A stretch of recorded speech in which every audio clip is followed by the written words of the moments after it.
This woman leads the Lotus Guild, and Jae-hyun's incredible talent has made recruiting him her top priority. There's just one condition first. Jae-hyun must clear a special trial. With a simple finger snap, she creates a gigantic mana cube to test how long he can survive within it. Jae-hyun spots the catch right away. That sneaky guildmaster knows the cube is brutal.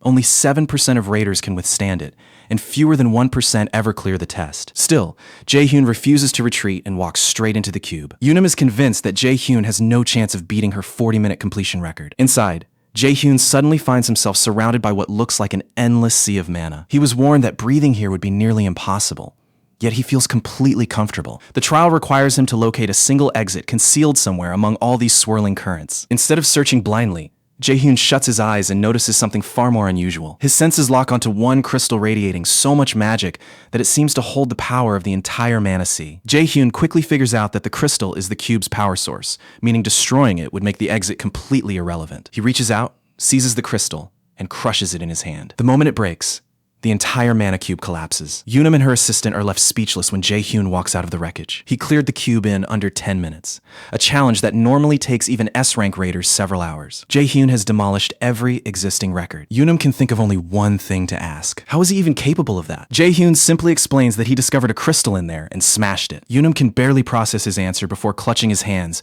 as though she has just found the world's greatest treasure. She knows that the crystal stores every ounce of magic inside the cube, so only a person with an inner mana vessel larger than the entire structure could have detected and destroyed it. She immediately begs Jae-hyun to join the Lotus Guild and promises to turn him into history's greatest mage. Of course, Jae-hyun was not always recognized as a genius. As a poor child, Jae-hyun dreamed of growing up into one of those wealthy, handsome, and famous raiders. Instead, adulthood turned him into an average raider, struggling desperately to earn enough money to survive. That desperation eventually pushed him toward a job offer that screamed trouble from the moment it appeared. At a restaurant, Jae-hyun meets his agent and loses his temper when he learns they only want him to serve as a human shield. The man responsible for offering our boy this awful assignment is Young Wooman. Young Wooman is employed by the raider agency. His job is to connect unaffiliated raiders like Jae-hyun with available assignments. So when Young Wooman reached out, Jae-hyun assumed he had finally landed an easy, profitable job. The reality is far uglier. He is being sent to the front of an undead-filled dungeon as disposable cannon fodder. Basically, he is nothing more than a replaceable body everyone can abandon the moment the situation turns dangerous. Jae-hyun's real problem is his class. Martial raiders usually need more time to complete missions and suffer injuries far more frequently. Mages can attack safely from behind, but martial raiders fight up close on the front line, so getting hurt is practically part of the package. That difference is exactly what gives mages the upper hand in battle. A decade earlier, martial raiders were extremely sought after. The market has changed completely now, and Jae-hyun regrets not choosing the mage path when he had the opportunity. To understand how he ended up here, we need to go back 11 years, when our hero was a high school senior. He scored brilliantly on the Awakened Aptitude evaluation and earned a place at one of the elite Mills academies, schools designed to train future raiders. His mage aptitude was an astonishing 97%, almost the highest score possible. Even elite students such as Lady Seo Ina were only scoring around 92%. By any standard, Jae-hyun's results were incredible. Yet his martial aptitude stood at only 34%, and despite that terrible number, he made the foolish choice to become a martial raider. There was no heroic reason behind his decision. He simply refused to become a mage. At the time, mages had a terrible reputation and were dismissed as support units who could not even handle weak monsters without martial raiders protecting them. But the entire balance of power has changed since those days. Martial raiders are fading out, while mages have become the class everyone wants. Had Jae-hyun chosen the mage class 11 years earlier, his present life would likely have been far easier. Switching classes now would not help either, since raiders reach their growth limit at 20 and can no longer improve afterward. Still, regret cannot rewrite the past, so there is no use obsessing over it. After Young Wooman keeps pushing him, Jae-hyun finally agrees to take the assignment. Manager Young Wooman tells him that they will meet at the dungeon site. Confused by this, Jae-hyun wonders why a manager would personally show up instead of handling his agency duties. Young Wooman keeps the real reason hidden and merely says he has a little business to handle there. The following day, the group assembles outside one of the dungeon entrances. Jae-hyun is left waiting by himself because his friend Young Wooman has not arrived on time. While waiting, he runs into fellow martial raider Myung-ho, and the two friends begin chatting. Time slips by without Young Wooman appearing, until the adventurers are forced to enter without him. Inside the dungeon, the mages stay behind with their wands ready, while the martial raiders take positions at the front. A pack of mindless ghouls appears at once, and one arrogant wizard begins barking commands, ordering the martial raiders into formation no matter how dangerous it is. This kind of nonsense is precisely why Jae-hyun hates assignments like this. He cannot stand these idiots ordering him around, but for now, obeying them is his only option. The mages chant their spells, unleash elemental power, and roast the zombies with a barrage of fireballs. Jae-hyun wonders whether these wizards belong to the Meteor Guild, which had been a rookie guild not long ago, though apparently that assumption is wrong. Even so, the party survives the opening wave and pauses to recover before moving farther inside. Myung-ho is happy with the decent loot he found and asks Jae-hyun whether he had any luck. Jae-hyun opens his inventory to check it too, but the system window immediately glitches, followed by a sharp headache. Warning messages fill his vision, announcing that the Asur system cannot establish a connection. Jae-hyun has never encountered anything like this and is completely clueless about the cause. Then glowing bubbles begin appearing from nowhere, while a strange voice inside his head tells him to follow them. With no explanation available, Jae-hyun gathers his courage and follows the strange phenomenon. After chasing the light for some time, he reaches an unfamiliar location, where the system reports that Esser has been disabled and his status window cannot load. He attempts to operate the system, but it refuses to respond. Jae-hyun is baffled, because in the 17 years since he awakened at age 10, the air system has never once failed. Apparently, the system takes its name from the gods of Norse mythology, including Odin and Thor. People believe Asur appeared during the 2011 disaster and became humanity's final weapon and last line of defense. That year, an enormous tree erupted from the Pacific Ocean and reached unimaginable heights within only 9 days, covering the world in its shadow. That nightmare of a tree was none other than Yggdrasil, the legendary world tree. When it fully bloomed on the 9th day, the world descended into chaos. A devastating monster outbreak swept across the planet, killing half of humanity in the resulting chaos. Just when all hope seemed lost, genuine heroes appeared with divine abilities and gave humanity a chance to survive. Over time,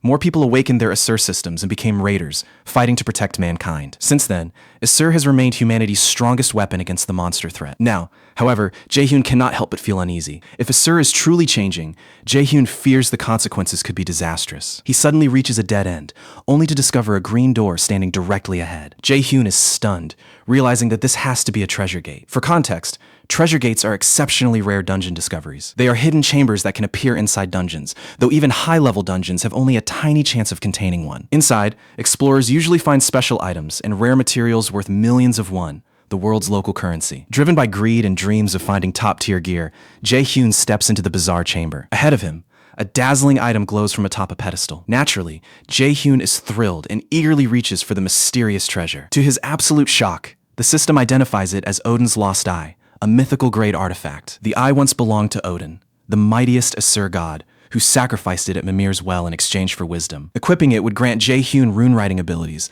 along with the power to reverse magic and break it apart. It is the only mythical ranked item known to exist, and whoever claims it keeps it permanently. Its radiance is so intense that Jae-hyun cannot even stare at it head-on. The system panel reveals its active ability, Absolute Calculation, an X-rank skill capable of analyzing magical structures and destroying them. Absolute Calculation uses mana according to the rank of the spell it dismantles. With complete mastery of rune magic, Jae-hyun would be able to unleash spells at full strength without casting them normally. He would not even need to chant spells in the usual way. It also comes with a blank card that can copy the skills of other fighters. This eye is an absurdly powerful artifact, and its abilities could completely redefine Jae-hyun's career as a raider. Even so, Jae-hyun plans to sell it, since the artifact could earn him hundreds of millions of won immediately. The thought of never working desperately or acting as someone's shield again fills him with relief, though he is tempted to equip it just once out of curiosity. The system quickly warns him that equipping the eye is permanent and he will never be able to remove it. Jae-hyun also knows he is already past the age of 20, when raider growth peaks, so he would not use the artifact efficiently and chooses not to equip it. With his lucky discovery secured,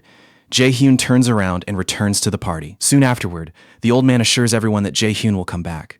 And right on cue, he appears. Jae-hyun quickly apologizes to the party leader for his delay and promises to be more punctual. When the group prepares to move on, the old man pats Jae-hyun's chest and encourages him to cheer up. Jae-hyun assures him that he is already fine and happily announces that drinks are on him tonight. The sudden change leaves the old man scratching his head, wondering what could possibly have happened to Jae-hyun. Meanwhile, Jae-hyun is quietly relieved that nobody seems suspicious of him. Inside a dungeon, where normal laws mean nothing, admitting that he found such an item could get him killed. Even his friends might try to steal it. That is why Jae-hyun is carefully keeping himself out of the spotlight. Without warning, cracks spread across the ceiling. Before the leader can react, the ceiling comes crashing down. Jae-hyun leaps away on instinct, only to slam into the floor and possibly scrape his backside for extra humiliation. A purple mist floods the area, making the party cough violently as blood begins to spill from their mouths. Jae-hyun covers his mouth at once and decides to escape before the toxic fog enters his lungs. He shouts to his friend that they must leave immediately, because the fog is lethal. But just as he starts running, a horrifying sight stops Jae-hyun cold. An invisible attacker suddenly drives a sword through his friend. With his final breath, Myung-ho tells Jae-hyun to run. The sight paralyzes Jae-hyun for a moment, but he quickly regains control and sprints away. As he runs, Jae-hyun keeps going over the explosion and the sudden release of the poisonous gas. He soon realizes that the entire incident was a carefully planned assassination. After reaching safety, Jae-hyun stops to catch his breath, drenched in sweat and completely unable to understand why anyone tried to kill them. Then Jae-hyun senses someone standing behind him. A figure steps into view and fires a flaming arrow past Jae-hyun, striking the ground ahead and triggering a massive blast. The hooded man looks familiar, and Jae-hyun instantly realizes that he is Young Wooman. Young gathers energy on his fingertip and smugly reminds Jae-hyun that he promised to meet him today, and kept that promise. Jae-hyun demands to know whether Young caused everything, including the poison fog and the assault on the Meteor Guild. Young only smirks before openly admitting that every part of it was his doing. Jae-hyun is stunned, but forces himself to stay calm and assess the situation instead of reacting emotionally. He asks Young why he carried out the attack, but Young merely shrugs and says he was following his client's orders. Young adds that many people hate the Meteor Guild because its members have always acted superior and treated everyone else like they were beneath them. Grinding his teeth, Jae-hyun explains the existence of dungeon assassination contracts. These contracts involve assassins using the dungeon's confined spaces as the perfect cover to eliminate specific targets. Apparently, the Meteor Guild was involved in these dirty arrangements too, which is what ultimately got them killed. The arrow's graze on Jae-hyun's shoulder begins to burn painfully. Jae-hyun doubts he can fight Young Wooman directly, since Young is an A-rank magician ranked among the country's top 2% of geniuses. By comparison, our hero is nothing more than a mid to low rank raider. Although Jae-hyun knows he was not the primary target, he fears they may kill him simply to erase a loose end. Naturally, Jae-hyun wants revenge for his fallen teammates, especially Myung-ho, but he is smart enough not to act recklessly in this situation. Jae-hyun promises Young Wooman that he will keep the Meteor Guild incident completely secret. Young ignores the offer and fires another barrage of blazing chains. Jae-hyun shifts sideways to avoid the chains, but the flames still scrape across his face. He knows that hesitating for even a fraction of a second would have killed him. The insane magician keeps launching chains of fire at him, forcing Jae-hyun to run non-stop in a desperate attempt to survive. Jae-hyun cannot understand why he is being hunted when he is only a lowly D-rank raider. The barrage leaves more bruises across Jae-hyun's face, yet his attacker refuses to let up. Then the voice in Jae-hyun's mind returns, insulting him as a worthless fool and asking why he was ever born. Jae-hyun finally realizes that the man who constantly insults him inside his mind must be his father. That realization triggers a connection, and Jae-hyun boldly asks whether his father ordered this assassination. The bespectacled man pauses at the question, then lets out a quiet chuckle that quickly grows into wild laughter. His laughter confirms that Jae-hyun's suspicion is correct. The confirmation leaves Jae-hyun speechless as memories of his mother flood his mind. He remembers the devastating day he wept over his mother's lifeless body. Jae-hyun confronts Young and asks whether his father arranged his mother's murder 5 winters ago. The man with glasses confirms it grimly, admitting that he cannot understand why any father would want his wife and son dead. Young Wooman fires another arrow while taunting Jae-hyun about his tragic circumstances. He summons a storm of flaming arrows, prepares to erase our hero, and offers Jae-hyun one last goodbye before releasing them. Jae-hyun remains silent for one brief moment before finally activating Odin's Eye. Young's confident grin vanishes instantly, replaced by sheer horror as he watches magical power awaken within Jae-hyun. The magic only keeps escalating, and the glasses-wearing idiot looks more terrified with every passing second. Seeing how dangerous things have become, Young finally decides to put Jae-hyun down himself. Young launches a blazing arrow, expecting Jae-hyun to panic, but the boy refuses to move an inch. The arrow nearly reaches Jae-hyun before vanishing into thin air, leaving Young Wooman completely stunned. The system confirms what just happened. The eye has finally awakened. Feeling that power rush through him, Jae-hyun breaks into a smug little grin. Another system window appears, announcing that a blank card is ready to use. Young completely loses his cool, unable to understand how his magic was erased so effortlessly. Jae-hyun instantly spends the blank card copying Young Wooman's blitz chain, then promises to make this bastard's death as painful as possible. A moment later, Jae-hyun creates flaming arrows, while Young Wooman stares in disbelief at his years of training being replicated by a pathetic D-ranked raider. Despite trembling with fear, Young Wooman still warns Jae-hyun that defeating him will not be easy. Jae-hyun fires a storm of burning arrows and confidently tells Young Wooman that this fight is about to end. The glasses-wearing mage answers with a barrage of his own. The two attacks collide, though Jae-hyun seems to be slowly taking control of the battle. Jae-hyun refuses to let up, forcing the arrogant mage to run for his life in the opposite direction. Young Wooman counters with a gigantic blitz chain, but Jae-hyun activates absolute calculation, erases the attack, and fires an arrow directly back at him. Desperate to survive, Young Wooman raises a barrier, but Jae-hyun still has another move ready. With another use of absolute calculation, Jae-hyun cancels the barrier and leaves Young Wooman completely exposed. Before he can react, the arrow slams straight into him. When the dust clears, Jae-yoon approaches the defeated young woman, who is begging for mercy like he's auditioning for a daily soap. Tears pour down Young's face, but Jae-yoon has no intention of showing mercy. He releases one final flaming arrow, ending the arrogant man's life in a single strike. That brutal fight leaves Jae-yoon completely drained. He collapses onto the ground, bitterly wondering how obtaining a mythic item somehow led him to such a miserable death. As a raider, he had always treated death as part of the job, but facing it personally feels completely different. A chilling numbness slowly begins spreading through him. Out of nowhere, a system window appears announcing a fresh download. For the first time, it gives him a possible escape. By activating it, he can return to a point somewhere in the past. With death already knocking at his door, Jae-yoon accepts without hesitation. That command activates the new system. Called Nornir, it transports us into a scene where divine-looking women speak in a language we cannot understand at all. The blonde woman reaches forward and appears to take our hero's hand. At that exact moment, the harmless blue windows turn blood red, declaring Jae-yoon a major enemy of the High Aesir. He also receives 2 passive skills, while half of the Aesir gods begin watching him constantly. In the very next instant, he wakes up in bed with the expression of someone who has just seen a ghost. He looks around the room, unable to believe how unreal everything feels. A red flame-like mass forms in his hand as the system confirms that he has returned to his selected time. Past memories rush back all at once, showing him his dead mother in the battle against Jung Wooman. Then he sees his mother alive and immediately embraces her, refusing to let go. Thankfully, this reunion is real, not another dream. Later, while alone in his room, a sharp pain in his chest snaps him back to reality. The system identifies the date as November 15th, 2020, and reports that his body has recovered by 20% after the regression. Still gasping for breath, Jae-yoon wonders whether he has truly woken up. The familiar room finally convinces him that he is back in his childhood home. Another notification appears, assigning him a quest called A Break is the Mother of Success. All he has to do is rest until his body is fully healed, earning a blank card as the reward. Jae-yoon takes a deep breath, attempting to slow down the storm in his mind. He thinks about dying in that battle and somehow being sent 11 years into the past by the new system. That 11-year rewind places him in his 3rd year of middle school. After checking the calendar, he discovers that he has not even joined Mills Academy yet. A note from his younger self recommends the martial arts major, but Jae-yoon quickly crosses it out with his pen. He refuses to spend this second chance on martial arts. This time, he is determined to become a mage. Later, during dinner with his mother, Jae-yoon struggles to keep his tears from falling. His mother notices how unusual he has been acting and grows worried. When she returned home earlier, he had suddenly hugged her and broken down in tears. She softly asks whether something has been troubling him. Jae-yoon forces a smile and tells her it was only a bad dream. But the memories of losing his mother are much more real and painful than any nightmare. After building up enough courage, he finally says there is something important he wants to talk about. His mother gently tells him to say whatever is on his mind. She already suspects that Jae-yoon might be having second thoughts about joining Mills Academy. She knows exactly how dangerous and competitive that career can be. If he is unsure, she is willing to send him to an ordinary school rather than force her own hopes onto him. Instead, Jae-yoon surprises her by revealing that he wants to switch majors and enter the magic program. His mother laughs at the sudden change and approves, even though the jump from martial arts to magic catches her completely off guard. Once the surprise fades, she trusts her son and assumes he has a solid reason for changing his mind. She pats his cheek and tells him to choose whatever makes him happy, promising that money will not become a problem. Whatever he decides, she promises to stand behind him completely. Her love brings Jae-yoon to tears again, while memories of his A-rank raider father, Min Seong-oh, awaken his determination to grow stronger and seek revenge. Jae-yoon begins a serious workout routine with push-ups and receives a blank card for finishing his first quest.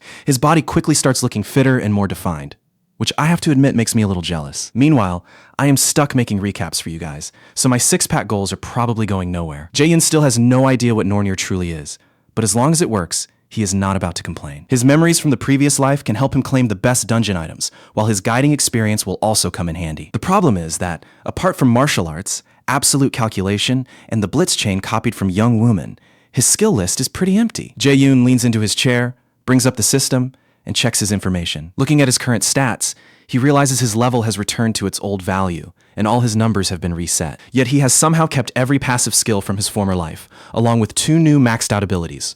One who is observed by the gods and Supreme God's Eye. Absolute Calculation and Blitzchain are still available too, but Jae-yoon is more interested in examining his passive abilities. He opens One who is observed by the gods, a passive skill designed to accelerate his growth through divine blessings. It also preserved his other passive abilities during regression, explaining why they survived the reset. On top of that, every level gained grants him 1 additional point in every stat. This ability is also the reason most of the Aesir demigods are watching him closely. Jae-yoon moves on to inspect the rest of his abilities. Supreme God's Eye is another incredible passive, letting him pierce illusions and see what is actually true. Then there is Blitzchain, an active skill that strikes enemies with electric chains and can sometimes paralyze them. The more chains he releases, the more mana he has to spend. I honestly assumed those chains were made of fire at first, and I doubt I was the only one. Jae-yoon checks the rest of his numbers. Although every stat is painfully low, he prioritizes raising magic because it will be essential. He also understands that endurance cannot be ignored. Long battles demand enough stamina to keep fighting without completely running dry. After weighing his options,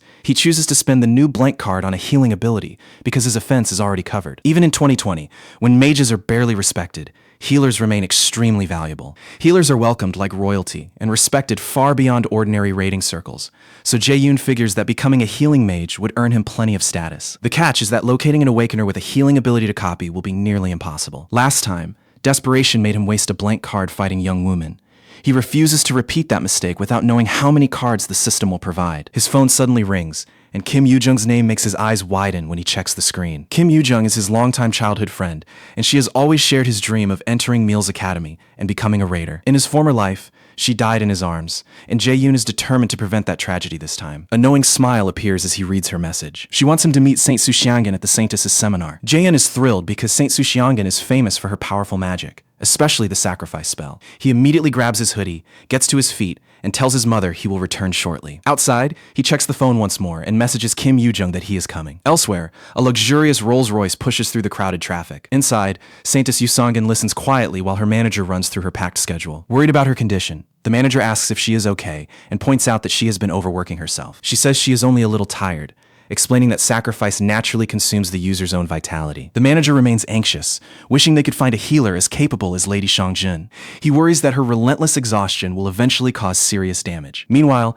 Jae-yoon and Yoo-jung finally reach the seminar venue. Yoo-jung is so excited that she practically drags Jae-yoon through the crowd. Once they stop, Jae-yoon jokes that she only brought him because she was scared of losing her way. Embarrassed and irritated, Yoo-jung tells him to stop making such accusations. Then she goes quiet, which pretty much confirms that he is right. Jae-hyun keeps teasing her, wondering how someone so clever can be so hopeless with directions. Even as she complains, Jae-yoon is privately thankful that she brought him here. Copying Yu Xianjin's sacrifice ability could completely transform his future and make him one of Korea's most valuable connections. Once everyone takes their seats, Yoo-jung and Jae-yoon are stunned by the size of her fan base, which honestly is no surprise. After all, she is the Guildmaster of Lotus. She is an elite healer whose reputation stretches across Korea and the entire world. Raiders are not treated as disposable shields in this era, yet she still makes everyone's safety her first priority. The moment she walks onto the stage, the entire audience erupts. Jae-yoon patiently waits for the right opportunity to copy her power. As he waits, Jae-yoon reveals that in 2 months, the Saintess will become critically ill during an Itaewon dungeon raid because of her own sacrifice magic. He believes that copying her ability may make him the only person capable of saving her. Kim Yoo-jung gets completely swept up in the excitement,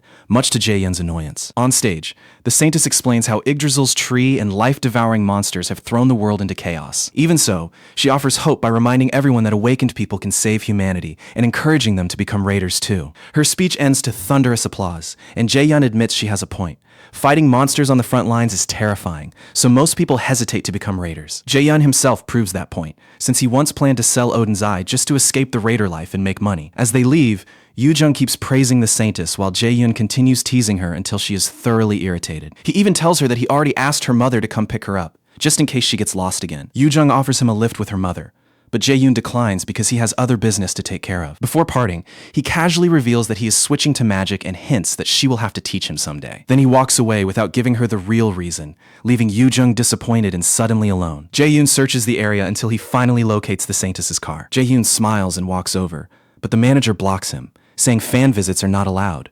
Jae-yoon boldly replies that he has come to see director Yu Xianjin. The manager sighs, already irritated by what he assumes is another obsessed Raider fan. Irritated, the manager arrogantly orders Jae-yoon to leave, warning that even the director would dislike this invasion of privacy. Jae-yoon insists that this is not some fan meet-and-greet visit. To prove his seriousness, he announces that Lady Jiangin has an incurable illness and boldly declares himself the only person who can save her. The director is stunned, then furious, as she grabs Jae-yoon by the collar and demands to know how he learned that secret. Jae-yoon calmly tells her not to make a spectacle and points toward the people watching them. The Saintess lowers the window and personally asks Jae-yoon whether he truly means what he said. Jae-yoon answers with complete confidence, insisting that he can cure her illness. She is wary of letting him near, but agrees to hear him out, knowing a lie will soon reveal itself. Still, his absolute certainty only makes him look more suspicious. She orders her manager to clear some time and find a private location for their conversation. After moving somewhere secluded, the Saintess immediately asks Jae-yoon how he discovered her illness. Jae-yoon apologizes, but refuses to reveal his source,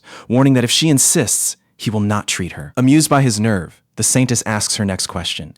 How exactly does he intend to cure her? Jae-yoon gives her the blunt truth. He plans to copy her sacrifice skill. The saintess is stunned, while her manager loses patience and shouts at Jae-yoon, asking whether he understands what Unikey skill means and how he expects to copy an ability that belongs exclusively to her. Before the story moves on, let us quickly explain what makes unique skills special. They are basically the highest tier S-rank abilities, gained only through bloodline inheritance or personal manifestation. Regular skills can be learned through calculated formulas, but unique skills use completely unreadable formulas, so copying them is considered impossible. That restriction is what keeps these abilities limited to specific people and bloodlines. The boy settles everyone down, pointing out that he would never have shown up if he did not already know what was happening. The woman quickly asks her furious manager to relax, promising that they will listen to the boy without wasting much time. She challenges him to prove that he can really do what he says, and the boy accepts without a trace of doubt. Her unique skill, sacrifice, comes with a penalty that means she can only heal herself through a skill of the same or higher rank. The irony is that sacrifice cannot heal its own user, since the skill demands an offering to the gods before it can work. At last,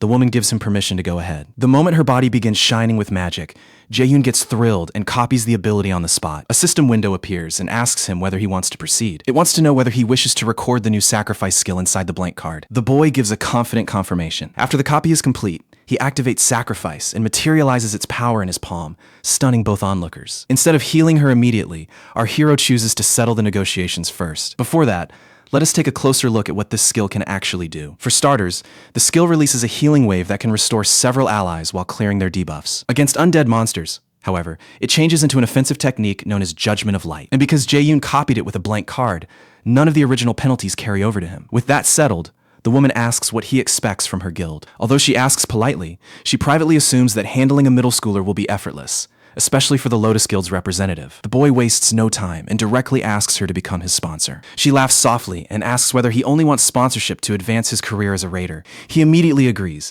saying that becoming a raider is his greatest dream and that sponsorship would provide the resources, contacts, and backing needed to grow stronger. His resolve and talent impress her enough to accept the deal, though she attaches one condition to her sponsorship. Our hero is surprised that she continues to negotiate so boldly despite holding a weak position in the discussion. She clarifies that her illness is her own private issue and is unrelated to the Lotus Guild. What Jae-yoon is requesting cannot be granted by her alone, because he needs the backing of an entire guild that has no reason to side with him yet. He asks her to state the terms she has in mind. If those terms seem reasonable, he will decide whether the deal is worth accepting. He prepares for some complicated scheme, only to be caught off guard when she asks him to join the Lotus Guild. The boy quickly checks whether she is genuinely offering him a place in the guild. The woman proceeds to explain why she wants him in the guild. First, he discovered the Lotus Guild representative's secret illness, a fact known to only a handful of people, proving that his information gathering skills are extraordinary. Second, he copied her sacrifice skill perfectly, something she has never witnessed before, and she wants to know whether anyone else in the world possesses the same ability. The boy grows uncomfortable,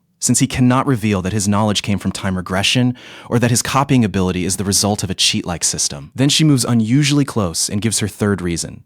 Despite being a middle school student, he never backed down when confronting the Lotus Guild's representative, and she admires that courage. In Jae-yoon's previous life, the Lotus Guild fell apart shortly after she died. With her still alive and leading the guild, he is confident that joining it would accelerate his growth. Still, he wonders how they can make things official, since he is underage and contracts with minors are against the law. Smiling, the woman reminds him that the guild can use its right of priority negotiation. As it happens, our hero is already familiar with that rule. This privilege allows a guild to sponsor and nurture a raider trainee before the trainee becomes an adult. When the trainee reaches adulthood, that guild gets the first chance to sign a contract before its competitors. Jae-yoon never imagined he would benefit from such a privilege, considering that even the weakest guilds had rejected him in his former life. The woman clearly likes what she sees, and the boy rises from his seat, ready to heal her immediately. Her proposal is too good to refuse, but he chooses to complete the treatment before giving her his final answer. As Jae-yoon positions himself above her, the manager looks far from comfortable with the idea of letting him perform the healing. Seeing Jae-yoon's power has erased most of his doubts, yet he remains wary,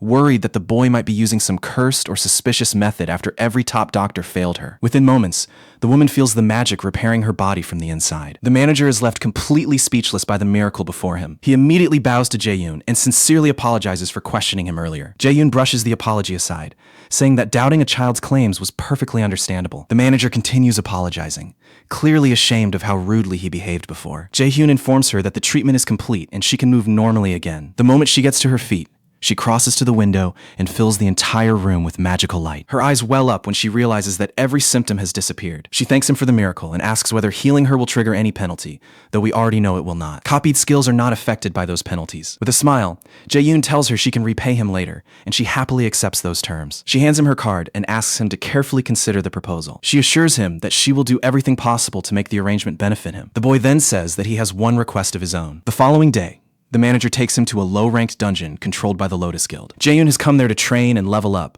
hoping to become the star of Mills Academy. The guild prepares all the necessary supplies and even lends him some backup equipment reserved for its members. The manager warns that entering alone is dangerous and asks why Jae-yoon is so determined to clear the dungeon solo. Jae-yoon simply replies that he wants to grind for experience. For emergencies, the manager gives him a special stone called a warp stone. Breaking it will instantly teleport him outside the dungeon entrance. The manager offers it as a small token of gratitude for helping the woman, and Jae-yoon gladly accepts. Jae-yoon enters the dungeon and immediately decides that an E-rank gate is nothing worth fearing. The manager tells him to use the warp stone the moment things become dangerous, and Jae-yoon nods confidently. But far inside the dungeon, unseen hands suddenly clamp over his mouth while the system announces that he has entered Helheim's Field of the Dead. The scene then shifts to Director Yu Shang's office. There, the woman sits deep in thought about Jae-yoon. She knows that even an exceptionally talented newcomer would struggle to clear an E-rank dungeon alone. Still, she can sense that this boy is far from ordinary. Since he must have chosen this gate for a reason, she smiles and decides to watch his plan unfold. A knock interrupts her thoughts,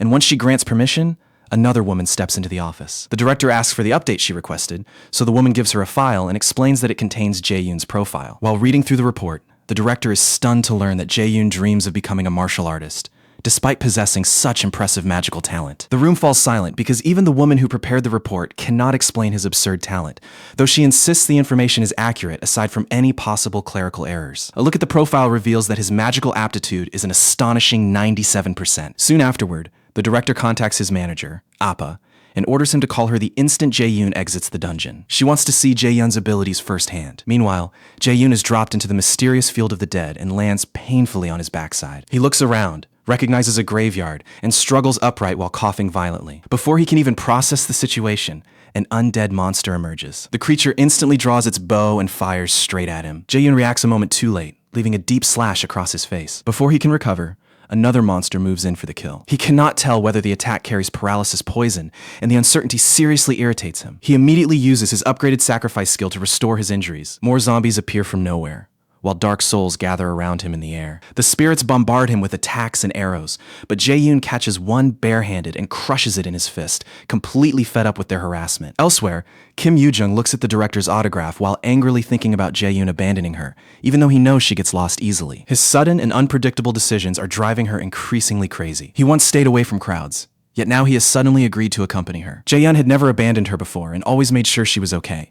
But this time, he simply left her stranded by herself. Now he is even changing to the magic class despite spending his entire life dreaming about martial arts. She cannot understand this sudden transformation because he is normally thoughtful and cautious, never acting randomly without a reason. Frustrated, she starts messaging him again and gives him an earful for abandoning her earlier. Back inside the dungeon, Jae-yoon turns pale when a group of ghosts appears directly before him. What makes it worse is that these ghosts move with far more coordination than an ordinary monster swarm. With no better option, he reaches for a staff forged by a Lotus Guild blacksmith. Before continuing, we learn that Helheimer is the realm of the dead ruled by Loki's daughter, Hel. It belongs to the 9 worlds of Norse mythology, formed from the 7 realms apart from Midgard and Asgard. These worlds are Niflheimer, the land of fog and ice; Muspelheimer, the realm of flames; Jotunheimer, home of giants; Alfheimer, the elves' world; Svartalfheimer, domain of the dark elves; Vanaheimer, where the Vanir gods reside; and the bleakest of them all, Niflheimer, beside which Helheimer exists. For beginners, this place is pure terror, but Jae-yoon is eager to see what his abilities can do. Jae-yoon chooses to unleash Goddess Nora's sacrifice skill. The moment he targets the dead monsters with it, the effect changes completely. Bam! Sacrifice transforms into a devastating area attack called Judgment of Light. One monster lunges at him, but Jae-yoon knocks it away with his wand and sends it flying backward. He follows up with Blitzfire, reducing the monster to pieces and earning 70 experience points for defeating the Death Wraith. Jae-yoon maintains the pressure, chaining one blitz attack after another across the battlefield. Each defeated monster makes him grin wider as his experience total keeps climbing. He then rushes an undead archer and delivers a heavy blow straight to its head. And then, boom! The impact snaps his wand in two, but the monster still goes down. Jae-yoon pales at the sight of his broken wand, finally realizing that he has been fighting like a brawler instead of a mage and destroyed his own weapon through sheer carelessness. That mistake sobers him up, and he activates sacrifice for real. A holy blast of judgment of light descends upon the monsters and burns them to ash. After the undead are reduced to ash, Jae-yoon collects a large amount of experience and pauses to catch his breath in the fading smoke. He heals his wounds and recovers his strength, relieved that he survived the encounter. The battle teaches him an important lesson: never overestimate what he can handle. Divine judgment rescued him today, but relying on the same luck next time could get him killed. Regardless, he decides to leave, only to realize that he has absolutely no idea where the exit is. He reaches for the warp stone, but a terrifying mana presence suddenly spreads behind him before he can activate it. Yet when he turns around, the space behind him is empty. Then he detects something closing in, and a moment later, an invisible force grips his throat. Still holding the broken wand, he drives it into his own thigh to endure the pain silently, refusing to scream and attract anything else nearby. What he does not realize is that a horrifying creature is already lurking directly behind him. The system confirms his worst fear. The dungeon boss Nightshade has appeared, and the difference between their levels is enormous. The system urgently orders him to escape the dungeon immediately. Jae-yoon reaches for the teleportation stone, but Nightshade attacks first, knocking it away while slamming him into a wall hard enough to make him cough blood. His HP drops sharply as well. The system tells him to use a healing item at once, but Nightshade is already in front of him and launching another strike. Just as Jae-yoon prepares for the fatal blow, Nightshade suddenly freezes in place, leaving him completely baffled. At that moment, a woman's voice echoes through the cavern. The woman who appears is so magnificent that she looks almost godlike. She orders the monster to leave him alone and reveals that she personally brought Jae-yoon here as an honored guest. The half-demon, half-angel elf then tells him that he has been chosen as the adversary. Completely confused, the boy cannot figure out who she is. She explains that she expected the chosen adversary to defeat Nightshade with ease. But her expectations were clearly wrong, because he looks like an ordinary child with only average mana and skills. She cannot understand why Loki would select someone so unimpressive to stand against the powerful Aesir gods. Blood loss is taking its toll, and the boy fights desperately to stay conscious. He refuses to die here after receiving a second chance to correct the mistakes of his past. The woman notices the determination in his eyes, but admits that he remains far too weak to carry out his duty as the chosen adversary. She tightens her grip around his throat and warns that his death is approaching. Unless he becomes stronger soon, she promises to kill him herself. Since he is clearly important to their plans, she chooses to give him one more opportunity. She orders him to grow powerful enough to defeat Nightshade without difficulty. Success will earn him a reward, but she stresses that he cannot afford to waste time. A system window then reveals the first main quest, Hell's Trials. Defeat Nightshade within 2 months. The mysterious woman is apparently Goddess Hell herself, Loki's daughter. Completing the mission will earn him a personal gift from Goddess Hell, while failure carries the penalty of death. Those terrifying hands drag him into the darkness until the entire world disappears from his vision. The scene changes to the blonde goddess from his time regression, who once again seems to be speaking to Jae-yoon in an unfamiliar language. Suddenly, Jae-yoon wakes up back in the real world. When he gets to his feet, he discovers that every injury has been fully healed. His status window still displays the same quest, proving that the experience was real and that the woman he met was truly Hel, the goddess ruling Helheimer, one of mythology's 9 worlds. Jae-yoon still has no idea what being an adversary means, though the name sounds strangely familiar from the moment he received the Nornir system. Even with countless questions about his regression and the meaning of the adversary hanging over him, one fact is certain: Jae-yoon must level up as fast as possible. If the goddess was telling the truth, then the instant his growth comes to a halt, she will kill him herself. Still, he laughs it off, thinking that at least some exciting challenges are waiting for him. Even so, he knows the journey ahead is going to be a long one. He has no idea how to battle like a mage, and he cannot even use simple spells against minor enemies. When he checks his phone, he finds a call from the director asking him to come over. He promises to visit the next day and agrees to finalize the contract. By the following day, our hero arrives at the Lotus Flower Guild. As the manager escorts him through the building, he finally understands the royal treatment. His mage aptitude is an unbelievable 97%. At their destination, our hero perks up when he sees the director, whose long hair and commanding presence immediately grab his attention. The two greet each other with genuine warmth. She lays out the contract benefits, and our hero quickly admits that the package is seriously impressive. Honestly, anyone would be excited by a deal like that. Besides covering his living costs, the guild promises to replace any broken B-rank equipment without charging him a single coin. He will also receive a hefty share of the profits according to how much he contributes during raids. Normally, benefits this generous are offered only to elite A-grade raiders. But just before putting his signature down, he brings up one requirement of his own. The director calmly invites him to explain whatever is on his mind. He points out that he switched from martial arts to magecraft only a month ago, so his magical experience is practically non-existent. Because of that, he asks the director to personally take charge of his training. The manager is stunned by his nerve. He just challenged the prestigious director directly, without even blinking. Before signing the Lotus Guild's priority negotiation contract, he asks whether she accepts his terms. Amused by such an unusual request, She laughs and gives him her approval. He thanks her, while she playfully says that she has already noticed his potential and is eager to watch him prove it. Then she challenges him to show what he can do, provided he is confident enough to try. Naturally, our hero had seen this request coming. After all, his unusual talent is the very reason the Lotus Guild wants him. He wastes no time asking how he is supposed to prove his strength. With a single snap of her fingers, blue energy gathers behind her and shapes itself into a mana cube, which she orders him to withstand. The boy can only stare at the mana cube in complete confusion. She quickly points out that anyone worthy of a priority contract with the Lotus Guild should at least be capable of handling this test. The mana cube is actually a standard test used by B rank and higher mages to measure their sensitivity to mana. For an ordinary awakened mage, the cube is overwhelming, since only 7% of them can survive its pressure. The boy wonders aloud whether she is deliberately trying to frighten him away. She assures him that failing the test will not cancel their agreement. The priority contract will still go through. With no excuse left, our hero steels himself and walks toward the cube. The director signals the manager to get everything ready, but the manager objects, reminding her that even experienced mage raiders have trouble with this cube. The director insists that he is far from ordinary, which makes the experiment worth attempting. The manager reluctantly gives in, and the cube is activated. As the cube comes alive, the boy freezes for a moment in front of its crushing energy. The director urges him onward from behind, and he finally works up enough courage to go inside. The moment he enters, the manager grows even more nervous, unable to see him as anything more than a young child. The director assures her that he is capable of handling it. She confidently trusts her instincts and believes he will not fail. Within the cube, our hero feels as though he is floating through an endless sea of mana. To his surprise, breathing is completely normal, easing his fear that prolonged contact with dense mana might make him sick or even kill him during the test. He starts looking for an exit, remembering that somewhere among the countless whirlpools lies one door linked to the outside world. Steeling himself, he continues exploring the mana cube for that hidden escape. Then he notices something strange. A plain-looking crystal hidden away, yet throbbing with enough magic to contain the essence of the entire mana ocean. Outside, the manager stays on edge while the director keeps laughing under her breath. Nervously,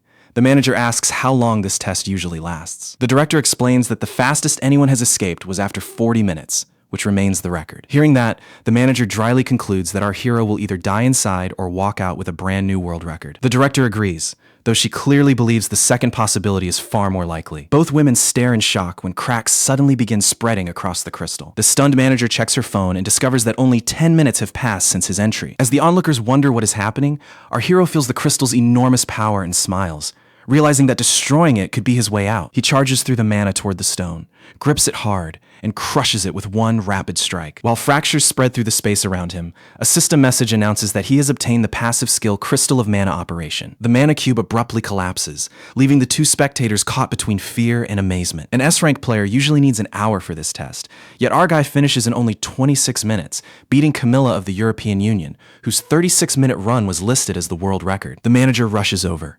energetically shaking his hand while praising him nonstop. The director joins them too, although what really interests her is how he destroyed the cube in such record time. He simply tells her that he discovered a crystal inside and smashed it. The director is stunned, because the crystal stores every bit of magic inside the cube, and even locating one, let alone breaking it, is almost unheard of for a normal awakened person. Since he both located and destroyed it, his mana capacity must be greater than the power contained in the entire cube. Overjoyed by the discovery, she immediately promises to turn him into the world's greatest mage. The story cuts back to Lady Kim Yoo-jung, who is clearly annoyed that Jae-yoon has not arrived yet. Our hero's mother is standing with Kim Yoo-jung and confirms that he is late, and has been ignoring every call. Suddenly, a flashy Rolls-Royce they recognize pulls up and captures both women's attention. They are speechless when our hero steps out of the ridiculously expensive vehicle. The obvious question is, how on earth could he afford it? Jae-hoon spots them right away and cheerfully waves in their direction. His mother worries that her son may be involved in something suspicious, while Lady Kim is furious to find him casually wandering around. After they sit down, the girl immediately demands an explanation for his sudden move to the magic class.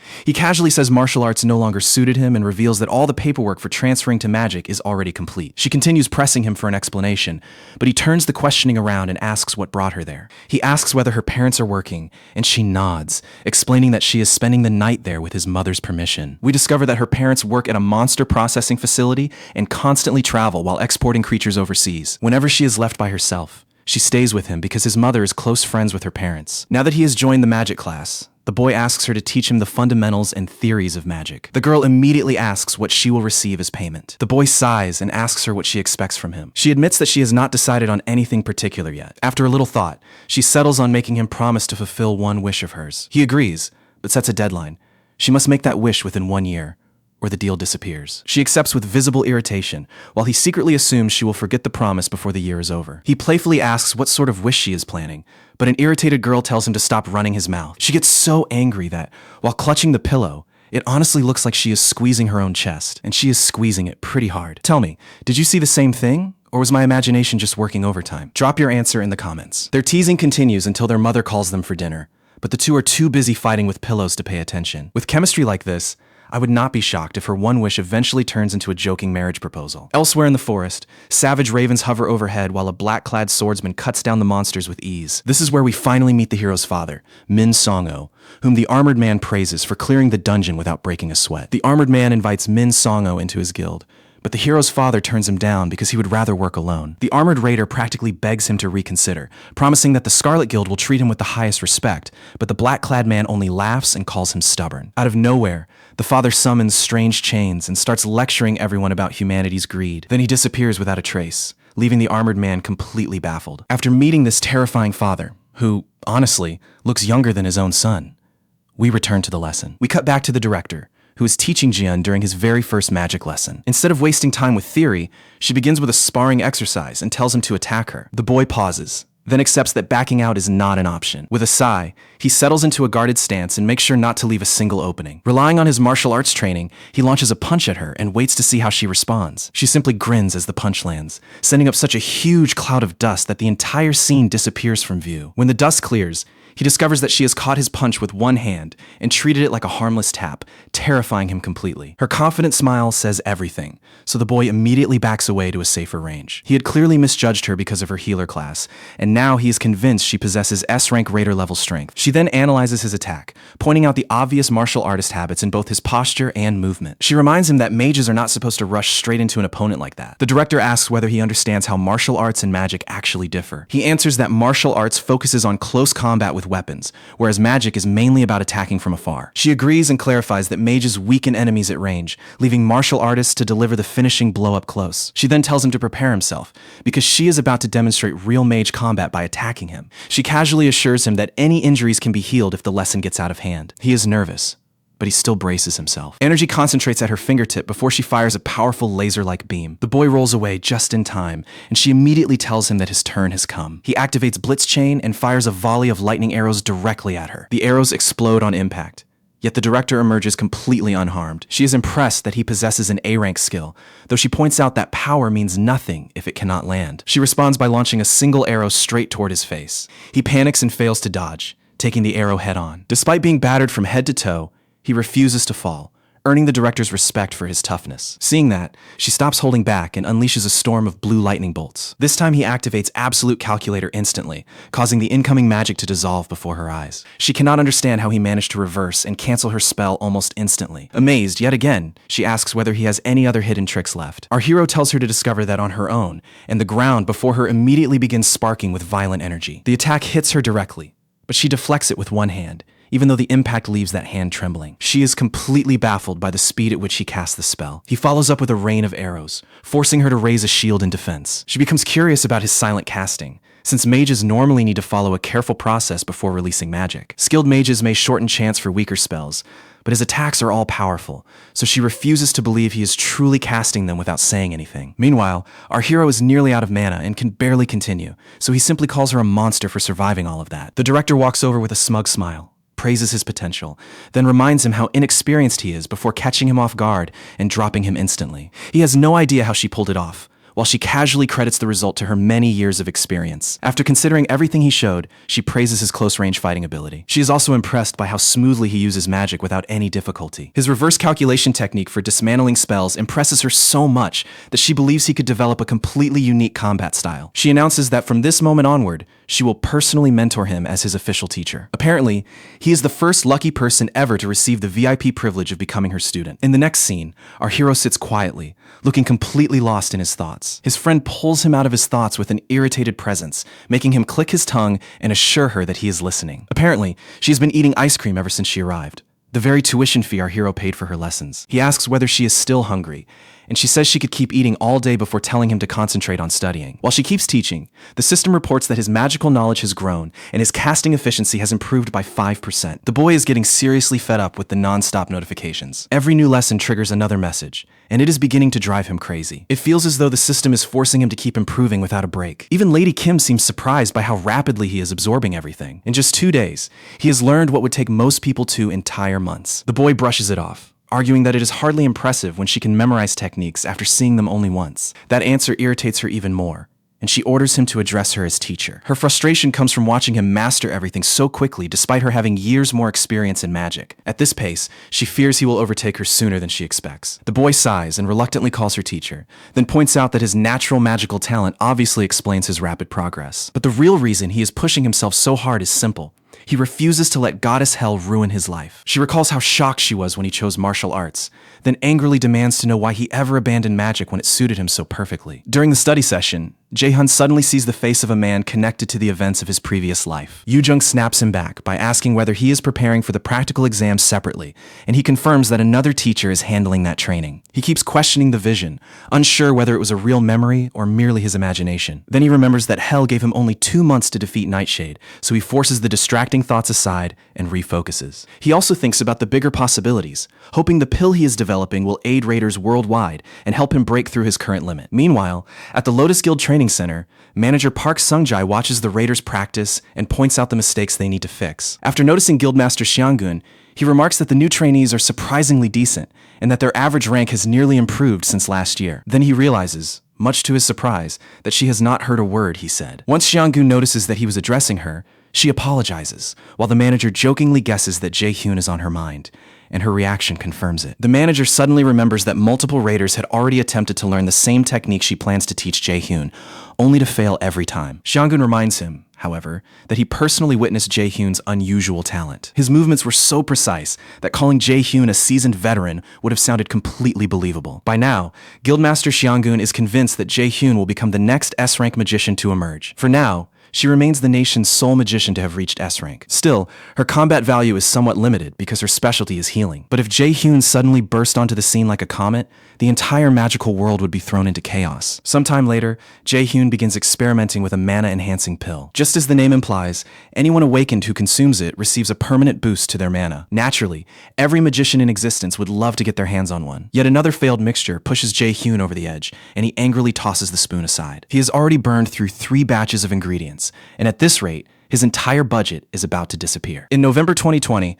nobody has figured out how to produce the mana enhancement pill yet, since it will not be invented for another 5 years. Before Jae-hyun went back in time, a world-renowned alchemist eventually revealed the pill's recipe. While releasing the formula, the alchemist said he hoped it would greatly benefit raiders across the globe. Jae-hyun realizes that blindly repeating the same process is getting him nowhere. Then a better plan occurs to him. Find Lee Jae-sung, the very person destined to invent this pill 5 years later. Even if Jae-sung cannot recreate it, building a relationship with him would still be worthwhile. Because Jae-sung is currently a first-year senior student at Mills Academy, Jae-hyun heads there to find him. Meanwhile, Yoo-young visits Jae-hyun, only to discover a supposedly demon-possessed pot and a horrifyingly filthy sink behind the door. Seeing the wreckage spread throughout the house, she fears something terrible has happened and seriously considers calling the police. With a frying pan raised like a weapon, Yoo-young cautiously surveys the horrifying disaster zone. Back then, when Yggdrasil first appeared and monsters flooded into the world, a handful of people rose to prominence faster than everyone else. Among them was Lee Jae-shin, the man feared and respected as Quickblade. After the first awakened disappeared mysteriously, Lee Jae-shin stepped forward and claimed the title of Korea's first S-rank raider. The Jae-sung Jae-hyun is searching for happens to be Lee Jae-shin's youngest son. At the transportation building, the attendant asks for his destination, and Jae-hyun chooses a portal leading to Daegu. Daegu has been abandoned since the monster outbreak. Creatures emerge from every direction, making survival a concern the instant anyone enters. Soon, Jae-hyun reaches the area near Mills Academy and continues on foot toward its main gate. Once inside, he starts wondering where Jae-sung might be. Jae-sung belonged to the combat department, but he was far from being one of its gifted students. Since someone who hates fighting would rarely use the combat facilities, Jae-hyun decides to search the classrooms instead. While moving through the academy, he spots a crowd and heads over to see what has attracted their attention. He pushes through the spectators, only for Jae-sung to crash into him after being launched backward by his attacker. Jae-hyun helps the boy stand, and Jae-sung quickly apologizes for bumping into him. Jae-hyun ignores the apology and focuses on the opponent, who demands to know who he is and why he is involved with the stuttering Jae-sung. Before Jae-hyun can answer, the bully puts a hand on his back and asks whether he is the stutterer's brother. After all, the two of them look absolutely nothing alike. Jae-hyun does not even waste a response on the idiot. The bully insists that this is a serious conversation and warns Jae-hyun to stay out of it unless he wants trouble. He does not even get to finish before Jae-hyun knocks his hand away. Jae-hyun tells Jae-sung that visiting the nurse would be a good idea and asks whether he can walk there. Jae-sung only looks back at him, completely bewildered. Annoyed by being ignored, the bully grabs Jae-hyun by the collar and insults him. Furious, he asks whether Jae-hyun understands polite words at all and threatens to kill him. Jae-hyun casually points out that this is already the second person to grab his collar lately, and he has no idea why everyone keeps doing it. He recalls Yu Young's instructions. Picture the result clearly, calculate the formula, build the spell, and then release it. Thinking of Xianggun, Jae-hyun imagines a radiant beam forming into an arrow and launching forward. The system immediately announces that a new skill, Holy Arrow, has activated. Jae-hyun simply points, firing Holy Arrow straight into the large man's chest and sending him flying backward with spit spraying from his mouth. While the brute cries out, Jae-sung stares in disbelief after realizing that this stranger cast the spell without chanting. The spectators are equally stunned, unable to understand how he cast so quickly or how his holy arrow managed to break the arm of a future warrior. When the students start suggesting that the big man may simply be weaker than he looks, his irritation quickly boils over. His reputation is on the line,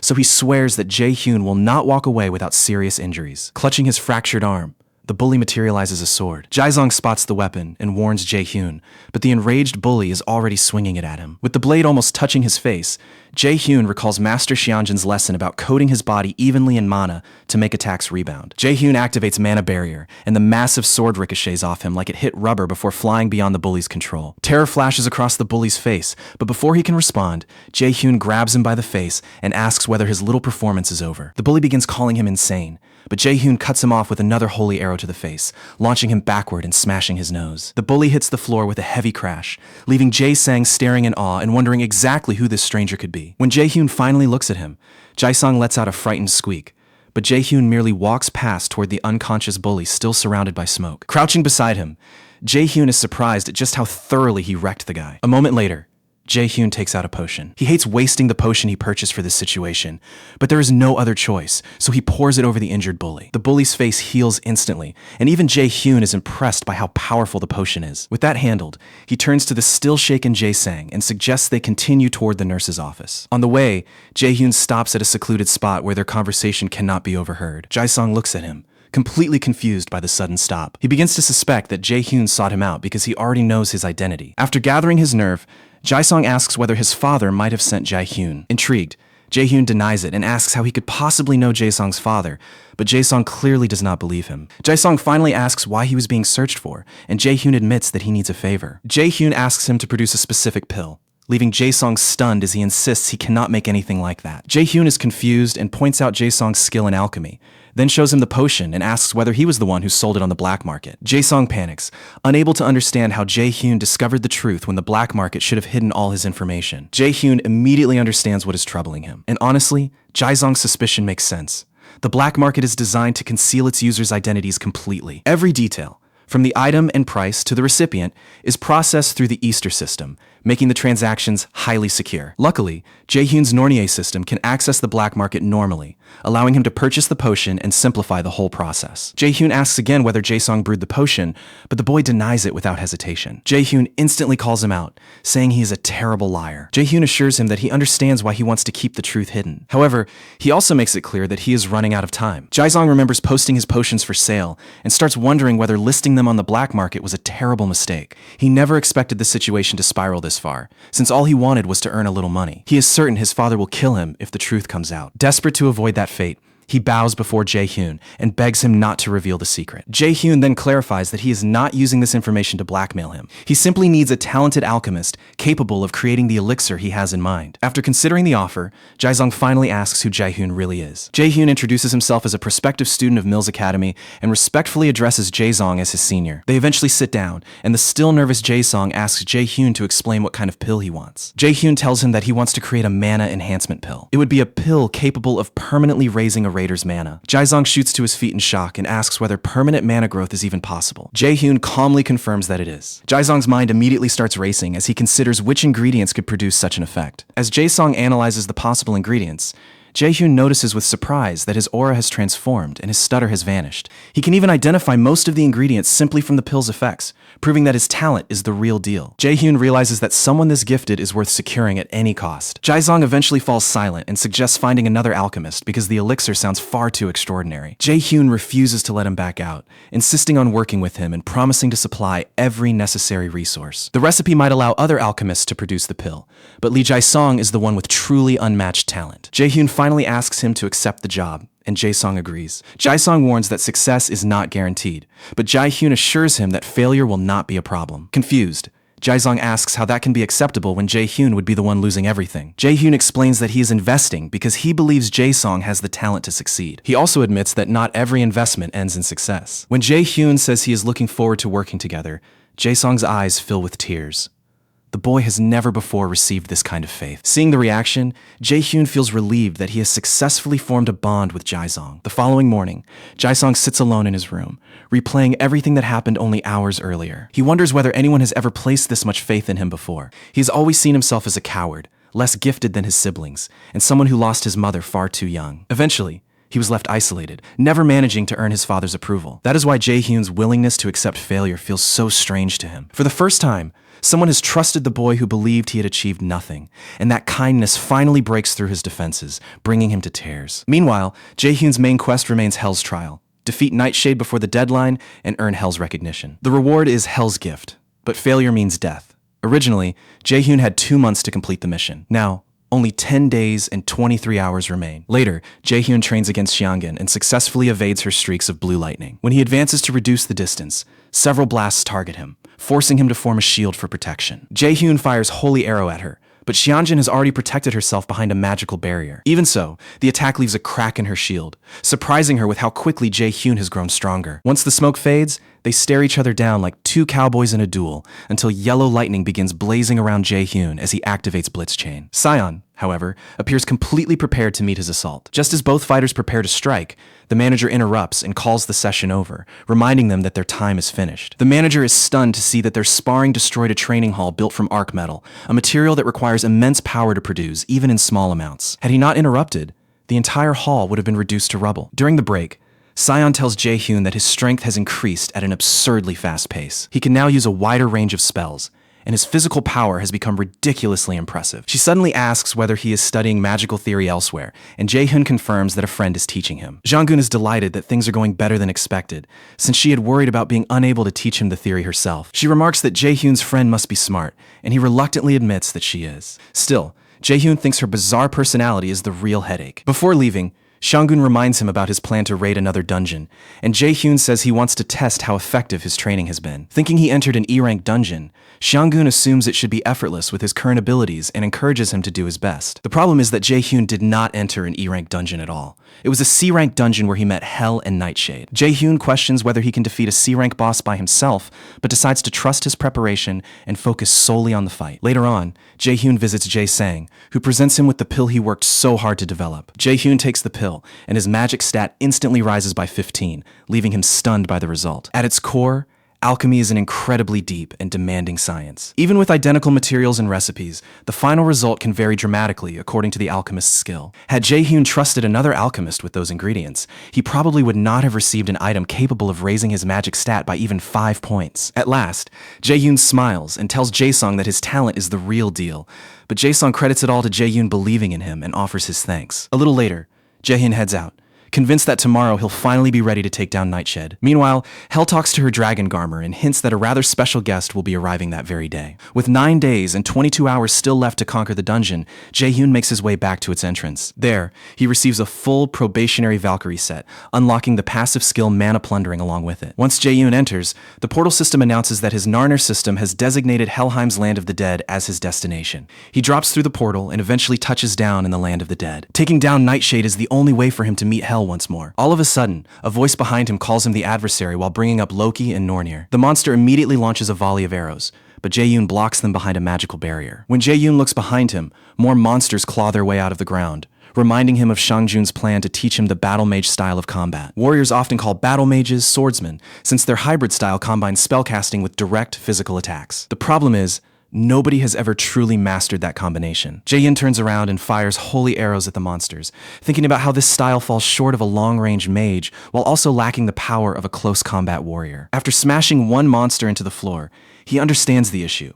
This style sits awkwardly in the middle because it excels at neither specialty. Still, Songjun seems convinced that Jae-yoon can make this supposedly flawed style work, and before long, Jae-yoon starts tearing through the monsters. Meanwhile, manager Sungjae is standing guard at the dungeon entrance when he senses another presence and realizes nobody reported an additional visitor. He draws his sword at once as a red car comes speeding straight toward him. Once the car stops, the woman behind the wheel recognizes him as her senior and complains that tracking him down was no easy task. Recognizing his old acquaintance Yeonju, Sungjae puts his sword away and asks what brought her here, along with how things are going at her guild. Yeonju says she's working too and thought she might run into him while handling guild business, but even searching the Manhwa guild had failed to locate him. Sungjae finds her story ridiculous, especially because Yeonju hasn't contacted him a single time since they graduated college. He eventually says it's good to see her after all these years, though he knows she wouldn't travel to some isolated dump like this just for a reunion. As Yeonju moves closer, she asks whether he's in charge of the dungeon, but Sungjae shuts her down by saying outsiders have no business worrying about it. Ignoring his warning,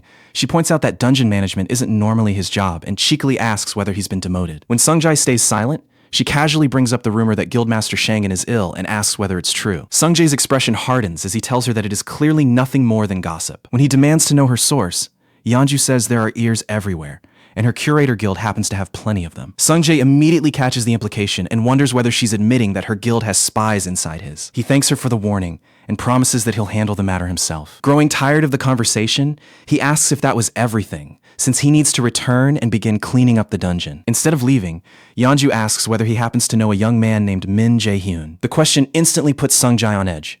Yeonju explains that Jae-yoon has been frequently visiting the Manhwa guild and meeting Guildmaster Yu Songen, so she wants to know why. Sungjae plays dumb and tells her that this is another matter outsiders shouldn't be concerned with. With a sigh, Yeonju finally turns and walks off. As she departs, she admits she never expected him to reveal anything, knowing perfectly well how stubborn he is. That's just the kind of person he is. Still, she says she came this far because she needs to at least look like she's doing work worthy of her guild salary. Soon afterward, she gets back into her car and drives away. Back inside the dungeon, Jae-yoon stacks the defeated monsters into a pile and casually takes a seat on top. Not long after, the dungeon boss Nightshade finally shows up, and Jae-yoon greets it like an old acquaintance, saying it's been a while. Nightshade's body flares with an unnatural red glow before it charges, forcing Jae-yoon into the air as he lines up his holy arrows. From above, he drives the arrows into its eyes and mouth, throwing the monster off balance long enough for him to land safely. Yet the attack barely seems to hurt it.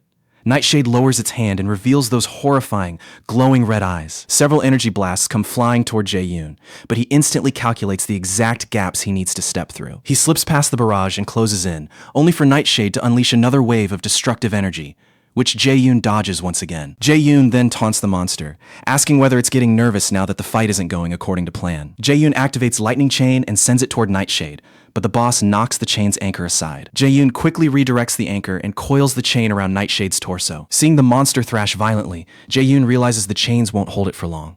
He follows up with a storm of holy arrows aimed straight at its eyes. The combined assault clearly hurts, and blood begins leaking across the monster's face. But Nightshade refuses to stay down, violently struggling until it tears itself loose from the lightning chains. The system immediately issues a warning. Nightshade has entered Berserk mode, increasing both its strength and dexterity by 1.5 times. That's already terrible news, but the system piles on another problem. The stigma of death has been placed on Jae-yoon, and failing to remove it within 10 minutes will trigger the sudden death penalty. The only way to remove the stigma is to defeat Nightshade, leaving Jae-yoon wondering what this unfamiliar sudden death penalty actually means. Strangely enough, the system also announces that his absolute calculation skill, universal derivation, has activated. Still unable to make sense of it, Jae-yoon assumes Hell is behind everything and shouts at her, demanding to know how she can interfere so freely. Hell gives him no reply. Instead, the system displays the 10-minute countdown, with 30 seconds already gone. The stigma still active, Jae-yoon charges after the Berserk Nightshade, only to freeze when the monster suddenly turns and runs away. Before Nightshade can gain much distance, Jae-yoon blasts its face with a holy arrow and tears a hole through it. The clock drops to 8 minutes and 32 seconds, while an eerie smile slowly spreads across Nightshade's face. The monster clearly intends to win by dragging out the battle, so Jae-yoon decides to use an area-wide attack that escaping won't be possible against. Just as Jae-yoon is about to cast, Nightshade locks him in its gaze and shatters both his focus and the spell. The system reports that Jae-yoon failed the resistance check and has temporarily received a fear debuff, weakening his abilities. Before he can recover from the shock, Nightshade lands a direct hit. After the impact, the system announces that the fear debuff has worn off. Even so, Jae-yoon is left coughing up blood. Despite the damage, he steadies himself and refuses to let the blow send him to the ground. With 7 minutes and 11 seconds left before the penalty, Jae-yoon braces for another restraint spell. When it never comes, he wonders whether Nightshade can only use it once instead of repeatedly restricting his movement. He can't be sure, and he fears that attempting Light's judgment might trigger another interruption, draining his mana and leaving him helpless. Jae-yoon needs a different plan, and then remembers that one of Nightshade's eyes was damaged, meaning its vision must be more limited now. He activates Wind Boost, planning to obscure whatever vision Nightshade still has. A powerful gust fills the area and blocks the monster's view.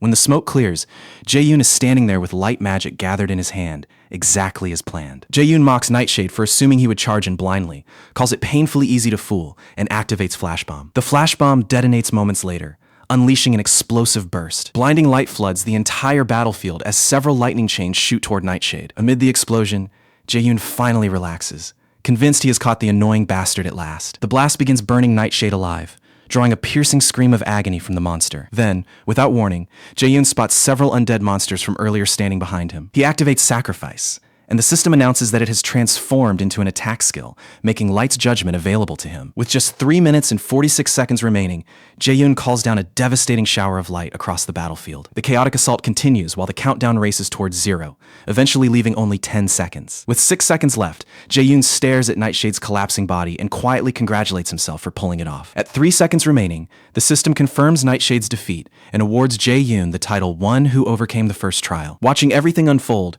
Hel remarks that Jae-yoon must have been chosen for a reason after all. She extends a hand toward him and summons Jae-yoon to her temple. With the dungeon boss defeated, the stigma of death vanishes, and Jae-yoon earns experience, the crafting material Nightshade's core, and the equipment item Shadow Armor. The system also confirms that he has gained 3 levels and earned the title for overcoming the first trial. After reviewing his qualifications, the system tells him that Hel is summoning him to her temple. A moment later, Jae-yoon is transported before a gigantic entrance leading into Hel's temple. At the entrance, a massive monster suddenly erupts from the darkness and charges at him. Jae-yoon instinctively jumps back, but Hel calls the creature Garmer and orders it to escort their guest inside. Jae-yoon follows Garmer into the temple and calls out for Hel. Hel admits she never expected him to succeed, then congratulates him for surviving her trial and calls him the child born with the destiny of the adversary. Confused by her words, Jae-yoon asks why she gave him the Nornir system and forced him through such a brutal trial. Hel merely smiles at him and says that he must continue growing into the role of the adversary. Jae-yoon presses her for an explanation, asking why he alone was selected. Hel replies that he was born carrying this destiny from the very start. According to Hel, his destiny is to oppose the mighty Aesir and eventually become the one who kills the great god Odin. She says that Loki and the others are all expecting him to fulfill exactly that role. When Jae-yoon admits he still doesn't understand, Hel tells him understanding is unnecessary because they never truly expected that future to come to pass. When her vague answers anger him, Hel presses a finger to his lips and says he must feel betrayed, unable to understand why the gods should have the right to control him. She leans closer, almost brushing her lips against his, and reminds him that the matter involves more than just the gods opposed to the Aesir. As she speaks, Hel shoves Jae-yoon into a portal behind him and reveals that the world is approaching its end, while Odin intends to control everything. Stopping that outcome will require the power of the adversary foretold by prophecy. As he tumbles through the portal, Jae-yoon protests that she can't send him away yet because he still has plenty of questions. Hel simply tells him to become stronger, saying she'll be waiting for the day they meet again. Once Jae-yoon disappears, Hel turns toward a nearby observer and asks how long he intends to keep watching, pointing out that she never invited him. Moments later, Jae-yoon crashes back into the real world, irritated that he left with more confusion than answers. While he sulks, the system reveals Hel's gift, the passive skill, Hel's Blessing, which nullifies every abnormal effect inflicted on him. Meanwhile, the old man spying on Hel apologizes for his intrusion, explaining that he couldn't resist watching after hearing she would meet the boy. He asks Hel what she thinks after meeting Jae-yoon face to face, but she says it's too soon to judge, since the adversary has only taken his very first step. Hel admits that Jae-yoon's growth exceeded her expectations.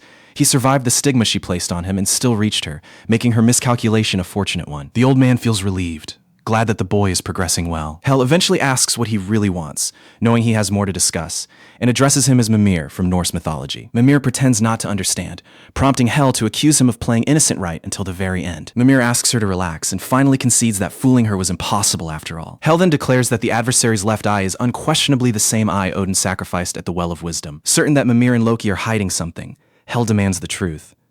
Mimir says he wants to reveal it, but the time isn't right yet, so Hel reluctantly agrees to wait. Still, Hel says she can't simply remain idle.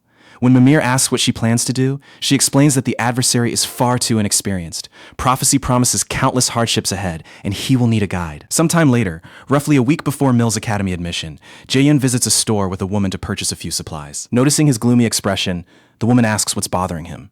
Jae-yoon brushes it off as nothing, so she takes him around to collect the remaining items. Although he claims everything is fine, Jae-yoon is actually troubled by the fact that all his suffering brought no answers. Only an even longer list of questions. At least he did come away with the passive skill, Hel's Blessing, and an X-rank skill. Jae-yoon also possesses other EX rank skills, including one watched by the gods, which accelerates the user's growth through divine blessings. Another is Absolute Eye of God, an ability that pierces illusions and reveals reality exactly as it is. Jae-yoon had never even heard of the X-rank in the Asur system. The X stands for extraordinary, suggesting that these skills exist beyond the system's normal limits. When Jae-yoon realizes that the gods opposing the Asur may have granted him these skills so he can kill Odin, the weight of it overwhelms him all over again. His thoughts are interrupted when he sees the woman casually pay 300 million won for a simple mana blade, an item meant to be used up. Then she pulls up an enormous shopping list on her phone, and Jae-yoon starts to panic about how much more they still need to purchase. Earlier that day, the woman, Park Hana, had approached Jae-yoon and introduced herself as a member of the Manhwa Guild. With Jae-yoon's admission to Mila's approaching, Seong-won apparently wants to buy him a present. He expected a quick trip for a few elixirs and artifacts, but this has turned into something far bigger. Once she dumped several bags into Jae-yoon's arms, Seong-won suggested checking out some armor. Jae-yoon stopped her, explaining that armor was unnecessary because he already had something usable. He then reveals the shadow armor he received from Nightshade, a piece of equipment that grants him the stealth skill when worn. Because the armor is B-rank defensive gear, Jae-yoon is sure the store has nothing superior, especially with stealth included as an extra bonus. After noticing the armor's stealth ability, Hana asks whether Jae-yoon wants a stealth artifact too. Every raider would love to own one, though finding such an item here would be extremely difficult. Jae-yoon immediately tells her that he has no need for one. He adds that obtaining one would require extraordinary luck, unless he happened to discover it inside a dungeon. That makes sense, considering how few people ever managed to learn stealth in the first place. Hana agrees, pointing out that her brother is the only raider in the entire country who currently possesses that ability. Hana casually walks off after saying this, leaving Jae-yoon to ask what she is talking about. She explains that the manager, Park Sung-jae, is actually her older brother. Jae-yoon is stunned. As Hana leaves, he struggles to accept the revelation because her personality and Sung-jae's could not be more different. Suddenly, Jae-yoon's eyes glow brightly, and the Nornir system announces that an unidentified entity is resonating with him. A wave of nausea hits him, followed by the appearance of a glowing trail identical to the one he saw near the treasure gate. Jae-yoon rushes after the light. Hana calls to him, but he simply says he will be gone for only a moment. As he pursues the trail, his Absolute Eye of God activates, cutting through the illusion and exposing what is truly there. The system announces that the first low-rank ability with an Absolute Eye of God has unlocked, granting him a new skill called Detection. Detection is an extraordinary rank skill that lets him inspect unidentified items and cancel an enemy's stealth or phantom abilities. As he observes the king, Jae-yoon notices that the kingdom of the world contains an enormous amount of power. While Jae-yoon stares in shock, the Nornir system activates Detection. Elsewhere, a close combat match ends almost immediately when an Hoi-yeon overwhelms his opponent. Several spectators praise Hoi-yeon's incredible talent, though they admit the gap between him and his opponent was so massive that the victory was practically guaranteed.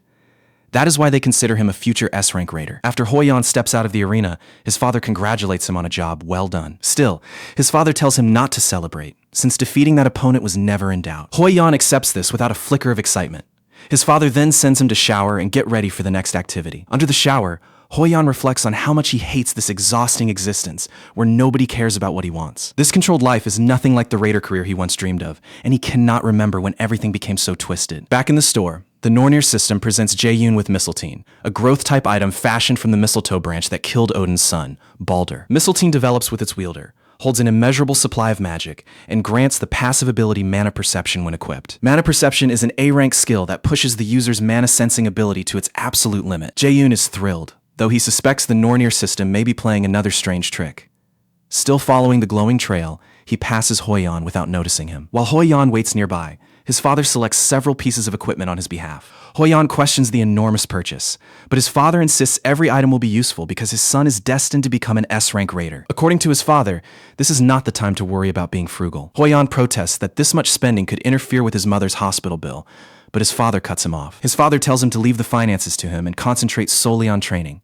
As always, Hoi-yeon reluctantly agrees. As his father keeps shopping, Hoi-yeon silently wonders why he is even standing in this store. As he trails behind his father, People who recognize him whisper in confusion about why a combat prodigy like him is shopping here. Hoi-yan ignores the spectators, even as some attempt to photograph him, and privately questions whether this is really the raider life he once imagined. To him, this feels no different from being a monkey displayed behind zoo glass. When his powers first awakened during childhood, his mother had smiled warmly and gently patted his head. Living in that poor, gloomy home, Hoi-yan dreamed of becoming a raider because his newly awakened power felt like a ray of hope capable of changing their entire lives. But that hope quickly faded once his father decided to exploit his power for his own ambitions. Now he feels less like a person and more like a machine built to obey every command his father gives. In this broken state, Hoi-yan wonders whether he can survive even 3 years at Mills Academy. While they browse, an announcement blares through the speakers.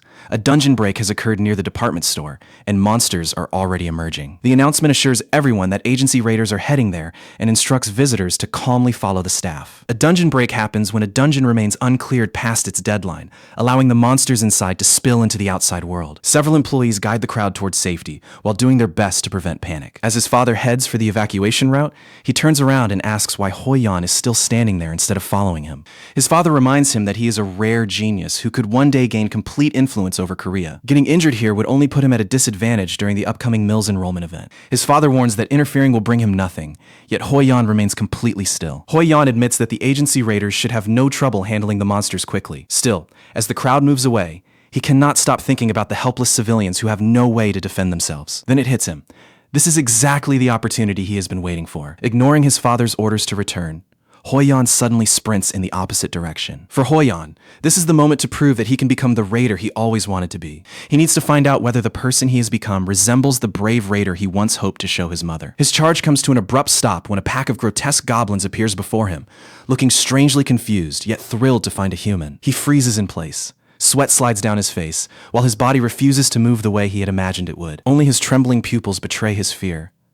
As the monsters charge, Hoi-yan realizes that he cannot even lift one finger or take one step. He desperately commands his body to move, but a goblin closes in with its sword. Hoi-yan cannot understand why fear has paralyzed him when he knew this path was dangerous and had dreamed of it for years. They are only low-level monsters, yet he is terrified, and he cannot understand why. Before the goblin can strike, Jae-yoon arrives and crushes it into the ground with one stomp. Hoi-yan stares in shock and falls backward as the mysterious stranger asks whether he is in Hoi-yan. A little earlier, Jae-yoon had spent 50,000 won of his own money on an item when Hana suddenly called to him in alarm. She asks why he suddenly ran to the unappraised items section, but all she sees in his hand is an ordinary-looking rock. Jae-yoon wonders whether the item appears to be nothing more than a rock to everyone else. He keeps its true nature to himself and dismisses Hana's question. As they speak, another announcement reports the dungeon break near the department store. Before Hana can say anything, Jae-yoon bolts away once more, smashes through a department store window, and leaps outside. As he drops from above, Jae-yoon spots a cluster of goblins directly below. The moment he lands, a barrage of holy arrows rains onto the monsters and instantly wipes out several of them. While the surviving goblins stare at him in confusion, Jae-yoon realizes their numbers are much higher than expected. Eliminating them without civilian casualties could prove difficult. Even so, Jae-yoon tears through their bodies with lightning chain, following it with another relentless storm of holy arrows. Moving across the city, Jae-yoon discovers Hoi-yan surrounded by goblins and pounces on the idiot about to strike the boy. Still confused, Jae-yoon asks the boy whether he is in Hoi-yan. He never expected to run into the so-called unfortunate genius in a situation like this. Still trembling, and Hoi-yan asks for Jae-yoon's identity, but Jae-yoon ignores the question and says he needs Hoi-yan's assistance. During the conversation, Hoi-yan spots a goblin behind Jae-yoon and warns him. Jae-yoon does not even turn around. He simply says he is aware of it. Without looking back, Jae-yoon activates lightning chain and slices through the zombie-like goblin's upper body as effortlessly as cutting butter. Hoi-yan's eyes go wide, but Jae-yoon calmly explains that they must stop the monsters before they reach the residential district. When Jae-yoon asks whether Hoi-yan plans to keep sitting on the ground, the boy immediately stands and reaches for a weapon. Strangely enough, Jae-yoon's words instantly drive away the fear that had been paralyzing Hoi-yan. This is what being a raider truly means, and his duty right now is to protect the people in danger. They advance a little farther before encountering another goblin pack. Jae-yoon asks whether Hoi-yan can use taunt, an ability that draws nearby enemies toward the user. He wants the boy to attract as many monsters as possible and keep them focused on him. Jae-yoon checks whether he can handle it, and Hoi-yan answers with a confident nod. Summoning his sword, Hoi-yan understands that hesitation is no longer an option. He must give everything he has. He activates his active ability, Taunting Roar, plunges his sword into the ground, and unleashes a powerful wave of energy that forces every monster within 50 meters to focus on him. Taunting Roar successfully pulls every goblin toward Hoi-yan. Jae-hyun recognizes that it is a superior version of taunt and is surprised that the boy can maintain it without stopping. Jae-hyun remembers that in his previous life, before the regression, Hoyeon had risen only as high as B rank. He has no idea whether that outcome was caused by the weak mindset Hoyeon just displayed or by something else entirely. Despite his current reputation, Hoyeon eventually fell from his peak rather quickly, earning the title of the unfortunate genius. Still, Jae-hyun believes that a fragile personality can be strengthened. Jae-hyun activates Lightning Chain, convinced that Hoyeon could become a very useful asset. In the middle of the battle, Jae-hyun suggests finishing everything quickly, and Hoyeon eagerly agrees. Jae-hyun's chains rip through the goblins while Hoyeon cuts down the ones that remain. Soon, goblin bodies cover the ground. When an agency raider finally arrives, he can only stare and wonder what happened. The two boys stare back without expression. The man introduces himself as Park Kyung-hoon of the Raider Agency and asks whether they defeated all these goblins themselves. Hoyeon glances at Jae-hyun and confirms that they did. Kyung-hoon then recognizes the boy's face. Those features belong to the famous and Hoyeon. Kyung-hoon has heard countless people praise Hoyeon as a genius, yet the boy is still barely old enough to enter high school. The boy beside Hoyeon appears to be around the same age, but Kyung-hoon still cannot believe that two youngsters handled this many monsters alone. Completely baffled, Kyung-hoon admits that he has no idea what he is supposed to tell his superiors. Jae-hyun says that this is exactly what he wanted to discuss with him. He asks Kyung-hoon to report that the agency handled the situation, since nobody would believe two kids were responsible for all these kills anyway. Kyung-hoon points out that this would plainly break the law, but Jae-hyun responds that it only matters if someone actually witnessed what happened. Kyung-hoon explains that, as a government organization, the agency cannot handle matters however it pleases. Still, he promises to keep things quiet if Jae-hyun wishes to avoid attention. He also confirms that the boys will still receive the hunting reward. Jae-hyun declines the reward for himself and suggests giving the entire payment to Hoyeon while keeping his own involvement hidden. After all, Yeonhwa's sponsorship means Jae-hyun is not short on money. With the Mills enrollment approaching, staying out of the spotlight is the smarter choice. More importantly, putting in Hoyeon in his debt could prove far more valuable than the reward itself. After a brief silence, Kyung-hoon asks whether that is everything.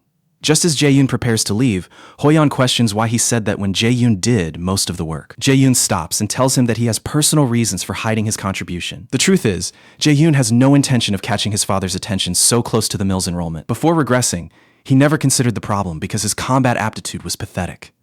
This time, however, he intends to stay alert. His father still has no idea that Jae-hyun has switched his focus to magic, and Jae-hyun cannot predict what trouble would follow if the truth came out. For now, Jae-hyun decides to keep a low profile. Revenge works best when it is silent and hidden. He will become powerful beyond that man's notice, then wait for the perfect moment to tear out his throat. Meanwhile, Hoyeon is left wondering how he should respond. He knows he could never have handled those monsters alone. Because of that, claiming Jae-hyun's achievement as his own feels completely wrong. Yet the reward could ease his mother's illness, even if only slightly. Hoyeon wants to become a raider who never has to bow his head in shame. But if pride makes him lose this opportunity and his mother dies, he is not sure he could keep going. Watching him closely, Jae-hyun realizes that pride is not the real reason Hoyeon is hesitating. There must be something else behind it. To guide his decision, Jae-hyun tells him to think carefully, since his actions genuinely deserve the reward. He reminds Hoyeon that if he had stayed still, someone would have died. Hoyeon finally admits that Jae-hyun is right. If hesitation causes his mother to die, then the dream he is fighting for would lose all meaning. In the end, Hoyeon promises Jae-hyun that he will repay this debt one day. As Jae-hyun turns to leave, Hoyeon quickly asks for his name and phone number. Jae-hyun notices Hoyeon is speaking formally and tells him to drop the honorifics because they are the same age. He then reveals that they are both future cadets of Mills Academy. That means they will probably be running into each other quite often from now on. On the day of Mills Academy's enrollment, Jae-hyun and Yoo-jung appear among the gathered crowd. Elsewhere, students notice Hoyeon and call him the genius warrior, joking that someone like him belongs to an entirely different species. They also spot the beautiful woman walking behind him, who turns out to be Seo Ina. Jae-hyun immediately notices that Ina is already becoming the center of attention. That is hardly surprising, considering she was always ranked among the most popular raiders in his previous life. If Jae-hyun can win Seo Ina over too, he will gain another powerful card for the future. The catch is that Ina is not like the other people he plans to recruit. There is no reason to rush anything yet, especially when he already has other capable people he can rely on. Jae-hyun's thoughts are suddenly cut off when Yoo-jung calls him out for staring at Seo Ina, saying her beauty is no excuse for being that creepy. Jae-hyun immediately asks what kind of rubbish she is talking about. A little later, a man takes the podium and welcomes the newly enrolled cadets of Mills Academy. The man introduces himself as Chairman Goo-jae-in, and Jae-hyun instantly recognizes him from his previous life, silently cursing the bastard for what he once did to Kim Yoo-jung. Jae-hyun turns toward her and tells her to stay strong. Since nobody knows what awaits them at Mills, he tells her to stay prepared, though she wonders why he suddenly sounds so serious before confidently promising to do her best. Kim Yoo-jung would eventually become a genius ranked among the top 3 magicians, and Jae-hyun silently vows that this time, he will not let her die. Chairman Gu Jae-in declares the beginning of Mills Academy's entrance ceremony, then adds with a suspiciously cold smile that they have arranged a special event. It is a game held inside a demi-plane, where seniors and freshmen must steal one another's name tags. The moment he announces the start of the freshman hunt, a magic circle lights up beneath the students and catches everyone off guard. Startled, Yoo-jung jumps back. But Jae-hun quickly catches her hands because getting separated here would be dangerous. Elsewhere, manager Park Song-jae remembers that today is Jae-hoon's entrance ceremony, while Song-gun realizes it may already be starting and wishes she had sent him a good luck message. Then she remembers that he will not be able to check any messages now and asks manager Sung-jae whether the freshman hunt will last 3 days again. He confirms that the event will take place inside the demi-plane and continue for 3 full days. Song-gun feels disappointed knowing she will be unable to contact Jae-hun for the next 3 days. Sung-jae tells her he expected that situation, so he sent Jae-hun a message on her behalf. The guildmaster perks up and eagerly asks whether Jae-hoon has answered. At the same time, Jae-hun and the others arrive in the demi-plane, where he checks on the dazed Yoo-jung and asks if she is okay. Turning around, he spots Seo-ina, the black-haired, hazel-eyed genius whose magic aptitude was measured at 92. In his previous life, Ina transformed the world's view of magicians and eventually rose to become an S-rank raider, walking the same path as Song-gun. Back at the Manhwa Guild, manager Sung-jae tells Song-gun that Jae-hun replied with a message asking them not to worry. Inside Mills Academy's central control room, the faculty members assemble to monitor the freshman hunt. Instructor Kim Seaki points out that this year's batch is packed with talent, especially An Hoyeon, whose potential has already attracted overseas attention. Saki adds that Seo-ina, Kim Young, and Lee Soo-yuk each scored roughly 90 or higher in aptitude, though the records of cadets who changed career tracks have not been updated. The chairman tells Seaki to forget about them, arguing that people who abandon their chosen paths have no place here. Mills Academy is not lenient enough for fickle-minded cadets to survive. Mills Academy already attracts unusually talented cadets, yet a few among them still stand far above the general level. In the chairman's eyes, ordinary talents exist only to become stepping stones for true geniuses, so there is no need to waste opportunities on them. When an awakened one is pushed against an unbeatable enemy or the brink of death, they may sometimes receive a second chance called a reawakening. Chairman Jian is willing to sacrifice 100 C-rank raiders if that is what it takes to produce a single A-rank raider. To him, anyone who fails simply failed to prove their worth. His job is to find the rare gems and hand them over to the person pulling the strings, and he can no longer afford delays. The freshman hunt is held inside an artificial demi-plane constructed through magic. Inside this realm, magic can accomplish things impossible in the real world, including manipulating time and ignoring spatial limits. Even so, roughly 5% of the cadets fail this event every year. The challenge is brutal enough to force them to confront the limits of their own abilities. Once inside the demi-plane, Chairman Jian appears on a screen and begins laying out the rules of the freshman hunt. The rules allow only C-rank skills or weaker, and stealing another participant's name tag earns points. A senior earns 10,000 points for capturing a freshman's name tag, but a freshman who steals a senior's tag receives a massive 100,000 points. Those points can be spent throughout the academy's facilities, so collecting as many as possible is clearly worthwhile. Jae-hoon realizes that his A-rank lightning chain is unusable under these rules, but notices that the chairman never mentioned unique skills. He then adds that every skill will be reduced to 1/10 of its normal strength, supposedly to keep everyone safe from serious injuries. Jae-hoon listens quietly and starts analyzing the rules. The rules are full of loopholes. The chairman says nothing about unique skills and places, no restriction on anyone's stats. Jae-hoon can see the chairman's real goal is to eliminate the weak and identify the truly gifted. Jae-hoon turns to Yoo-jung and suggests moving immediately, since they need shelter for the 3 days they will be trapped here. The demi-plane contains everything needed for survival, from power-draining traps and healing ponds to the nightmare forest, foraging zones, and shelters. But if they want to last 3 days, securing a shelter has to be their top priority. As they travel, Yoo-jung suggests bringing Seo-ina with them, arguing that having another magic cadet on their side would make the group safer. Jae-hoon is almost bothered by how sensible Yoo-jung suddenly sounds, especially because teaming up with Seo-ina genuinely would be the smarter choice. The problem is that Ina is an unpredictable factor he cannot control. Most of what he knows about her comes from news reports, but he remembers one disastrous incident where her anger drove her out of control and put countless lives at risk. Jae-hoon tells Yoo-jung that they cannot make such a decision casually, since there is no guarantee Ina will not betray them. Besides, Ina already seems suspicious of them and clearly does not trust them. Yoo-jung disagrees,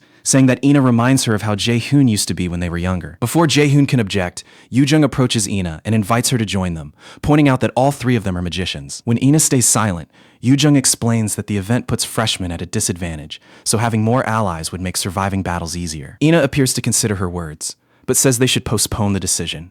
Before long, Yoo-jung realizes they have been surrounded by seniors celebrating their lucky discovery of freshmen. Senior Shin Ja-sung celebrates what looks like an easy haul of points, while Kwon Soil wonders why 3 juniors are present when her detection only picked up 2. Her shock deepens when she focuses on Jae-hun and senses absolutely nothing. Yoo-jung identifies the seniors as warriors and suggests retreating, but Jae-hoon insists they must deal with them immediately or they will never escape once the chase begins. Jae-hoon remembers that Kwon Soil possesses a skill called Search, allowing her to locate any focused target within a 300-kilometer range. If they let this group escape, the seniors could gather reinforcements and come back as a much larger threat. Ja-sung tells Soil that after earning a mountain of points, he plans to celebrate with an enormous feast. Soil warns him not to get overconfident, insisting that something about Jae-hoon feels wrong. Ja-sung summons his sword and dismisses her concerns, arguing that Jae-hoon is only a freshman while they have years of experience in this event. He tells Soil to watch him finish the entire group in one move, then charges straight at them. Jae-hoon remains perfectly still and simply arches backward as Ja-sung's sword slices through the space where his head was. Ja-sung is stunned that the freshman avoided his strike,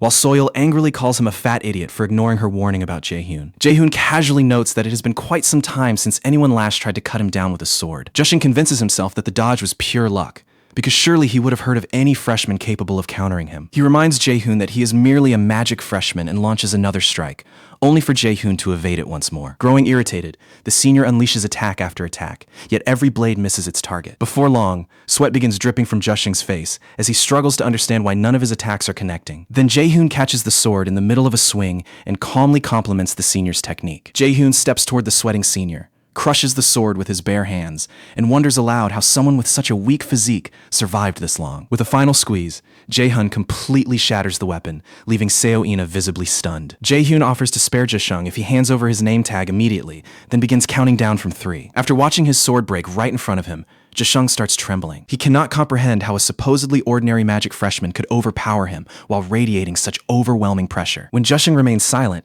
Jae-hoon tells him not to pretend he was never given a chance. After all, the opportunity was there. Ja-sung was simply the one who failed to take it. With one lightning-fast punch to the jaw, Jae-hun sends Ja-sung flying backward toward Soil. The freshman hunt system immediately announces Shin Ja-sung's elimination. Back in the academy control room, the instructors see that Min Jae-hoon has been awarded 100,000 points. Instructor Jang Yi-soo is stunned to discover that the top scorer is not An Hoyan, but an unknown cadet named Min Jae-hun. She turns to instructor Park Ha-jin and asks whether something has gone wrong. Ha-jin is just as shocked, but confirms that the results are completely accurate. Ha-jin checks with Kim Ji-yeon as well, but she confirms that everything is functioning normally on her side. A knowing smirk spreads across Chairman Ji-yeon's face as his interest in Min Jae-hun grows. Inside the demiplane, Soil demands to know what Jae-hun really is, but he ignores her and tells Yoo-jung to prepare for the next fight, asking her to accept his upcoming party invitation. While gearing up, Yoo-jung cannot help wondering whether Jae-hun has always been this powerful. Ina prepares her own equipment, as Soil angrily curses Ju-sung for turning a simple hunt into a nightmare. Even ignoring the monster who defeated Ja-sung, facing 3 opponents at once is far too risky. Soil decides to take down at least one student before escaping. She snatches up a dagger and suddenly rushes at Yoo-jung, catching the girl off guard. Jae-hoon realizes that Soil's choice is actually quite sensible. He understands that she intends to cause chaos with a sudden assault and use the opening to flee. It is a solid strategy,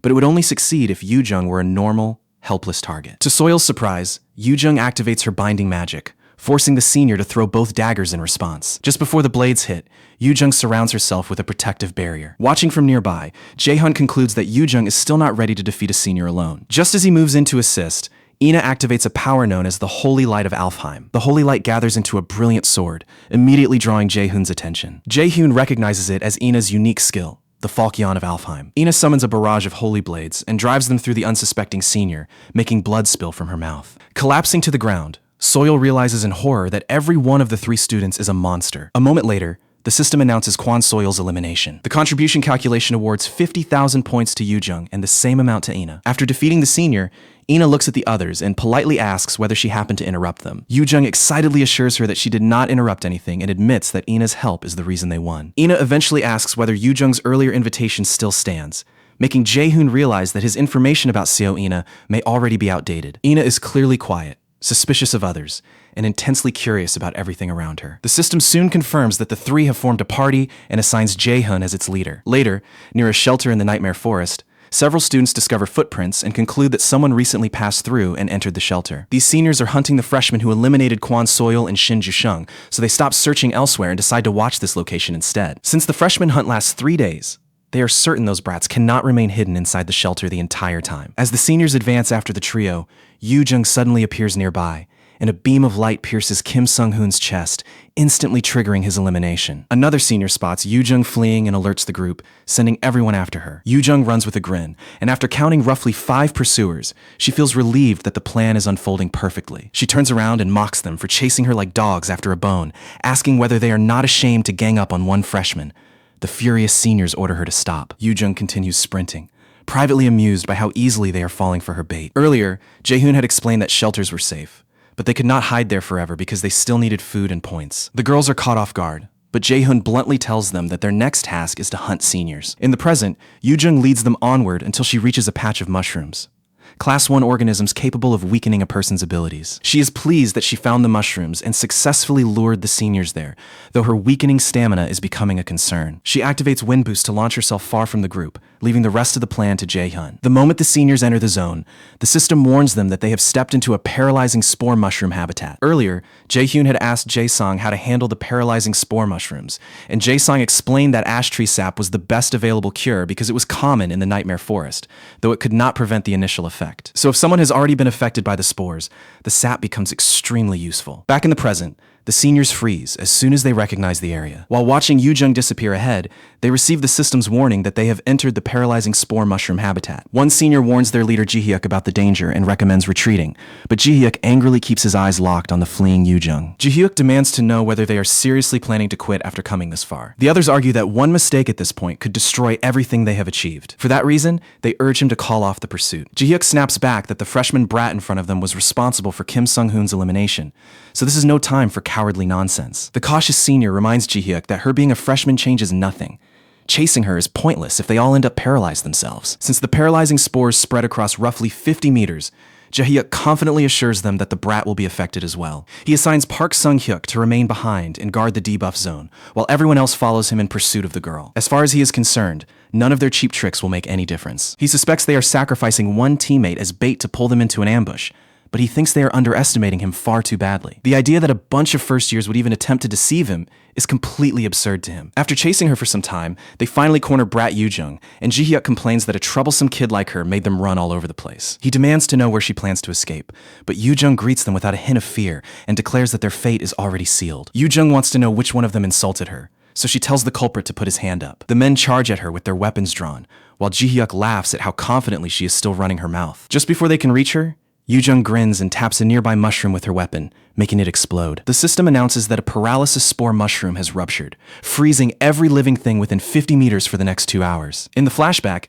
Yoo-jung reminds Jae-yoon that he promised they were searching for something valuable, yet this entire area contains nothing except trees. Jae-yoon tells her to be patient because they have reached the correct spot, then starts collecting sap from an ash tree. Yoo-jun notes that everyone has probably realized this event favors warriors, and Aina agrees, since limiting magicians to C-rank abilities or weaker severely cripples those who depend on their skills. Warriors, on the other hand, already possess powerful bodies, so the Demiplane's restriction barely affects them. Yoo-jung says Ina can at least manage because of her unique skill, but all of Yoo-jung's effective offensive abilities are sealed, leaving her with nothing but buffs and beginner techniques. When Yoo-jung asks how she is supposed to fight, Jae-yoon tells her to build a strategy around maximizing those basic skills and asks whether she can use an ability called Change. Yoo-jung proudly confirms that she can, pointing out that she was the one who taught him the fundamentals of magic. Ina explains that Change trades the caster's position with a chosen party member, then asks Jae-yoon what strategy he intends to build around it. Once Jae-yoon finishes gathering the ash sap, he tells the girls that it can make the change strategy surprisingly entertaining. Back in the present,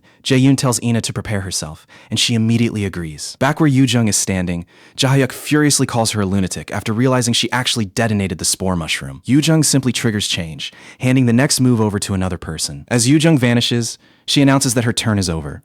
Jae-yoon appears in her place and immediately drives his foot into Ji-hyuk's face, declaring that he is up next. Our guy snaps the senior's nose, sends him crashing down, and then lands safely himself. Ja-hyuk hits the ground, still unable to move, and immediately starts swearing. Unable to move, Ja-hyuk angrily asks whether Jae-yoon really expects his plan to work and mocks him for stepping into the spore mushroom's territory. Ji-hyuk reveals that he anticipated a move like this and stationed a teammate outside, warning Jae-yoon that they will be finished as soon as the spores fade. Before Ji-hyuk can finish gloating, Jae-yoon casually tells him that his backup is not coming anywhere. Jae-hyuk calls nonsense, but a scream suddenly echoes from Sung-yuk's location, followed by the system announcing that player Park Sung-yuk has been eliminated. Sung-yuk lies lifeless on the ground with Ina's holy sword piercing him, while the system grants Jae-yoon, Yoo-jung, and Ina 100,000 points each. Still sprawled on the ground, Jae-hyuk stares in confusion, so Jae-hyun reminds him that he already said his friend would never arrive. Furious, Jae-hyuk argues that both sides are stuck for the next 2 hours and promises to deal with Jae-hyun personally once the paralysis takes effect. Before Jae-hyuk can finish,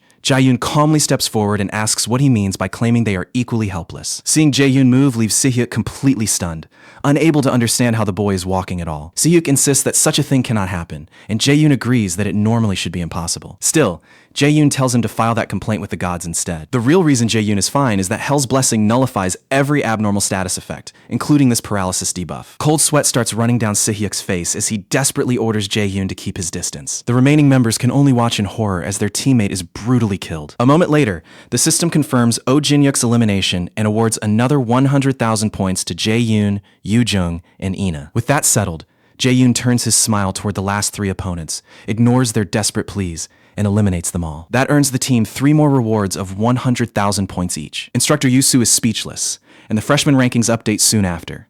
Min Jae-yoon takes first, Kim Yoo-jung and Seo Ina share second with An Hoi-an, Lee Soo-yuk and Cha Yuan sit in 5th, and Jang Ho-san lands 7th. Meanwhile, Yoo-jung gulps down the ash tree sap and nearly throws up, though she tells Ina she is recovering when Ina checks on her. As they leave, Ina remarks that Jae-yoon's knowledge of magic is impressive, since none of the books she read ever mentioned using change in this manner. Yoo-jung reveals that Jae-yoon has been a magician for less than 3 months, which is exactly why she had to teach him the theory herself. Taken aback, Ina asks whether that means Jae-yoon originally intended to become a warrior. Yoo-jung confirms it, explaining that only a few months earlier, Jae-yoon was completely committed to the warrior path. What really puzzles Yoo-jung is Jae-yoon's knowledge of the tree sap. She wonders where he discovered it and how he plans to cure his own paralysis. They soon meet Jae-yoon again, and he asks about their paralysis after noticing that neither girl seems to be struggling. Yoo-jung cheerfully says that is only natural, considering she merely sprinted around and used a single spell. She checks with Ina as well, and Ina confirms that she feels perfectly fine too. After a while, Yoo-jung admits that Jae-yoon's strategy this time was actually decent. She adds that although he normally looks like an idiot, he seems slightly different today. Jae-yoon suddenly squishes her cheeks and demands to know who she is calling stupid, questioning whether she is even qualified to say that. Ina watches their childish exchange and starts wondering why Yoo-jung called Jae-yoon stupid, only to realize that she personally finds him rather handsome. As the two continue fooling around, Ina is startled by her own thoughts and reminds herself that now is hardly the time for such distractions. A tear slips down her cheek as she remembers that she must stay cautious. Later, back at the shelter, Jae-yoon starts preparing a mysterious mixture. Ina comes over to ask what he is brewing, and Jae-yoon explains that it is a potion for restoring HP. He says an older brother taught him the recipe as a precaution, then remembers Jae-song nearly crying because Jae-yoon butchered the ingredients through more than 100 failed attempts. Yoo-jung wonders how Jae-yoon could know someone capable of teaching him this when he has no friends, so he fires back by asking whether she has anyone besides him. The jab hits a little too close to home, and Yoo-jung complains that he is being unfair. Ina suddenly praises Jae-yoon, saying his abilities make him seem unlike anyone else their age. According to her, he is so capable that he feels like someone with 10 extra years of life experience. Jae-yoon says nothing, silently wondering how Ina developed such sharp instincts when she managed to time everything so perfectly. Eventually, Yoo-jung interrupts and says they should stop talking and eat if they want to accomplish anything the next day. She confidently offers to cook, but Jae-yoon tells her not to bother because they can survive on the fruits they gathered. Annoyed by his reaction, Yoo-jung asks whether he said that because he does not trust her cooking. Jae-yoon tells her he will trust her only after she reveals what color the cookie she made in middle school home economics turned out to be. After thinking hard, Yoo-jung remembers that the cookies were probably purple, prompting Ina to ask whether she had added blueberry jam. Jae-yoon corrects her, explaining that the color had nothing to do with blueberry jam. Yoo-jung simply cannot cook, and he once fainted after eating one of her cookies badly enough that they had to call the teacher. To be fair, Jae-yoon admits that his own cooking skills are just as hopeless. Ina then offers to prepare the meal, saying she knows a bit about cooking. Surprised that she can cook, Jae-yoon asks about it, and Ina explains that she prepared meals daily while living with her grandmother. As Ina ties her hair back and gets started, Jae-yoon remembers that almost nothing is known about Seo Ina's family. Her mention of living with her grandmother makes Jae-yoon wonder whether something happened involving her parents. A little later, Ina finishes the meal and serves it to everyone. Yoo-jung takes one bite, immediately hugs Ina, and announces that the food is delicious. Jae-hyun keeps eating and agrees with her, amazed that food this tasty is possible in a place like the Demiplane. Their heartfelt praise touches Ina deeply, bringing a smile to her face after a long time without feeling this happy. Meanwhile, Inside the Meals Academy control room, Instructor Siaki points out that the highly anticipated cadet on Hoyan is currently ranked 4th. What is truly unexpected is that magicians occupy the top 2 positions. That alone is absolutely astonishing. Instructor Yasu even considers the possibility of a system malfunction, since nothing else seems capable of explaining these results. Chairman Jin, however, looks absolutely thrilled by what he is seeing. Until now, only warriors had ever posted numbers like these, so even he struggles to process this unprecedented situation. A team made up of just 3 magicians is dominating the event after eliminating a senior squad right from the beginning. Fascinated, the chairman tells instructor Kim Ji-yeon to replay the scene involving the paralysis spores. He watches Jae-yoon materialize and immediately smash his foot into Sae-hyuk's face. The chairman is captivated by the boy's ability to make such a precise decision under pressure. On top of that, Jae-yoon possesses enough power to overpower trained warriors. Calling him merely a magician, or simply a freshman, does not begin to describe how extraordinary he is. Suddenly, Instructor Heijin approaches with the profile the chairman requested, though he admits he is unsure whether the file is actually correct. Confused by the hesitation, the chairman asks him to explain. When Hajin starts stammering, the chairman orders him to relax and speak clearly. At last, the instructor reveals a profile showing that our guy has a 97% aptitude rating and belongs to the warrior class. The revelation stuns the chairman,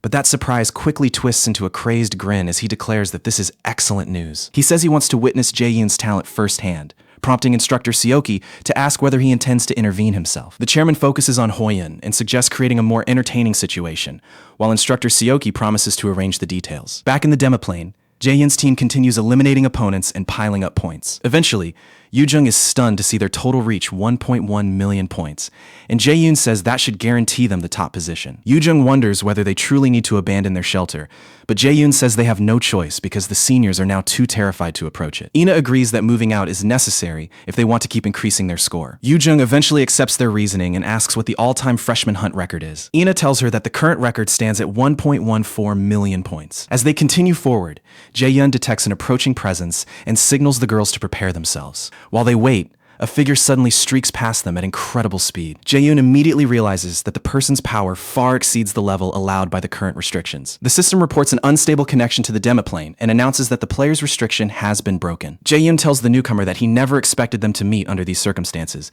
and the freed player is revealed to be Hoyan. Jae-yoon asks Hoyan what he is doing, but Hoyan says nothing and keeps staring downward, making Jae-yoon wonder whether he can even hear him. Ina warns Jae-yoon to stay alert, saying Hoyun does not appear to be in control of himself and may be under someone's influence. That makes Jae-yoon realize that the chairman must be behind this. Before his regression, a nearly identical incident had taken place during the Mills Festival. A day meant to become a cherished memory for the young cadets instead turned into a massacre marked by unforgettable bloodshed. The disaster had been caused by Gu Jae-yoon's unique ability, indoctrination. Once his crimes were exposed, Jae-yoon staged a horrific incident just before his arrest to divert the world's attention and create a chance to disappear. Countless cadets died that tragic day, while Gu Jae-in managed to escape. For Jae-yoon, that day was even more personal. It was the day Kim Yoo-jung died. In the present, Hoyun activates his sword, and Jae-yoon decides that restoring his sanity must come before anything else. A Nornir system window suddenly appears, assigning Jae-yoon a sub-quest to rescue the mind-controlled cadet. His objective is to dispel the control affecting the cadet and bring him back alive. The quest is rated C rank, offers a single blank card as its reward, and must be completed within 2 hours. The sub-quest catches Jae-yoon off guard, but the blank card reward grabs his attention even more. The chance to copy someone else's abilities with a blank card excites Jae-yoon, and Yoo-jung immediately offers her support. Jae-yoon refuses the help, assures them he can handle it, and orders the girls to leave at once. He tells them to put as much distance between themselves and Hoyun as possible, collecting points along the way if they can. Yoo-jung remains confused and reminds Jae-yoon that he is facing the renowned genius warrior, not someone he can defeat alone. Jae-yoon only smiles and asks whether she truly believes he is incapable of winning. Ina hesitates at first, but eventually agrees to go, leaving Yoo-jung stunned that she is actually siding with Jae-yoon. Frustrated but willing to cooperate, Yoo-jung agrees to hunt for points and tells Jae-yoon not to get himself injured before leaving. She drags the still distracted Ina into the forest and tells Jae-yoon to either defeat Hoyun or steal his name tag before coming after them. Once the girls are gone, Jae-yoon quietly tells himself that this should not take very long. A few hours earlier, after eliminating a senior, Hoyun calculates that his latest kill may have brought his total to 600,000 points. He is relieved to have survived 2 days and realizes that enduring just one more day will be enough. Ranked 4th despite all his effort, Hoyun wonders how the top spot remains so distant, then realizes that Meals Academy truly demands this level of competition. He is impressed that Jae-yoon, supposedly a magician, reached first place despite the skill restrictions and even dragged his teammates into the highest ranks. Still, Hoyun refuses to give up, deciding that he cannot afford to lose while there is time left to fight. As Hoyun thinks, Chairman Jia-in appears on his screen and tells him that he wants Hoyun's personal assistance with a certain matter. The chairman activates indoctrination on Hoyun and calmly says that he has a little favor to request. As indoctrination takes hold and Hoyun's eyes glow, the system warns him that an intruder has entered his mind. With the strange power consuming him, Hoyun starts questioning why he is even standing there. A moment later, the system confirms that his mind has been compromised. The instant that happens, Hoyun understands that Jae-hyun must be eliminated. Back in the present, Hoyun activates his A-rank ability, Martial Ascendance. He charges at Jae-hyun again with his sword, yet our boy slips away before the strike can connect. Jae-hyun is certain Hoyun wasn't anywhere near this level a few days earlier, but he keeps evading every blow. Hoyun's improvement has been so extreme that he barely resembles his former self. When Hoyun swings his shield for another crushing blow, Jae-hyun springs back and lets it pass harmlessly. Jae-hyun knows a straight contest of physical strength would end with him losing. He activates Wind Boost and uses a powerful gust to launch himself away, creating much-needed space. The blast is strong enough to make Hoyun cover his face, giving Jae-hyun the opening to slip behind him before the shield comes down. Jae-hyun fires lightning magic, but Hoyun instantly spins around and retreats before the attack can land. Jae-hyun is stunned because Hoyun moved on instinct, before his eyes had even registered the attack. He realizes his opponent possesses natural combat instincts, meaning this fight will be far tougher than expected. Absolute calculation could dispel the indoctrination without trouble, but Jae-hyun is watching everything unfold. Although the chairman is out of sight, Jae-hyun imagines him wearing a sinister smile while observing the talented warrior and Hoyun. Jae-hyun smiles and decides that ending the fight in a careless rush would be a terrible waste. If they want entertainment, he will gladly put on a performance. But it is going to cost them dearly. As Jae-hyun begins showing his true skill, Instructor Yisu doubts her own eyes. She cannot believe that a magician like him is standing on the front line and battling like a trained warrior. And somehow, he is the one completely dominating the fight. That opponent just happens to be the so-called genius warrior, and Hoyun. On the battlefield, Jae-hyun appears to activate Lightning Chain, leaving Yisu even more stunned. She cannot understand how he is pulling this off when a magician is never supposed to defeat a warrior. That belief has been drilled into her ever since she chose the path of magic. Meanwhile, Chairman Jae-in watches intensely as Jae-hyun wounds Hoyun, then starts begging him to stop. Inside the demiplane, Hoyun kneels beside his sword, while Jae-hyun admits he never meant to push things this far and assures him that someone as tough as him will recover soon. Knowing the instructors are watching, Jae-hyun eventually looks up toward the cameras. He then triggers Flash Bomb, flooding every camera with light and cutting the instructors off from the battlefield. In the control room, Instructor Siaki turns to Jian and demands an explanation for the dead monitor. The chairman immediately senses trouble, snatches the remote from her, and frantically tries to restore the video feed. Jian suggests that Jae-hyun used a spell to obscure their vision, but Jae-hyun identifies it as Flash Bomb and openly wonders whether this is Jae-hyun's way of making a statement. He summons Siaki at once and orders him to bring Jae-hyun to his office when the event is over. Siaki nervously questions the rush decision, but the tense chairman grips his shoulder and asks why a victorious cadet like Jae-hyun would deliberately hide the battlefield from them. Stammering, Suki suggests that Jae-hyun is simply making sure his value goes up. Back in the demiplane, Hoyun stays crouched while Flash Bomb's glare hides the entire area. Jae-hyun eventually approaches him, places a hand on his head, and uses absolute calculation to remove the indoctrination. Hoyun's eyes suddenly regain their clarity, and he recognizes Jae-hyun standing before him. Still wearing a smile, Jae-hyun asks if he feels better. Hoyun says yes while trying to stand, only to collapse again when pain tears through his body. Jae-hyun apologizes for hurting him and points out that Hoyun attacked first, though Hoyun has no memory of doing so. Confused, Hoyun asks why he would ever attack Jae-hyun, who explains that Hoyun had been controlled by magic. Hoyun remains puzzled and asks what Jae-hyun means by mind control. Thinking back, he vaguely remembers a face and a voice, though neither memory is clear enough to identify. That still makes no sense to Hoyun, since even brief mind control normally requires a skill above A rank, while they were strictly limited to C rank abilities and lower. Jae-hyun admits he has no answer.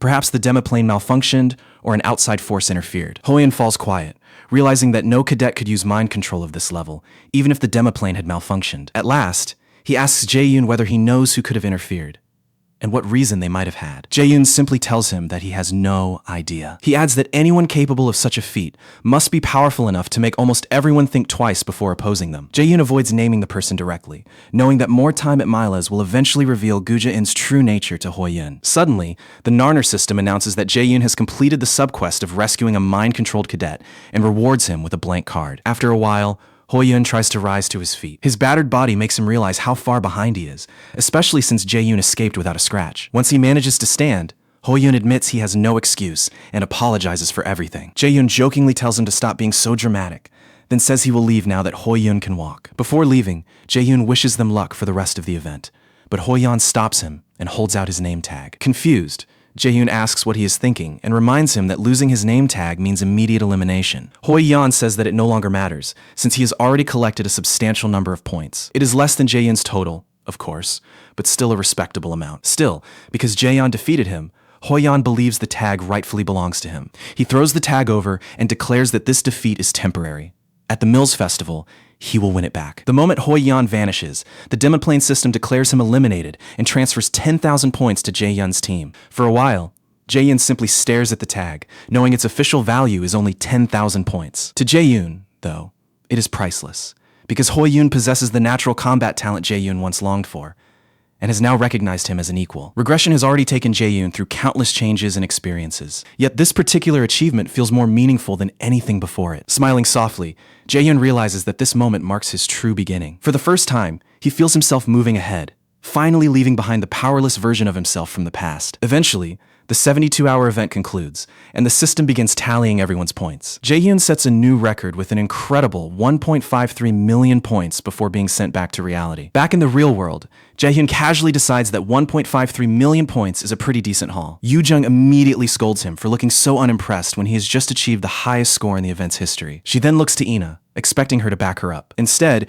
Ina complains that another hour in the Demiplane could have pushed their score to 1.6 million. That is when Yoo-jung accepts that both of her teammates are completely crazy. She reminds them that this many points should fund a comfortable lifestyle for quite some time, and Jae-hyun agrees. Jae-hyun calculates that multiplying the points by 10 gives a rough equivalent in real-world money. That puts their earnings at roughly 15.3 million won, or around $12,000, leaving Yoo-jung absolutely speechless. Ina is stunned when she realizes just how much money that actually represents. Jae-hyun reminds them that he placed first, while the girls are second with 1.48 million points, and they will receive bonuses too. The word bonus sends Yoo-jung straight into excitement. She grabs Jae-hyun, who struggles free while explaining that the bonus should be around 1 million points. The idea of an extra million makes Yoo-jung glow with excitement, and she begins spinning Ina around in celebration. As they dance, Ina marvels that 3 days of work earned them 2.48 million points, worth 24.8 million won. Jae-hyun tries to end their ridiculous celebration, embarrassed by the other students glaring at them with open contempt. The girls keep singing anyway, right up until instructor Sayoki walks in and greets the group. After introducing himself, he tells the 3 highest-ranked students that he needs to discuss something with them. He asks them to move somewhere more private, prompting Jae-hyun to respond. Jae-hyun asks whether this meeting concerns the points they earned during the hunt. When Sayoki nods, Jae-hyun quickly follows him. The girls hesitate and ask where they are being taken before following along. Jae-hyun already has the answer. They are headed to the chairman's office, which Sayoki confirms by saying the chairman summoned them. Inside the office, Jae-hyun calmly sits down and crosses his legs. He remarks that the person who summoned them is not even here, leaving Sayoki furious but forced to swallow his reaction. Walking in behind him, the girls wonder why Jae-hyun has suddenly become so confrontational. They remain speechless until Sayoki tells them to sit down as well. Once they take their seats, the chairman finally arrives and apologizes for his delay. The girls rise to introduce themselves, with Yoo-jung speaking loudly and Ina following her, while Jae-hyun remains seated. The chairman cheerfully says he already knows them, which makes Yoo-jung visibly delighted. Jae-hyun casually points out that the chairman is late and nearly made him fall asleep. The girls are stunned, while Sayoki tenses up and wonders whether this kid has completely lost it. An awkward silence fills the room before the chairman admits he has no excuse for arriving late. He explains that he needed extra time to prepare for this conversation. Jae-hyun fires back that they are the ones without an excuse,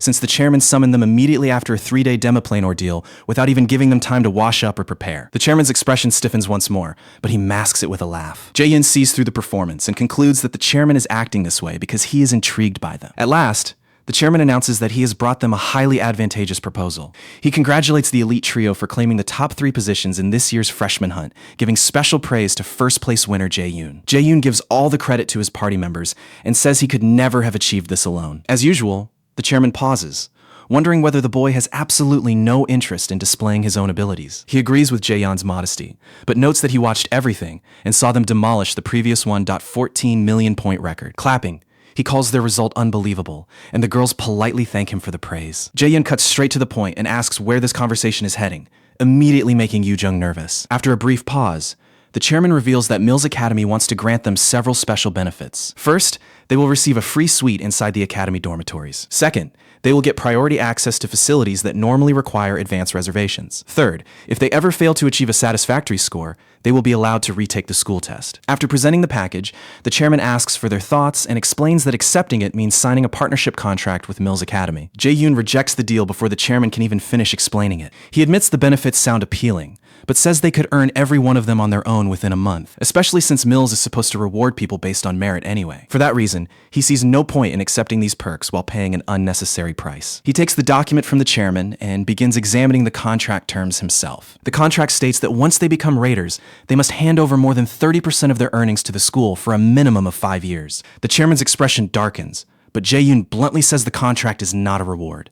It is designed to hold them back. When Jae-yoon asks whether he is wrong, the chairman pauses before saying that nothing can be done if that is his conclusion. After all, no one can force them to sign anything. He leaves the final decision to the trio, and the girls exchange glances to gauge each other's feelings. After a brief silence, Yoo-jung politely declines the offer, and Ina agrees with her. The chairman hides his face as though contemplating their answer, while anger makes the veins in his hands stand out. At last, he calls it unfortunate and insists that this was the finest deal he could offer. He offers them more time to reconsider, then fixes his eyes on Jae-yoon and secretly activates indoctrination, asking whether he truly refuses to change his decision. The Nornir system instantly warns Jae-yoon that an abnormal force has entered his mind. Jae-yoon was ready for this move, and the system soon confirms that Hell's blessing has allowed him to resist the debuff completely. At the same time, Jae-yoon gives Hell the blank card and activates its power, revealing that provoking the chairman was part of his plan all along. The chairman sits frozen for a moment, unable to understand why Jae-yoon showed no reaction. Jae-yoon announces that they are leaving, and the Nornir system simultaneously informs him that he has obtained indoctrination. This unique rank skill lets him control anyone weaker than himself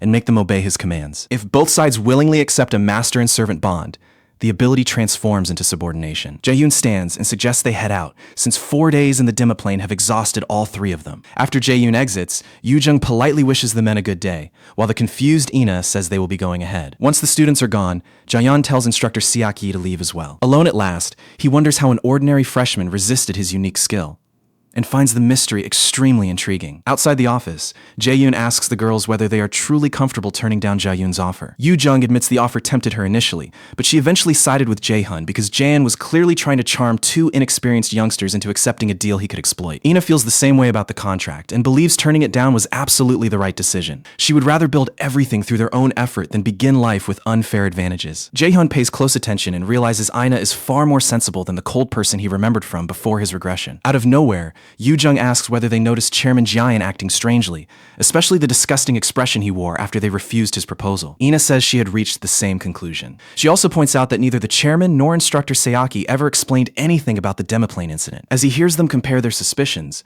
Jae-hun recognizes that Ina's intuition is remarkably sharp. Eventually, Ina asks whether Jae-hoon happens to know something about Chairman Jae-yoon, prompting him to question why she suspects that. Ina explains that Jae-hun is normally calm, yet he turned unusually hostile the instant they encountered the chairman. Yoo-jung backs her up and keeps pestering Jae-hoon to reveal anything he knows about the chairman. Jae-hoon answers that he is not completely sure either, which means he cannot give them any definite information. However, he warns them to place their trust in nobody at the academy.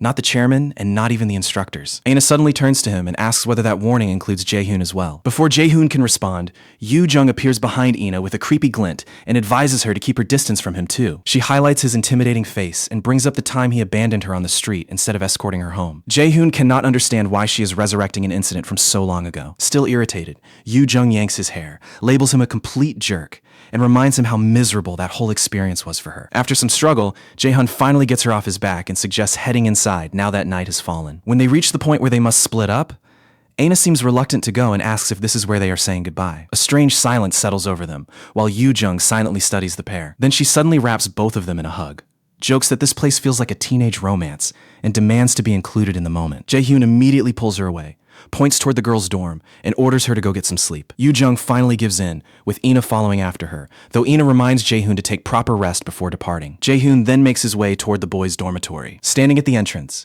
he realizes how long it has been since he last stepped inside. Memories return of moldy corners, neglected floors that groaned under every footstep because of the academy's lack of funds, and he eventually heads over to his bed. In his eyes, anyone still stuck in this dormitory after several years would simply be someone lacking talent. That is why he plans to find better accommodation right after class tomorrow. One stay in this hellhole was already more than enough. The following morning, Jae-hoon goes running and stops only after deciding that his warm-up is sufficient. He heads back toward the dorm to prepare for his first lesson of the day. Not long afterward, every freshman magician cadet assembles in one room, where their basic mana acclamation instructor, Kim Jian, introduces herself. As she speaks, Jae-hyun frowns because he has no memory of this instructor. Even though he used to be a warrior, his recollections of the instructors remain incomplete. Perhaps she was one of those instructors who left the academy not long after arriving. That was no small thing, considering how difficult it was to secure an instructor's position at Mills. The instructors who stayed at Mills were mostly people like Kim Seaki, happy to fight over whatever scraps Jian chose to hand out. Jean says she expects most of them are confused about having their very first class in a massive facility rather than an ordinary classroom. When several doors slide open behind her, she reveals that this setup is meant to measure their sensitivity to mana. The students freeze at the sight of what appears to be an exposed mana cube, desperately hoping they are not being told to enter it. As the students complain that this is absurdly hard for a first lesson, Jae-hyun notices that the cube resembles the one he encountered before, though its mana density is much lower. Instructor Jian identifies the structure before them as a mana room. Its design was modeled after the mana cubes commonly found inside guilds. She explains that cadets of their level would almost never escape a real mana cube, which is precisely why this safer version was created. The funny part is that Jae-hyun had already escaped one back at his guild. This mana room is separated into a series of smaller chambers. The opening chamber contains roughly the same mana as the surrounding air, but its concentration rises with every deeper section. Normally, a first-year Mills Academy cadet manages to reach only level 3. Even graduating cadets generally hit their ceiling somewhere near level 7. Today's lesson will reveal the highest level each student can withstand. Jian orders the cadets into a line and tells them to stay behind her. She tells them to raise a hand if the test becomes too much, after which an assistant instructor will escort them outside. Jian steps into one of the chambers, and the cadets trail in behind her. Once everyone is inside, Jian observes that level 1 is still easy for the entire group. She advances them to level 2, where several cadets immediately start gasping and need the instructors to pull them out. Once the struggling students are removed, Jian leads everyone still standing toward level 3. The moment they enter, nearly half the class signals for help, while Jae-hyun, Yuj, and Ina remain completely unaffected. Jian takes the remaining cadets to level 4, where another large group raises their hands. After the uncomfortable students exit, she suggests level 5, causing even more cadets to request permission to leave. By level 6, exhaustion forces several more students to be carried outside. Yoo-jung asks whether breathing is becoming difficult for him, but Jae-hyun calmly says he has not noticed any real problem. Ina studies Jae-hyun and, seeing him remain comfortable, pushes herself to endure even more. Jian looks across the room and realizes that only 4 cadets are still standing. Those 4 are Jae-hyun, Yoo-jung, Aina, and another student named Lee Soo-hyuk. Every one of them had earned an impressive score in the freshman hunt. Chairman Jia-in had specifically instructed her to monitor Jae-hyun carefully and send him a report. Still, Jian has no intention of blindly carrying out his instructions. She soon announces level 7, leaving the students outside wondering who these monsters are that keep advancing. That is especially shocking because Jian had said level 7 was normally reserved for graduates. After entering level 7, Jian suggests going farther to level 8 and asks if anyone is struggling, but the room remains silent. That silence continues despite Yoo-jung already starting to struggle. The students watch in disbelief as the group advances to level 8, where everyone feels a sudden surge in pressure. Everyone except Jae-hyun. Naturally. From level 8 onward, the mana keeps changing every instant, just like the unstable environment inside a dungeon. Jian knows even prodigies should begin feeling the strain here, and soon Soo-hyuk and Yoo-jung raise their hands to exit. Ina starts sweating heavily, yet neither she nor Jae-hyun signals to leave, forcing Jian to advance them to level 9. The pressure at level 9 makes Ina nearly throw up and stumble on her feet, shocking Jae-hyun. Jian turns back, but stops herself from intervening, remembering the chairman's order never to help a cadet unless they specifically request it, regardless of the danger. He had claimed that danger itself could become a cadet's next opportunity, and taking that chance away from them would be cruel. Jae-hyun checks on Ina, and she insists that she is fine despite shaking uncontrollably. Her vision has become blurry, but she refuses to accept defeat. Everyone around Ina had taught her that survival belonged only to the strong, and that even magical talent meant nothing if she had to kneel before a warrior. People had convinced her that the weak had no future, so desperate for recognition, she pushes herself until her body gives out. As Jae-hyun catches her, she admits that she is lost once again. While the assistants escort Ina outside, Jae-hyun wonders what kind of defeat she was talking about. At level 10, Jian asks Jae-hyun whether he can continue, knowing that even she would start struggling beyond this point. At last, Jae-hyun smiles and tells her that he is beginning to feel the strain too, so he would like to leave. Hearing this, Jian tells him to follow her outside. As they leave, Jian wonders what Jae-hyun means by struggling, because his expression has shown no sign of discomfort. Once they are outside, Jian asks the cadets to applaud Jae-hyun for reaching level 10, a result comparable to a B-rank raider or above. Jian urges the others to train harder and catch up, while Soo-hyuk glares at Jae-hyun and Ina looks deeply disappointed in herself. A little later, Jae-hyun checks whether Ina has recovered. Ina says she is fine and apologizes for worrying everyone, so Jae-hyun is relieved that she escaped without serious harm. Yoo-jung asks if Jae-hyun is okay too, since he barely seemed affected earlier, and he confirms that he is. He then tells her to remove the towel from her neck because she looks like she just came back from a construction site. As expected, that comment instantly sets Yoo-jung off, and she regrets ever wasting concern on him. While she complains, Jae-hyun checks if she is hurt anywhere, but Yoo-jung proudly says the doctors cleared her and boasts about her excellent condition. For a brief moment, Jae-hyun turns his attention to Ina. He once assumed she was merely competitive, but now he senses something much deeper at play. To him, her behavior looks more like an unhealthy compulsion. She was lucky to avoid serious injury this time, but someone with that personality could become extremely difficult to rein in later. Jae-hyun is not trying to control Ina, but just as his actions change the paths of Sanggun, Hoyeon, and Jae-sung, he suspects her future will shift as well. He reaches the same conclusion about Yoo-jung, but when he looks her way, she catches him and asks whether he is staring because she looks so beautiful. Jae-hyun instead asks whether she is truly unharmed, since only an injury could explain the ridiculous things coming out of her mouth. While Ina restrains Yoo-jung from taking revenge, Jae-hyun wonders what consequences his current actions might create down the road. With the world shifting so rapidly, he realizes that staying ahead will require constant preparation. Before he can think any further, Yoo-jung escapes Ina's hold and loops the towel around Jae-hyun's neck. Smiling calmly, Jae-hyun takes the towel back, drops it over her head, and messes up her carefully arranged hair. The moment he finishes, Yoo-jung starts swearing as flames seem to erupt around her. Furious, she demands to know how long she spent styling her hair that morning and asks whether Jae-hyun is actively looking for a death sentence. Jae-hyun apologizes, but then casually remarks that the change is not exactly noticeable. That only makes things worse. Yoo-jung asks if he is calling her ugly, and Jae-hyun instantly realizes he has said the wrong thing. Jae-hyun turns on his heel and runs, with Yoo-jung chasing him and Ina watching the chaos with amusement. Ina realizes how close those two have become, while Soo-hyuk notices Jae-hyun racing past and wonders how that bastard managed to reach level 10. As Soo-hyuk keeps staring, his friend Kim Min-soo approaches, greets him, and asks what has him so deep in thought. Soo-hyuk demands every detail Min-soo knows about the guy being dragged around by that girl. Although Min-soo wonders why he is being treated like a servant, he explains that Jae-hyun is the first magician ever to win the freshman hunt. Soo-hyuk says he is already aware of that achievement. What he really wants to understand is where someone like Jae-hyun appeared from so suddenly. Min-soo can only shrug, since he has no idea either. The more Soo-hyuk analyzes it, the less logical the situation becomes. Soo-hyuk is convinced there is something suspicious about Jae-hyun and that he is concealing a secret. Meanwhile, Min-soo privately reflects that this version of Soo-hyuk feels unfamiliar compared with the boy he knew growing up. Eventually, Min-soo points out that Jae-hyun has already proven himself twice, so hunting for hidden tricks is pointless, especially since cheating in the trials is practically impossible. Soo-hyuk insists that nobody could possibly be stronger than him unless they had used some kind of trick. Min-soo is stunned by that confidence and privately notes that Soo-hyuk would not even beat Ina or Yoo-jung, though he wisely keeps quiet. Min-soo finally tells him to stop being ridiculous, because even death and resurrection would not be enough for him to defeat Jae-hyun. But Soo-hyuk refuses to listen. Later on, Jae-hyun video calls his cheerful teacher Seon and asks whether she contacted him to hear about the freshman hunt. Seon confirms that she did, saying the story would be much more interesting directly from him. Jae-hyun proudly announces that he came first, making Sanggun burst with pride. Seon notices that his apartment looks far too luxurious for a freshman and guesses that he must have earned a mountain of points. She congratulates him for making such an impressive beginning at Mills Academy, a place notorious for its brutal survival rate. Seon tells him how proud she is, and Jae-hyun admits he is relieved because he feared she would scold him for finishing second. She giggles at that and asks whether any promising cadets stood out to him during the hunt. Surprised, Jae-hyun asks if she plans to scout them, and Seon admits the guild is considering it, and intends to reward him for useful information. Jae-hyun says sharing the names is no trouble, though he is surprised they would actually pay him for something so simple. He wonders if she is being overly generous, but Seon says she knows that even 10 times the reward later would not convince him to cooperate. Jae-hyun eventually names Ina, Yoo-jung, and Hoyeon, saying Manhwa should be able to recruit all three. When he pauses before bringing up another name,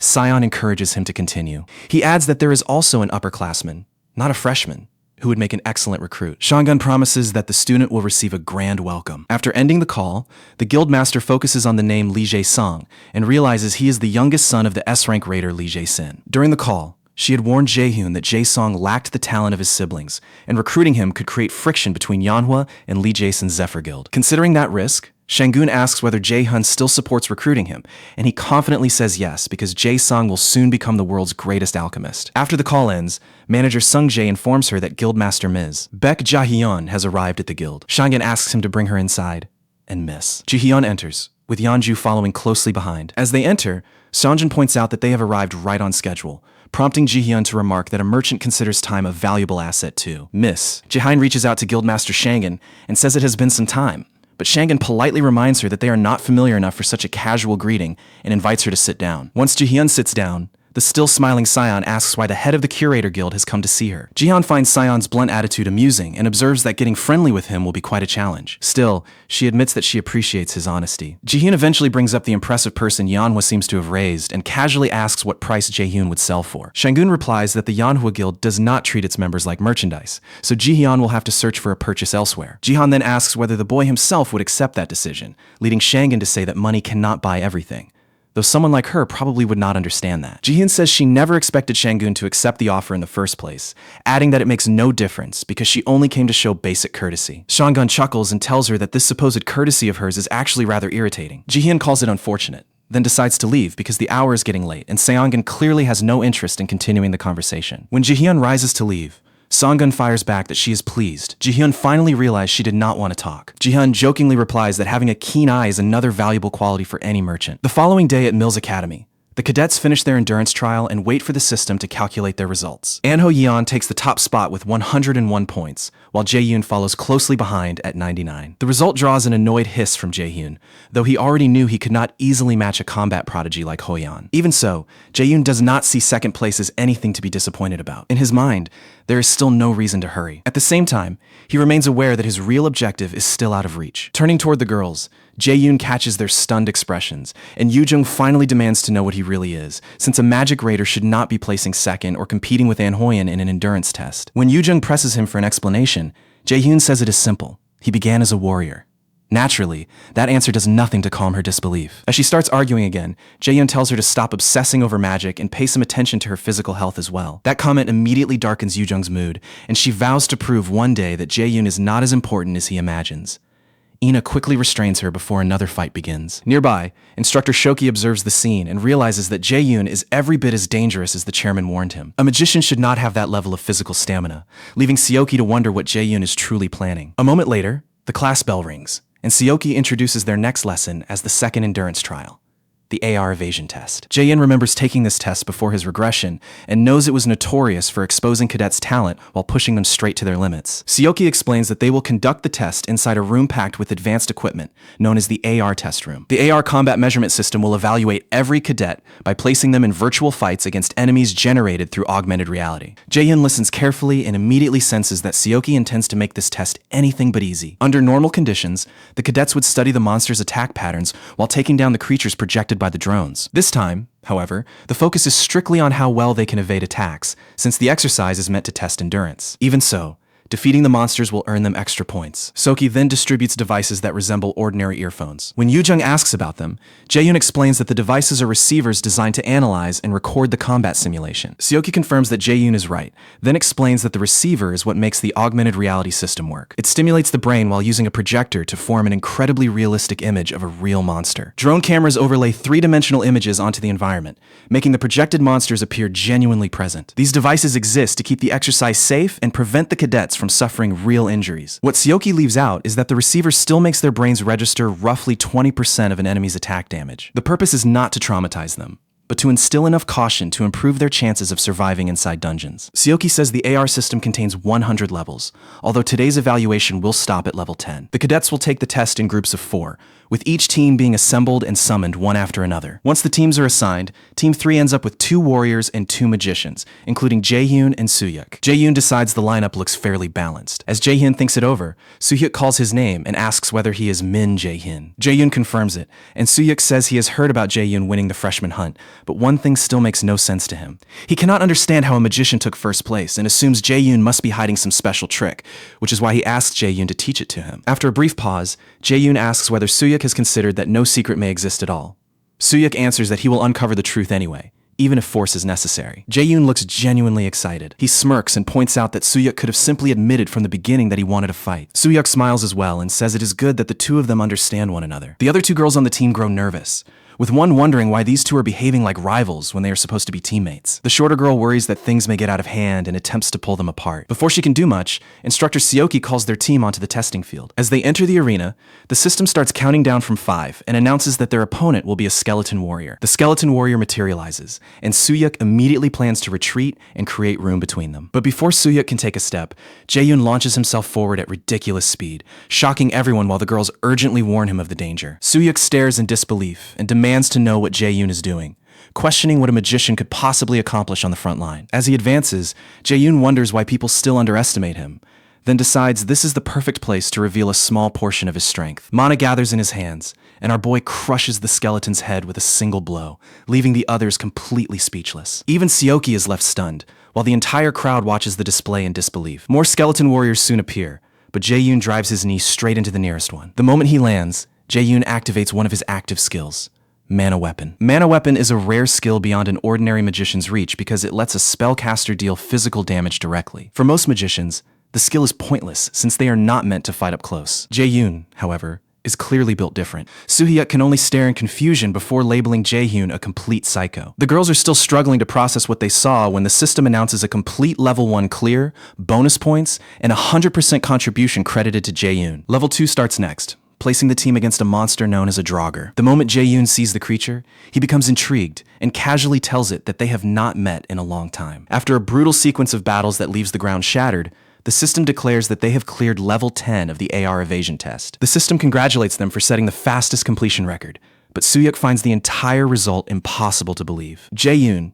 meanwhile, feels his performance was decent and notices that his body has felt lighter since he began using the combat technique taught by Miss Shanjin. Soo-hyuk suddenly confronts him, demanding to know what trick he pulled, but Jae-yoon insists that what they witnessed was exactly what it looked like. Soo-hyuk argues that abandoning the safety of the defensive line was already reckless, but Jae-yoon then wiped out every enemy alone, making the whole performance absurd. He remains convinced that such a feat required cheating, yet Jae-yoon simply repeats that he has no explanation to offer because there is nothing he is hiding. When Soo-hyuk refuses to back down, Jae-yoon warns him not to force him to say the same thing again. Jae-yoon steps closer and offers Soo-hyuk a chance to test that strength himself if he is truly that curious. The sudden challenge catches Soo-hyuk off guard, and he curses Jae-yoon, but Instructor Seoki intervenes before the confrontation can escalate and asks what the problem is. Seoki's interruption diffuses the growing tension, leaving Soo-hyuk wishing the instructors would simply disappear. Jae-yoon finally turns away, but when Soo-hyuk warns him not to assume he has won, Jae-yoon calmly replies that he never assumed he had lost either. Before Jae-yoon gets away,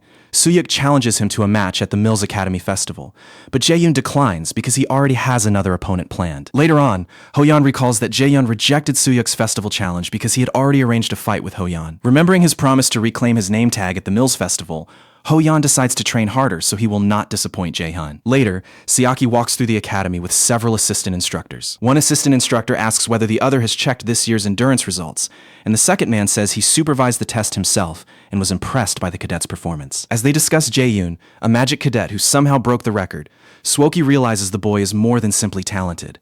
The polished movements he displayed on the front line are far beyond what a mere magician should possess. They are completely unique. After they enter the chairman's office, Jae-yoon praises their efforts and suggests discussing the results of the year's endurance test. Seoki reports that only 3 cadets earned perfect scores: An Hoyeon, Cha Yuan, and Min Jae-yoon. Among those 3 high scorers, Jae-yoon's numbers stand out the most. The chairman thanks Instructor Seokji for the report and acknowledges his hard work. Chairman Jae-yoon watches footage of Jae-yoon on his screen, and a knowing grin slowly spreads across his face. He instructs Seoki to keep reporting Jae-yoon's behavior and grades, and to notify him at once if the boy begins acting unusually. Seoki agrees. The chairman encourages everyone to continue their good work and orders them to have the instructors prepare for the upcoming event. Later, Jae-yoon returns to the AR evasion test and manages to clear level 27. Level 27 appears to be his current ceiling, a stage that would normally push a 6-person C-rank raider party to its limits. That means Jae-yoon's strength is already comparable to an entire force of that scale. The freshman's next event is revealed to be the Dungeon Practicum, so Jae-yoon begins making preparations. Jae-yoon remembers the Dungeon Practicum incident, one of Mills Academy's most tragic and shameful disasters, where countless cadets died. He and his teammates were caught in that disaster, and Jae-yoon ultimately became the sole survivor of his team. Even while people told him that he should have died instead, Jae-yoon could not abandon Mills Academy because he refused to disappoint those who still believed in him. Soon afterward, Jae-yoon visits the store to buy something he needs. Once the purchase is complete, he wonders whether this life can follow a different path. In his previous life, he failed to protect anyone, lived miserably, and was treated as disposable as a one-use tool. But Jae-yoon has no intention of repeating that same existence. One lifetime consumed by regret was more than enough. The day before the Dungeon Practicum,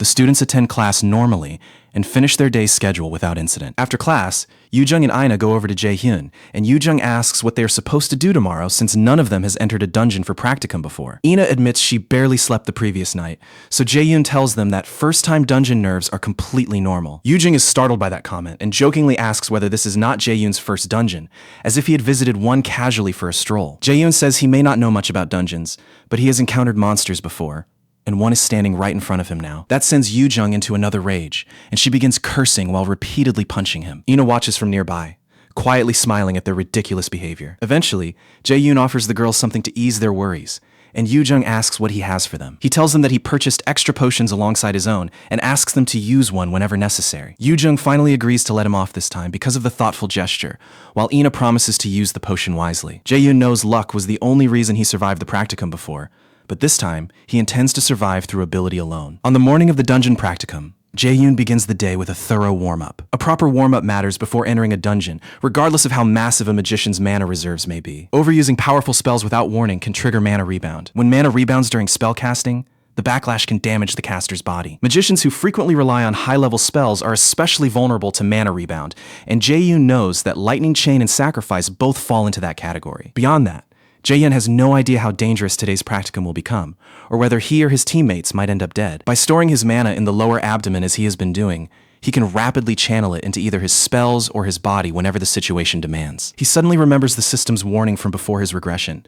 Time would return to the period the user desired most. As Jae-hyun remains lost in thought, the Nornir system suddenly activates a main quest. Apparently, he has successfully returned to the point in time he wished for most. Now he must revisit the turning points that once filled him with regret and choose whether to repeat his old decisions or take a different path. His choices could determine who lives and who dies, and the responsibility for that decision rests entirely with him. The mission's difficulty has not been revealed, and neither have its rewards. However, both appear to depend on whether he chooses Route A or Route B. The real problem is that Jae-hyun has only 12 minutes to choose, while the punishment for failure remains a mystery. Jae-hyun assumes another crisis has appeared, and figures the Nornir system is pushing him to grow stronger because the gods still need him for their scheme. What he cannot understand is what the system means by choosing a route, leaving him to wonder what the gods are truly plotting. Soon afterward, the freshmen assemble inside the underground mock dungeon at Mule's Academy. Instructor Yijin arrives and explains that the teams of 4 will be decided by lottery, after which every member must work together. The students start whispering among themselves, and Jae-hyun assumes they believe the arrangement is unfair. Actual monsters will spawn inside this dungeon,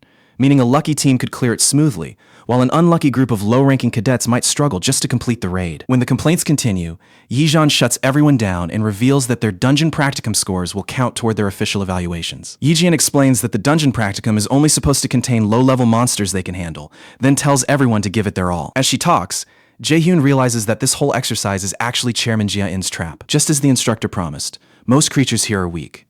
But if history repeats itself, a few boss-class monsters will be hiding among them. He remembers the D-rank boss known as the Kobold Lord. Defeating it would not trouble him, but he has no intention of playing along with Jae-in, unless this practicum gives him the perfect opening to finish the chairman himself. A little later, Yijong orders the cadets to step up and draw their lots individually. The draw places Jae-hyun and Ina on the same team, and he admits that having a familiar face around is reassuring, something Ina agrees with as well. He is especially relieved that the person he can speak freely with is also highly capable. Just as he starts thinking about their battle plan, the sight of his remaining teammates catches him completely off guard. The woman introduces herself as Warrior Kim Jina, while the man gives his name as Warrior Park Sungwoo. Sungwoo happily checks whether they belong to Team 3, but Jae-hyun remembers the truth. In his previous life, both of them were his teammates, and they died, buying him time after telling him to escape. In that instant, Jae-hyun finally understands what the Nornir system meant by choosing his own path. The possible choices are standing right before him. As the two warriors approach, he realizes that this meeting was exactly what the Nornir system had been guiding him toward. He greets them, introduces himself as Jae-hyun, and then speaks for the obviously timid Ina as well. Sungwoo finds Ina's shyness endearing and confidently says that the team will become close once they spend some time together. Jina agrees, saying the 4 of them should work together just fine. Jae-hyun sees that the two warriors have retained the same personalities as before, and their warm attitude toward Ina makes him genuinely happy. After everyone has introduced themselves, Jae-hyun suggests that they sort out their strategy before entering. The other two readily agree, with one of them even nominating Jae-hyun as their leader. Still thinking about the quest displayed by the Nornir system, Jae-hoon sits down and lays out his battle plan. He warns them to stay strong against anything the dungeon throws at them, because one mistake from the frontline fighters could wipe out the entire party. Jae-hoon's tactical thinking impresses the others, and Sungwoo says such skill makes sense coming from the freshman hunt's top-ranked contestant. Sungwoo quickly discovers that the strategy is seriously complicated, claiming he has memorized all 6 sections, while Ina says she only remembers 2. Not long after, Instructor Jian announces that the preparation time has come to an end. The dungeon practicum is now officially starting, so she calls all team leaders to the front. Jae-hoon moves up and spots Hoi-yoon taking charge of Team 4, the same team that includes Yoo-jung. He is relieved to see Hoi-yoon leading them, since that greatly lowers the chances of Yoo-jung getting injured. Once the leaders assemble, Jian tells each of them to guide their assigned teams into the dungeons and sends them off with a wish of good luck. Soon afterward, Hoi-yoon takes his team inside their designated dungeon. One teammate immediately notices the damp air and stale odor, finally getting a real sense of what dungeons are like. That is what dungeons are actually like in reality. Yoo-jung wonders whether kobolds will appear, considering that this dungeon lies underground. Their other male teammate agrees, explaining that underground dungeons are supposedly rich in ore, which attracts kobolds. Yoo-jung instantly gets excited and starts hoping they might find some diamonds. Before she can continue, Yoo-jung senses something approaching. Hoi-yoon detects it too and orders everyone to take their positions. Yoo-jung moves without hesitation, but the other cadets lose their confidence when they realize kobolds have surrounded them. And these are not ordinary kobolds either.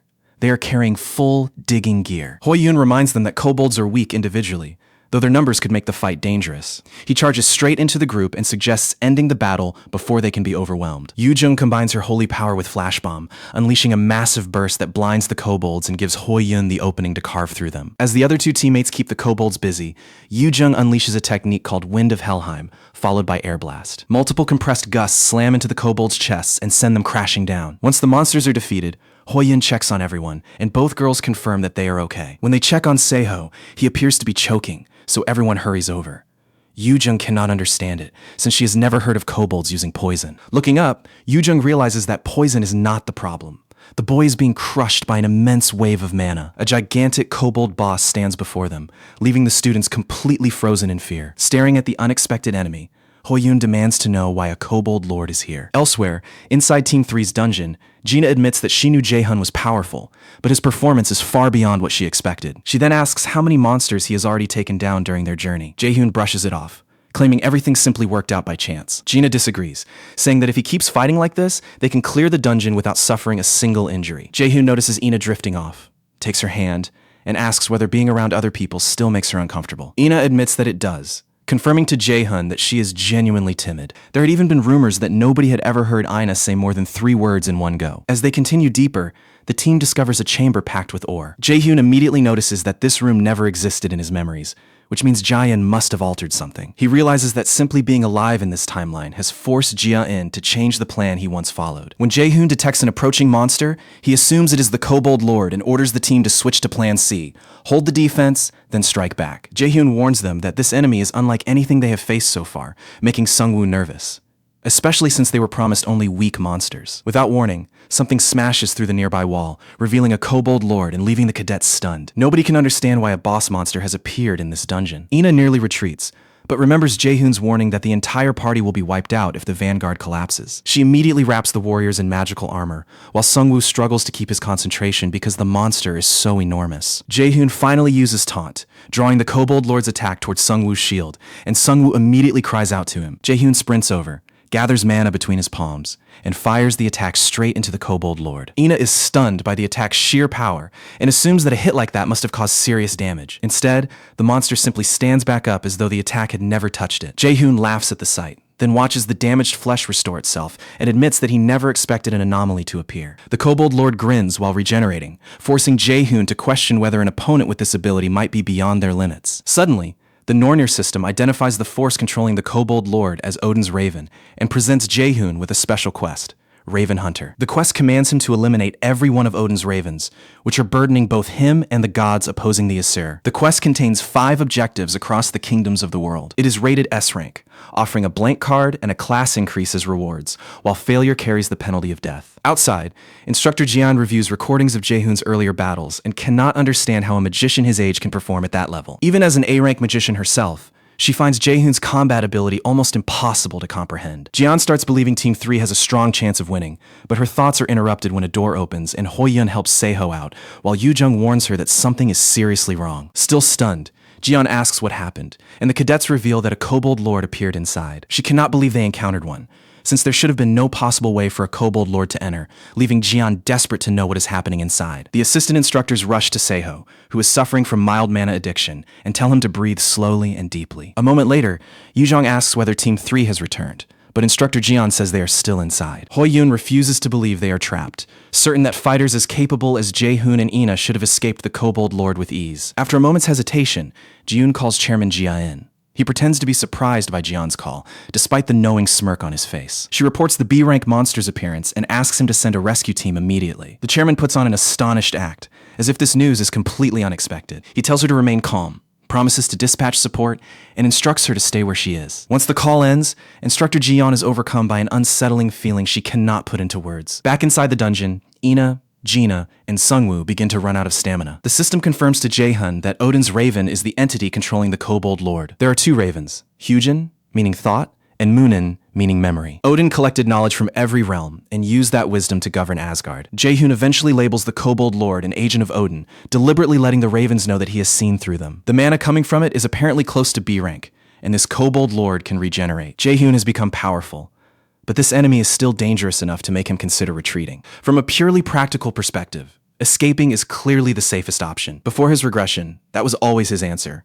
Protect himself first and call it survival. Yet that life had left him with nothing but one regret after another. He sees this life as another opportunity, and whether this is a test or not no longer matters. This time, he will protect them. Jaehoon immediately orders the others to head for the exit while he keeps the monster occupied. Sungwoo demands to know what Jaehoon means and asks how he plans to handle the monsters alone. Before he can finish speaking, two kobolds suddenly attack him from behind. Luckily, Jaehoon fires holy arrows that knock them away, then tells Sungwoo to stop arguing and leave immediately. When the kobold lord raises its massive weapon for another crushing blow, Jaehoon explains that he cannot battle the monster and guard everyone simultaneously. Just before the blow lands, Ina screams Jaehoon's name, and when he turns, a shield has appeared between him and the monster to absorb the impact. Jaehoon looks over in surprise and realizes that Ina was the one who created the shield. Ina tells him she can fight alongside him, and the determination in her eyes makes it clear that he will not talk her out of it. He cannot help wondering whether his actions have changed the future once again. Jaehoon asks Ina to remain at his side while the others return to the entrance and report everything to Instructor Jiyeon. Sungwoo starts to object, but Jaehoon pleads with him to go. Gina accepts the plan and promises to inform the instructor immediately. Once the pair leaves, Jaehoon and Ina remain behind, standing alone against the monsters. Jaehoon promises to support her from behind, so Ina summons a radiant holy sword and drives it through the smaller pack of kobolds. Seeing her attack, Jaehoon takes his opening and charges toward the approaching kobold lord. As he draws near, Jaehoon notices the kobold lord's body beginning to melt, so he abruptly stops. He remembers that every body has a maximum amount of mana it can safely hold. Something is controlling the monster from the shadows and forcing far more mana into it than its body can withstand. Jaehoon concludes that the hidden controller is Odin's raven and decides to drag the ravens into the open. He equips the weapon known as Misteltein. Equipping Misteltein broadens his vision and automatically grants him the active skill Mana Perception. This lets him track the flow of energy inside every living being that uses mana with far greater clarity. With Mana Perception active, Jaehoon follows the mana trail from the giant monster down to a hidden claw beneath it. Jaehoon is pleased to have found the source, and when the monster attacks again, he unleashes lightning chains and promises to put it down for good. At the same time, during the Asur God's assembly, one of Odin's ravens travels to Asgard to meet him. Hyujin tells Odin that the ravens have located Misteltein, the weapon that vanished from the divine storehouse. Odin's wife Frigg asks where the weapon is, and Hugin answers that it lies in Midgard, Earth, and appears to be held by the prophesied enemy. The news unsettles Frigg, who angrily calls Mimir a foolish old man. Thor reassures her that they are monitoring the situation, especially after signing a treaty with the anti-Asur forces. Freya accuses Thor of becoming careless, and reminds him that Baldur was lost in the previous war. The very war where Misteltein's mistletoe branch killed him. After thinking it over, Odin orders Hugin to investigate whether the prophesied enemy has contacted the forces opposing the Asir, sending the raven back to Earth. Back in the chairman's office, Jia-in continues rubbing the strange ring he was holding when Ji-yeon first called. Soon, Siaki enters, and the chairman asks for an update. The instructor says nobody has noticed anything so far, which clearly satisfies Jia-in. He chuckles to himself, pleased that he secured extra power in advance. The chairman remains convinced that Jaehoon will end up in his grasp, no matter how confident the boy becomes. Jia-in reminds him that every part of this plan is being carried out for Odin and the Asir. Inside the dungeon, Jaehoon aims his lightning chains directly at the monster's chest. The monster catches the chains without suffering any damage. then swings its weapon straight toward Jae-hoon's neck. Jae-hoon bends backward and leaps away just in time to save his head. With Ina beside him, he asks her to provide cover while he stays out of the monster's attack range. Ina agrees to try, though her pale and exhausted appearance says she is barely holding on. Jae-hoon suspects that Ina already knows she could suffer from mana rebound. Even victory over the Kobold Lord might not save Ina, yet she still chooses to fight, leaving Jae-hoon wondering why she refuses to back down. When this second life began, Jae-hoon had sworn that he would never place his trust in anyone again. After all, the world had always been merciless toward the weak. But now, Jae-hoon's perspective is beginning to shift. He faces the enemy once more and makes up his mind to finish the battle. With only one opportunity left, Jae-hoon fires another storm of lightning chains, while Ina protects him with a mana shield. Jae-hoon charges at the monster, while Ina bites her lip and fights through the growing pain as her hands start trembling. Enraged, the monster locks onto the charging Jae-hoon and prepares to strike. 2 hours after the theme dungeon appears, raiders and reporters gather outside, where one journalist reveals that a park employee saw a Lotus Guild raider and a middle school student named Seo Ah-hyun trapped inside. She adds that everyone is anxious to know whether the two youngsters can escape safely. Close by, Raider Sunbai Nim curses under his breath after realizing that arriving too late has probably ruined their chances of getting promoted anytime soon. His Sadi Kyung-hoon, Wahi Ratter, Jo Jae-hyun or Hoyun ke Goblin Sin Putnik Abad Ponchata, reminds him that nobody could have predicted a theme dungeon appearing in the park. Sunbai Nim warns that if the civilian council turns against them, Kyung-hoon could lose his recent promotion as well, while Sunbai himself would have his own promotion cancelled. Kyung-hoon sarcastically thanks him for the encouragement, but Sunbai Nim insists that the blame for everything will land on them. He tells Kyung-hoon to identify the two people trapped inside, and Kyung-hoon is stunned when one of them turns out to be Jae-hoon. He remembers hearing that the boy had joined Mill's academy and starts wondering whether the Lotus Guild has already recruited him. Seeing Kyung-hoon's troubled face, Sunbai Nim grows uneasy and asks whether only 2 people are inside instead of 3. Kyung-hoon reassures him that, in his opinion, the theme dungeon will be cleared successfully. Inside the haunted house, Seo freezes the moment she realizes the doors have been sealed. Shaking with fear, she asks Jae-hoon what they will do if this place becomes their permanent prison. Jae-hoon tells her to keep calm. This is a dungeon, which means an escape route has to exist somewhere. With no better option available, Seo reluctantly accepts his reasoning. She decides to search the area again for any possible way out. Once left by himself, Jae-hoon starts thinking that the mansion's owner clearly has no intention of welcoming them. For one thing, a door this weak should be effortless to break with his current stats. Seo had even escaped this location alone in the original timeline, suggesting that clearing it shouldn't require an especially high stamina stat. That makes Jae-hoon suspect another factor is at play, but before he can solve it, Seo calls him over to inspect something. When he asks what happened, she points out that the camera is behaving strangely. Jae-hoon assumes she is probably overreacting. Then he moves closer and discovers Alfred's corpse sprawled across the dining table. The same Alfred who led them into the mansion. That is when Jae-hoon understands that the Alfred they met was an imposter. The system immediately announces that they have uncovered 70% of Alfred's secret, marking the mansion's first mystery. Since the camera reveals details hidden from their eyes, Jae-hoon realizes it may be the main tool for solving the mystery. If the Alfred they encountered was fake, Jae-hoon reasons, then the screen must be displaying either the current reality or something from the past. Because the dungeon is built around uncovering the mansion's secrets, showing the future would make no sense, so Seo concludes that the footage must be from the past. She believes the mansion's hidden truth is being revealed through these scenes from the past. And if that theory is correct, then the food on the table was never meant to be eaten at all. Jae-hoon recalls the faint mana he had been sensing and realizes that the entire scene is an illusion. Since illusions are a common form of dungeon trap magic, he touches the table and tries to activate absolute calculation. But the system rejects the activation, explaining that absolute calculation cannot be used in this area. Realizing that option is blocked, Jae-hoon asks Seo what she is searching for beneath the table. Seo suspects a door-opening device may be hidden there, since the camera shows only one major difference in the room. Alfred lies on the table where the food should be. Convinced that their escape key is nearby, Seo's observation gives Jae-hoon the breakthrough he needs. Jae-hoon activates mana detection and spots a stream of energy coming from one of the pudding-filled plates. That proves his theory, because locking magic must be anchored to either an object or a specific calculation. To break that spell, they simply need to destroy its object anchor or erase the calculation supporting it. He tells Seo the key is probably buried in the pudding, but the gruesome image of real Alfred's corpse makes her too terrified to approach it. Jae-hoon teases her about being afraid, so Seo angrily denies it and plunges her hand straight into the pudding. After digging around, Seo pulls out a key, and the system confirms that they have broken the mansion's second secret, the illusion magic seal, earning them bonus rewards after clearing the dungeon. Elsewhere, the fake Alfred spies on the guests through a pearl and starts worrying that they disliked his meal. He insists that proper hospitality must never be compromised and vows that Butler Alfred will not let the Countess down. Then he leaves the room, laughing wildly as he goes to deal with the situation himself. In the hallway, Jae-hoon and Seo reach a brightly illuminated room, but the camera paints a completely different picture for Seo. Darkness, blood, and scattered children's toys fill the room. The camera soon reveals another door, and Jae-hoon identifies it as the guest bedroom. Jae-hoon suggests investigating, but Seo recoils at the blood inside. He reminds her that they either find an escape route or remain trapped in the mansion forever. Seo finally admits that eternal imprisonment sounds terrible, so Jae-hoon orders her to stay quiet, search the room, and call him over if she finds anything. Once inside, Jae-hoon begins scanning the room for clues. A moment later, he glances behind him and spots a girl dressed in gleaming white clothes, her body covered in blood. Looking more carefully, he sees that sections of her face have been ripped away and her lips have been stitched closed. The girl suddenly points at him, while the fake Alfred silently materializes behind Jae-hoon unnoticed. When Jae-hoon regains consciousness, a strange figure is looming over him. He jolts in alarm, only to realize that the figure is Seo. Seo checks whether he is alright, but Jae-hoon tells her to lower her voice because his head is pounding. He had anticipated an attack, which makes it even more confusing that they still managed to knock him out. He starts questioning whether this bizarre sequence is simply part of the dungeon's intended progression. Seo tells him that she attempted to work out the reason behind their situation. Using cognition accelerant, she investigated exactly what kind of place they were trapped in. Based on the moss, damp air, and other signs,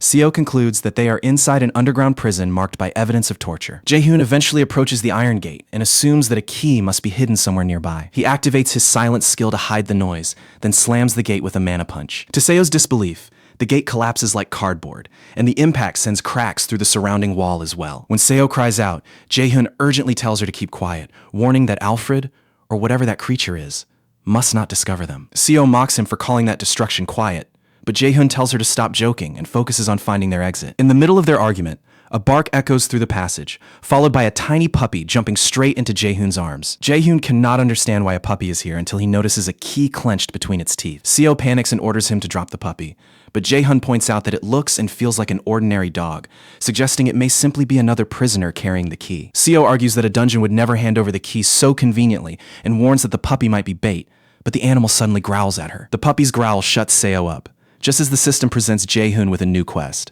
Flandier's diary. The quest instructs them to reach Countess Flandier's room on the mansion's 4th floor and read the diary kept there. It is a B-rank mission, and completing it will remove the theme dungeon's restrictions on their skills. They fail if they die or cannot finish the mission within the 2-hour deadline. Jae-hoon considers the skill unlock a valuable prize and suspects that Flandier's room is directly tied to the mansion's hidden truths. The group quietly makes its way up to the 3rd floor. Jae-hoon finally stops and admits that he has lost track of their destination, prompting the dog to leap from his arms. Seo complains that losing the camera has made their search even harder. Her words trail off when she notices Jae-hoon standing completely motionless. She asks what is wrong, growing nervous at his silence, then turns around and sees the same bloodied girl in white whom Jae-hoon encountered earlier. Up close, it becomes clear that her eyes were torn out and her mouth was stitched shut. Jae-hoon attempts to speak with her, but Seo grabs his shirt and insists they should move on since they cannot waste time chatting with a ghost. Jae-hoon gently removes Seo's hand and asks the ghost why she continues to linger in the mansion. He also asks whether she has any unfinished regrets connected to the mansion. She shakes her head, so Jae-hoon asks if she came to help them, and this time she nods. Jae-hoon then asks where Flandier's room is on the 4th floor, and the ghost points behind them. Jae-hoon thanks her and promises to help her pass on if he gets the opportunity. He asks her to wait, then turns around with Seo as the dog comes back. Jae-hoon signals that they should leave, though Seo still looks uneasy about everything that just happened. Back at the theme park, Sunbai Nim sits with manager Sungjai and asks him to confirm that the Lotus Guild will handle everything connected to the theme dungeon. Sungjai confirms the deal and says he can redirect the anger of both the National Raider Association and the civilians toward the Lotus Guild. In exchange, Guildmaster Yu Xiangan wants all information about Min Jae-hoon kept completely secret. Sunbai Nim pauses before admitting that he cannot understand why the Lotus Guild would make such a huge sacrifice for a student from Mills Academy. Sungjai refuses to explain, so Sunbai Nim accepts the arrangement, figuring they have nothing to lose. Sunbai Nim still asks what happens if Jae-hoon fails, but Sungjai assures him that the Lotus Guild would never go this far for someone incapable of clearing the raid. Inside the dungeon, Jae-hoon destroys the final living armor in a single hit, leaving Seo stunned because she believed those monsters were C-rank threats. Jae-hoon explains that eliminating them is simply the fastest path, adding that these monsters are barely worth noticing. After opening the next door, the system announces that they have entered Flandier's room. The room feels deeply unsettling, and Seo immediately heads toward the desk to investigate it. Jae-hoon stops her and points out that searching the desk is the most obvious move. The real clues are unlikely to be sitting in the first place anyone would search. He suggests searching the less obvious spots,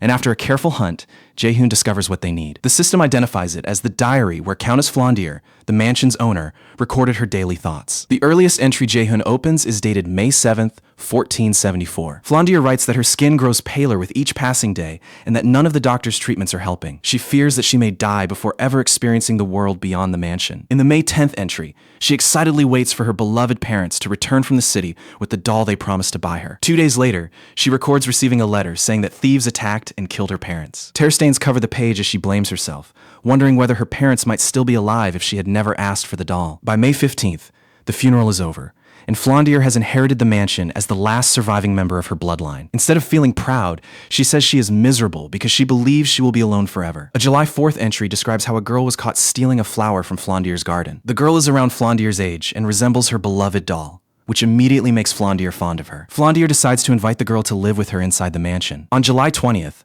Flondier writes that the nameless girl has been given the name Sally. The two spend every day playing throughout the mansion, and Flondier is overjoyed to finally have a friend she hopes will stay forever. In the September 8th entry, Flondier notes that Alfred left the mansion without saying goodbye. Sally claims that Alfred was probably in a rush and headed to the neighboring town. Even so, Flondier admits she feels uneasy because she has no idea why he suddenly departed. By September 10th, Alfred has returned, but Flondier senses that something about him has changed. She also suspects that Sally is keeping a secret from her. Flondier can tell that something terrible must have taken place. The November 9th entry reveals that Flondier has begun hearing screams echoing through the mansion. She says the kitchen worker Selena and her maid Michelle are the ones screaming, their voices sounding as if their throats might rip apart. Flondier wonders whether it is a nightmare, but everything feels far too real, leaving her terrified. Blood covers the page as Flondier writes that Sally and Alfred are knocking outside her bedroom. She is convinced they intend to kill her, yet has no idea how to escape. After he finishes reading, the system announces that all restrictions on skill usage have been lifted. Jae-hoon concludes that Flondier was murdered,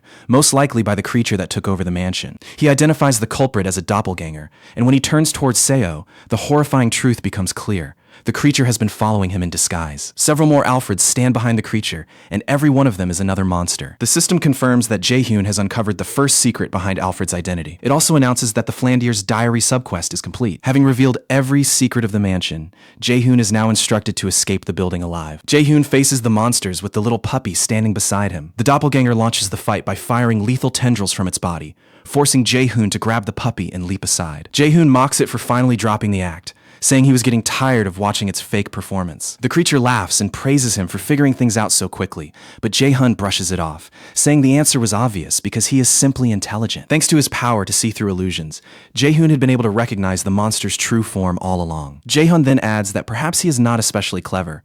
The doppelganger might simply be too stupid. The insult enrages the doppelganger, which demands to know how Jae-hoon dares speak to it that way. Furious, the monster blasts apart the ceiling lamp and roof, leaving Jae-hoon no choice but to flee the room. With the monster right behind him, Jae-hoon unleashes his lightning chain, blasting holes through its body without managing to finish it off. Meanwhile, all that rapid movement leaves the tiny puppy feeling completely sick. The doppelganger is classified as a B-rank monster, mainly because it can replicate another creature's appearance and abilities. Still, if we judge it purely by fighting ability, it is closer to C rank. Once its body reforms, the monster declares that it will devour Jae-hoon and orders him to surrender his body. Jae-hoon remains completely still, and even when the monster charges up to his face, he refuses to take a single step back. As soon as it gets close enough, Jae-hoon traps it in another lightning chain and asks how it feels to become the victim after manipulating others for so long. The lightning's scorching heat tears through the monster, forcing it to release a deafening scream. While melting into a pool of sludge, the monster admits that envy brought it to this point.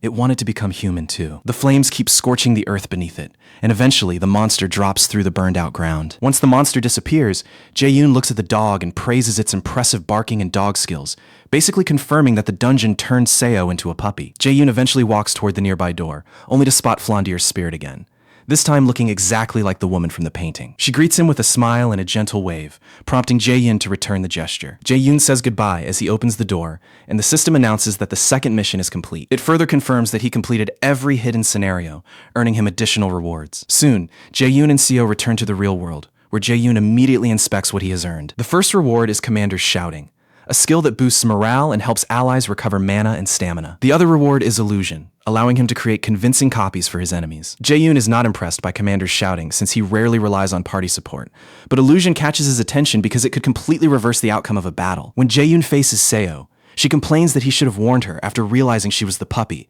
admitting she had been terrified something would happen to her. Jae-yoon points out that she survived perfectly fine, but Seo insists that she is still angry about the whole ordeal. Rather than listen to her complaints, Jae-yoon orders her to stand up and head for the next destination, shocking Seo because she expected a break. Confused by her reaction, Jae-yoon asks why she is tired when she has barely done anything since the underground cell. Seo explains that her exhaustion is psychological rather than physical. Jae-yoon says he understands, but believes a little movement will make the mental fatigue disappear. He activates subordination and commands her to walk, causing her legs to move against her will. Forced toward the next mission, Seo screams in frustration and swears that Jae-yoon will never receive her forgiveness. After some time on the road, Seo is gasping for air and asks Jae-yoon whether they have arrived at a parade. Jae-yoon drinks a potion and confirms it, while warning her to stay alert because they have no idea what lies ahead. Without warning, the speakers crackle to life and welcome everyone to Neverland. Ahead, they find a crowd surrounding a stage, where the host introduces himself as Bruin. Bruin welcomes everyone to his parade before walking over to greet Jae-yoon and Seo personally. He congratulates the pair for clearing both of the previous missions. Jae-yoon skips the pleasantries and immediately asks what awaits them in the final mission. Bruin reveals that the final challenge is a game of tag, pointing toward a nearby gate. The rules are simple. They must escape the monsters emerging from that gate and reach the finish point. Jae-yoon immediately suspects that the mission cannot possibly be that straightforward. Bruin praises him for seeing through the obvious explanation. He then explains that tag generates monsters based on both the number of challengers and their overall strength. Jae-yoon realizes they are in serious trouble. His abilities will summon enemies far stronger than before, making it difficult to battle them while keeping Seo safe. After appraising their abilities, Bruin congratulates them for registering at the impressive S-rank level. Bruin is amazed because he has never encountered ranks this high, but Jae-yoon argues that the result makes no sense. Bruin simply wishes them good luck before transforming into a mass of flames. The Nornir system assigns Jae-yoon a quest titled Last Festival.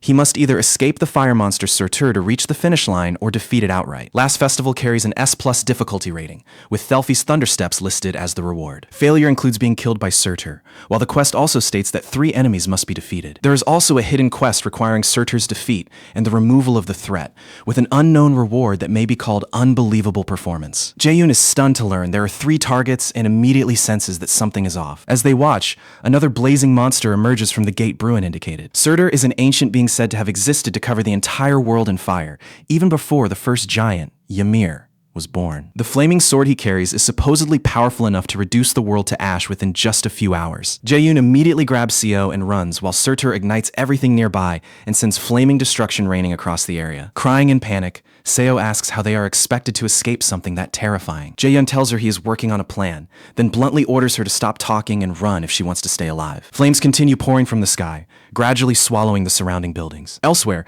a cat-shaped being tells Hel that she believes this disaster may be her responsibility. She considers helping them, but Hel teases her for pretending to care when she clearly has no intention of lending a hand.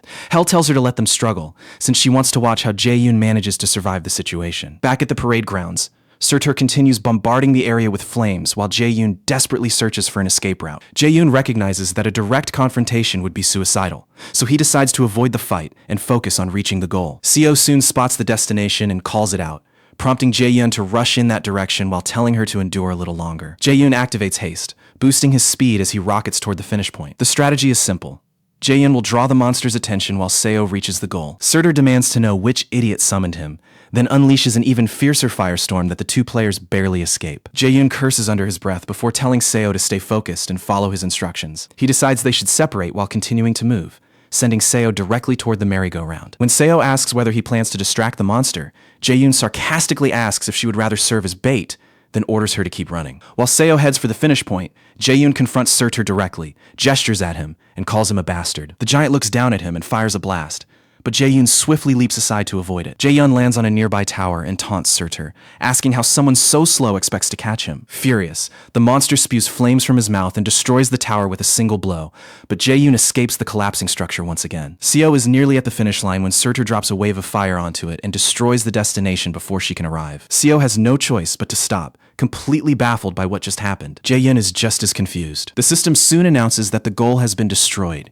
changing the normal quest's clear condition to impossible, apart from the hidden route. Surtur mocks Jae-yoon as a clueless fool and demands to know how he ever thought he could stand against him. Jae-yoon understands that defeating Surtur is now their only escape, so he stops retreating and faces him head-on. When Surtur launches another fireball, Jae-yoon blocks it effortlessly without even stepping aside. Surtur acknowledges the feat, saying only a handful of people have ever survived that attack with a successful defense. The monster then draws his sword and swings at Jae-yoon, eager to see whether he can stop this attack as well. Jae-yoon refuses to dodge and braces himself to take the strike head-on. Watching from nearby, Seo realizes they may actually die if this continues, so she activates cognition accelerant to search for a way to help. As Jae-yoon withstands the endless flames, Seo calls out that she has discovered a method to defeat the giant. Jae-yoon pulls away from the battlefield to join Seo, prompting Surtur to angrily question how he dares flee. Jae-yoon reaches an intact building with Seo, who tells him that the water tank could be the key. A water tank lies on Neverland's outskirts, and if they lure Surtur there, dousing his flames might finally make him vulnerable. Jae-yoon figures that once the flames are neutralized,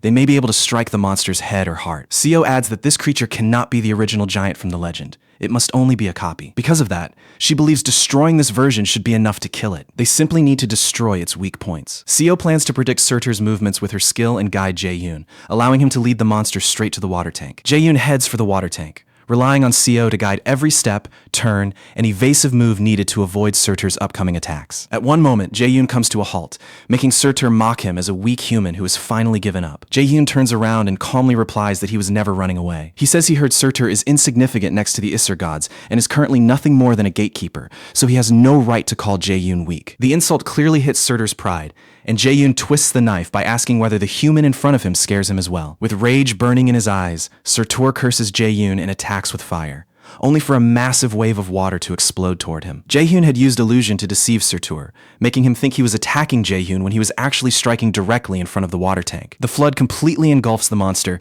and temporarily extinguishes the flames surrounding its body. Jae-yoon wastes no time, vaulting into the air and driving his mana-charged sword straight into the monster's heart, slamming it down. Lying flat on his back, Surtur complains that Jae-yoon used a cheap trick, but Jae-yoon simply reminds him that a win is still a win. The giant warns Jae-yoon not to get arrogant, since he defeated only a copy, and the original version would be far harder to handle. Surtur soon dissolves, and the system announces that Jae-yoon has cleared the third major mission and its hidden route, earning unbelievable performance along with an item called Surtur's Undying Flames. Nearby, Seo is simply relieved that the nightmare has finally ended. The observing cat realizes that Jae-yoon never actually needed anyone's assistance. The cat becomes fascinated by him and respects his determination to grow stronger. Hell, however, dismisses him as nothing more than a vessel. The cat rejects Hell's claim, pointing out that Hell is always the one curious about Jae-yoon.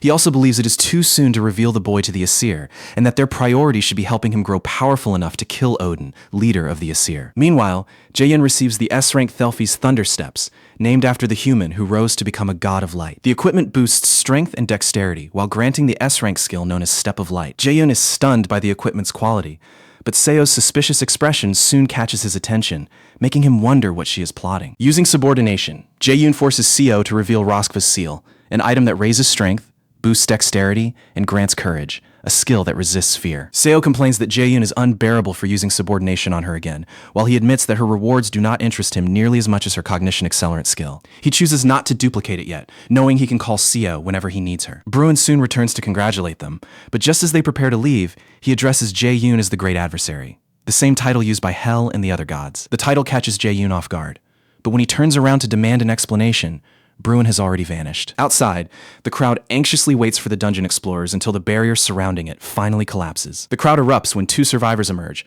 but Senbai Nim pushes forward because he needs to speak with them. When he reaches the front, he discovers that Jae-yoon has somehow vanished. To everyone's shock, Seo is left standing on the stage in total confusion, instantly becoming the center of attention. When Kyung-hun arrives, he suggests Jae-yoon may have hidden himself if he belongs to the assassin class. Sunbai Nim objects, saying Agent Kim Jion identified him as a magic-class battle mage. Shangun is impressed to hear that Jae-yoon pulled off such an achievement and disappeared without a trace. Later, Jae-yoon is relieved to find no online reports exposing his abilities, leading him to assume the Lotus Guild covered up the incident. He escaped the crowd by activating Theophi's Thunder Steps, which increased his speed to an absurd level. That was another reward he received from the mission. The other reward is Surtur's Undying Flames, a single-use item that grants a weapon the flame attribute. Still, the battle with Surtur makes Jae-yoon confront an uncomfortable truth.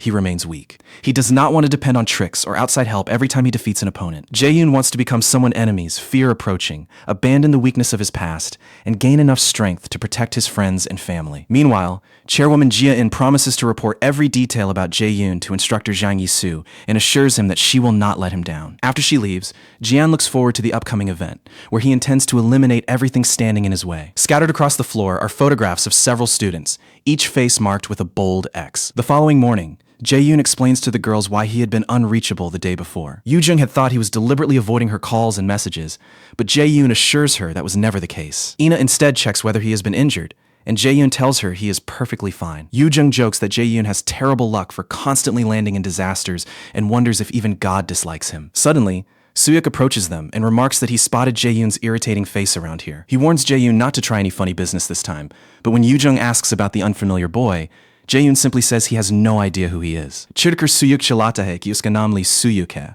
magar instructor Yisu use आवाज नीची रखने को कहती हैं और बेचारे को पीछे हटना पड़ता है। Yisu पोडियम पर पहुंचकर अपना परिचय देती हैं और बताती हैं कि वो उन्हें मैजिक कैलकुलेशंस को समझने का पहला भाग पढ़ाएंगी। वो सभी से पूरी मेहनत करने को कहती हैं क्योंकि वो उन्हें अच्छे से पढ़ाने वाली हैं, मगर जाह्यून को लगता है कि इंस्ट्रक्टर के हिसाब से वो काफी कम उम्र की हैं। जब यीशु पूछती हैं कि उन्हें मैजिक के बारे में कितना पता है, तो सू-hyuk समझाता है कि मैजिक में कैलकुलेशंस के जरिए माना को इस्तेमाल करके अलौकिक चीजें प्रकट की जाती हैं। टीचर उसके जवाब को सही मान लेती हैं और सू-hyuk जाह्यून की तरफ देखकर ऐसे मुस्कुराता है जैसे उसने कोई बहुत बड़ा मुकाबला जीत लिया हो। कुछ देर बाद यीशु उन्हें ऐसी किताबें देती हैं जिनमें डी रैंक मैजिक के बेसिक कैलकुलेशन फॉर्मूलाज और ऊंचे स्तर के मैजिक की बुनियादी एप्लीकेशंस दी गई हैं। यही इस सेमेस्टर का मुख्य विषय है। जैसे ही कुछ स्टूडेंट्स किताबें खोलते हैं, वे शिकायत करने लगते हैं कि पन्ने पूरी तरह खाली हैं, लेकिन जाह्यून समझ चुका है कि मामला इतना सीधा नहीं है। यीशु जाह्यून से पूछती हैं कि क्या वो किताब में लिखी भाषा पहचान सकता है, और उसके रून में लिखे होने की बात कहते ही सू-hyuk फिर जल उठता है। यीशु भी हैरान रह जाती हैं क्योंकि ये एक मैजिक टेक्स्ट है जिसे कैलकुलेशंस हल किए बिना पढ़ा ही नहीं जा सकता। आमतौर पर नए स्टूडेंट्स को उसके अक्षर देखने लायक बनने में पूरा 1 हफ्ता लग जाता है, मगर जाह्यून ने सिर्फ एक नजर में पहेली सुलझा दी। यीशु को समझ आता है कि चेयरमैन ने जाह्यून की काबिलियत कम बताई थी, इसलिए वो उसकी परीक्षा आगे बढ़ाते हुए कवर पर बने रून का अर्थ पूछती हैं। उधर जाह्यून खुद नहीं समझ पा रहा कि वो किताब इतनी आसानी से कैसे पढ़ रहा है। ये नॉर्नियर सिस्टम की कोई चाल है या एसर की किस्मत। फिर भी वो बता देता है कि कवर पर लिखा है Odin's life and the basics of rune. अपनी अपार्टमेंट में सीओ जाह्यून को कोसती है क्योंकि उस कमीने ने उसे इतना चलवाया कि अब उसके पैर बुरी तरह दुख रहे हैं। उसे ये बात भी खल रही है कि टीम डंगॉन की अंदर हुई घटनाओं पर पत्रकार के सवालों का जवाब भी उसी को देना पड़ा। जाने से पहले जाह्यून ने अपनी सबऑर्डिनेशन स्किल से सीओ को उसकी क्षमता के बारे में कुछ भी बताने से रोक दिया था। उस घटना को याद करते ही सीओ का खून खौलने लगता है और वो सोचती है कि जाह्यून आखिर उसकी सबऑर्डिनेशन कब हटाएगा। फिर उसे याद आता है कि वो खुद जाह्यून को ढूंढ सकती है, और इसी ख्याल से उसके दिमाग में एक खतरनाक आइडिया जन्म लेता है। कुछ समय बाद जाह्यून इंस्ट्रक्टर यीशु की दी हुई किताब पढ़ता है और उसे उम्मीद से कहीं ज्यादा दिलचस्प आता है। उसे पता चलता है कि हर कैलकुलेशन फॉर्मूला इस्तेमाल के तरीके के हिसाब से अपना असर और स्वभाव बदल सकता है। किताब से मिली बेसिक्स की गहरी समझ उसे ज्यादा तरह के लो रैंक मैजिक इस्तेमाल करने देती है और ऊंचे लेवल तक पहुंचने की रफ्तार भी बढ़ा देती है। जब वो यूजन को थक कर गिरते देखता है तो उसकी तारीफ करता है कि कम से कम वो किताब का कवर पढ़ने में सफल रही। यूजन दुखी होकर शिकायत करती है कि जाह्यून को मैजिक सिखाने वाली वही थी, फिर भी आज वही उससे पीछे रह गई। जाह्यून मजाक में कहता है कि आखिर एक दिन स्टूडेंट को टीचर से आगे निकलना ही होता है। इसी बीच इना खुशी से उछल पड़ती है क्योंकि अब वो पहला पन्ना पढ़ पा रही है और जाह्यून उसकी मेहनत की सराहना करता है। जाह्यून की तारीफ सुनकर इना का चेहरा लाल हो जाता है और वो शर्म छिपाने के लिए किताब के पीछे मुंह कर लेती है। जाह्यून को महसूस होता है कि इना का उसके साथ बर्ताव अब पहले जैसा नहीं रहा। वो सचमुच बदली बदली लग रही थी। वो सोचता है कि कहीं इसकी वजह वो सीमा तो नहीं जो उसने डंगॉन से निकलने वाले दिन उनके बीच खींच दी थी। लाइब्रेरी के बाहर ओडिन का खोआ स्टूडेंट्स पर नजर रखता है और थोड़ी देर बाद हालात की खबर देने ओडिन के पास लौट जाता है। कुछ समय बाद जसोंग अपनी पोशन शॉप के लिए नाम चुनने की प्रतियोगिता रखता है और विजेता को बेहतरीन पोशंस का एक बॉक्स देने का ऐलान करता है। होयुन, इना, यूजिंग, जसोंग और जाह्यून टेबल पर बैठकर नाम सोचते हैं, लेकिन जल्द ही उन्हें एहसास हो जाता है कि यह काम आसान नहीं है। इना का मानना है कि शायद कम पोशन शॉप्स होने की वजह से नाम सोचना कठिन लग रहा है, जबकि यूजिंग चिंता करती है कि अगर दुकान पर ग्राहक ही न आए तो क्या होगा। जसोंग समझाता है कि रेडर्स के लिए जिंदा रहना सबसे पहली प्राथमिकता है, इसलिए पोशन का कारोबार फेल होना लगभग नामुमकिन है। वो सबको पोशंस आजमाने का अपना अनुभव याद दिलाता है और उन्हें पूरी तरह क्रांतिकारी घोषित कर देता है। कुछ दिन पहले जाह्यून सोचता है कि हर रेडर ताकत बढ़ाने के लिए कुछ भी कर सकता है, लेकिन उस राह पर मेहनत से भी ज्यादा जरूरी पैसा है। अतीत में लौट चुकी जाह्यून को पता है कि भविष्य की जानकारी के कारण बिजनेस और इन्वेस्टमेंट में उसके सामने अनगिनत मौके हैं, इसलिए वर्तमान में उसका लक्ष्य जसोंग को अपने साथ मिलाना है, क्योंकि भविष्य में दुनिया के आधे पोषण कारोबार की जिम्मेदारी उसी के हाथों में होगी। अचानक सीओ मीटिंग वाले कमरे में घुस आती है और वादा पूरा न करने के लिए जाह्यून को खड़ी खोटी सुनाती है। जाह्यून हैरान होता है कि आखिर सीओ ने उसे ढूंढा कैसे। फिर उसे सिस्टम की बात याद आती है। यूजर और सबॉर्डिनेट एक दूसरे की लोकेशन जान सकते हैं और इस इफेक्ट को बंद भी नहीं किया जा सकता। यूजिन जयह्यून से पूछती है कि उसने एक बच्चे को इस तरह ब्लैकमेल क्यों किया, मगर जयह्यून सीओ को बैठने के लिए कहता है ताकि थोड़ी देर उसके दिमाग का इस्तेमाल कर सके। कुछ मिनटों बाद सीओ हेवनली डेमन पोशन नाम सुझाती है, लेकिन जयह्यून को ये इतना घटिया लगता है कि वो सबॉर्डिनेशन से उसका मुंह बंद कर देता है। बाकी लोग भी अपने नाम बताते हैं, पर जयह्यून किसी से प्रभावित नहीं होता और सोचता है कि डंगॉन के मॉन्स्टर्स भी इससे अच्छे सुझाव दे सकते थे। आखिरकार यूजिन भड़क जाती है क्योंकि जयह्यून ने अब तक उससे एक भी आइडिया नहीं मांगा। जयह्यून जानबूझकर उससे नहीं पूछ रहा था क्योंकि उसे डर था कि उसके सुझाव भी बाकी लोगों जैसे ही खराब होंगे, फिर भी वो उसे मौका देने का फैसला करता है। यूजिन वर्कशॉप एलिक्सिर नाम देती है, जिससे जयह्यून को याद आता है कि एलिक्सिर फिलोसोफर स्टोन का दूसरा नाम है, जिसे मृतकों को वापस लाने और घाव भरने वाली वस्तु माना जाता है। जिसांग को नाम तुरंत पसंद आ जाता है और जयह्यून भी पहली बार यूजिन को उनकी मदद करने के लिए धन्यवाद देता है। कुछ समय बाद यीशु की क्लास में जयह्यून रून को मैजिक की भाषा और उसकी नींव बताने वाले सवाल का जवाब देता है। वो जवाब बिल्कुल सही देता है और इससे सुह्युक की जलन और बढ़ जाती है। लेसन खत्म होने के बाद जयह्यून इंस्ट्रक्टर यीशु को बताता है कि पढ़ी हुई चीज को लेकर उसके मन में एक सवाल है। उसके हाथ की किताब देखते ही यीशु तनाव में आ जाती हैं क्योंकि वो 4 स्टार रैंक का मैजिक टेक्स्ट है, जिसे पढ़ना ज्यादातर इंस्ट्रक्टर्स के लिए भी मुश्किल है। अब यीशु मन ही मन सोचने लगती हैं कि जयह्यून आखिर इंसान है या किसी और ही किस्म का जीव। बाद में जयह्यून लाइब्रेरी पहुंचता है, मगर जल्दी समझ जाता है कि वो इस किताब में अटक गया है। ऊपर से यीशु भी उसे कोई ठोस जवाब नहीं दे पाए। उसे बिल्कुल खबर नहीं कि पास बैठा लाइब्रेरियन उसके बारे में और 4 स्टार मैजिक टेक्स्ट पढ़ने की उसकी क्षमता के बारे में नोट्स बना रहा है। लाइब्रेरी से निकलकर जयह्यून अपने टीचर के पास जाता है ताकि वो 4 स्टार मैजिक टेक्स्ट को समझने में उसकी मदद कर सके। वो बताता है कि क्रिएशन का मतलब नया मैजिक बनाना, डिस्ट्रक्शन का मतलब उसे खत्म करना और इम्प्लीफिकेशन का मतलब उसकी ताकत बढ़ाना है। असल समस्या ये है कि इन कैलकुलेशन फॉर्मूलाज और थ्योरीज का स्तर बहुत ऊंचा है, इसलिए जयह्यून उन्हें अकेले समझ नहीं पा रहा। अब तक वो टेक्स्ट समझने के लिए और एंजाइ पर निर्भर था, मगर इस बार उसे चीजों की जड़ तक खुद पहुंचना होगा। उसकी बात सुनने के बाद सीओ भी मानती है कि वो इसका पक्का जवाब नहीं दे सकती। वजह पूछने पर वो समझाती है कि ए रैंक रेडर बनने के लिए जयह्यून को 4 स्टार मैजिक टेक्स्ट के कॉन्सेप्ट्स खुद समझने होंगे। जब सीओ देखती है कि जयह्यून अब भी उलझा हुआ है, तो वो कम से कम उसे इम्प्लीफिकेशन सीखने की एक ट्रेनिंग देने का फैसला करती है। वो अपने हाथ में एक कपड़ा प्रकट करके उसे जयह्यून को देती है और जयह्यून खुश हो जाता है कि इससे उसकी ताकत बढ़ाने में मदद मिलेगी। कुछ समय बाद जयह्यून एआर बैटल सिस्टम रूम में लौटता है और खलाई पर टीचर की दी हुई सैश बांध कर मॉन्स्टर से लड़ना शुरू करता है। वो बुरी तरह थका हुआ दिखता है, फिर भी मैजिक एरो चलाकर मॉन्स्टर्स पर हमला करता है, लेकिन वे तलवारों से उन तीरों को आसानी से काट देते हैं। शोंगेई ने उसे आदेश दिया था कि इस आइटम को पहने रखते हुए एक ही मैजिक स्किल बार बार इस्तेमाल करे। उस आइटम का नाम ग्लेपनिर है और ये बी रैंक का आइटम है। कहा जाता है कि इसी रस्सी ने फेनरियर को बांधकर सील किया था। जयह्यून के पास मौजूद चीज असली ग्लेपनिर की नकल है, जो यूजर के शरीर पर बांधते ही उसकी सभी स्टैट्स को अस्थायी रूप से 50% घटा देती है। टीचर ने उसे निर्देश दिया था कि वो केवल एक स्किल पर ध्यान लगाए और उसके मैजिक फॉर्मूलाज को बार बार जांचे। जब जयह्यून पूछता है कि इसका इम्प्लीफिकेशन सीखने से क्या संबंध है, तो वो जवाब देती है कि ये उसे खुद समझना होगा। वर्तमान में जयह्यून महसूस करता है कि कम हुए स्टैट्स ने उसके पूरे शरीर को भारी और सुस्त बना दिया है और असर उसकी कल्पना से भी बदतर है। कुछ दिन बाद यूजिन जयह्यून की आंखों के नीचे पड़े काले घेरे देखती है और उसकी तबीयत के बारे में पूछती है। जयह्यून के खुद को ठीक बताने पर यूजिन कहती है कि उसकी पेन रिलीफ पैच की गन से वो उसे 100 मीटर दूर से पहचान सकती है और वो पूरे 1 हफ्ते से एआर टेस्ट रूम में रह रहा है। इन्हें जयह्यून को लेकर चिंतित दिखती है और यूजिन भी चेतावनी देती है कि इस तरह खुद को जरूरत से ज्यादा थकाना ठीक नहीं। जयह्यून उसकी चिंता के लिए धन्यवाद देता है, लेकिन याद दिलाता है कि 2 दिन बाद क्विज है और किताब अभी डिकोड नहीं हुई।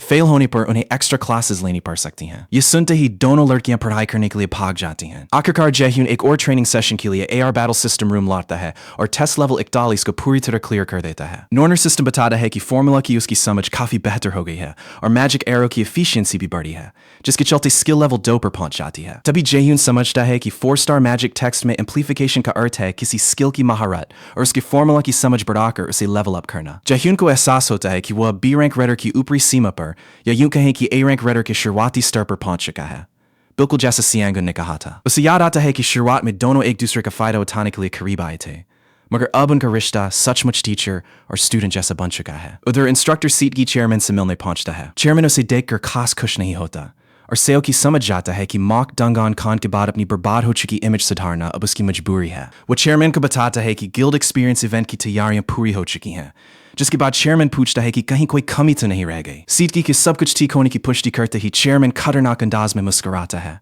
साफ है कि उसके दिमाग में कोई भयानक योजना चल रही है। उधर जयह्यून जंगल में पहुंचकर किसी रहस्यमय व्यक्ति से पूछता है कि वो यहीं आएगा या फिर उसे खुद वहां जाना पड़ेगा। तभी तेज रोशनी चमकती है और ओडिन के खोओन जैसी दिखने वाली एक अजीब आकृति जयह्यून पर झपटती है, मगर वो समय रहते रास्ते से हट जाता है। जैसे ही वो जीव करीब आता है, जयह्यून की लात उसे उछालकर पास के पेड़ से जा टकराती है। जयह्यून उसे ताना मारता है कि शायद उसे खबर नहीं मिली कि पिछली बार उसे मारने आए उसकी साथी का क्या हाल हुआ था। अचानक जयह्यून ऊपर से घात लगाने वाले कुछ और जीवों को देख लेता है। अकेडमी के अंदर हमला करने की उनकी हिम्मत देखकर साफ हो जाता है कि चेयरमैन जे-इन आखिरकार चाल चल चुका है। जयह्यून खुद को मैजिक एरोज से घेर लेता है और उन प्राणियों को चेतावनी देता है कि उन्होंने गलत आदमी से पंगा लिया है, फिर सारी तीर दागकर उन्हें पीछे उड़ा देता है। लेकिन अगले ही पल उसकी नजर एक ऐसी चीज पर पड़ती है जिसे देखकर उसका चेहरा सिकुड़ जाता है। उन प्राणियों में से एक असल में उसका पिता मिन सियानो निकलता है, जो ऐसी बात करता है जैसे दोनों की मुलाकात को बस बहुत समय हुआ हो। गहरे गुस्से में जलता जयह्यून अपने पिता पर कई लाइटनिंग चेन्स छोड़ता है, मगर सियानो उन्हें बड़ी आसानी से चकमा दे देता है। हमले बचाने के बाद उसका पिता तलवार पर हाथ रखता है और एक तेज तलवार वार जयह्यून की ओर भेज देता है। जयह्यून समय पर वार से बाहर नहीं निकल पाता और उसकी बगल कट जाती है। सबसे डरावनी बात यह है कि उसने तलवार निकलते हुए देखा तक नहीं था। सांगो की वार ने जमीन में इतनी गहरी दरार बना दी कि अगर जयह्यून थोड़ा भी देर करता तो वो 2 टुकड़ों में बंट जाता। कुछ पल की खामोशी के बाद सियानो कहता है कि इतने समय बाद बेटे से मिलने का उसे इंतजार था, हालांकि जयह्यून अब पहले से कहीं ज्यादा आक्रामक हो गया है। जयह्यून उसे तुरंत रोकते हुए कहता है कि उसे बेटा बुलाना बंद करे, क्योंकि उसने सियानो को कभी अपना पिता माना ही नहीं। हैरान सियानो मजाक करता है कि शायद जयह्यून विद्रोही उम्र से गुजर रहा है, मगर जयह्यून उसकी बकवास काटकर सीधे पूछता है कि वो यहाँ क्यों आया है। एक पल के लिए सियानो जयह्यून को ध्यान से देखता है और पहचान लेता है कि उसकी भीतर भविष्यवाणी वाली शक्ति मौजूद है। फिर भी उसे यकीन है कि जयह्यून की ताकत बढ़ने की एक सीमा जरूर होगी। आखिर वो पूछता है कि क्या एसर के खिलाफ लड़ने वाले रेजिस्टेंस ने जयह्यून से संपर्क किया था। जयह्यून के चौंकते ही सियानो को अपने सवाल का जवाब मिल जाता है। वो जयह्यून को काटने के लिए लगातार तलवार वार भेजता है, मगर हमारा भाई बचाव के लिए एक बैरियर खड़ा कर लेता है। फिर भी उन वारों की ताकत इतनी ज्यादा होती है कि बैरियर टूट जाता है और जयह्यून के कुछ कपड़े जल जाते हैं। जयह्यून मन ही मन सोचता है कि क्या यही सच में ए रैंक रेडर की ताकत है। उसका पिता मानता है कि जयह्यून पहले से मजबूत हुआ है, लेकिन जयह्यून अब भी समझ नहीं पाता कि उसे एसर के बारे में कैसे पता है और वो इतने समय से क्या छिपा रहा था। आखिर जयह्यून पूछता है कि क्या सियानो उसे मारने आया है, मगर उसका पिता कहता है कि उसका ऐसा कोई इरादा नहीं। फिर भी सियानो सोचता है कि ग्रेट एडवर्सरी जिस रफ्तार से बढ़ रहा है वो अविश्वसनीय है। इसी तरह चलता रहा तो जल्द ही वो उसकी योजनाओं और एसर दोनों के लिए बड़ी रुकावट बन जाएगा। इसलिए वो दिव्य शक्ति से जयह्यून की बढ़त रोकने का फैसला करता है और ऐलान करता है कि वो उसके हाथ पैर छीन लेगा। सियानो अपने स्लैश की ताकत कई गुना बढ़ाकर जयह्यून की ओर एक विशाल वार छोड़ देता है। जयह्यून उस भयानक शक्ति को अपनी ओर आते देख बेबस खड़ा रहता है। तभी हेल से बात कर रही वही बिली रहस्यमय तरीके से हमले को रोक देती है। सियानो बिली से पूछता है कि क्या एसर और रेजिस्टेंट एसर के बीच का कॉन्ट्रैक्ट टूट गया है या उसने खुद ग्रेट ओडिन को चुनौती देने का फैसला कर लिया है। बिली अनजान बनने का नाटक करते हुए कहती है कि उसे समझ नहीं आ रहा वो किस बारे में बोल रहा है, जबकि जयह्यून ये देखकर दंग है कि बिली ने इंसानों की तरह बात कैसे की। अगले ही पल बिली एक स्त्री रूपी प्राणी में बदल जाती है और सियानो को जाने को कहती है, क्योंकि इस बच्चे के साथ उसका अभी काम बाकी है। उससे निकलने वाले माना को महसूस करके जयह्यून समझ जाता है कि वो सियानो से भी ज्यादा शक्तिशाली है, मगर उसे कुछ समझ नहीं आता कि यहाँ चल क्या रहा है। जब सियानो पूछता है कि क्या उसे हालात और बिगाड़ नहीं है, तो वो खुद को काटकर जमीन पर खून की बूंदें गिराती हैं, जो पल भर में राक्षसी हाथ बनकर उस पर टूट पड़ते हैं। सियानो उन हमलों को रोक लेता है, मगर हर पल के साथ हाथ बढ़े और उनकी वार ज्यादा ताकतवर होते जाते हैं। हमलों से जूझते हुए सियानो उस लड़की से कहता है कि लोकी इतना कमजोर हो चुका है कि देवताओं का युद्ध खत्म करने के लिए उसे एक मामूली इंसान पर निर्भर रहना पड़ रहा है। लड़की उसे याद दिलाती है कि वो खुद भी एक इंसान है जो ओडिन को मारने की कोशिश कर रहा है,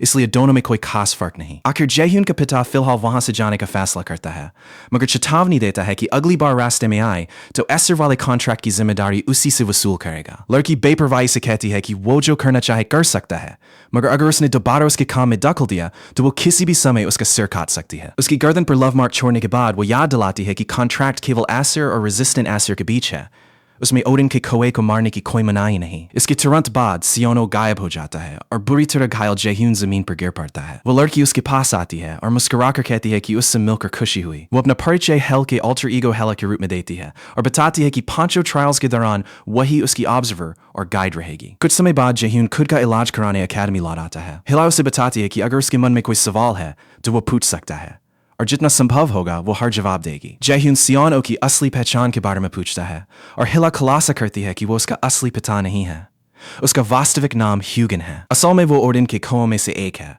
और ह्यूगन एक पौराणिक प्राणी है जो इंसानी दिमाग को नियंत्रित करके उसी पर भोजन करता है। यादों से छेड़छाड़ करने की शक्ति ह्यूगन ने दूसरे कौए मुनिन से उधार ली थी। वो लंबे समय से जयह्यून के आसपास मंडराता रहा और उसके पिता होने का नाटक करता रहा। ग्रेट एडवर्सरी पर नजर रखने के लिए ह्यूगन ने यह रूप अपनाया था।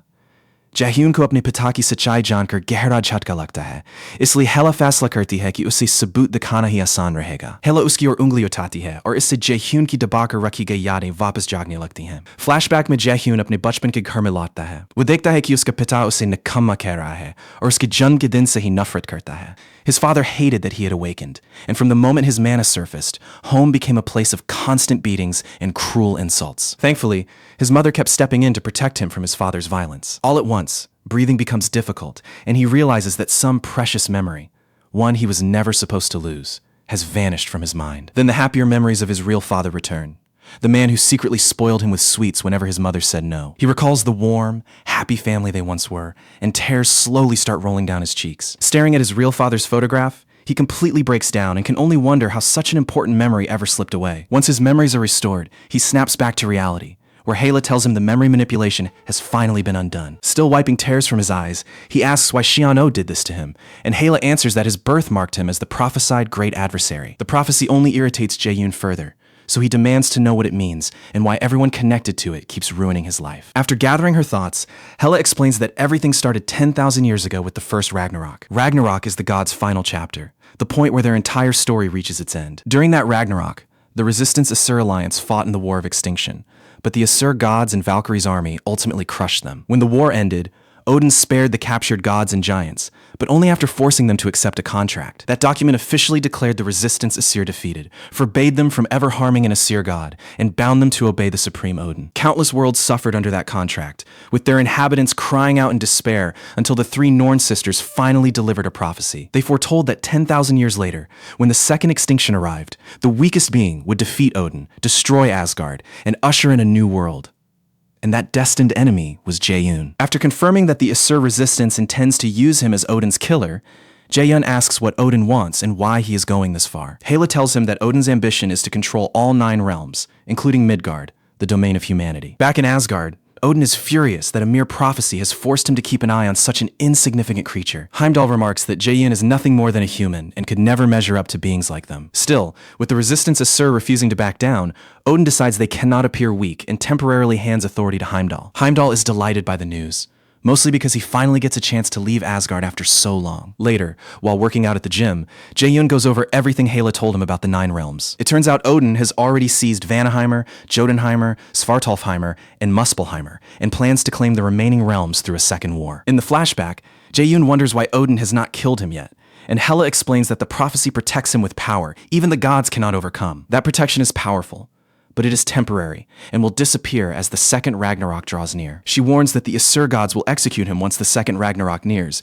and reveals that they have already killed him once before. Jae-yoon finally connects the dots. His death in his previous life was part of Odin's scheme, and he had been manipulated from day one. They murdered his family, tampered with his memories, and turned his entire existence into torture. Hela then asks whether he is ready to seek revenge and defend the things he holds dearest. She reminds him that she guides the 5 trials and will put him through one of them to shape him into the warrior destined to kill Odin. The Narnar system then reveals a main quest titled God Murderer's Path, demanding that Jae-yoon inherit the resistant Asur throne's power to stop Odin's ambitions. Hel's trial is already behind him, but 4 more trials of unpredictable difficulty stand between him and the resistant Asur throne's blessing. Meanwhile, Ho-yeon pushes through a brutal special training routine until every muscle in his body aches. The training helps him unlock an S-rank skill, though his body is still struggling to handle the strain. He knows Jae-yoon is already leagues ahead of him, meaning he is nowhere near ready to defeat him at the Mills Festival. Even so, Ho-yeon resolves to keep training, until announcement suddenly orders him to report to the chairman's office. Inside his office, Jae-yoon discusses eliminating the lower-ranked students with a congressman so their resources can be redirected toward the elite cadets. Jae-yoon asks the congressman to handle the remaining arrangements after the students are removed,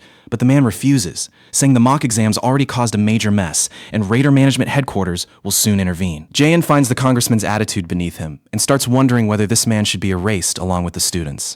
He then reveals that the preparations are complete, and that an artificial gate will be opened during the guild experience in a few days. The plan immediately catches the congressman's attention, prompting him to promise financial backing from the national government. Just as they had agreed during their previous discussion, the funds would go to Mills. Not long afterward, Ho-Yun remains haunted by what happened in the demoplane and grows anxious about the chairman's sudden summons. He suspects the chairman was responsible for invading his mind in the demoplane and orchestrating the disaster at the mock dungeon. Standing outside the chairman's door, he chooses caution, knowing he cannot confront this threat by himself. Later in class, Jae-hyun's thoughts drift back to his earlier conversation with Hala. In that memory, Hala explains that Odin has likely discovered Jae-hyun's contact with the Resistance Aesir, meaning Ragnarok could begin ahead of schedule. Instructor Yisu wraps up the lesson and tells the students to wake everyone who fell asleep, including Ina, because she has an announcement. She announces that the guild experience is scheduled for 3 days later, giving them a chance to observe Raider Guild operations and participate in monster hunts. She also mentions that Chairman Jae-in has arranged a particular guild, especially for their group. Jae-yoon immediately dislikes the thought of visiting Jae-in's chosen guild,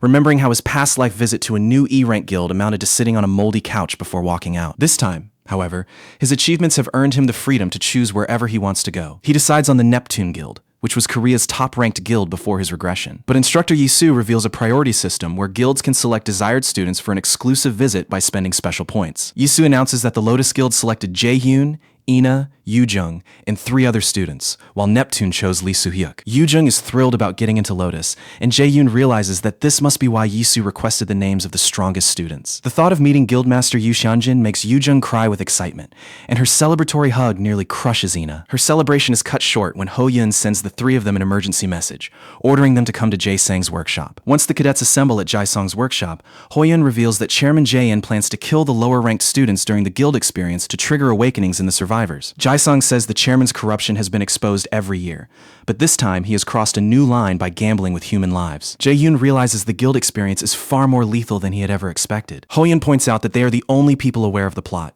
and the only ones in a position to stop it. Jae-hyun remains cautious, warning that reckless action could get them killed, no matter how noble their intention to save everyone may be. After an awkward silence, Yoo-jung asks how they can hesitate while students' lives are at stake. Jae-song and Ina immediately agree with her. Seeing everyone stand together genuinely makes Jae-yoon smile. To him, their willingness to fight for others is exactly what gives them the right to call themselves raiders. Suddenly, the system assigns a new main quest, Second Turning Point, requiring Jae-yoon to stop Jae-in's selfish scheme and rescue the students at an A+ difficulty level. The quest offers a blank card and a sealed magic text as rewards, while the Nornir system warns that the Resistance Aesir are observing his decision. In the end, Jae-yoon proposes that they create a plan capable of permanently ruining Chairman Jae-in's scheme. Later, Instructor Yisu is stunned when Jae-yoon claims he has already mastered a 4-star magic text, something she considers impossible. Then fear creeps in as she recognizes that this student is dangerous, and fundamentally unlike an ordinary cadet. She knows the chairman wants to use Jae-yoon as a pawn, yet she cannot imagine him allowing himself to be controlled. Jae-yoon suddenly points out how tense she looks after teaching him so much, and asks whether she plans to report everything back to that bastard Jae-in. When Yisu demands to know how he discovered the truth, Jae-hyun activates his brainwashing skill and calmly says he needs a favor. The skill works perfectly,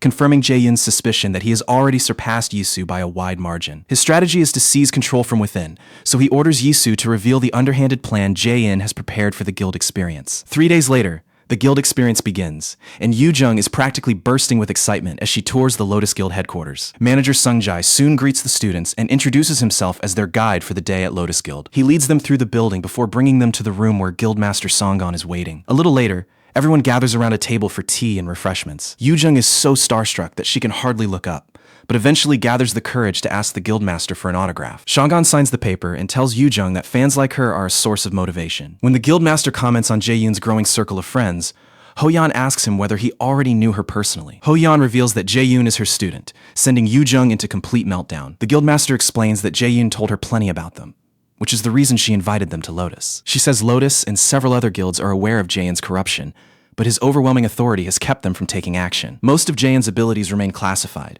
and Songgun admits that even she knows very little about them. Elsewhere, another group of students tours a different guild, while Song-chan privately mocks his classmates for underestimating him and lacking talent. He thinks everything has changed because the chairman personally selected him, finally recognizing his potential to become an exceptional raider. A girl suddenly interrupts Song-chan and asks whether he also thinks something about the place feels strange. When Song-chan asks what she means, she points out that a proper raider guild should have many facilities, whereas this building looks forgotten and abandoned. After spotting the scattered boxes and cobwebs himself, Song-chan grows uneasy, just as their guide announces that they have arrived. The moment the man turns around, his disguise burns away, revealing instructor Sioki underneath. Sioki had not expected his skills effect to expire so quickly, leaving him no option but to launch the plan ahead of schedule. He instantly summons a glowing pink magic circle beneath the students and gives them a chilling farewell. The students panic and attempt to escape, only to discover that their bodies will not move. At the same time, the other group follows strange supernatural energy using the mana map Guildmaster Shungan gave them. But the location looks more like a deserted structure than a functioning guild,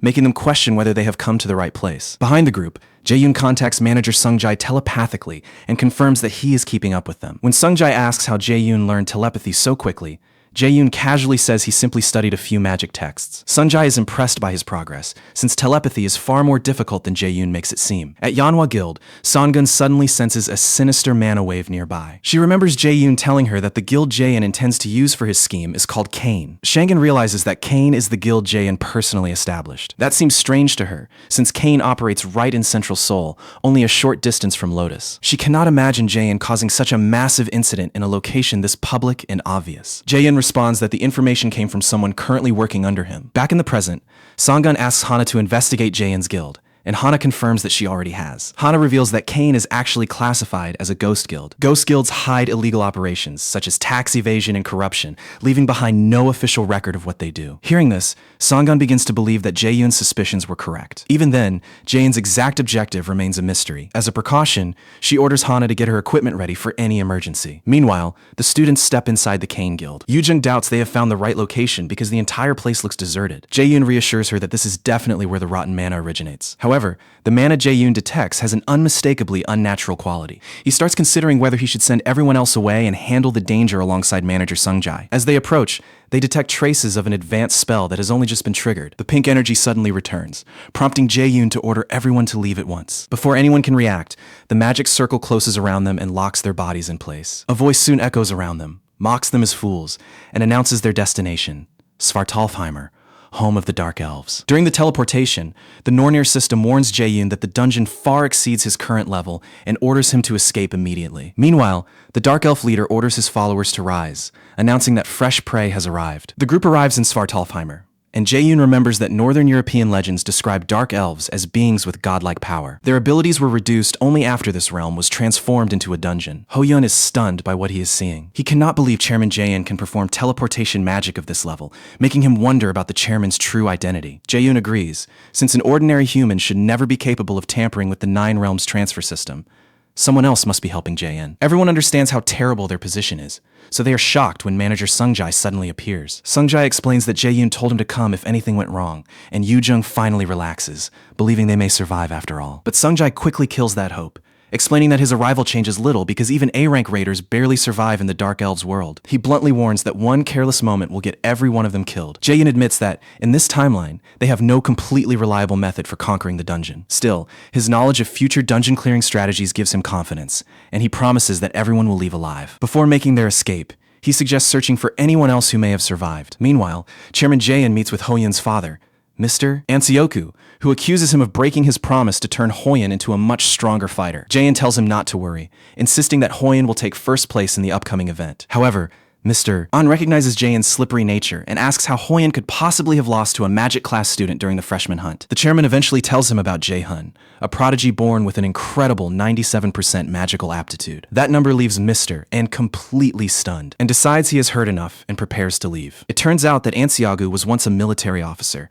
and his strong ties to the central government make him useful to Jae-yoon. Even so, Jae-yoon has no intention of getting involved in this new incident, because he refuses to enter a game where defeat is already obvious. Back in the Dark Elf world, Aina activates her flash skill to light up the dungeon, which is practically pitch black. Jae-hoon stops her and casts a level 3 version of Flash, producing a much more powerful beam. Yoo-jung is stunned, forcing Jae-hoon to explain that he upgraded Flash from its original D-rank level. Ina cannot understand how he managed it, since ordinary raiders can only upgrade skills after reaching A-rank. Ho-yeon is equally stunned by how advanced Jae-hoon's abilities already are. As they continue onward, Manager Sungjae keeps thinking about Jae-hoon's skill-up ability and wonders how he has never witnessed anything like it, despite training so many new raiders. He cannot help wondering just how powerful Jae-hoon might become in the future. After pushing deeper into the dungeon, Jae-hoon suggests taking a short break, and Sungjae agrees because they have been on their feet for quite some time. Since dark elves are perfectly comfortable in darkness and can easily disable flash, Jae-hoon shuts off the light so the group can adjust to the dark as well. The students drink the mana potions Jae-sung prepared beforehand, restoring the energy they have spent. When Hoyun suggests that the survivors are probably past the fork in the path, Jae-hoon scans the dungeon with mana perception. He senses that the central route ends at the boss room, but an incoming object suddenly catches his attention, and he snatches an arrow from the air just before it reaches Ina's chest. Jae-hoon activates absolute calculation, and the entire group immediately prepares for battle after realizing that dark elves have surrounded them. The group stares in disbelief as Jae-hoon casually crushes the arrow in his fist. Yoo-jung surrounds the group with a mana field, while Ina casts slow in an attempt to reduce the elves' speed. She then summons a radiant divine sword and charges straight at the dark elves. At the same time, Hoyun unleashes martial arts, Polar Extreme, drawing the enemy's attention and opening an opportunity for everyone else to strike. Once Hoyun signals him, Manager Sungjae lunges at a dark elf with his dagger and engages it directly. Jae-hoon joins the chaos by activating his now level 5 lightning chain, sending crackling chains into several elves at once. The Svartalfheimer tutorial explains that the dark elves' weapons and armor are constructed from magic, making them easy targets for absolute calculation. He tells Yoo-jung and Ina to stick to fire magic, and although they do not know his reason, they follow his instructions. When an elf hurls a spear at him, Jae-hoon burns it away with fire while ordering Hoyun to use provocation and make the enemy's movements predictable. Hoyun taunts the monsters until they focus on him, allowing Jae-hoon to order Sungjae to finish off the slowed dark elves. Sungjae obeys, though he begins to suspect that Jae-hoon knows more about these dark elves than he is revealing. With his level 5 stealth skill wiping out his presence completely, Sungjae silently rips through dark elf bodies. Meanwhile, Jae-hoon fires off Fire Strike and obliterates one of the dark elves with a single hit. Yoo-jung follows with Flame of Eternity, creating a massive fireball that blankets the area and drives the elves from their positions. When the dark elves push forward to attack, Ina answers with Fire Arrow and drops them before they can reach the group. One elf is still wondering how the humans discovered their weakness when Hoyun's sword suddenly pierces his back and bursts through his chest. Enraged that a human dared strike him, the elf turns toward Hoyun, only for Jae-hoon's lightning chain to deliver the final blow. The battle ends soon afterward, but Jae-hoon urges everyone to move on because every second matters. He tells them that he can sense the survivors' mana and fears they may not survive if the rescue takes too long. Back at the academy, Chairman Jia-in tears into Instructor Seokji for creating yet another massive disaster. Seokji apologizes and claims he never expected an outsider to enter the guild building, but the chairman refuses to accept that explanation. Seokji argues that civilian deaths during sudden gate incidents are nothing unusual and can simply be covered up, but the chairman considers the excuse complete nonsense. Seokji suddenly begins bleeding from the mouth, while the chairman explains that a transfer spell cannot affect civilians without mana, meaning someone capable of using mana must have interfered. Jae-in tells him to pray that everything ends quietly, because his situation will become hopeless if even one student escapes alive. Under the chairman's increasing pressure, Seokji starts bleeding from both his nose and eyes. Meanwhile, Guildmaster Shangan rushes out and heads for the Cane Guild to investigate the threatening mana she has sensed. She suspects the spell is at least S rank, putting the students and Sungjae in serious danger. Fortunately, her earring has not reacted, so she knows that nobody has died yet. As she leaves in a hurry, she orders Hana to contact the association for backup if she has not returned by morning. While speeding toward the scene on her bike, Songgun vows that Jia-in will never be forgiven if he harms even one of her people. Meanwhile, Songchan is badly wounded, forcing his friends to support him as they search for a way out. They eventually stumble over a stone, and the girl breaks down in tears, desperate to find an escape route. She starts blaming herself for the entire situation and desperately wishes she were not so helpless. A hand suddenly lands on her shoulder, startling her, and she looks up to find Jae-hoon standing there. Jae-hoon praises her for holding on this long and tells her that they will handle everything from here. The girl soon loses consciousness, so the group gives both her and Shangchan potions to revive them. Shangchan eventually wakes up and learns that they are trapped in Svartalfheimer, the territory of the Dark Elves. When Jae-hoon asks for an explanation, they say they ended up here after arriving at the Cane Guild and falling through. Soon afterward, Dark Elves ambush them and drag their friends away. The girl and Sungchan escape the elves' notice, but an overdose of mana eventually caused both of them to collapse. Judging by her words, Jae-hoon realizes that she sees herself as a coward and regrets not dying beside her classmates in battle. But Jae-hoon considers that attitude foolish pride.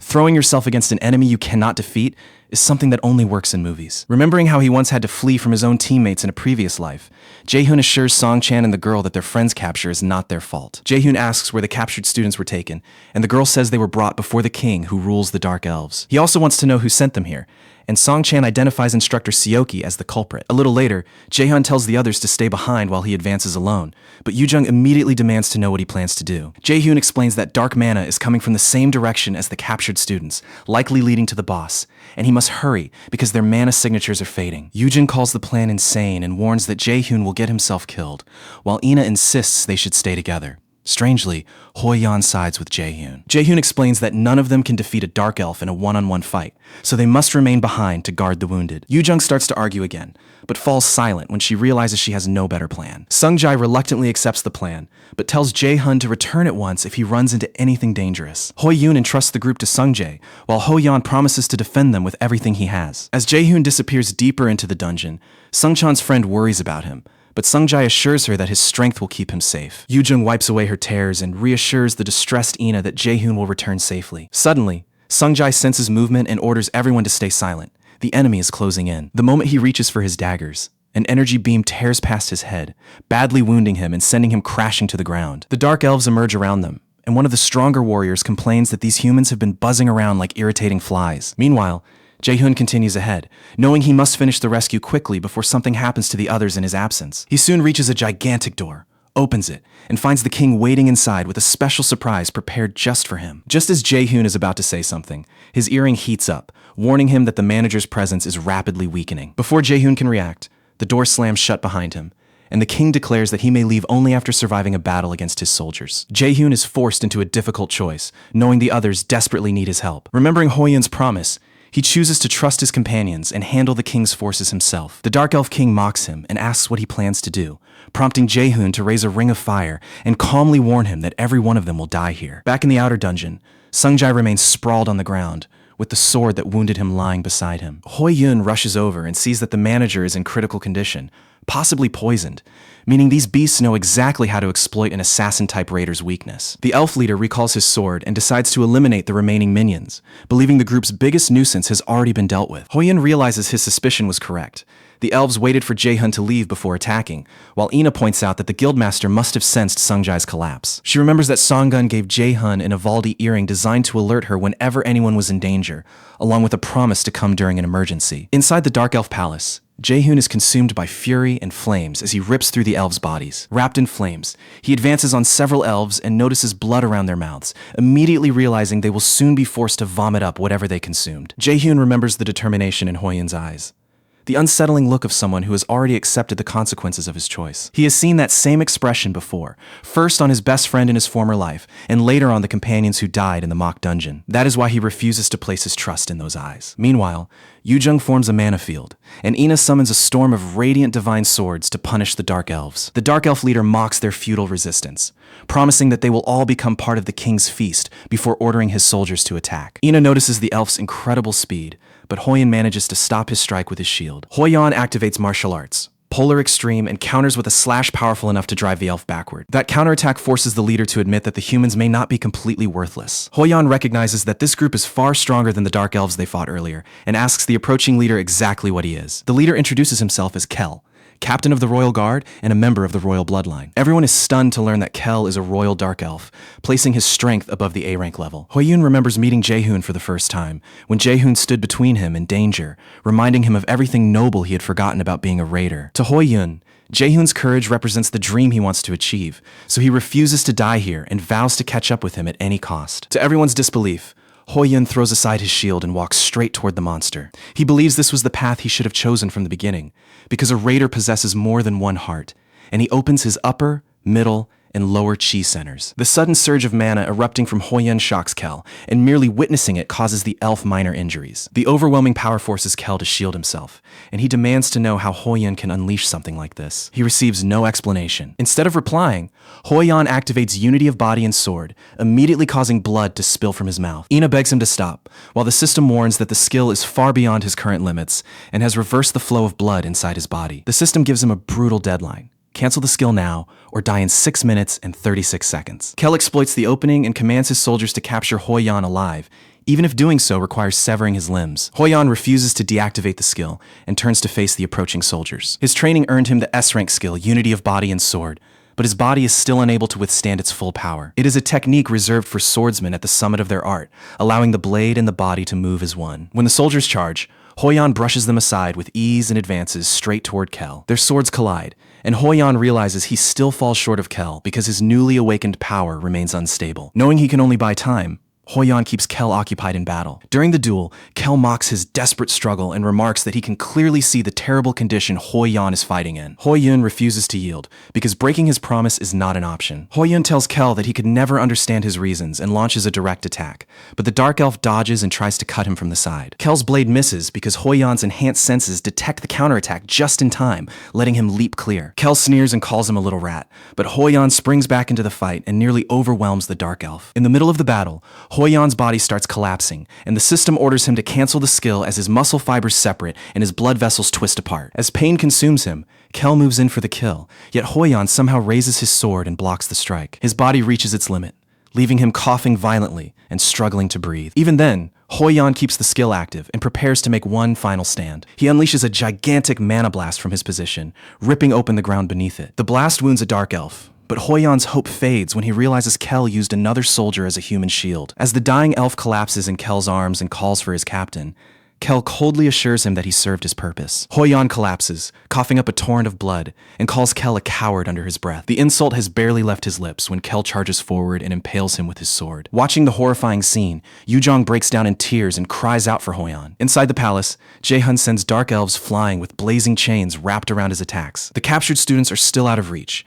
and remembering that he asked Hoyan for only 10 minutes to defeat the king and rescue everyone, Jae-hun begins to worry. At that moment, a dark elf charges at him with a spear, but Jae-hun lets him come close before engulfing his face in flames. Across the battlefield, the Dark Elf King simply laughs while observing the chaos unfold. He mocks Jae-hun as an idiot and questions whether he really believes he can overcome such a massive army. Jae-hun calmly asks why that would be impossible, but the king calls him an arrogant, worthless human. Those words remind Jae-hun of all the times people branded him useless growing up, and honestly, he has had enough. Without warning, the Dark Elves start gasping for air as Jae-yoon begins glowing fiercely, sending several of them crashing to the ground. The startled king demands to know why his troops have stopped moving, completely unaware that Jae-yoon is unleashing his chains of inferno skill. The moment the soldiers charge, Jae-yoon wipes out several with his blazing chains and even thanks the king for providing a perfect test run for his new ability. The inferno engulfs hundreds of Dark Elves in flames, leaving the furious king to spit out a curse at Jae-yoon. The king vows to kill Jae-hun for this massacre, but Jae-hun just walks toward him and asks if he is actually being serious. He cannot accept that an ordinary human possesses this level of strength, yet the truth is unavoidable. He has no chance of winning. He warns Jae-yoon that this will come back to haunt him, because the remaining 7 kings will surely destroy him, even if he manages to kill their brother. Before the king can finish speaking, Jae-yoon activates Step of Light, crosses the distance instantly, and drives his fist straight into the king's face. The punch comes with an explosive burst of fire. The blast sends the king flying backward. Jae-yoon tells him that the other king's actions are not his concern, and invites them to come after him if they are angry. Elsewhere, Kel plunges his sword straight through Hoyan's chest. Ina can only stare in despair, blaming her own weakness for leaving her helpless while her friend was wounded. Once again, someone precious is slipping away from her. And this time, there may be nothing left to save. Kel approaches, clamps a hand around her throat, and prepares to devour her next. Yujin shouts her name, while Ina struggles in Kel's grip and desperately reminds herself that she cannot give up. A brilliant wave of mana suddenly floods the area, revealing Guildmaster Sion, who coldly asks Kel whether he was the one who injured them. She tells him to choose his answer carefully, because admitting it will mean certain death. Her overwhelming aura covers the entire area, and Hoyan, barely clinging to life, feels relieved that he survived long enough for help to arrive. Shangun repeats the question, and the crushing pressure of her aura finally makes Kel start sweating. Kel understands that her mana is far beyond his reach, so he decides his only option is to seize the children as hostages. He proudly claims responsibility for the gruesome scene, prompting Jiangin to calmly ask whether that is really true. Shanjin then activates Sacrifice, healing everyone simultaneously by burning through her own life force. Kel is stunned by the speed of her healing magic and has no idea what kind of monster he is dealing with. Shangun finally explains that touching her people is something she cannot tolerate, then launches Kel away with a violent torrent of energy. The attack throws him back while eating through his flesh, slowly erasing him from existence. Yujing is left speechless after realizing Shangun did not use a skill at all. She destroyed Kel with nothing but compressed mana. Shangun hurries over to Sungjae and manages to bring his condition under control. Hoyan is the real problem. His injuries are critical, and the system warns her that restoring him will require a great deal of time. She determines that Hoyan pushed his power beyond its critical limit, damaging both his meridians and his nerves. Had she arrived even slightly later, Hoyan might have permanently lost the ability to use mana. After some effort, she succeeds in healing him. However, the system warns her that the skill has permanently reduced her life force by 2%. The skill drains her terribly, making her realize that without Jae-yoon's help, she would have died long ago. When Yoo-jung checks on Hoyeon, Shangun assures her that he will survive, though he may remain unconscious for several days. The students relax after hearing that, and Sanggun immediately asks about Jae-hoon's whereabouts. They hesitantly admit that he entered the boss room alone, but Sanggun does not panic. Instead, she confidently says he will be all right. Yoo-jung points out that Jae-yoon went in without anyone else, but Sanggun reminds her that killing him is far from easy. Because the Dark Elves rely mainly on magic, Sanggun knows they are completely outmatched by Jae-hyun. Back in the boss room, Jae-yoon tells the king that his brothers are welcome to hunt him down, assuming the king survives long enough to send them. Bleeding from the face and humiliated by his defeat to a human, the king decides to flee and warn his brothers. But the escape lasts only seconds before Jae-yoon overtakes him and appears directly in his path. Jae-yoon binds him with lightning chains and slams his face into the floor. Furious and desperate, the Dark Elf King promises that he will drag Jae-hyun to Helheimer with him when he dies. He then unleashes Frozen Earth, a secret technique reserved for Dark Elf Kings, expecting Jae-hyun to be terrified. Instead, Jae-hyun thanks him for the unexpected present, leaving the king confused by his irritating smile. Jae-yoon activates his blank card and admits that the king chose the perfect moment to give him something worth copying. He records Frozen Earth onto the card, then uses absolute calculation to dismantle the very attack the king unleashed. As the attack collapses before his eyes, the king can only stare in disbelief, while Jae-yoon lifts his head and reminds him to know both himself and his enemy. Jae-yoon burns away the king's head, and the Nornir system announces his victory over Kanan, the Dark Elf King. For that achievement, he receives the title One Who Killed the King of the Dark Elves. His rewards include the King of Dark Elves essence ingredient and the King of Dark Elves pauldron equipment. Clearing the second quest also grants him another blank card, a sealed magic text, and the skill embodiment of magical artifact. Jae-yoon quickly hurries to the captured students and feels relieved to discover that one of them is still alive. That relief disappears when he notices the others are already dead, so he uses sacrifice on the student who is still breathing. As he heals the survivor, Shangun combines her power with his and tells him that healing is a painfully cruel profession. According to her, a healer's best moment is when nobody needs to be healed. The next best feeling is saving someone who is barely hanging on to life. Back on the city streets, Seoki burns with rage after realizing that his entire scheme has fallen apart. He promises himself that escaping the dungeon will not save them, because he intends to make every one of them suffer before dying. Without warning, Jae-hyun appears beside his car, shatters the window, and grabs Seoki by the throat. With a frightening grin, Jae-hyun curses him for everything he has done. 1 hour earlier, the people trapped in the Dark Elf realm emerge through the entrance of the Kane Guild. Shang-chan thanks Song-eun for saving them, and she tells the group they can visit her guild later if they truly want to show their gratitude. Yoo-jung is thrilled by the invitation and immediately wishes she could become a member. Jae-hyun calls Yoo-jung embarrassing and tells her to understand the mood, so she kicks him in the legs and bans him from speaking for the rest of the day for making everyone worry. Jae-hyun grimaces and cannot understand why the kick hurts so badly when Yoo-jung's strength stat is so low. Not long after, Hana pulls up in a company van and explains that she rushed there after being unable to contact the guildmaster for hours. Shangun apologizes and promises to fill her in on the incident later. For now, she asks Hana to transport the injured students and children back to the guild. Shangun stays behind because she and Jae-yoon still have unfinished business. Hana calls manager Sung-jae over, and Jae-hoon is shocked to notice that Sung-jae's arm has been torn open. Just as Jae-hoon is about to comment, Sung-jae telepathically begs him to hide it from Hana, warning that things will get much worse if she learns the truth. These siblings clearly have a chaotic love-hate bond, and when Sung-jae delays getting into the car, Hana nearly drives off without him, forcing him to sprint inside. Once the van leaves, Jae-hyun and Shangun ambush Seoki, who has been spying on them from close by. Seoki is stunned that they survived and cannot figure out why Shangun is standing there with Jae-hyun. Driven into a panic, he activates the magical equipment Chairman Jae-in supplied for emergencies. The device teleports him behind Sanggun for a surprise stab,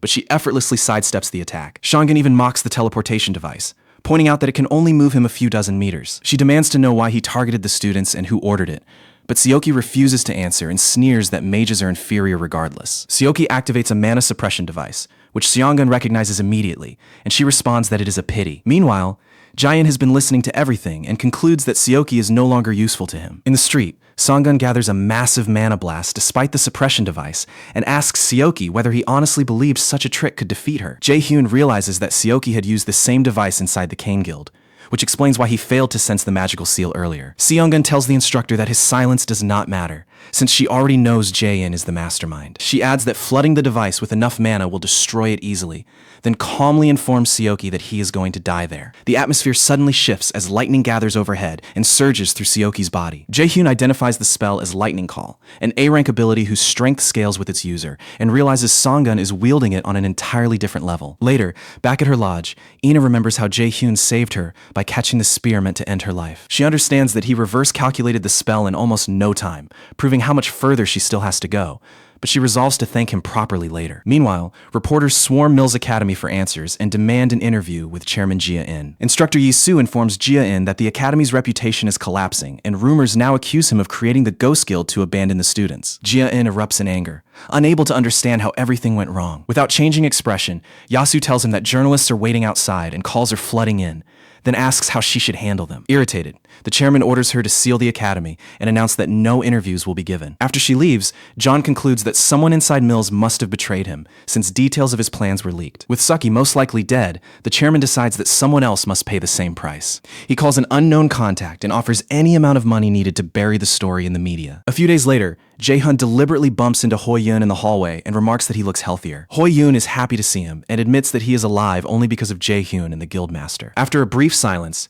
Jae-hyun asks why Hoi-yun pushed himself toward death, then gently tells him that he only needs to keep moving forward with that determination. Jae-hyun tells him to follow his heart first and worry about the reasons afterward. Before walking away, Jae-hyun reminds him not to neglect himself, since his friends genuinely worry about him. The idea of finally pursuing his own wishes somehow fills Hoi-yun with fresh energy. Later, Jae-hyun reviews his stats and examines his new A-rank title for killing the Dark Elf King. The title boosts his mana and attack against Dark-type monsters, but equipping it also enrages every Dark Elf and marks him as their target. Excited by the bonus, he equips the title and leaves the Dark Elf King essence for Jae-sung, who loves experimenting with unfamiliar ingredients. He also acquires Realization of Magical Artifact, an active skill that forms whatever armor he needs during battle by using mana. The ability catches Jae-hyun completely off guard, so he equips it immediately. Jae-hyun realizes that the skill's true value is not its rank, but how useful it can be. Since C-rank armor sells for tens of millions of won on the black market, every piece he creates could be worth a fortune. Suddenly, the knife called Mistaltine starts reacting,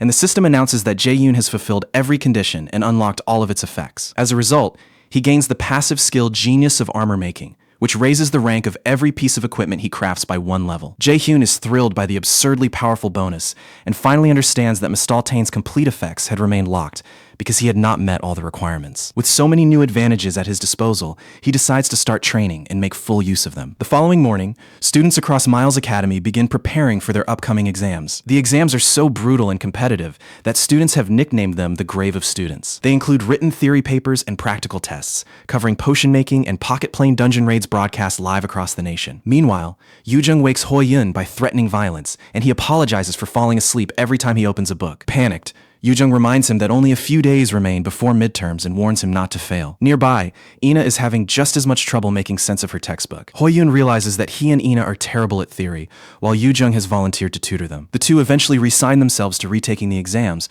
but Yoo-jung shuts down their nonsense and starts explaining the next subjects. A few days later, after one test ends, students discuss its difficulty while noticing top students Ina, Yoo-jung, and Jae-hyun chatting together. Everyone assumes the 3 geniuses must have completed the test without breaking a sweat. But when Yoo-jung asks Ina about the test, Ina's mind suddenly goes completely blank. Jae-hyun and Yoo-jung tease Ina and Hoi-yun, declaring that books are their natural enemies, so Ina immediately chases them. Meanwhile, Soo-hyuk watches Jae-hun and vows to defeat the arrogant guy this time, while Min-soo assumes he's merely going through an emo phase. Later, Yoo-jung's potion explodes right in her face inside Jae-sung's workshop, giving Jae-hyun the perfect chance to mock her. He boasts that his potion is far superior and tries to recruit Jae-sung to his side. Jae-sung reluctantly delivers the bad news. Both of them are headed straight for failure. At their current level, he says neither of them has any alchemy talent, completely crushing their confidence. Realizing he needs more practice to escape a failing grade, Jae-hyun asks Jae-sung whether there is any way to pass. After thinking it over, Jae-sung suggests using a special item, a monster known as Moonlight Fireflies. They apparently live only in extremely clean environments,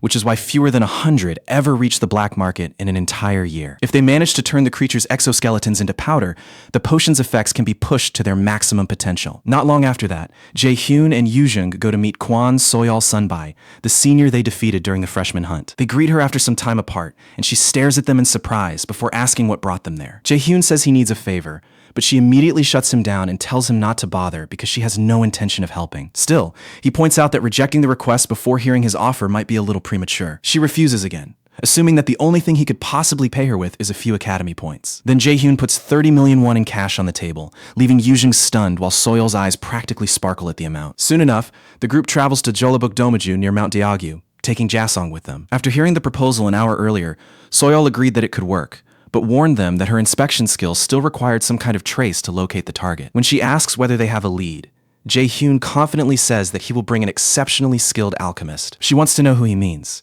and Jae-song soon shows up, though Soyeol clearly doesn't consider him talented at alchemy. Jae-hyun asks if she already knows him, and she explains that they were teammates during their first freshman hunt. She hadn't even realized that he studied alchemy and had assumed he was a useless guy pushed into the martial arts class. That opinion made sense to her, especially since he had barely contributed anything at the time. As they move through the forest, Soyeol remarks that Jasong feels completely different now and even seems to be enjoying himself, catching him off guard. Moonlight fireflies are monsters born from nature, although they look like ordinary insects in the real world. Jasong takes them to a promising location for finding the fireflies, but Soyeol points out that the darkness is making it difficult to see anything ahead. Yujing notices that Jasong isn't bothered by the creepy surroundings, so Jae-hyun reveals that Jasong once told him he likes bugs, which immediately gives Yujing the chills. After searching the area, their alchemist discovers a trace left by a moonlight firefly, prompting Soyeol to activate her tracking ability. She activates her inspection skill and detects something she identifies as a group of moonlight fireflies. They follow the trail, only to realize that it leads somewhere completely different from their route in, and the new path feels seriously unsettling. Even so, Soyeol insists that her skill is deliberately leading them in this direction. After pushing through the bizarre plants for a while, they emerge before a glowing waterfall surrounded by mesmerizing fireflies. Jasong excitedly identifies them as moonlight fireflies, and their enormous size immediately reveals that these are monsters rather than ordinary insects. Since the creatures are darting around too quickly, Jasong uses his gravity skill to pin them down. The insects, however, managed to resist the gravitational pressure. Soyeol tells Jae-hyun to increase the pressure, but he explains that his current proficiency doesn't allow him to adjust the skill's strength. Jasong starts fearing that the fireflies will escape, but Jae-hyun assures him that they have another option and creates a mana room to capture the entire swarm. Soyeol is left speechless after watching him construct an entire mana room and can only call him a monster. Jasong is amazed because this solution never crossed his mind, so he hurries inside.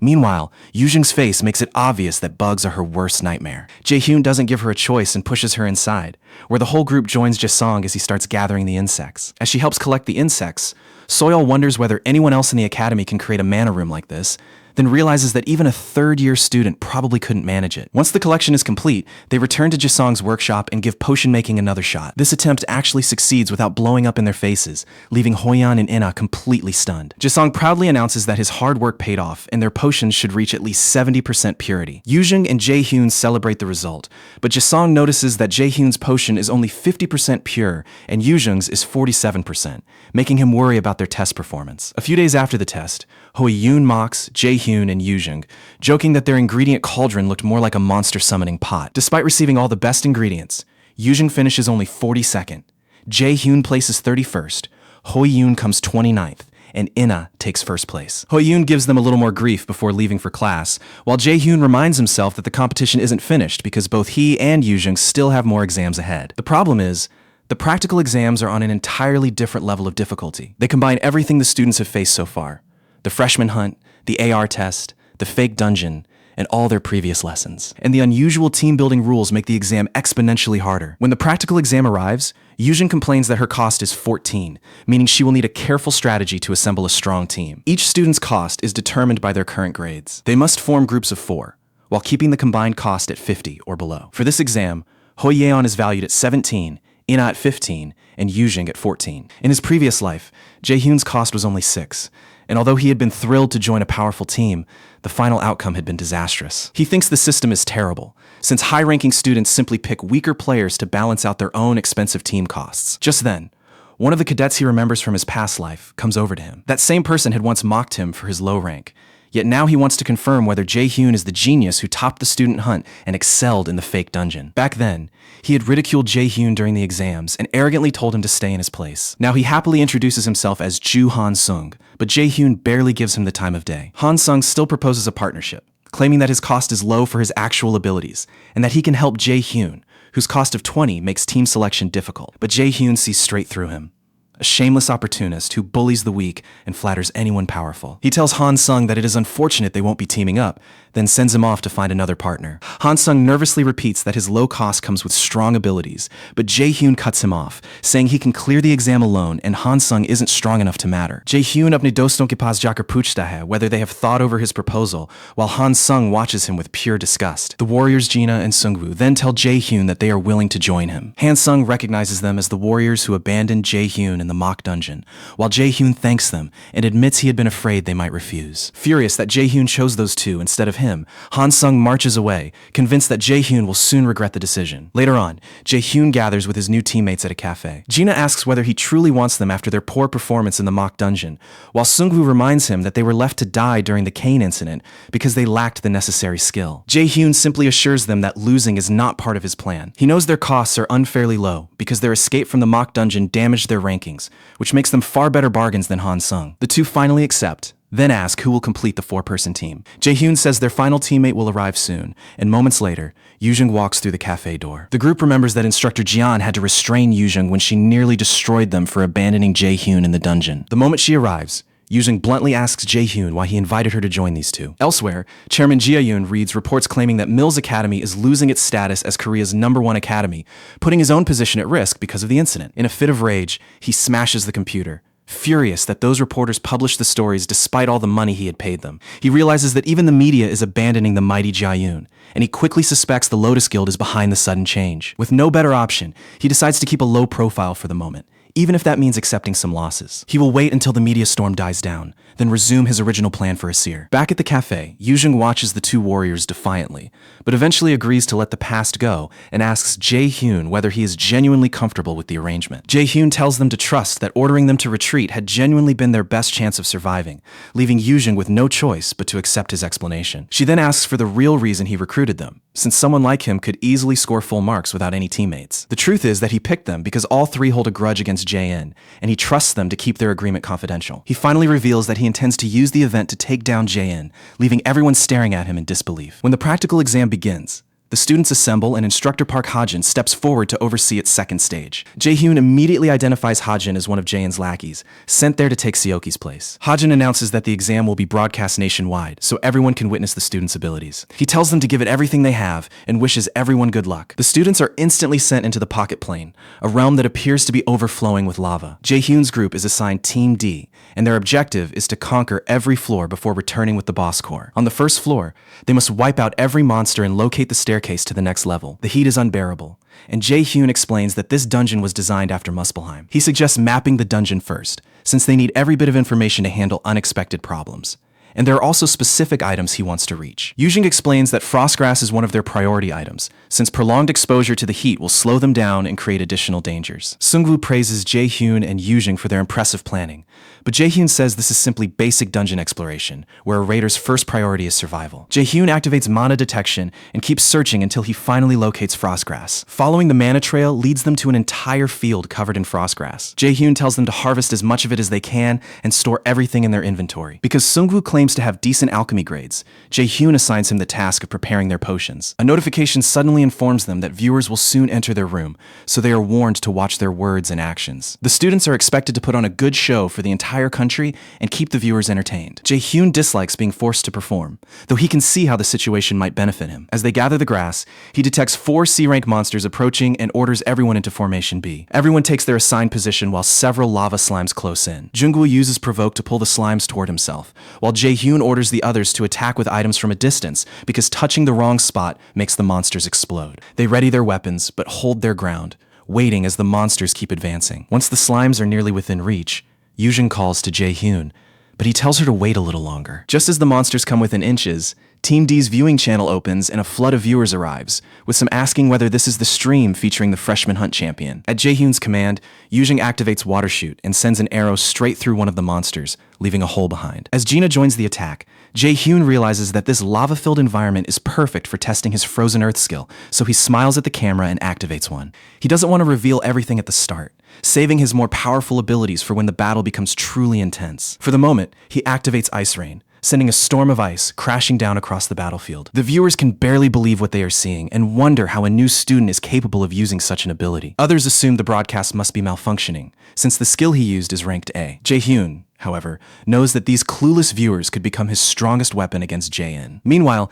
team manager Sunbai Nim watches the livestream in disbelief, wondering how Jae-hyun can cast an A-rank skill so effortlessly. Agent Kim Ji-yeon had already told him that Jae-hyun is opposed to Jae-yoon, and the Lotus Guild is supporting him in that conflict. Sunbai realizes that using this young man could make exposing Jae-in surprisingly easy. With that thought in mind, he eagerly keeps watching to see Jae-hyun's next move. Jae-hyun's ice rain wipes out the lava slimes, and Yoo-jung gives her assessment. She admits that she is no longer surprised by him, despite still having no idea where he learned a skill like that. When Gina remarks that the heat is becoming unbearable, Jae-hyun suggests using their potions. They search for a cooler location, and Sungwoo identifies a spot where the energy level is noticeably lower. Jae-hyun agrees that the location is suitable and decides to establish their shelter there. Elsewhere, Aina shoots several holy arrows at the monsters, while nearby Hoyun rips another creature apart. After they eliminate everything, Aina comments that the dungeon feels strangely easy, and Hoyun agrees that the monsters are weaker than expected. Their teammates stare in confusion, realizing that one small mistake could have caused a failure. Yet the two had fought the lava slimes up close without suffering any damage. Meanwhile, Jae-hyun sets up a tent for the team while they wait for Sungwoo, who estimates that preparing the potions could take an hour. Jae-hyun teases Yoo-jung for making subtle comments to hurry Sungwoo along, but she denies it, and the two immediately start bickering again. Gina laughs at how naturally close they seem, but Yoo-jung quickly insists that they are not close at all. A little later, Jae-hyun tells the guys about the secret plan he has been preparing. After hearing the details, Yoo-jung follows Jae-hyun outside and asks whether the plan can truly work, and he confidently assures her that it can. He decides that now is the perfect moment to cause trouble, releasing enough power to destabilize the pocket plane's connection and shut down its restricted voice transmission. The audience becomes confused, wondering what Jae-hyun is attempting and why he is alone with Yoo-jung. As viewers speculate that the rest of the team may have failed, Jae-hyun tells them that everyone is safe, stunning them because student voices should not be audible. Jae-hyun had modified the pocket plane's formulas just enough to restore his voice, so he greets the audience and announces that the real live stream is about to begin. Meanwhile, Jae-hyun nearly explodes with rage as he watches Jae-hyun's stunt unfold. He can hardly believe that any of this is actually happening. What he cannot understand is how Jae-hyun interfered with the pocket plane's formula, a system designed by dozens of mage raiders, by him personally, and by many of the Academy's mage instructors. Instructor Hajin proposes punishing Jae-hyun, but Jae-in admits that although he wants to, the Academy has no rule covering a situation nobody ever anticipated. There is one rule they can use, though. Academy students are forbidden from exposing Meal's confidential information, and breaking it can lead to expulsion. Just then, the chairman happens to hear Jae-hyun discussing him during the livestream. Jae-hyun connects the chairman to the guild experience scandal and several suspicious incidents, then tells the audience not to worry about him getting expelled, leaving the chairman completely baffled. Our guy then reveals that the chairman lives by the motto that only the strong survive and hold the power. The chairman bursts into a maniacal laugh over Jae-hyun's corruption, then commands instructor Hajun to throw him out after the exams finish. He further instructs him to bring at least 2 veteran A-rank raiders and eliminate Jae-hyun after the media attention dies down. Once Jae-hyun is gone, Jae-in silently swears that he will make him suffer for this. Jae-hyun tells the viewers that expelling him, despite his excellent grades, would prove Chairman Jia-in never intended to honor his promise. His words fire up the audience, and many viewers start suspecting that something is seriously wrong at the Academy, especially since the accusations against Jia-in were never properly investigated. Earlier at the shelter, Jae-hyun had told everyone that he would alter the pocket plane's formulas, allowing the viewers to hear them and potentially join their cause. Yoo-jung worries that this might backfire because the chairman could interfere. Jae-hyun calms her down by pointing out that the viewers are on their side, and no rule actually forbids them from modifying the pocket plane's formulas. Back in the present, Jae-hyun announces that the real dungeon raid stream is finally beginning, specially arranged for the audience's entertainment. The audience gets hyped, but Yoo-jung feels exposed when they immediately start discussing her abilities and performance. A little later, Jae-hyun leads Yoo-jung to an area resembling a waterfall made of lava and reveals that they intend to search there for one of the pocket plane's hidden pieces. The hidden piece reveal sends the viewers wild, while Yoo-jung activates Heist and Jae-hyun powers up with Wind Boost and Gravity. Jae-in is determined to give the audience a first-hand lesson in how a regressor clears a dungeon. Meanwhile, at Mills Academy, instructor Kim Ji-yeon tells manager Sunbai Nim that she will arrange a meeting with Jae-yoon as soon as the exams end. He urges her to reach Jae-yoon quickly and recruit him, even promising that Jae-yoon can set the terms himself. Jae-yeon accepts the assignment, realizing that securing Jae-hyun would give Raider management a huge long-term advantage. The catch is that Jia-in is hunting for Jae-hyun too. Inside the pocket plane, Jae-hyun grabs Yoo-jung and starts pulling her straight toward the lava. She freezes in panic and begs him to stop for a moment. Jae-hyun ignores her completely and keeps charging toward the lava stream as she screams. The viewers are left confused, frantically discussing why the two of them are leaping toward a pool of lava. At the last moment, Jae-yoon lands on an invisible platform beside the lava, and Yoo-jung nearly sighs her soul out when she discovers the hidden foothold he promised was there. He orders her to cling to him, cast her spell, and get the timing calculations absolutely right. Jae-hyun remembers being amazed by the first person who discovered this hidden piece in his previous life, despite knowing that Chairman Jia-in had placed it here with national backing and never expected a student to claim it. They follow the hidden footholds until they reach solid ground, where Yoo-jung points at the glittering object ahead and asks whether that is the item he mentioned. The objects are actually marbles, and Jae-hyun confirms that these strange little spheres are crucial to completing the dungeon. By now, Chairman Jia-in is sweating bullets because he cannot understand how Jae-hyun located the hidden piece. Jae-hyun explains that his map had already revealed the item's location, though even he did not expect it to be concealed this cleverly. He unleashes ice rain across the lava sea, freezing the molten path between himself and the item. Jae-hyun and Yoo-jung descend toward the prize, while he challenges the viewers to identify it. Most viewers have no clue, so when they beg for an answer, he reveals that the mysterious item is fire essence. As it turns out, fire essence is one of the dungeon's most valuable tools for reaching the clear condition. The pocket plane system identifies it as a rank B item that temporarily boosts flame resistance tremendously when consumed, although taking it again produces no effect. Usually, schools recreate real dungeon conditions and encourage students by hiding a reward somewhere inside. What makes this strange is that the reward was concealed somewhere normal students had virtually no chance of reaching. The audience loses it when they see the fire essence,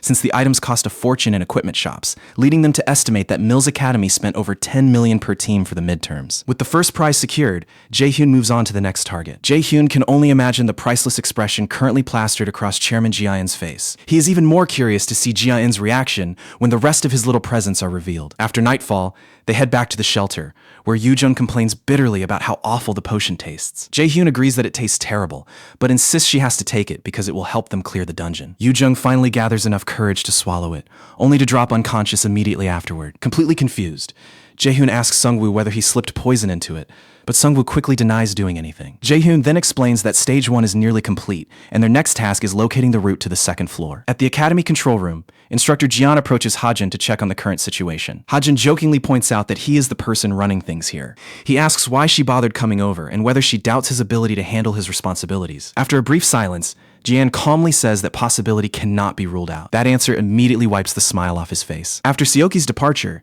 Jian was originally meant to oversee the administration of the second practical round. Instead, Hajun schemed his way into the position and snatched that authority from her. Hajun eventually gives her a sarcastic apology for overtaking her despite them joining as equals, but Jian says she has no interest in such petty matters. He keeps provoking her, asking what she means and suggesting that jealousy over the position would be perfectly natural. Jian refuses to give him even a reply. Her silence irritates him more than any argument could have. Still, Hajin reassures himself that he now has the chairman's favor, meaning Ji-yeon is no longer above him as she had been 2 years earlier. Before leaving, Jian warns Hajun to inspect the rope he is clinging to and check whether it has already rotted through. Hajun dismisses her warning as unbearably cheesy and writes her off as arrogant. He understands that she is talking about his connection to the chairman, but believes the chairman will restore his reputation because their current obstacles are insignificant. Meanwhile, Team D finally reaches the dungeon's second floor. Their assigned quest is to defeat the second floor's elite monsters and claim its hidden treasure. Elsewhere, Heimdall slaughters several people while speaking to Hyujin, who asks whether he plans to confront the great adversary. Heimdall says the great adversary is nothing more than a human and will not take long to eliminate,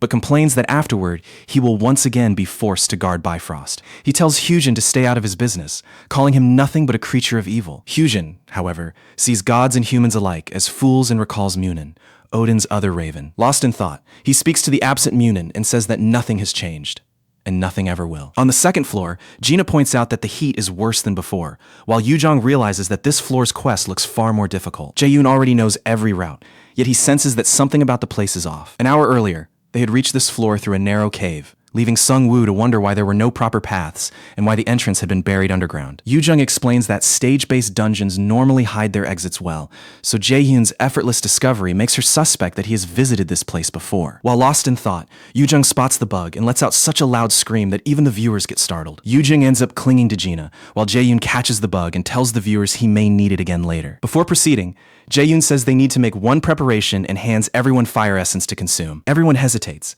prompting Jae-hyun to joke that they should stop acting so dramatic while he is still treating them kindly. His expression suddenly turns terrifying, and he commands them to swallow it, leaving them no option but to obey. The dungeon has 3 floors in total, with the boss waiting at the very bottom. Jae-hyun also plans to leave Jae-in with yet another headache on that final floor. Before hunting the second floor monster, Jae-hyun hints that he knows where certain treasures could be hidden, instantly exciting the audience. That spoiler was only bait to hold their attention, because Jae-hyun has a completely different objective.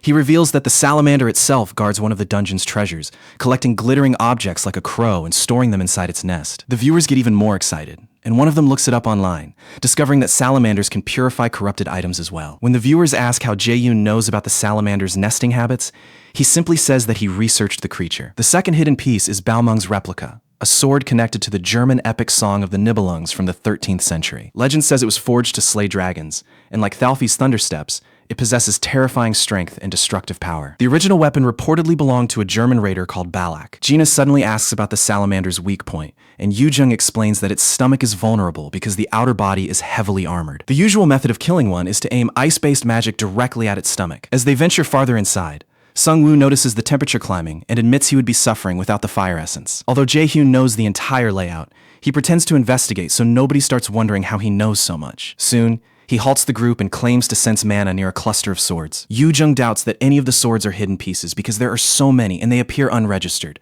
but Jae-hyun knows that a perfect hiding spot would be among the blades embedded in the boulders. Jaehyun had arranged everything to keep students from discovering it, but Jaehyun has no patience for those tricks and activates detection. After scanning the area, he identifies the right sword and yanks it free from the boulder. The moment it comes free, the Norner system identifies it as the tainted Balmung replica, an A-rank item, and the cherished blade of Dragon Slayer Siegfried. Its sealed bonuses provide 70 strength and 30 agility, while the passive S-rank skill Dragon Slayer enhances the wielder's physical power against draconic creatures. Unfortunately, none of those effects can activate while the sword remains tainted. Some viewers question how he picked the exact sword, while others simply assume Jae-hyun has his own mysterious methods. They continue onward, and although Yoo-jung wants to track the salamander, Jae-hyun reminds her to wait until after it feeds, since the king salamander eats only once each night and is weakest afterward. Yoo-jung questions whether waiting is smart, warning that salamanders have sharp noses and might attack them first if they linger. Jae-hyun says they need a countermeasure and pulls out the bug from earlier, instantly sending Yoo-jung into another panic. She tries to escape,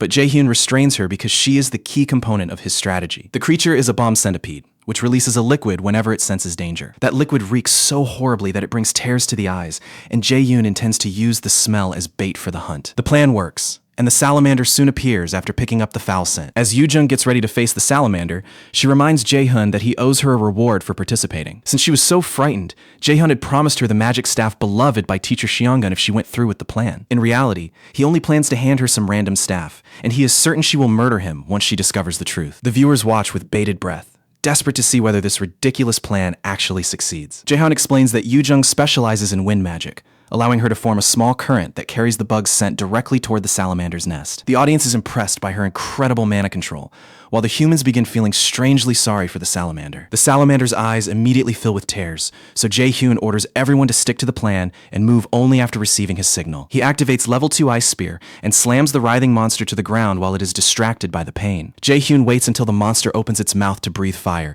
then hurls the Balmung straight down its throat. Yoo-jung instantly labels Jae-hyun a lunatic, while the viewers stare in complete disbelief at his move. Jaehyun is stunned by Jae-hyun's move and knows a new student should never have figured this out, especially since he intentionally excluded it from the syllabus. As the monster starts expelling the sword, Jae-hyun gives the signal, and the warriors rush in front of him to stop the blade with their shields. Jae-hyun retrieves the blade, now glowing with a completely different light, leaving the viewers even more confused and hysterical. To clear things up, Jae-hyun opens the equipment screen, which reveals that the tainted Balmung has been purified. The sword's ridiculous stats nearly make the viewers lose their minds. Jae-hyun explains that a salamander's core contains a purifying power capable of cleansing corrupted items. The audience cannot believe how experienced Jae-hyun seems for a newcomer, and watching a mage carry a sword only raises more questions. Everyone assumes he will hand the weapon to one of the combat class warriors, but Jae-hyun keeps it for himself. Sunbae Nim, secretly watching through an anonymous stream, explains that Jae-hyun is actually a battle mage. Jae-hyun advances toward the monsters and activates agile steps, flexible movements, and wind boosts to maximize his mobility. In a blur of motion, he lunges forward and slices clean through one of the monster's arms. Once he lands, he uses Ice Edge to form a sharp spike of ice. Sung-woo points out that losing its arm has exposed the salamander's stomach, so Jae-hyun dives in and drives the icy spike straight into its belly. For several seconds, the viewers are completely silent, unable to process the insane attack they just witnessed. Meanwhile, Seo posts something online and grumbles to herself about why Jae-hyun forced her to handle such an irritating task. Later, the gang heads out together, leaving Jae-hyun completely confused as Yoo-jung takes over the karaoke machine. Our guy thought he was finally getting some peace, but apparently fate had other plans. A few hours earlier, Yoo-jung had practically hammered on his door and demanded that he let her in. The moment he opens it, she reminds him about their old deal to celebrate their exams with a karaoke session. They had already booked a room at the finest karaoke spot nearby, and Jae-yoon gets pulled along whether he likes it or not. Now that he is already stuck there, Jae-hyun figures he may as well grab the mic and reveal his supposed singing talent. Everyone watches in horror, while one regular complains that somebody is assaulting his ears and begs the staff to ban singers like him. Once he finishes, Ina says it is comforting to know he is human after all, and Hoyeon jokes that nobody can excel at every single thing. The score comes back as a brutal 10 out of 100, after which Jae-hyun passes the microphone to Ina for her turn. Their fingers brush against each other, causing Ina to drop the microphone as her face instantly turns red. Fortunately, Jae-yoon catches the mic and gently places it back into her palm. Ina stays bright red for a few moments, but when Jae-yoon asks if something is wrong, she quickly insists that she is fine. Embarrassed, Ina asks them not to expect too much, but Yoo-jung confidently tells her that she is probably still better than Jae-hyun. Offended, Jae-yoon argues that his singing is merely average, though Yoo-jung is convinced the guy has absolutely no self-awareness. Once the teasing dies down, Jae-hyun becomes curious about Ina's voice and decides he will cheer for her no matter how she performs. But the instant Ina starts singing, Jae-yoon discovers that she is absurdly talented. Elsewhere, Heimdall strolls through Earth's streets and notices Hela nearby. She eventually reveals herself, claiming that she only came to greet him and check how his little trip was going. Heimdall sarcastically praises the rebellious Aesir gods for their fascinating activities,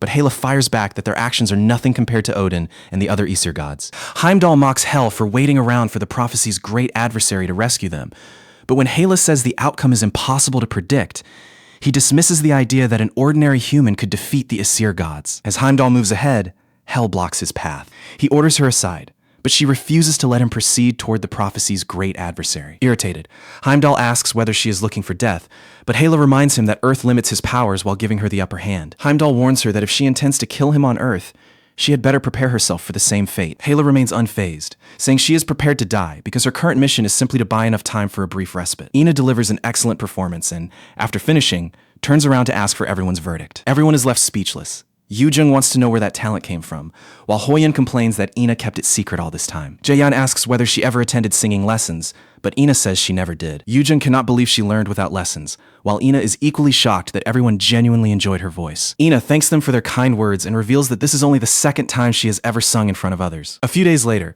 back at their Seoul home, Jae-yoon presents his mother with a gift. When she opens the package, she finds several allowance checks inside. She is stunned by how much her son has matured. Instead of thinking only about enjoying his youth, he had been worrying about her well-being. As she looks through the checks, she is amazed that he earns so much by himself, and Jae-yoon simply tells her that every bit of it is for her. For Jae-yoon, this is finally his chance to express the words he had carried in his heart for years. He had always wanted to embrace her and tell her that he made it, while apologizing for being too occupied to care for her in his previous life. His regression has changed nearly everything. Now his mission is clear: keep his loved ones safe, destroy Odin, and bring this endless suffering to an end. Jae-in swears that Odin will never take away the second chance at life he has fought to reclaim. He soon assures his mother that she can live without financial worries, and she hugs him, telling him how difficult things must have been for him. Jae-in starts getting emotional, but their heartfelt hug is interrupted by a sudden knock at the door. It is Ina, who greets him from the other side. But Jae-yoon soon discovers that Yoo-jung has arrived with her as well. When Jae-yoon asks what she wants now,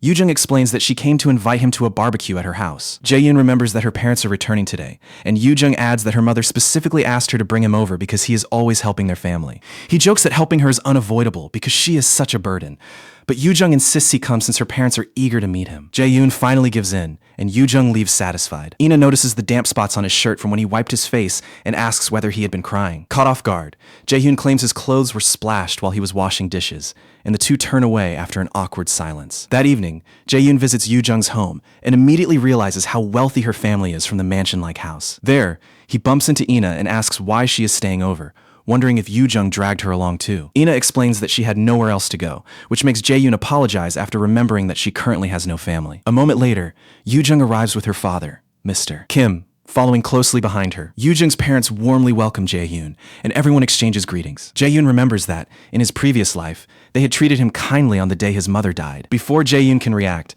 Mister. Kim hooks an arm around his neck and jokes about how much taller he has become. Jae-yoon starts wondering whether this family has a natural tendency toward violence. After releasing him, Yoo-jung's father asks whether she still picks on him, recalling how she used to beat him until he ran home crying as a child. Yoo-jung returns and orders her father to stop fooling around and help prepare the food. As he goes to assist her, he teasingly asks how she expects to find a boyfriend with that attitude. Before walking away, he asks Jae-yoon if he would like to volunteer as Yoo-jung's boyfriend, instantly silencing all the women. Jae-yoon freezes in surprise, prompting Mister. Kim starts presenting a full list of Yoo-jung's good qualities. Yoo-jung quickly loses patience, pinches him, and orders him to quit the nonsense and get back to the chores. The poor father rushes off to do the work, and Yoo-jung sends Jae-yoon after him. Not long afterward, the meal is ready to serve. Jae-yoon compliments Mister. Kim's cooking, while Yoo-jung wishes Hoyeon and Jae-sun could have joined them for the meal. During the meal, Mister. Kim thanks Jae-yoon for helping Yoo-jung prepare for her midterms, but Jae-yoon downplays his contribution while privately feeling guilty because the whole thing was an act. Soon afterward, Mrs. Kim tells Jae-yoon how pleased she is with his progress and admits she was surprised to hear that he had joined magic class. She even wondered whether he joined the class just to spend more time around Yoo-jung. That little comment makes Ina stop eating mid-bite. Jae-yoon quickly clears up that this is not the reason. Mrs. Kim praises Jae-yoon for becoming more handsome by the day and says she hopes Yoo-jung eventually brings home someone just like him. Embarrassed and annoyed, Yoo-jung tells her mother to stop talking and eat before the food gets cold. Jae-yoon notices that Ina has stopped eating and asks if something is bothering her, but she dismisses it as nothing. Meanwhile, at Hoyeon's home, his father angrily scolds him for wasting time rescuing dying students out of sympathy. Mister, and calls his own son an idiot and points out that arriving even slightly later would have landed him in jail beside Jae-yoon. He insults Ho-yeon again and cuts him off the moment he tries to respond. He reminds Ho-yeon that his duty is to become South Korea's greatest raider and force everyone else beneath him. He orders his son to crush Jae-hun by any means necessary, but Ho-yeon finally tells him to stop. Ho-yeon understands that reasoning with his father is pointless, since the man has always taught him to trample others on the way to the top. He tells his father that he refuses to live according to someone else's expectations, because this is his life to lead. His father angrily grabs his arm and demands to know whether he understands his own words, but Hoyeon knocks his hand away. The young warrior walks out of the house, ignoring his father's command to return. Hoyeon decides that defeating Jae-yoon through dirty tactics would mean nothing, so he chooses to grow stronger, honestly. Meanwhile, Yoo-jung's parents leave for a late-night movie, and Jae-yoon admires how well they still get along. Not long after, Jae-yoon prepares to leave, but Yoo-jung asks why he is heading out so soon. Jae-yoon questions her, pointing out that it is already nearly midnight. Yoo-jung still insists that he stay and spend a little more time with them. After a pause, Jae-yoon says her father will be angry if he stays that late. When Yoo-jung asks why, he explains that her parents probably would not like him staying late while they are away. Yoo-jung dismisses the concern, saying her parents will not mind as long as he does nothing inappropriate. She even pulls Ina into the argument until Ina agrees with her. In the end, Jae-yoon gives up and decides to stay. A little later, Ina admits she has been wondering about something and asks whether the two of them are dating. They instantly deny it with great force. So Ina explains that she only assumed it because they are close and their parents are close as well. Yoo-jung insists that she and Jae-yoon are nothing more than friends, and Jae-yoon heads home soon afterward. On the way home, Hella appears and tells him that he must begin his second trial immediately. She explains that delaying is no longer an option now that Odin has started making his move. Later, during a meeting with the Asur gods, Odin grows irritated when he learns that Heimdall still has not reported back. Thor tells his father that he is obsessing over the prophecy's enemy, who is only human and is powerless against a god as an insect. Frigg agrees with Thor, reminding Odin that an ordinary human cannot threaten the king of the gods and that he is overthinking the situation. Odin counters that humans are capable of learning and evolving without limits. For now, they cannot kill the great enemy because the prophecy shields him for the next 10 years. Still, Odin refuses to ignore the possibility that the enemy could become far stronger during those 10 years. Frigg believes the prophecy's protection is rapidly fading, meaning they might be able to kill the adversary well before the 10-year limit. Odin warns that every move must be carefully calculated, since fate has never promised them victory. Meanwhile, Hela tells Jae-yoon that the force shielding him from the Asur is beginning to disappear. Jae-yoon asks why this is happening when the Asur did not attack him in his previous life until he was 27. Hela explains that returning him to the past consumed a huge portion of the prophecy's power. Even gods are not supposed to interfere with time's flow, so it is remarkable that the prophecy's power lasted this long at all. Hela even suspects that an unknown person paid an enormous price to make Jae-yoon's return possible. Once Jae-yoon reaches home, he is stunned to learn that his opponent will be Heimdall, the white god with a massive horn who can see the near future. Because Heimdall is already on Earth, Jae-yoon worries they have no time for the trial, but Hela assures him that she has already bought them some time. Meanwhile, Hela's power keeps Heimdall restrained, and he angrily wonders how she dared imprison the great Heimdall in such a place. Still trapped, he shouts at Hela that this pathetic prison will never hold him for long. Hela admits that restraining him required a great deal of energy, but it should keep Heimdall delayed for some time. When Jae-yoon asks about the location of the second trial, the news suddenly reports yet another failure of the 11th Great Ruins raid. The report says that Balak from the European Association joined the raid, raising everyone's expectations. Yet they failed the opening challenge, proof of qualification, once again, and now even their next attempt looks uncertain. Hala reveals that the next trial awaits in Iceland, the heart of the mythology and the place hiding the secret of the Great Ruins giants. Apparently, these great ruins were built to nurture the prophecy's adversary into someone capable of defeating Odin once more. When Jae-yoon questions her use of the word again, Hala is surprised as well, realizing that the word slipped out strangely. It turns out Jae-yoon is the only person capable of taking the proof of qualification trial and unlocking the route to the Great Ruins. Meanwhile, Balak watches the report of their failure, smashes something in frustration, and wonders what kind of ruin refuses to let them inside. He calls for Camilla and questions whether the mages are investigating the problem properly, but she reminds him to stop doubting everyone. Camilla tells him to be patient, since she is just as eager to enter the world's only great ruin. Balak still cannot understand how they are meant to clear the first trial when it repeatedly demands that they prove their worth before entering. A few days later, Jae-yoon heads for the airport and asks director Kim Ji-yeon to create an excuse for his friends so they will not worry about his sudden trip. To finish preparing in time, he uses mana stones to push every artifact to its limit and raise his level beyond 30. As Jae-yoon boards the plane, he knows Balak is guarding the Great Ruins and will not tolerate intruders, meaning he must face an S-rank raider wielding the genuine Dragon Slayer sword, Balmung. Meanwhile, Hela travels inside Jae-yoon's coat in cat form, eager to find out whether Loki chose correctly by watching him handle this challenge. The ruins are mysterious, burial sites that suddenly appeared across the globe. Once raiders explored them, people discovered that the sites concealed powerful artifacts. Since they offered items far superior to ordinary dungeon rewards, competition for these ruins became fierce. Eventually, the governments of every country were forced to step in. During the flight, Hela reveals that Mistaltane, the bracelet on Jae-yoon's wrist, was deliberately hidden in the ruins, meaning his discovery of it was no accident. Jae-yoon assumes she means the glowing bubbles he saw before, the ones that guided him toward it. He also remembers that his entire journey began with that same mysterious light. Hela then explains that the giants were the ones who built the ruins. 10,000 years ago, Hrungnir, the giant's guardian and Thor's rival, created them for the prophecy's great adversary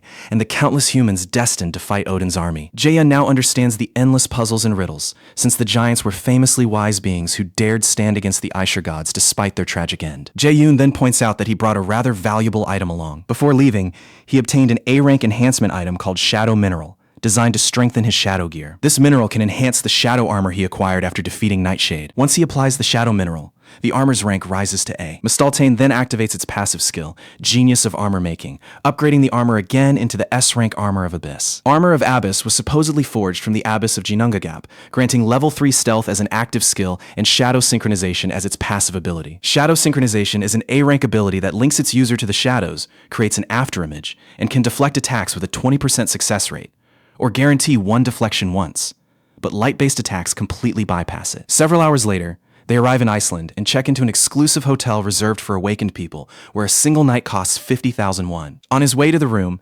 Jae-yoon passes Balak, the leader of the European Raider Association, along with Camilla. The moment Jae-yoon passes by, Balak stops him and demands to know what exactly he is. Camilla attempts to hold Balak back, but he ignores her and plants himself directly in front of Jae-hun. Balak questions Jae-yoon about his age and birthplace, yet our guy responds with complete silence. Finally, Camilla moves between the two men and demands to know what Balak thinks he is doing. She apologizes to Jae-yoon, ushers him onward, and explains that Balak is simply an awful person, which is apparently why even his ex-wife left him. Once she sends Jae-hoon off, Camilla reminds Balak that she warned him not to damage the European Raider Association's reputation. She understands that the failed raid has left him on edge, but that still gives him no excuse to vent on a child. Balak insists that the raid has nothing to do with it. He reacted because that kid walked without making a sound and deliberately concealed his presence. Back at the Mills Academy director's office, Jae-yoon's friends are stunned when they discover he has traveled abroad. Yoo-jung wonders where Jae-yoon has disappeared to now, especially after he somehow landed in trouble at an amusement park. Ho-yoon jokes that Jae-yoon is practically a magnet for trouble,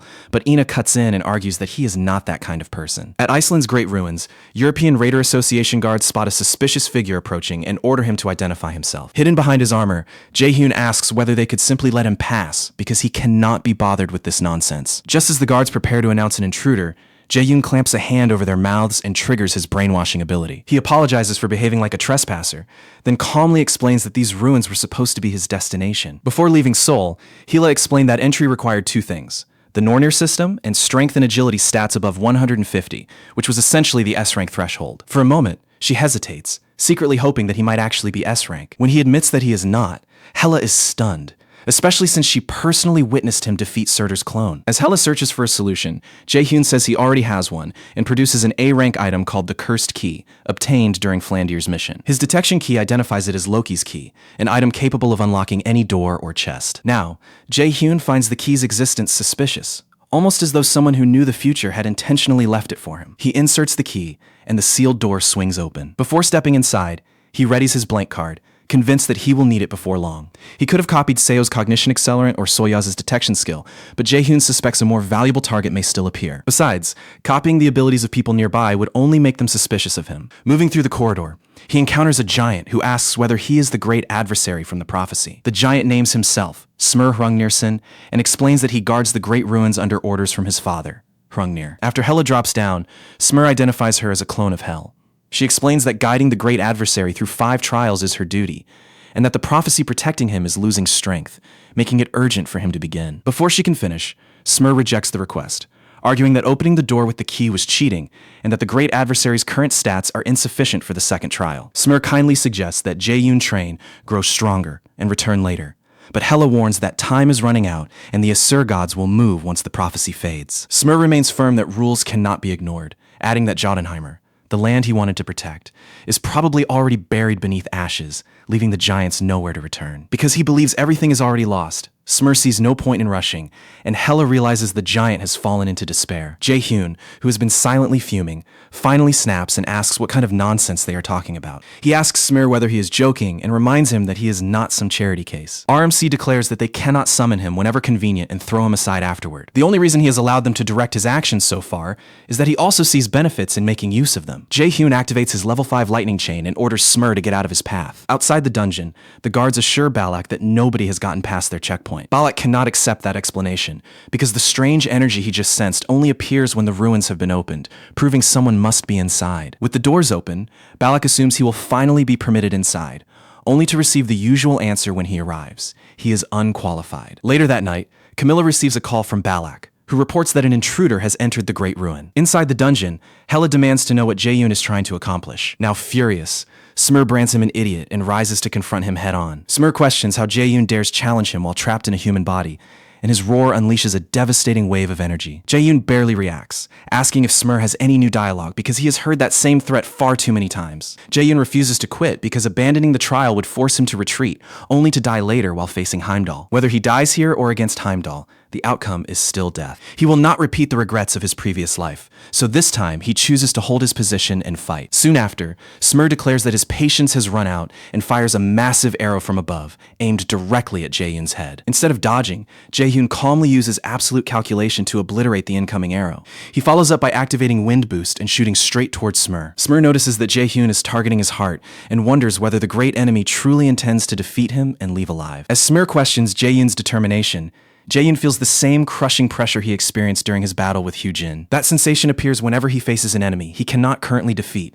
but this time he refuses to break. A moment later, he activates Frozen Earth and coats the floor in ice. Smur recognizes the Dark Elf's secret skill and wonders how Jae-hyun obtained it, then shatters the frozen floor with one punch to prove that Jae-hyun is still weak. Despair briefly flashes across Jae-hyun's face, only to be replaced by a confident smirk. He then asks Smur whether he is following the predicted pattern simply because he is too foolish and blunt to notice the trap. Jae-hyun immediately activates his level 5 fire skill, along with another level 5 ability, Air Blast. He combines the ice and flames, launching the mixture at the giant to obscure his vision. Using the confusion, he activates his level 3 stealth skill, while Smur mocks the idea that such a basic trick could fool him. Once the fog disperses, Smur discovers that Jae-hyun has vanished and cannot locate him anywhere. A moment later, Jae-hyun suddenly appears beside him and swings his sword towards Smur's neck. Meanwhile, at Shang-hun's office, the curator guildmaster, Miss Baek Jae-hyun returns and tells Shang-gun that she wants Jae-hyun. Song-gun sees no reason to continue this repetitive discussion, but Jae-hyun says she is willing to pay the proper price. Shang-hun insists that Jae-hyun is not merchandise,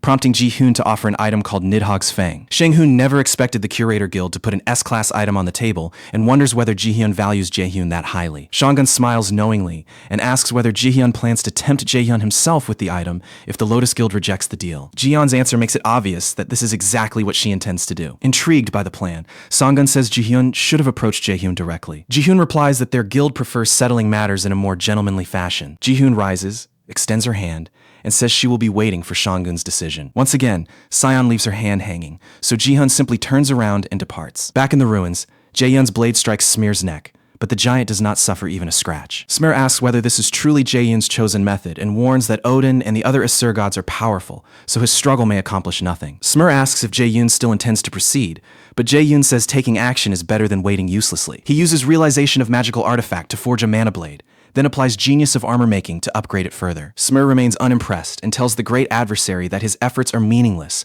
because he understands nothing. Jae-yoon fires back that the value of his actions is his decision to make, not Smear's. That statement triggers a memory of his father, teaching him that only he could determine his own worth. Jae-yoon charges in without hesitation, but a sudden surge from Smear locks his body in place before he can land another blow. Smear asks whether Jae-yoon can stand behind his words as the crushing energy grows heavy enough to make blood spill from his mouth. Writhing in agony, Jae-yoon desperately searches for a way to defeat the monster before him. Then, without warning, the oppressive force vanishes. Smear recalls Jae-yoon's claim that he decides his own worth, but adds that only powerful beings have the right to make such declarations. Smear offers him an opportunity to prove that he deserves those words. He allows him to enter, while Hela watches from nearby in hiding. After a brief pause, Jae-yoon proposes that he endure Smear's ultimate attack once, causing Hela to rush out and question whether he has lost his mind. She reminds Jae-yoon that Smear possesses divinity and that his current human body cannot handle it, but Smear agrees anyway. Smear summons a spear to judge whether Jae-yoon deserves his own words and possesses the strength to resist a terrible fate. Hela tries to intervene,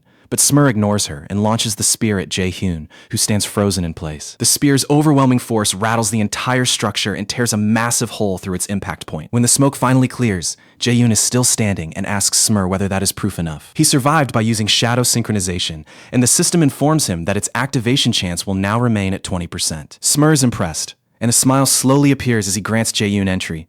Hela can only stare in silence, wondering what kind of bizarre human he is. As Jae-yoon enters, Smear tells him that the ruins contain 3 trials of wisdom waiting for him. Smear asks whether Jae-yoon feels afraid, and Jae-yoon honestly says yes. Smear considers that a good answer. As they proceed, Hela asks how he survived that attack, but Jae-yoon admits that he is not entirely sure himself. Deeper inside, they meet 2 women who welcome Jae-yoon and identify themselves as the Norns, guardians of the first trial of wisdom. Hela warns Jae-yoon to stay careful, explaining that she can no longer interfere from this point forward. The 2 women explain that one of them is an angel and the other is a demon. The angel always tells the truth, while the demon can only lie. One gate leads to the angel's heaven, while the other opens toward the demon's hell. Fortunately, either gate will still take him to the next stage of the trial. The catch is that choosing the Hell Gate means battling undead enemies along the way. After giving him the rules, they reveal that he may ask only one question, so he must choose it carefully. Jae-yoon recognizes the classic one-question angel and demon puzzle, but finds it interesting that both routes still lead to the next trial. As he prepares to speak, one Norn tells him not to rush because he has plenty of time to decide. Jae-yoon simply replies that this one does not require much thought. He points to one woman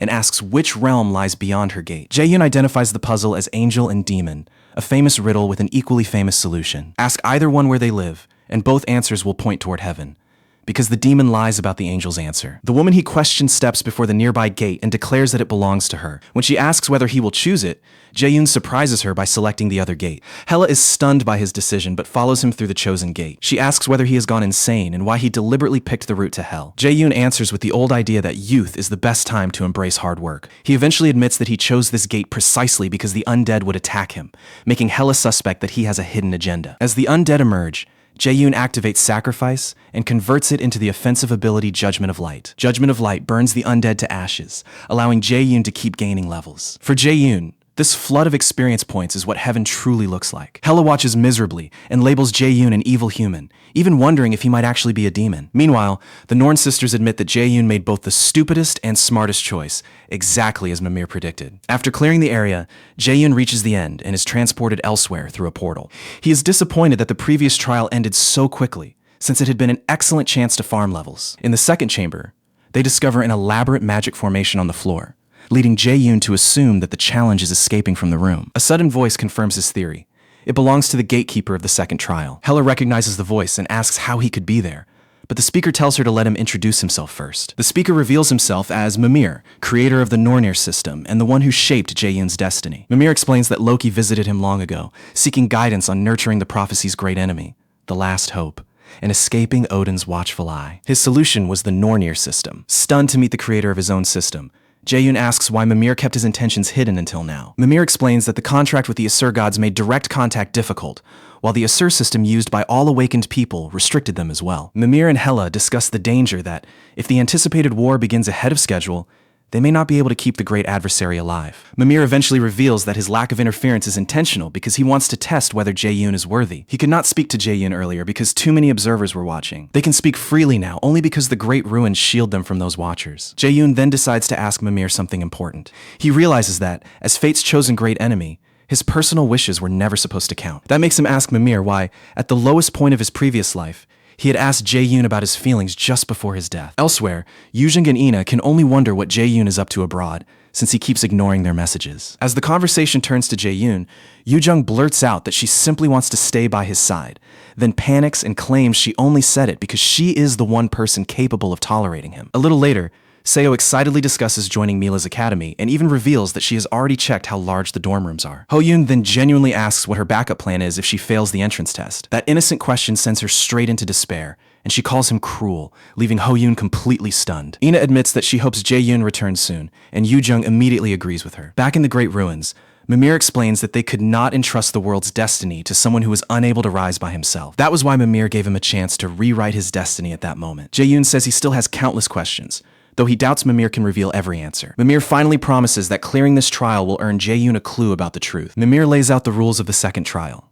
Jae-yoon must choose one item from the room and place it upon the altar as an offering. But there are two important conditions he cannot forget. The offering is meant to obtain wisdom, and he will get only a single attempt. Jae-yoon starts dreading the idea of inspecting every object, but Mimir already knows what he is thinking, thanks to the Nornir system. Seeing his struggle, Mimir decides to provide Jae-yoon with two clues. The first clue is that Jae-yoon already possesses the wisdom this altar can grant, while the second reveals that he arrived 2 days earlier than scheduled because it is Monday. Jae-yoon remains baffled, but Mimir refuses to offer anything else and challenges him to prove the wisdom he already owns. Just before Jae-yoon starts, Mimir adds a final rule.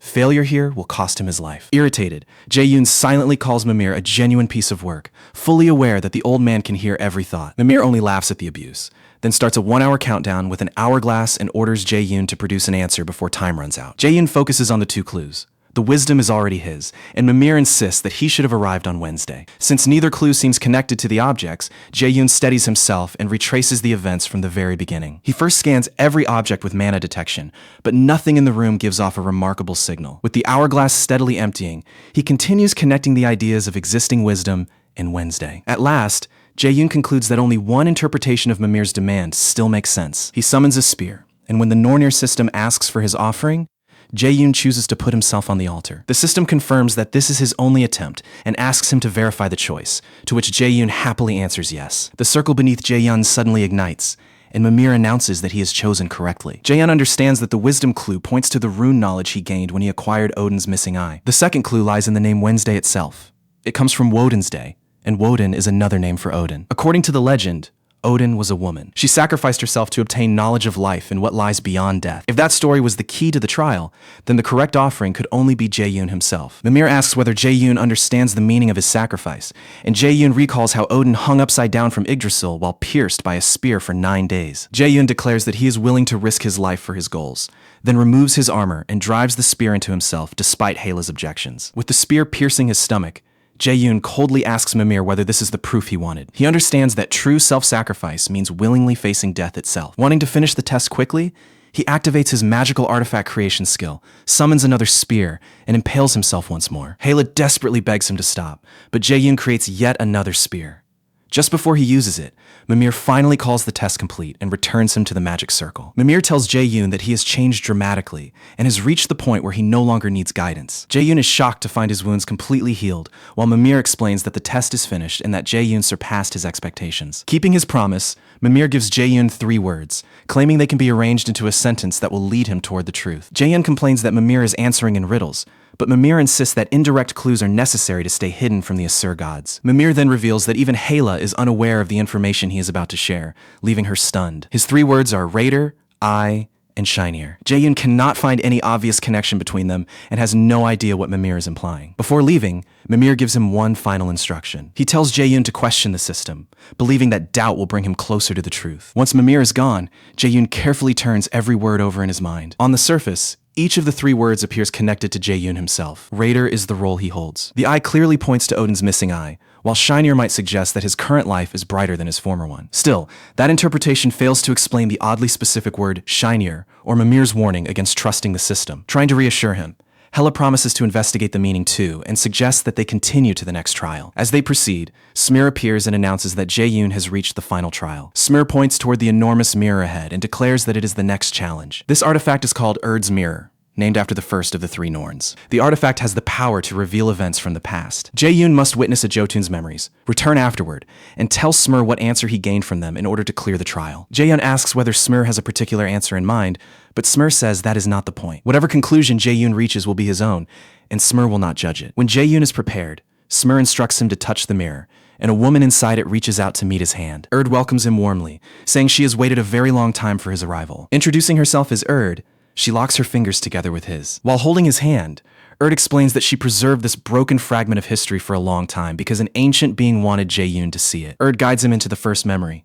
transporting him to Jotunheimer, the giant's homeland, as Hela explains from behind them. The familiarity between Jae-yoon and Erd makes Hela wonder whether they have met before, but Jae-yoon can only admit that he does not know. Erd asks them to stop talking and focus on the scene, warning Jae-yoon that he cannot alter anything because these events are already over. What they are witnessing is only an echo of history, passed down by the once mighty Jotun Hrungnir to the great adversary. Turning around, Jae-yoon finds Hrungnir asking a much younger Smir what qualities a good ruler should have. Smir says a lord must be powerful enough to protect everyone, and Hrungnir agrees, adding that true leadership also means sharing, caring for others, and admitting one's weaknesses. Hrungnir hopes that Smir will grow into that kind of Jotun one day. Smir admits that he is weak and frightened by many things, especially Thor's hammer. Smir fears that his weakness makes him worthless as a ruler, but Hrungnir tells him not to measure himself so quickly. His value can only be determined by Smir himself. Hearing those words, Jae-yoon and Hela understand that this was the moment that earned Smir's trust. A panicked giant suddenly rushes in with terrible news.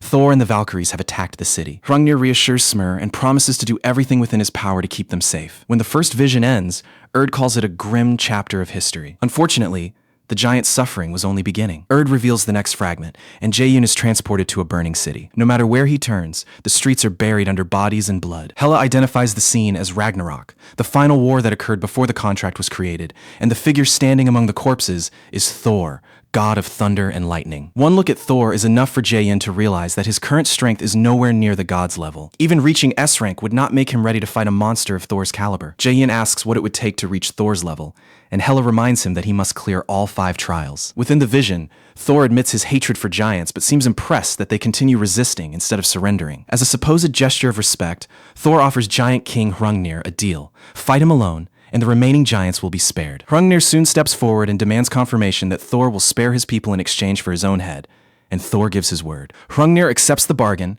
and Thor says he will return shortly to begin their duel. Erd explains that Thor eventually went back on his word, forcing Hrungnir into sacrifice, and the war between Jotunheimer and Asgard ended in Asgard's victory. Erd then prepares to reveal the final fragment of this tragic past. Later, Smir begs his father to avoid the battle, warning that Thor's challenge is clearly a trap. Hrungnir admits that he knows the danger, but says there is no other path available to him. Crying, Smir asks why his father has to make this sacrifice, and reminds him that he is the only family Smir still has. Hela explains that the location in the vision is Asgard, the realm inhabited by the Asur gods and Odin. Hrungnir reminds Smir that he always taught him not to fear, because he believes Smir will manage even after he is gone. As Smir weeps, Hrungnir tells him that the prophesied great adversary will eventually arrive and liberate their people, along with every other species, from the Aesir. Before departing, Hrungnir asks Smir to guard his resting place, the Great Ruins. Jae-yoon understands that the ruins serve both as a memorial to the fallen giants and as a promise of the future they hoped for. Hrungnir then addresses Jae-yoon directly, revealing that he knew someone like him would witness this memory in the future.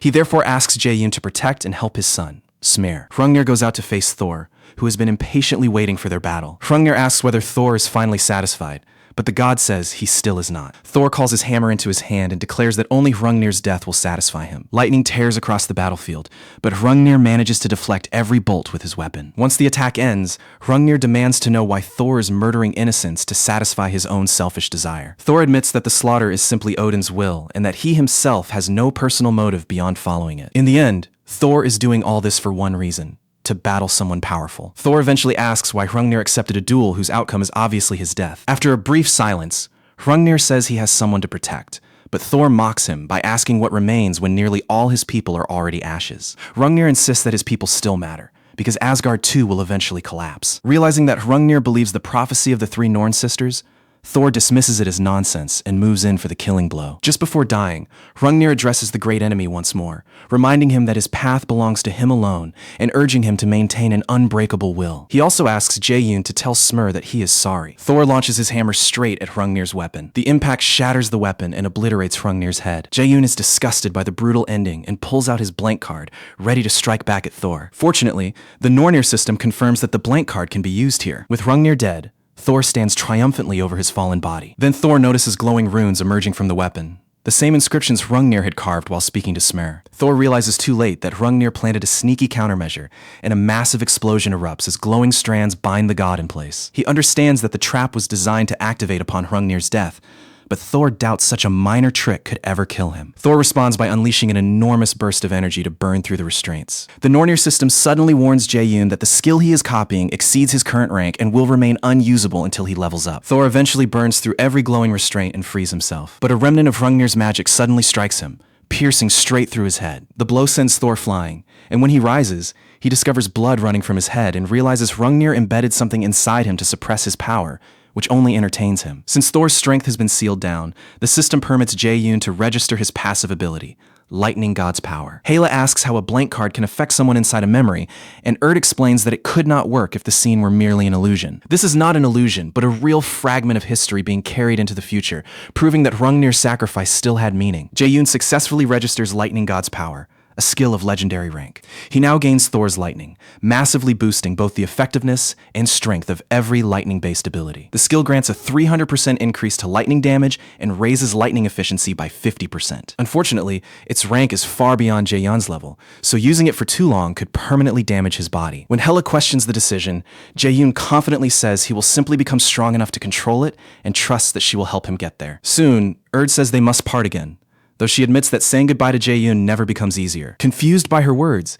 Jae-yoon asks why he has no memory of meeting her, but Erd says discovering that answer no longer matters. Erd urges him to let go of history and walk toward a new future, because his destiny has no place left for her. Her veil suddenly fades away, and she blesses Jae-yoon, wishing him a journey filled with good fortune. Tears fall from Erd's eyes before her figure slowly fades from view. Jae-yoon remains frozen before the mirror for a moment, then finally turns around to face Smur. For the final test, Smur chooses to ask Jae-yoon a single question. He asks whether Jae-yoon is ready and strong enough to stay on his chosen path, even after losing something precious. Jae-yoon's thoughts immediately turn to his mother, his teacher, and his friends. He honestly answers that he cannot. Jae-yoon admits that loss would break, sadden, and hurt him just as it hurt Smur, but he would still rise again because moving forward is necessary. Smur approves of the answer and declares Jae-yoon worthy of clearing the trial. At once, the system announces a 4-level increase and awards him the title, the one who overcame the second trial. On top of everything else, Jae-hun learns that Hrungnir has sent him a gift. Before departing, Jae-hun passes along Smur's father's apology and then walks away. Once he's alone,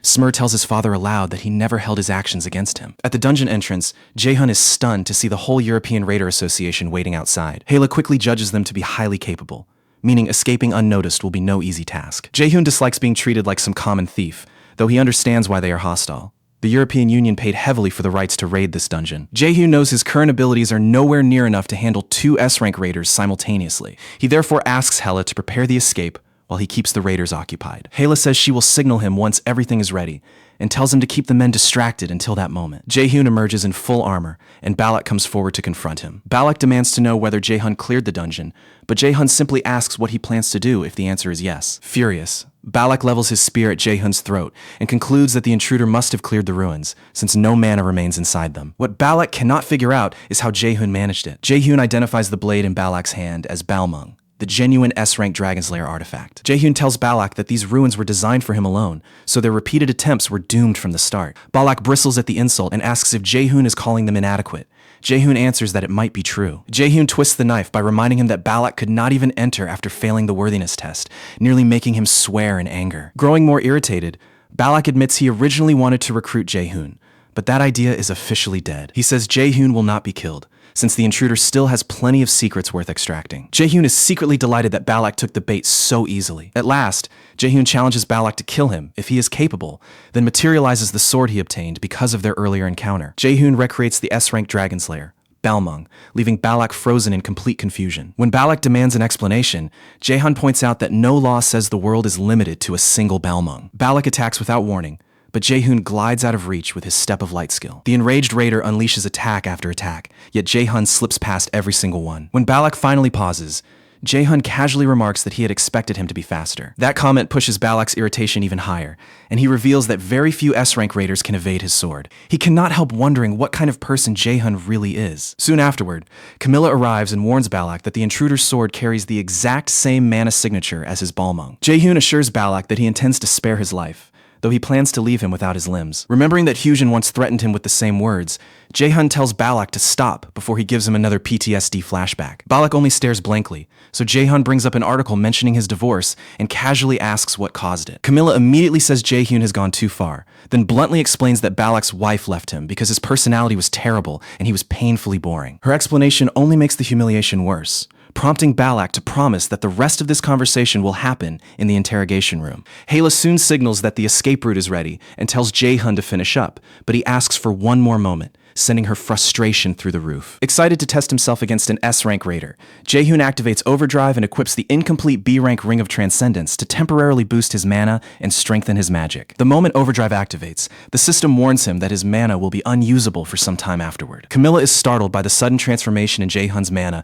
and immediately tells Balak to retreat. Balak throws up a protective barrier just as Jae-hun unleashes a massive field of mana. Even so, the force tears straight through Balak's mana barrier, producing an utterly unbelievable result. Jae-hun remembers the absurd strength of Thor from Hrungnir's memories and figures. Heimdall must be built on the same level. He concludes that the fastest way to grow stronger is to keep challenging enemies above his current level. Balak instantly follows up with another slash, but Jae-hun slips away from it once more. When the two Balmungs finally clash, the collision erupts with enough energy to launch Balak several feet into the air. Camilla catches the airborne Balak with magic, stunned that this mysterious intruder managed to overpower the European Union's leader so easily. Balak lies unconscious on the ground, blood pouring from his mouth, and Camilla decides that someone this dangerous cannot be allowed near the city. As Jae-hun starts to leave, Camilla confronts him and asks whether he honestly believes she will let him escape. She activates Hellfire and Wind Chaser together, unleashing a gigantic wave of dark energy. At the same time, the Nornir system tells Jae-hun that Overdrive's penalty has temporarily restricted his mana usage. Once Hila realizes Jae-hun can no longer fight back,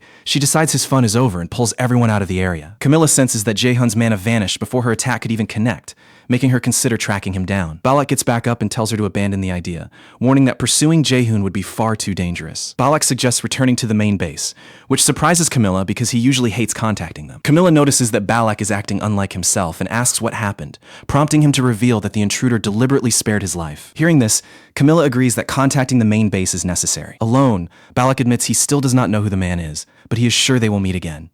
And next time, he refuses to lose. Hela scolds Jae-hun for acting recklessly, but he just laughs it off and says they can head home. The following day, soon after landing at the airport, Jae-hun gets a call from Ina. Ina is calling to find out whether he has chosen the circle he plans to join. Now, for some context, a circle is a standard part of every raider academy in the country, basically functioning as an activity club for raiders. These groups are generally formed by second and third year students to recruit newcomers, while also accepting assignments from public institutions. The academy collects mediation fees, while the students get chances to earn money and build valuable connections. It gives students practical experience through group activities before they eventually join a guild. The system sounds useful, but Jae-hun sees value in it only if the circle can lead him to a powerful guild. If it cannot do that, then joining one is simply a waste. In his previous life, Jae-hun joined a bottom-tier circle and was practically treated like a slave. This time, he already intends to join the same circle as his friends, but he decides not to reveal that answer too easily. So he messes with Aina by claiming he has not decided yet and will search for a suitable circle. Ina explains that everyone is discussing joining one circle together and asks whether he wants to come along,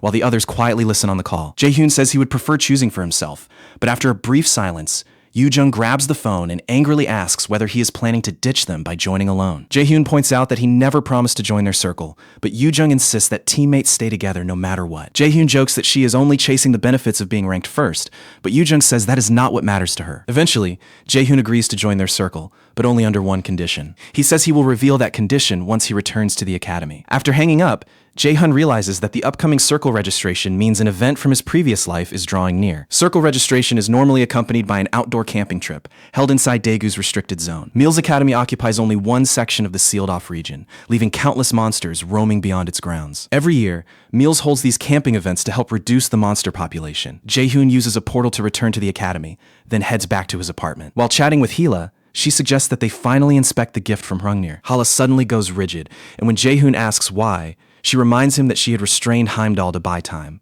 But she has just sensed that he broke free. Elsewhere, Heimdall tears open space itself and crawls into a sealed-off region. He is furious that a mere clone managed to humiliate him so badly. Looking around, he notices the lockdown and wonders whether Hela deliberately kept him away from the humans. Already irritated, Heimdall is further bothered when a nearby monster spots him and leaps behind him, intending to make him its lunch. Heimdall does not even bother turning around, so the monster leans in to swallow him, assuming he will not resist. The moment the monster's jaws cover his head, Heimdall clenches his fist and releases enough energy to blow its head apart. Amused by the idea, Heimdall decides to seek out our MC and test his strength personally. Hela is dismayed when she realizes that Heimdall is heading toward the restricted zone near Mills Academy. Jae-hyun's expression tells Hela that he understands the reason, and he explains that Mills students will soon be camping there. Hala grows anxious once she understands Heimdall's objective. Heimdall can apparently glimpse the near future, which means he may have seen what lies ahead for Jae-hyun. Jae-hyun realizes his friends are about to be dragged into the conflict, and even though he expected this possibility, it still troubles him. Determined to face Heimdall directly,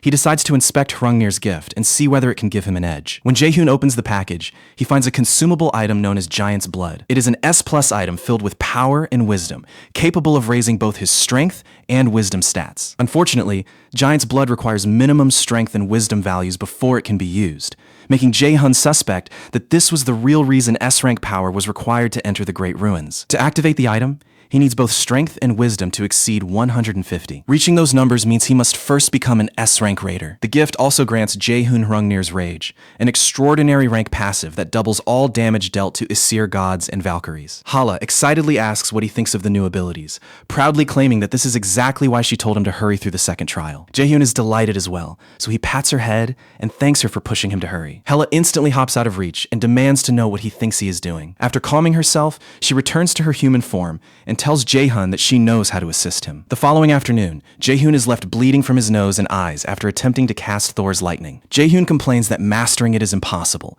but Hela says that is only natural because the skill is legendary rank, far beyond even S rank and extraordinary rank abilities. She warns that using it without gaining enough levels could wreck his body, convincing Jae-hyun that he must master the skill as quickly as possible. Later, while out for a walk, Jae-hyun starts considering how he can raise his level. He remembers the system's special quest, Raven Hunter, which tasks him with eliminating all of Odin's ravens. So far, he has defeated only one of the 5 ravens, and completing more is necessary to obtain a blank card and raise his rank. For the moment, that appears to be his only available option. The problem is that time is running short, making this plan far from ideal. He also knows sacrifice could repair any permanent damage caused by overusing Thor's ability. Still, that would only treat the consequences, not solve the real problem. A nearby car suddenly honks at him, making Jae-hyun pause and wonder whether the driver is an ally or an enemy. The driver turns out to be Guildmaster Ji-hyun, who claims it is pure coincidence that they met here. Jae-hyun recognizes her, and she asks whether Lotus has been treating him properly since hearing that he recently signed with them. Jae-hyun instantly sees through the act and jokingly asks whether she is really free enough to have such a convenient coincidence. He eventually asks whether she had someone investigate his background,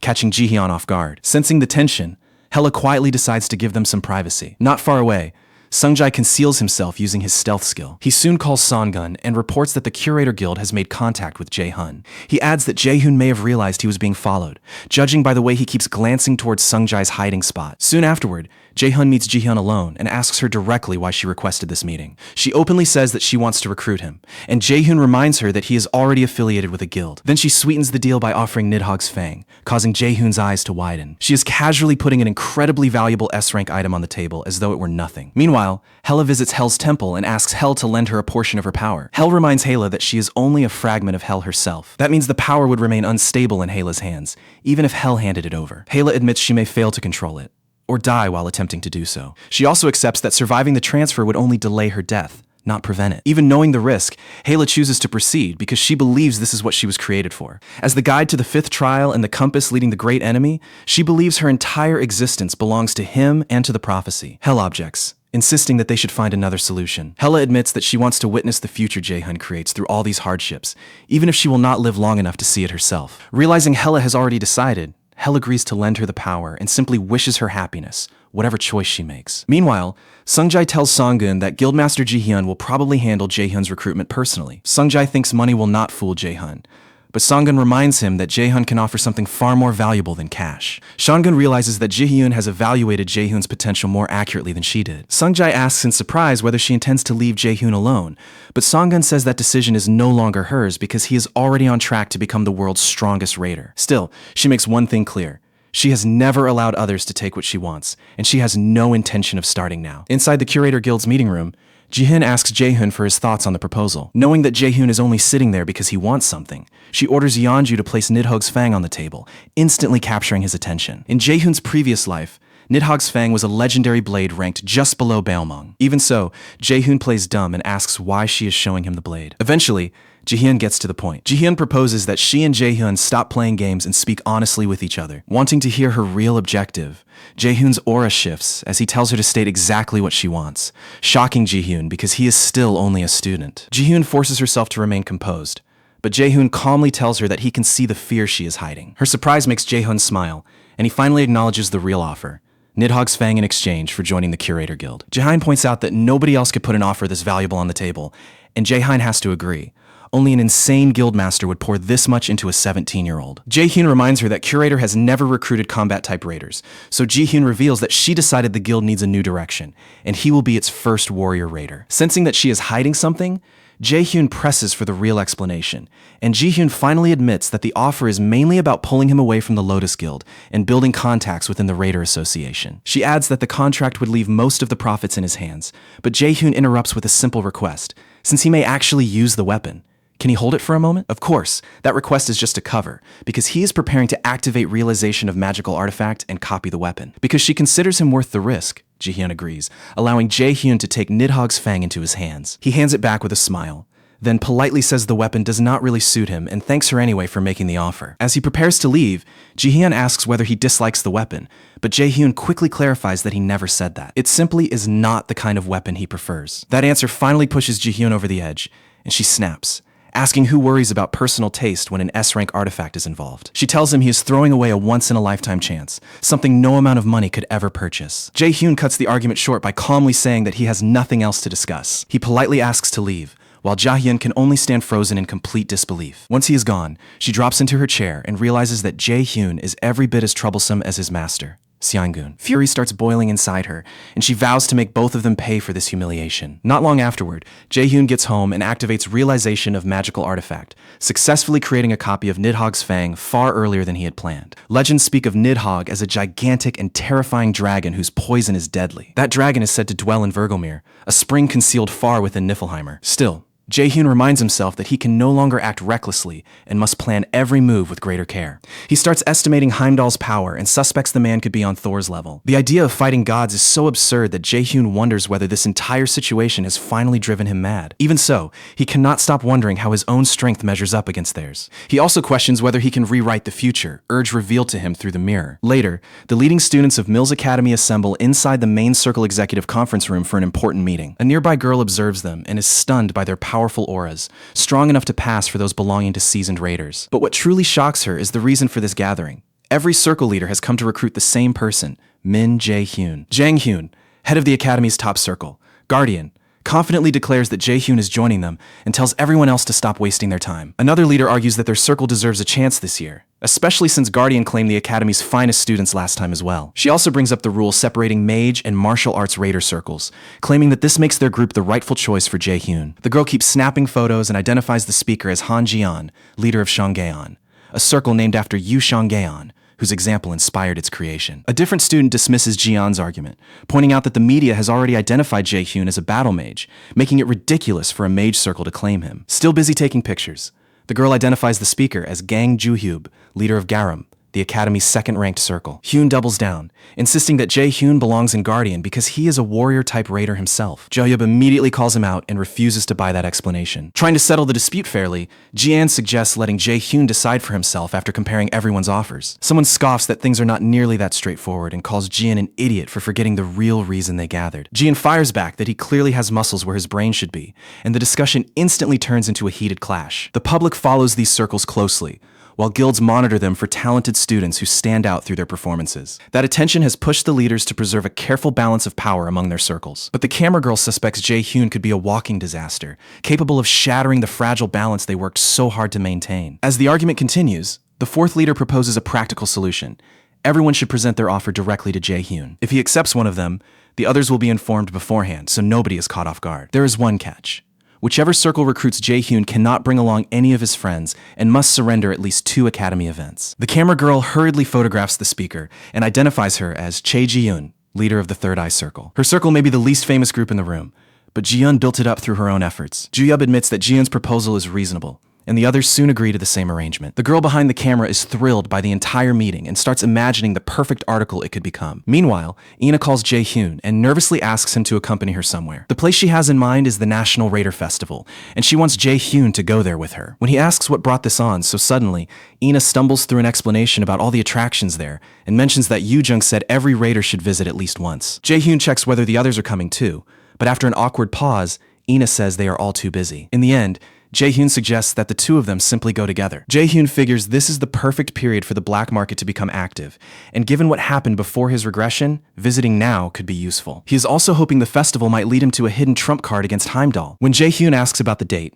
Ina suggests April 25th, 2 days later, and sets their meeting at the park for 9 in the morning. That is where they will meet before heading to the festival. Ina feels relieved that she managed to speak without stumbling, and Jae-hyun replies that the outing sounds like it could be enjoyable. Once the call ends, Ina keeps staring at her phone, quietly convinced that it really will be fun. A little later, Jae-hyun heads back to the academy after realizing he left something behind. There, he encounters Yoo-jung on the men's floor and casually asks whether she is planning to turn into a man. Annoyed by his nonsense, Yoo-jung nearly fires off an insult, but instead admits that she came to ask him something. She then reveals that she wanted to invite him to the National Raider Festival. On festival morning, Ina arrives at the park first and starts worrying that she may have come ridiculously early. Jae-hyun arrives soon afterward and immediately points out that she beat him there. He explains that he intended to arrive early for a quick look around, but since Ina got there first, he suggests they head in together. Jae-hyun walks ahead, leaving Ina frozen in place for a moment as she covers her burning cheeks with both hands. People nearby soon recognize Jae-hyun, and they also notice that Seo Ina is the girl accompanying him. With hundreds of eyes suddenly following them,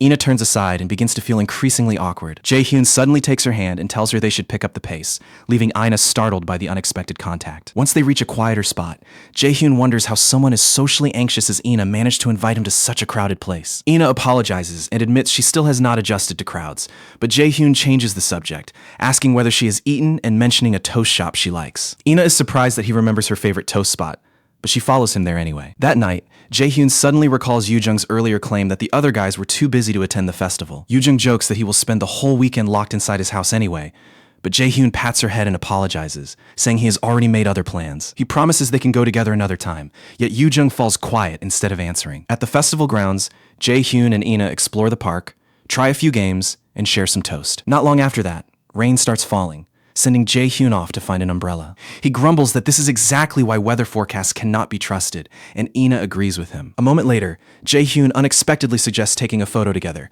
catching Ina off guard. Jae-hyun explains that he has heard taking pictures is practically a tradition at places like this. Noticing her hesitation, he starts to turn away and says they can leave if taking a picture makes her uncomfortable. Ina stops him before he can leave and agrees to go through with the photo. As they enter the photo booth, an attendant greets them and cheerfully calls them a pair of adorable lovebirds. The attendant seems oddly familiar to Jae-hyun, but he simply tells the man that they are there for a photo. Ina blushes once more, secretly wondering whether everyone else sees them as a couple. When the attendant offers them some photo props, Ina eagerly chooses rabbit ears, while Jae-hyun immediately finds the idea painfully embarrassing. Then things get even worse. Ina picks out a second headband for him, leaving Jae-hyun with no escape except to put it on. Their first shot is painfully awkward, but they gradually relax and start looking more natural. After leaving the booth, Jae-hyun notices that one of the printed pictures came out defective and complains about it. The attendant apologizes, explaining that the employee assigned to repair the machine must have forgotten about the instruction. He waives the charge for the damaged print, then strangely calls it an empty space waiting for them to complete their future together. Those words make Ina quietly wonder whether Jae-hyun will actually be part of her future. Jae-hyun only stares at the man in confusion,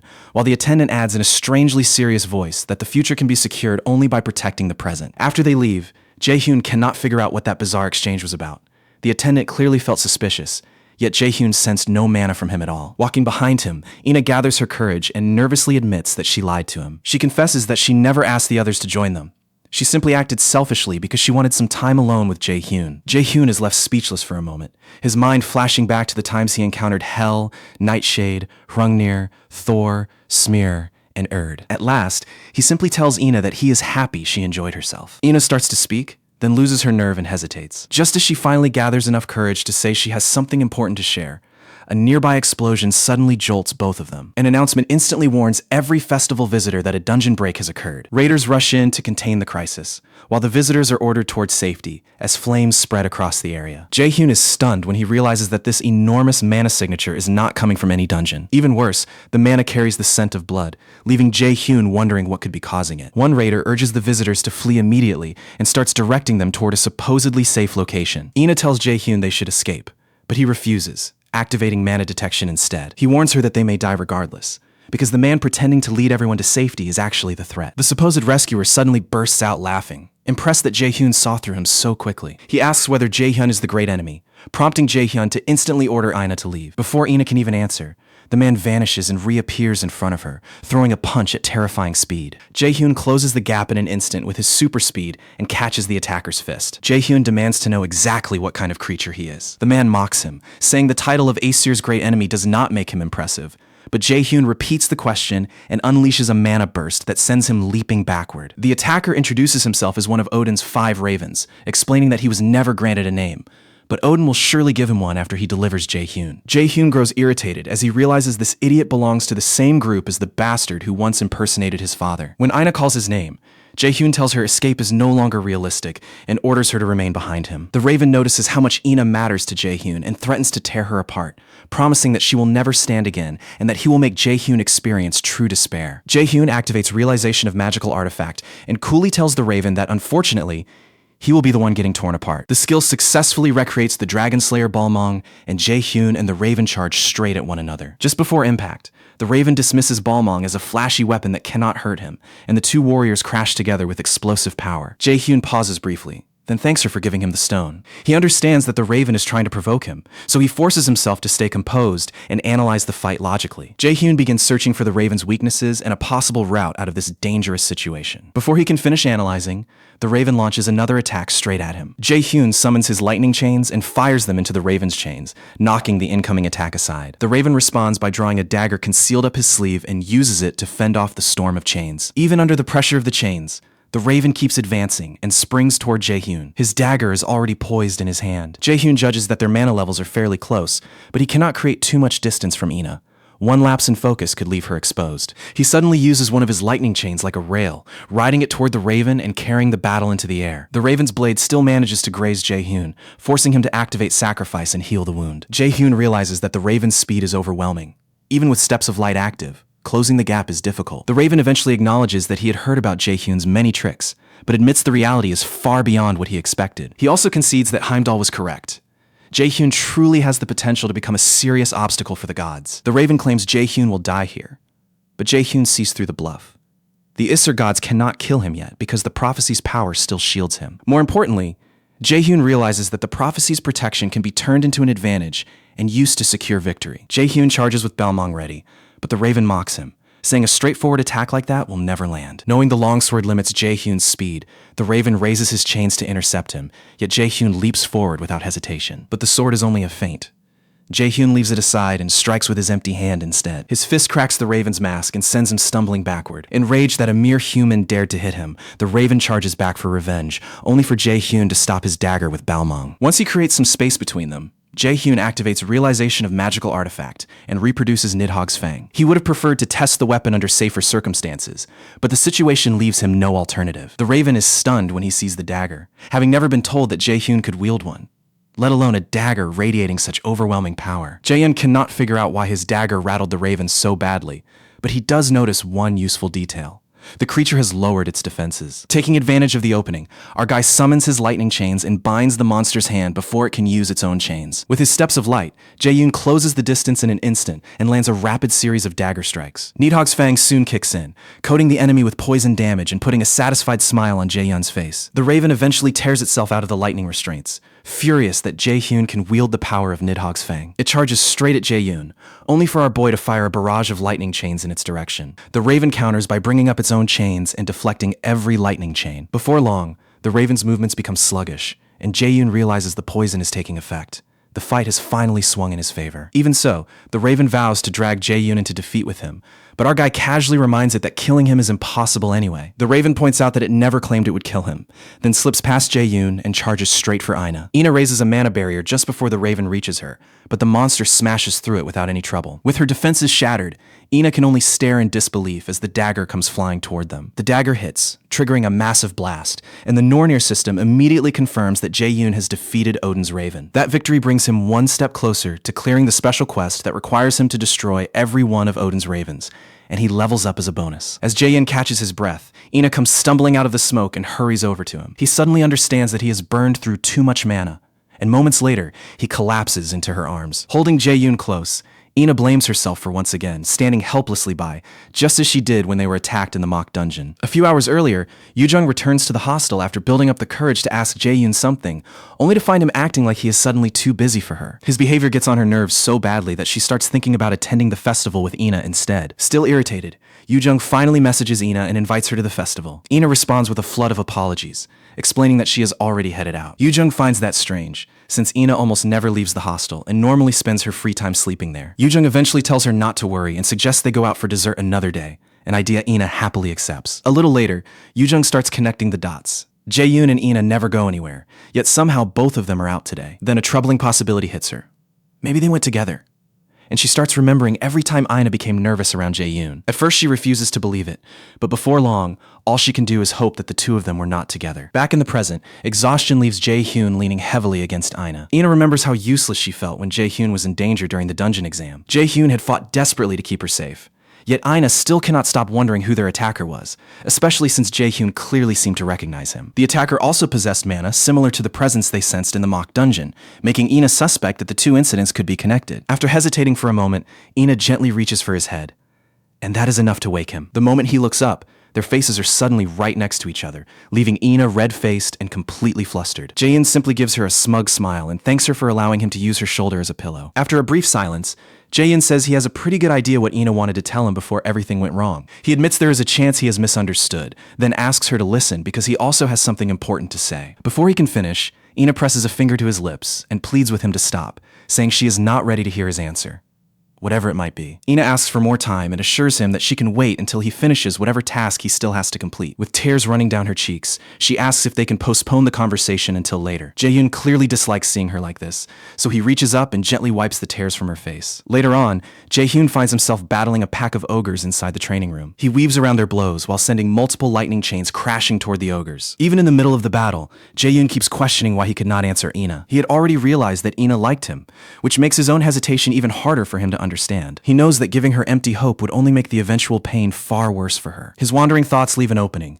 and one ogre nearly caves in his head, but Jae-yoon snaps back and dodges just in time. The Nornir system then announces that his level has increased because the quest has progressed further. Jae-hyun sends an ogre flying with a wind attack, and the system tells him that he can finally sense the barrier that has been holding him back. Jae-hyun has no idea what that message is supposed to mean, but Hila soon appears beside him and says the answer will become clear before long. As Hila approaches, she encourages him, prompting Jae-hyun to joke that her sudden kindness feels suspicious, almost as if she plans to disappear from his life forever. Jae-hyun declares that he is not buying her suspicious behavior, while Hila pretends that the whole thing means nothing to her. Deep down, however, Hila hopes that Jae-hyun will eventually stop caring about her because she already knows what fate awaits them. Later, Hyun approaches Jae-yoon directly. Hyun introduces himself as Guardian's leader, reminding Jae-yoon that the Circle is famous for being the Academy's strongest group in martial arts. Jae-yoon is surprised that Hyun leads such a powerful circle, though he personally does not find Hyun all that strong. Hyun begins pitching Jae-yoon on a tempting offer to join Guardian, but Jian cuts him off and objects, claiming Jae-yoon is already supposed to join her circle. Joo-hyo soon joins the argument and tells Jian to stop talking nonsense, because Garam's circle is the one taking Jae-hyun. With the argument getting louder, Jae-hyun orders the leaders to cut it out since the entire academy is watching them. Just as Jae-hyun is about to continue, Ji-yoon steps forward and introduces herself as the leader of Third Eye, the Academy's 4th-ranked circle. Her appearance catches Jae-hyun off guard, since he remembers hearing about the other leaders in his past life, but not her. This woman, however, is completely unfamiliar to him. Ji-yoon explains that she has no intention of recruiting him and only wanted to make an introduction, but Jae-hyun points out that she picked a terrible time to do it. Strangely enough, Ji-yoon says approaching him privately would have been dangerous. The top students soon start bickering all over again, but Jae-hyun shuts them down by announcing that he has no plans to join any circle. Hyun stares at him in surprise and asks what he plans to do instead. Hyun acknowledges that Jae-hyun is Yu Xiang'an's disciple, but warns him that a raider without circle experience starts at an extremely low rank, creating plenty of unnecessary trouble. Jae-hyun quickly clarifies that he never said he would refuse to join a circle. Already losing his temper, Ju-hyub grabs Jae-hyun by the shirt and demands an explanation, but Jae-hyun unleashes a powerful aura and calmly warns him that crossing this line will end badly for both of them. The pressure forces Ju-hyub to let go, and Jae-hyun finally reveals his plan.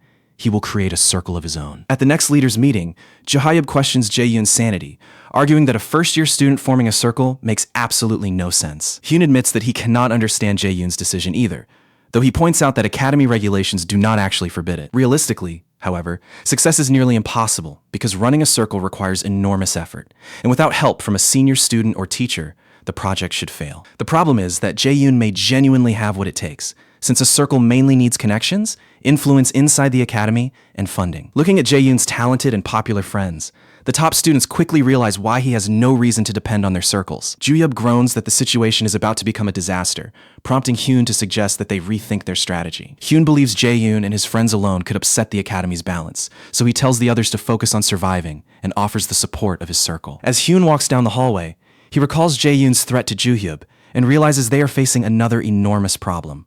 Only the second one after Chae Ji-yoon, the current leader of Third Eye. Later, Jae-hyun gathers everyone to share his decision, and Yoo-jung is stunned when she hears that he wants to establish their own circle. He explains that there is no reason for them to join an existing circle and live under the control of senior students. Ho-yoon reminds him that they are still first years, making them easy targets if rival circles decide to sabotage their plans. Jae-sung is already nervous about battling other students, while Soil cuts straight to the important question and asks whether this new circle will make her money. Jae-hyun assures everyone that their only requirement is becoming strong enough to make every other circle powerless against them. After a brief silence, Ina says she will support whichever choice they make, and Jae-sung agrees to follow Jae-hyun if he believes this is the right move. Annoyed that Jae-hyun brushed past her question, Soil asks again whether the circle will bring in serious money, warning that they will starve without enough points. Jae-hyun adds up the points awarded to top students in every grade along with his Lotus Scouting reward, assures them that he possesses at least several 100,000 points. Soil is so shocked that she calls him a psycho, while Yoo-jung cannot believe he was this rich and never once bought them a meal. That is enough for Seo to announce that everyone is going out to eat tonight,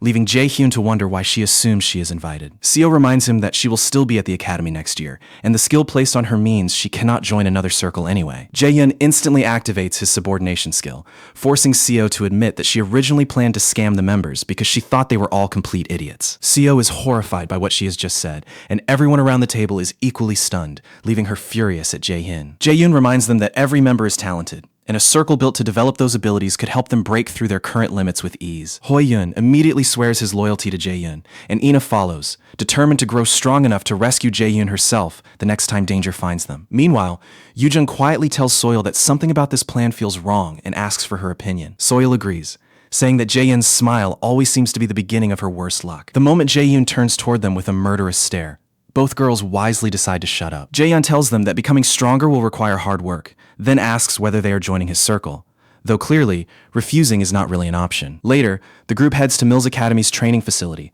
a high-end gym packed with advanced equipment and powerful artifacts. Entry is restricted to the academy's top students and the friends they bring along. After being pushed to exhaustion, Yoo-jung curses Jae-hyun out, while Seo lies beside her gasping for air. Hoi-yun begs to stop for the day, claiming his muscles feel completely destroyed, but Jae-hyun insists that this pain is exactly how they grow stronger. Jae-sung is assigned to distribute healing potions, which makes Soyo call him a traitor, but he reminds her that he is not a combat-type cadet. Jae-hyun orders everyone to complete 2 additional sets while reflecting on the gym's special feature.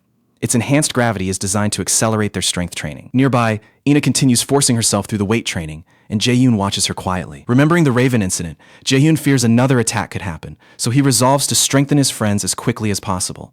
enough to survive on their own and escape when necessary, instead of holding him back. Afterward, Jae-yoon visits his teacher at the Lotus Guild, where she eventually asks whether he plans to move to another guild. When Jae-yoon asks what she is talking about, she reveals that she knows the curator contacted him and offered him Nidhogg's fang. Jae-yoon admits that she has figured him out and asks whether she would actually release him if he chose to leave. Sion firmly says she would never allow it, and certainly not if the destination were the Curator Guild. Jae-yoon then asks why she brought up the question if her answer was already decided. Sion explains that she wanted him to know one thing: no rival guild will ever be allowed to steal her disciple away from them. She rises, pulls his face close, and reminds him that he has no reason to abandon the benefits he already enjoys, not even in exchange for an S-rank artifact. She admits that replacing an S-rank artifact would be difficult, but since she grants nearly every request he makes, she sees no way he is losing out by staying with her. Jae-yoon agrees and admits that leaving was never part of his plan, because with Sion here, he has nowhere else he would rather be. Sion playfully calls him a convincing liar and says she almost believed him, but Jae-yoon jokes that it is unfortunate she did not. Soon afterward,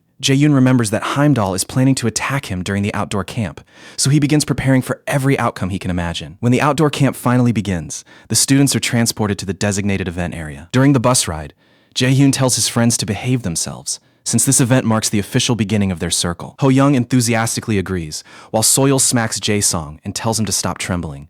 He admits he is scared because this feels like an actual battle. Jae-yoon agrees that this time they really will be facing genuine monsters. Still, he points out that other raiders have already passed through and eliminated most of the monsters. That does not make the trip safe, though danger is still very much on the table. Ina soon asks why he chose the number 9 as their circle's name and whether he has some special fondness for it. Jae-hyun admits that he actually dislikes the number 9, largely because it carries such heavy symbolism in Norse mythology. He chose it precisely because it is the number he hates most, a logic that leaves both Ina and Yoo-jung even more confused. They soon arrive at the entrance of the abandoned city, and Jae-yoon warns everyone that their safe journey is over and they must remain alert. Deep inside the abandoned city, Daegu Hugin reports to Heimdall that one of the ravens has been killed, a detail that immediately catches Heimdall's interest. Later, the World Raider Issue program brings several guests on air to discuss the incident at Iceland's Great Ruins. Her guests are Balak and Camilla, the world's very first S-rank mage. Balak arrives wearing his usual angry expression, while Camilla appears genuinely thrilled to be part of the broadcast. Camilla urges Balak to act properly since they represent the European Union,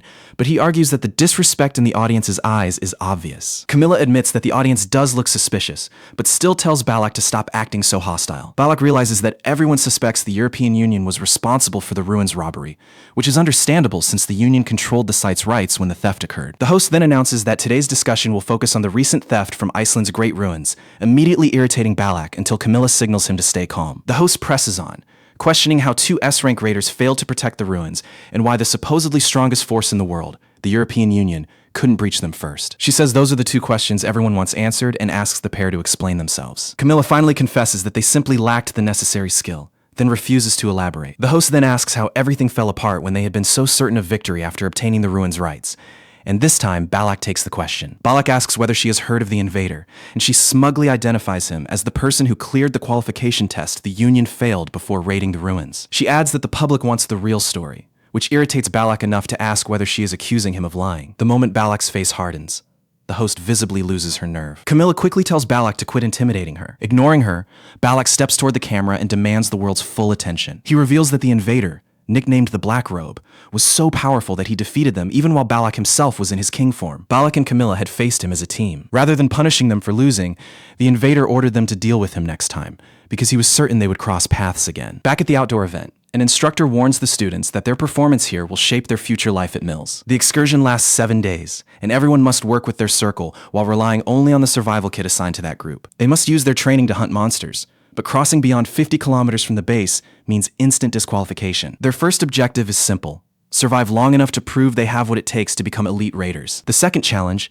is to kill as many monsters as possible before time runs out and return with the tokens they leave behind. Higher-ranked monsters award more points, but the instructor warns them not to chase scores so recklessly that they end up wounded. If anything goes wrong, they are told not to panic, since an instructor will always be stationed nearby. They are specifically ordered to report emergencies immediately instead of concealing them. After the briefing, every student receives a ring representing unity, and our guy instructs his circle to follow their prepared route. As the group sets off, Hyujin observes them from a distance and quietly declares that the event has started. They soon discover a suitable base camp, and Jae-sung thinks its location should keep the high-ranking flying monsters away. Soyeol, however, notices that the area may be crawling with insects, and the atmosphere immediately grosses her out. Jae-sung asks her not to judge the insects so harshly, only for Soil to shut him down and declare that bugs are absolutely disgusting. The two start bickering all over again, forcing Jae-sung to hide behind Jae-hyun. Our protagonist finally cuts them off and reminds everyone to remain vigilant. They are exploring a city placed under lockdown after monsters overran it. Yoo-jung is far more interested in earning another mountain of points so they can buy loads of ice cream and finally try that restaurant they wanted to visit. Mid-rant about food, she notices Jae-hyun isn't sharing her excitement and quietly loses the appetite for conversation. Jae-hyun realizes this event will be easy for some participants, especially their group, since they rank among the strongest new students. But Heimdall is the real threat waiting in this area, so Jae-hyun refuses to relax, convinced that he will show up. Ina notices his distracted expression too, but when she checks on him, he assures her that everything is fine. Hoyun suddenly points out that Ina and Jae-yoon are acting strangely, almost as if they had argued before arriving. He wonders whether something happened over the weekend, but Ina plays innocent and gives him absolutely nothing. Soil soon warns them that a group is approaching, and Jae-hyun jokes that it must be people who hate them and are here to reclaim Soil. Soil agrees, then reminds Jae-hyun that he promised to take responsibility for her. She tells him not to forget that promise. Ina and Yoo-jung freeze at the idea of Jae-hyun being responsible for Soil and immediately start wondering what happened between them. Jae-hyun orders everyone to get ready, and moments later, the Seed Circle launches an ambush. Jae-hyun saw this coming because Soil originally belonged to Seed, and he had already recruited her away from them. Soil had objected that Jae-hyun's group were still rookies, despite recognizing his talent. She said Seed already suited her because its larger roster offered more chances to earn points than joining an untested circle. Jae-hyun told her she was missing the important part and asked whether she truly regarded Seed's members as friends. Soil called them business partners, so Jae-hyun produced a magical record sphere and played clips of those partners insulting her fighting ability and claiming she existed only to make their leader look better. They were even treating her like a challenge, arguing over who would flirt with her and win her first. The recording sends Soil into an instant rage. Even so, Soil immediately asks what he will pay her, and Jae-hyun says her reward will depend on her performance. Back in the present, Ju-shang, Seed's leader, demands to know whether Jae-hyun expected to survive after taking one of their members. Jae-hyun fires back by asking if Ju-shang has already forgotten the beating he received during the freshman hunt. Ju-shang insists that the earlier loss happened only because he was careless, then boasts that Jae-hyun cannot defeat their entire group alone. Jae-hyun summons a glowing sphere to light up the battlefield and points out that he has allies beside him. He makes one thing perfectly clear: even attacking together, Seed cannot bring down a single member of his team. Jae-hyun knows Soil is an exceptionally gifted scout and expected recruiting her to create trouble,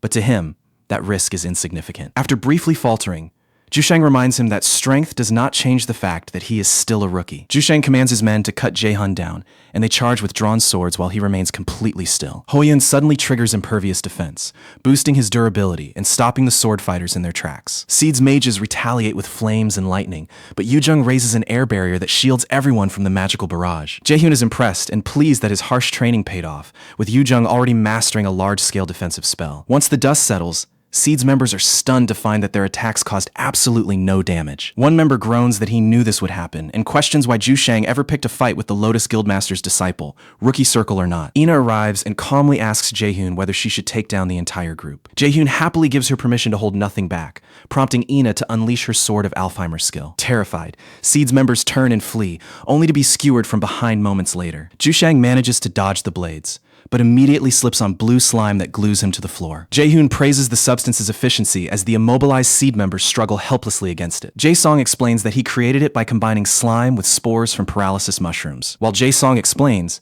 Ju-shang insults him with a slur about his stutter, prompting Jae-hyun to warn him about his language. Jae-hyun asks how much suffering Ju-shang thinks he can endure before death, then plants his foot on the man's spine. In the end, Jae-hyun releases the other members but keeps their leader behind. Ju-shang begs his circle not to abandon him, but they call him insane and refuse to wait. Once they are gone, Jae-hyun tells Soil that he has decided to ensure Ju-shang fails the entire event. Soil brands Ju-shang as trash, while he desperately claims everything he did was meant for her Saki. She tells him to stop pretending and reminds him that he once dismissed her as a parasite useful only for scouting. Then she draws her knife and carves Ju-shang down until he is completely incapacitated. An instructor arrives soon afterward and is stunned to discover that the 9 Circle defeated Seed. Ju-shang and Ina's sword-struck victims lie unconscious, leaving the instructor baffled that a large upper-middle circle was crushed by rookies. Jae-hyun asks the instructor to keep them alive, saying they do not deserve to die so soon. Before leaving, the instructor tells Jae-hun to avoid picking fights with senior classes in the future. After the instructor departs, Jae-hun turns to nearby Soo-yuk and asks why he chose to help. Earlier, Soo-yuk had warned Jae-hun that the entire Seed Circle was targeting him. Jae-hun dismissed the threat by calling Seed idiots, leaving Soo-yuk confused about why he was siding with him at all and ready to walk away. As Soo-yuk left, Jae-hun advised him to withdraw from the event because he was operating alone. When Soo-yuk chose to remain nearby, Jae-hun admitted he never expected help from someone he considered good only at provoking trouble. Back in the present, Jae-hun asks for Soo-yuk's name again, shocking the girls when they learn what he is called. Soo-yuk is irritated that these idiots still haven't managed to remember his name. Earlier, during Seed's meeting, Soo-yuk objected to the plan of surrounding and attacking Min Jae-hun. He felt that way even more strongly because Soil had chosen to leave by herself. Soo-yuk proposes offering Jae-hun a better deal, but Ju-shang only wants to force him into becoming a submissive junior. Soo-yuk wonders when Mills became so obsessed with politics and why disliking someone had become an excuse to beat them up. He finds the whole situation ridiculous and decides it is time to quit Seed. In the present, Soo-yuk departs from Jae-hun's group after warning him that their next meeting will involve revenge, so he should stay ready. Once Soo-yuk is gone, Jae-hun suggests they return to the mission. Soil protests that they literally just finished a battle. When Jae-hun starts preaching about the responsibility that comes with power, Soil cuts in to ask what compensation she will receive. Meal's Academy chose Daegu despite the lockdown because its real goal was to reclaim the sealed city. Daegu was the site of the world's first gate and the first city to collapse after Yggdrasil appeared. That is why Meal's camping trip is actually preparation for rebuilding the region. Jae-hyun remembers the Daegu Gate disaster as a personal calamity, since his mother was present that day. Ina pulls him out of his thoughts by announcing that dinner has been prepared. She notices how troubled he looks and asks whether the unique skill he mentioned is weighing on him. He admits that it is probably something along those lines. He remembers Hela's warning that his current self cannot defeat Heimdall, though awakening his unique skill and breaking past his limits might give him a chance. Apparently, a unique skill is born from the user's own willpower. Hela told him that he must understand what he genuinely desires and why he needs such power. Jae-hun still has no idea how he is supposed to figure out her meaning. Ina admits she may not fully understand it either, but she has complete faith that he will succeed. Seeing how hard she is trying to support him, Jae-hun promises to give it everything he has. Later, elsewhere in the zone, Hoyun slices apart a worm-shaped monster. Once the worm is defeated, a bird monster swoops at Soil, but she blocks it with her blade. After killing it, Yujong remarks that this area feels completely different from Mila's. Ina agrees, pointing out that the mana density here is dramatically higher and even feels worse than level 10 of the mana room test. They are inside a field, a region overrun by monsters after a dungeon outbreak, where corrupted energy creates even deadlier creatures. Soil has no clue what a field is, and when Jae-song mocks her for ignoring lessons, she nearly tries to kill him. Jae-hyun explains that fields contain enormous mana but cannot support normal human life. Raiders can endure the environment, but ordinary humans are endangered by even small exposure to that mana. He warns everyone to stay cautious because anything may emerge, and when a gigantic monster appears, Soil asks whether he truly intends to fight it. Jae-hyun assures her that he will handle it, while reminding her to focus on her scouting duties. She asks him to promise that he will help her escape if things go bad, since she has no interest in dying young, but Jae-hyun only responds with a smile. When he refuses to give her a straight promise, Soil calls him trash, so Jae-hyun suggests that she remain behind while the others investigate. That would cost them time and points because weaker monsters would be all they could find, but Soil suddenly calls him master and accepts his authority. As they search the region, Yujong is amazed by how much of the sealed city has already been recovered and credits a famous individual for it. Ina does not recognize the name, so Soil teases her for being inattentive in class too before suggesting they become friends. Hoyun reveals that Yujong met Juwon, the first awakened, while Jae-song adds that even his father admitted he could never defeat him. Daegu was the birthplace of the first gate and the starting point of the monster outbreak. As endless cries filled the air and people were slaughtered like insects, one human suddenly emerged with extraordinary powers. That man was Juwon, Korea's very first awakened. While Jae-hyun destroys the terrifying monster Soil feared, he reflects on Juwon's global fame, the absence of anyone comparable, and his sudden disappearance soon afterward. After the monster falls, Yujong tells Jae-hyun that she understands he chose this path because of Juwon. Juwon vanished so suddenly that most people concluded monsters had killed him. He was also the first human ever to wield the Asur system's power. Jae-hyun wonders what Juwon was really like and how he accessed that power before anyone else. Soon afterward, Jae-sung, Soil, and Hoyun finish setting up their tent. Ina returns shortly after, and Jae-hyun confirms that, just as Soil predicted, the area contains harpies, worms, and goblins. He compliments her scouting, but Soil reminds him that she had better be accurate, or he would have left her behind. When Jae-hyun asks how she knew he would abandon her, Soil starts insulting him, but one reminder about her payment makes her instantly return to calling him master. As Hoyun and Jae-sung praise Soil's abilities, Jae-sung makes one comment too many, and she intimidates him again, insisting that only Jae-hyun is allowed to discuss her. After all, He is the one paying her. Jae-hoon asks about Yoo-jung, and Hoyun says she went to prepare something. When Yoo-jung returns, Jae-hoon asks where she disappeared to and immediately notices the creepy pot she is carrying. Everyone turns pale while Yoo-jung proudly talks about how much suffering went into making her creation. When the sinister mixture is revealed, Jae-hoon asks whether it is actually edible, and Yoo-jung proudly explains that she covered their captured worm in a special sauce. Jae-hoon cannot believe she expects them to eat the nightmare in that pot, but Yoo-jung insists because she worked far too hard on it to let them refuse. Jae-yeon's entire plan seems to be feeding this thing to Heimdall and taking him out without much trouble. Elsewhere, Ji-yoon manages to meet Juwon and asks when he intends to make his next move. Juwon admits he has no exact answer, though he feels the moment has arrived since the great adversary has already begun moving. Ji-yoon points out that the great adversary is still extremely young, yet his actions keep proving the prophecy true, which is why she asks Juwon to assist them. Juwon says Heimdall is already handling things, so he sees no reason to interfere yet, though he promises to step in if the situation demands it. Juwon can already tell that the situation is about to become very entertaining. At the field event, Jae-hoon looks at the meal and declares that it might literally be fatal. Yoo-jung, however, refuses to believe the food is really that terrible. She looks to Jae-sung for backup, only for him to side with Jae-hoon, while Hoyun simply claims he's lost his appetite. Calling everyone cruel, Yoo-jung seeks sympathy from Soil and asks her to try the food, but Soil spots the others desperately warning her from behind Yoo-jung. Soil is clearly disgusted, but Yoo-jung's wounded puppy expression is impossible to resist, so she agrees on the logic that the ingredients are technically edible. She takes a spoonful and bravely claims it's no big deal, only to empty her entire stomach onto a nearby fence moments later. The others joke that her retching sounds like a wounded monster, while Jae-yoon reminds her that ignoring their warning was her own decision. Irritated, Soil argues that she couldn't refuse after seeing Yoo-jung look so heartbroken, so Jae-yoon hands her medicine and remarks that she is much kinder than her appearance suggests. Once things settle down, Soil asks whether something went wrong between Jae-yoon and Ina, leaving him caught off guard. She explains that the tension is obvious and asks him to stop being so harsh on Ina and the rest of the team, which Jae-yoon agrees to do. Then Jae-yoon says he never expected a person like her to give such advice, irritating Soil even more, before reminding her about the person they swore to bring down. Soil remembers the promise, but asks for a little time to let her stomach recover. Jae-yeon suggests testing whether Yoo-jung's cooking might be poisonous enough to work on the monsters, but Soil immediately starts throwing up again, convincing Jae-yoon that her recovery is going to take some time. A sudden scream catches his attention, and Jae-yoon tells Soil to come inside because their expected guests have arrived. They rush back to the group, where Jae-yoon orders everyone into Formation A after spotting incoming B-rank harpies. Jae-sung is instructed to set up the illuminated paralysis traps. Ho-yoon takes the front line. Yoo-jung handles support, and Ina is assigned the attack position. Once the base is secured,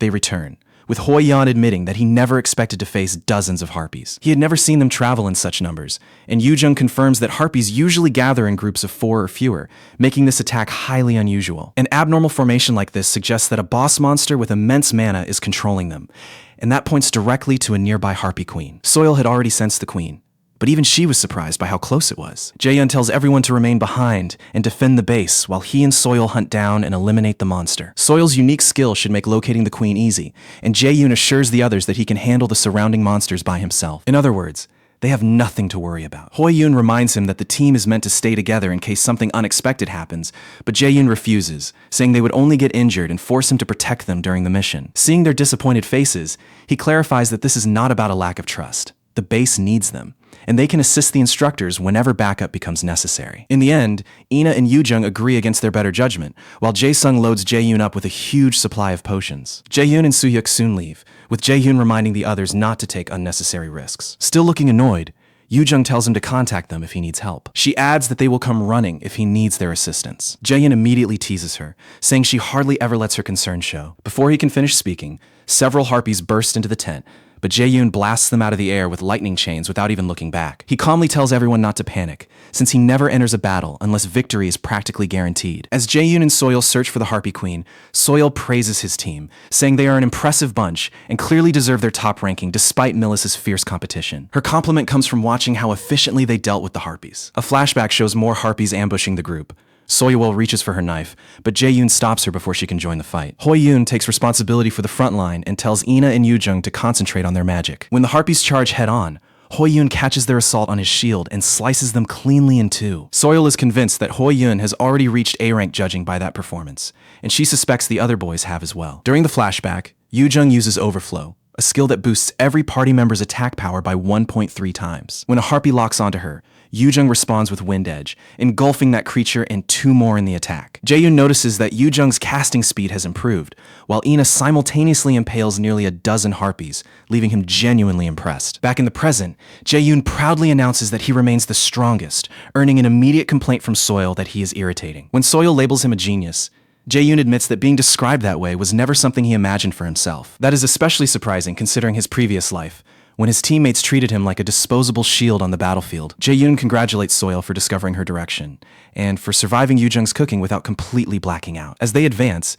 Jae-yoon tells her not to get herself killed, prompting Soil to dramatically complain that she is far too young to die. Ignoring the joke, they proceed farther inside, where the Narner system informs Jae-yoon that he has found Region 1's boss monster in the lockdown city field. They soon come face to face with the Harpy Queen, an encounter that thrills Jae-yoon and terrifies Soil. The creature is ranked A+, but Jae-yoon knows defeating it will earn him a valuable artifact, making the risk worthwhile. As Jae-yoon walks toward the beast, Soyu questions his sanity, while he activates his magical artifact realization. He reconstructs Nidhogg's fang once more, and Soil recognizes it as the artifact that recently fetched a ridiculous price at auction. The Harpy Queen launches a feather barrage without warning, forcing Soil to leap aside in panic. Jae-yoon charges in, fully aware that the queen remains dangerous despite being weaker than him. He patiently evades her aerial attacks until he can close the distance, knowing this version is tougher than the one he faced before his regression. Jae-yoon unleashes multiple lightning chains and notices something is wrong. An A+ monster was never this strong in his former life, meaning an outside force must have interfered. He leaps in with his knife, hoping the true culprit, Heimdall, will finally reveal himself instead of hiding behind these schemes. Elsewhere, Hyujin observes the battle and confirms that his prediction was right. Something major is about to happen. Still, he is concerned that Heimdall may not be capable of completing his task correctly. Soon afterward, Jae-yoon defeats the Harpy Queen, boss of Lockdown City's first region, and discovers that his reward has been placed inside her nest. Jae-yoon is thrilled to finally obtain Tempest Wings, but Soil, struggling to keep pace, turns to him and agrees with Yu-jung that he has completely lost his mind. At last, Jae-yoon reaches the Queen's nest and obtains the S-rank Tempest Wings, which grant him mid-air leap along with increased agility and strength. Mid-air leap is an A+ skill that forms an artificial wall of wind beneath the user in mid-air, allowing a second jump and permitting 2 consecutive uses. Suddenly, they spot gloves lying on the ground. The system identifies them as Drigan gloves and announces that it is updating information about the first person ever awakened in the Nornir system. Later, after defeating several more harpies, Hoyun notes that they are approaching the highest recorded score.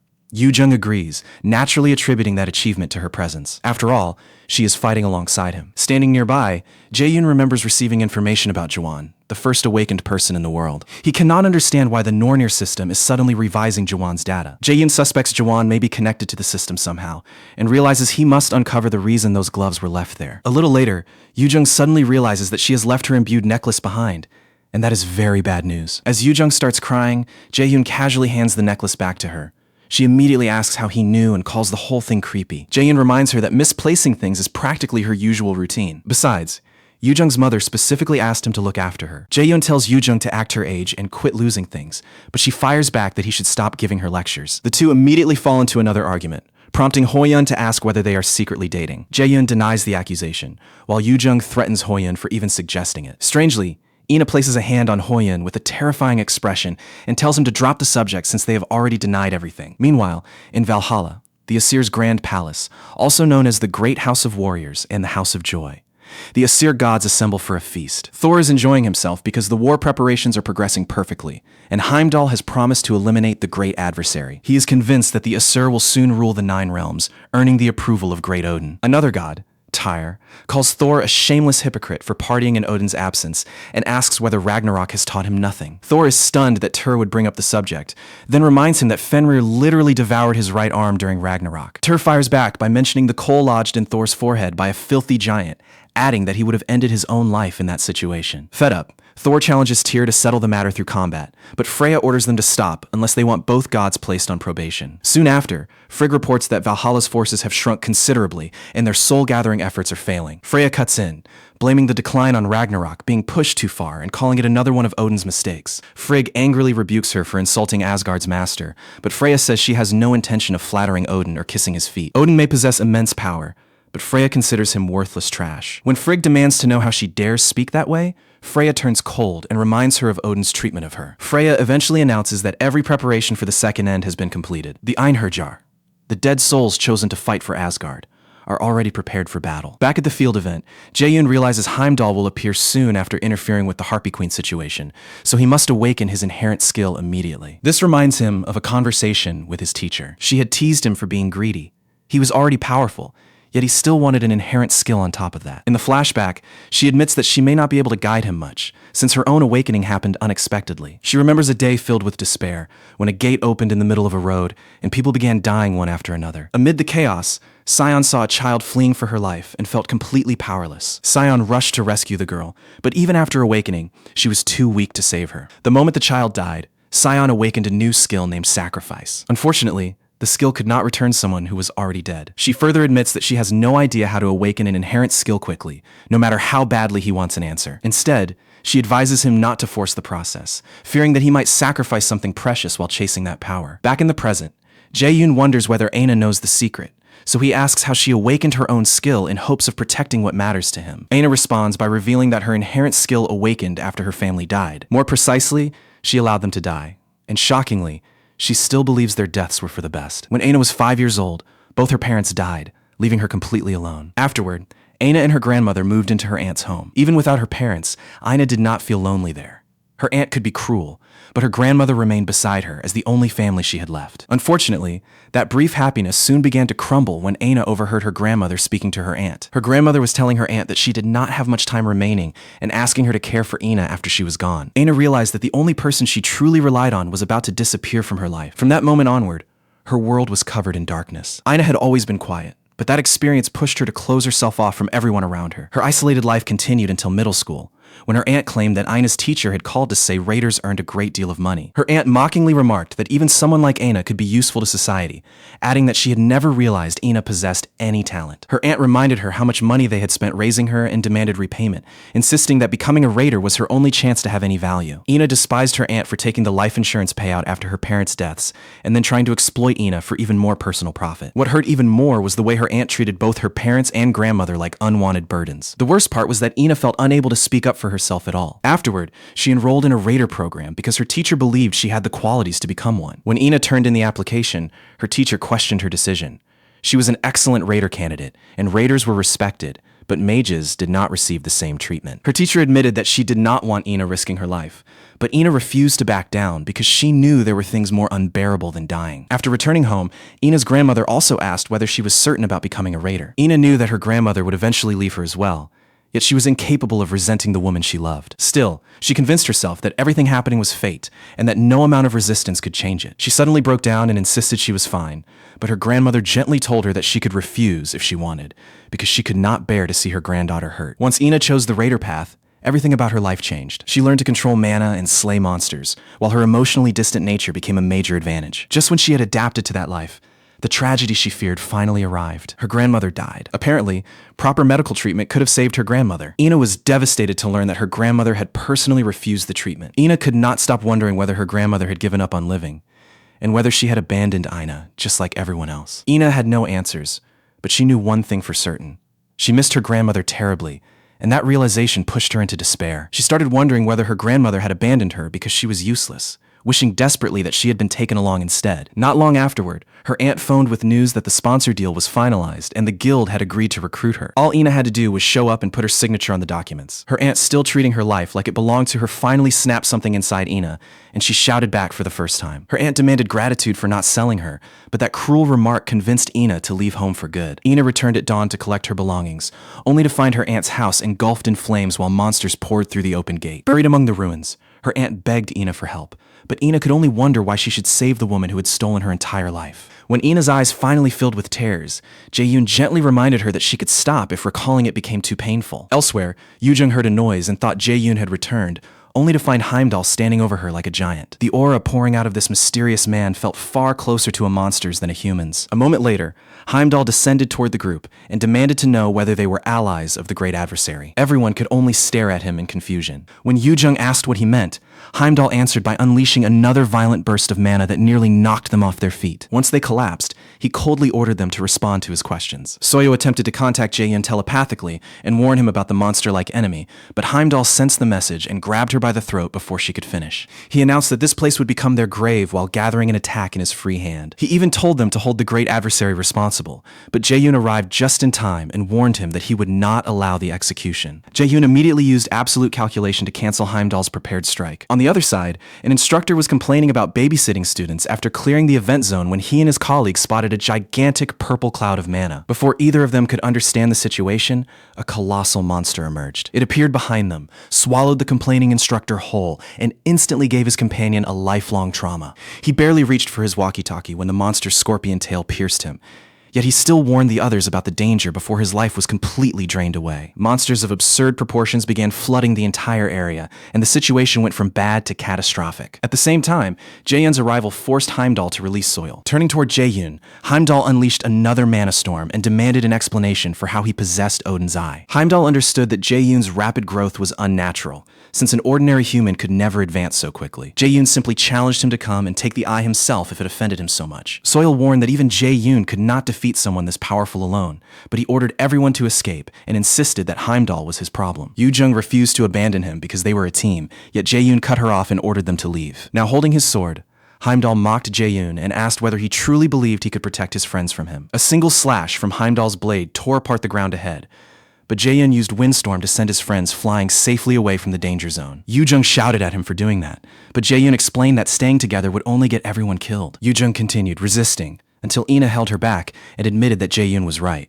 They had no chance against an opponent of that caliber. Yoo-jung argued that their lack of strength was exactly why they needed to support him, but Ina trusted Jae-yoon and suggested informing the instructors at the entrance instead. Yoo-jung was clearly unhappy with the decision, but before departing, she told Jae-yoon not to die. Once his friends were out of reach, Jae-yoon activated Frozen Earth and covered the whole battlefield in ice. Heimdall found the ability interesting, but pointed out that it needed dozens of seconds to reach full activation and questioned whether Jae-yoon could survive that long against him. Jae-yoon answered that he had no reason to fail, especially since he had prepared this exact strategy for a battle with Heimdall. Heimdall launched himself forward, inviting Jae-yoon to try whatever tricks he had prepared. Knowing Heimdall's strike could reach his escaping friends, Jae-yoon materialized the magical artifact and drew Balmung to intercept the blow. He also summoned lightning chains, locking his body to the ground while bracing himself for Heimdall's devastating attack. Heimdall's strike slammed into Balmung and forced Jae-yoon backward, but the chains kept him from losing his footing. When Heimdall realized a simple human had actually halted his attack, the sight irritated him deeply. Before Heimdall could respond,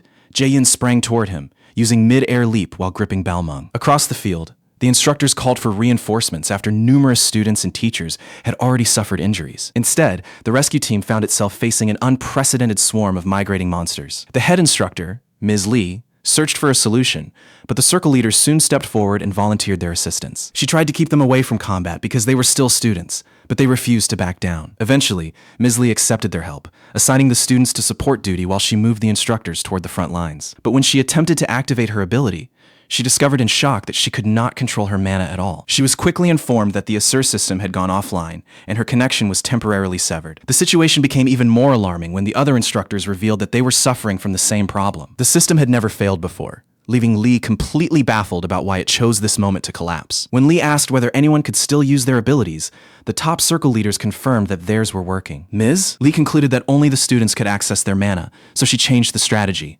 The students would battle, while the instructors provided whatever support they could. She sent them toward the 3rd district, where the situation was most desperate, and the strongest students rushed over. As they advanced, Hyun assigned Juhyubei to the right, but Juhyubei complained that Hyun was not his commander, so Hyun instead told Jian to provide healing from behind. On the way to the district, they looked back and saw a gigantic skeletal creature whose presence filled them with pure terror. None of them could believe that they were actually expected to fight something like that. The Iser system identified the creature as the 3rd district's boss monster, the Bone Dragon. Hyun immediately understood that this fight was going to be brutal. As Jae-yoon's friends hurried away, a pre-recorded message appeared inside the team's ring. Jae-yoon had sent them a message telling everyone not to worry about his situation. However, he did have one request for them. He explained that a field boss was attacking the city entrance and asked them to protect the people there until he could meet up with them. The message convinced Yoo-jung that Jae-yoon could handle himself, so the group chose to assist the people at the entrance. Meanwhile, Jae-yoon used mid-air leap to launch himself straight at Heimdall. Heimdall finally understood why Jae-yoon carried the title Great Adversary,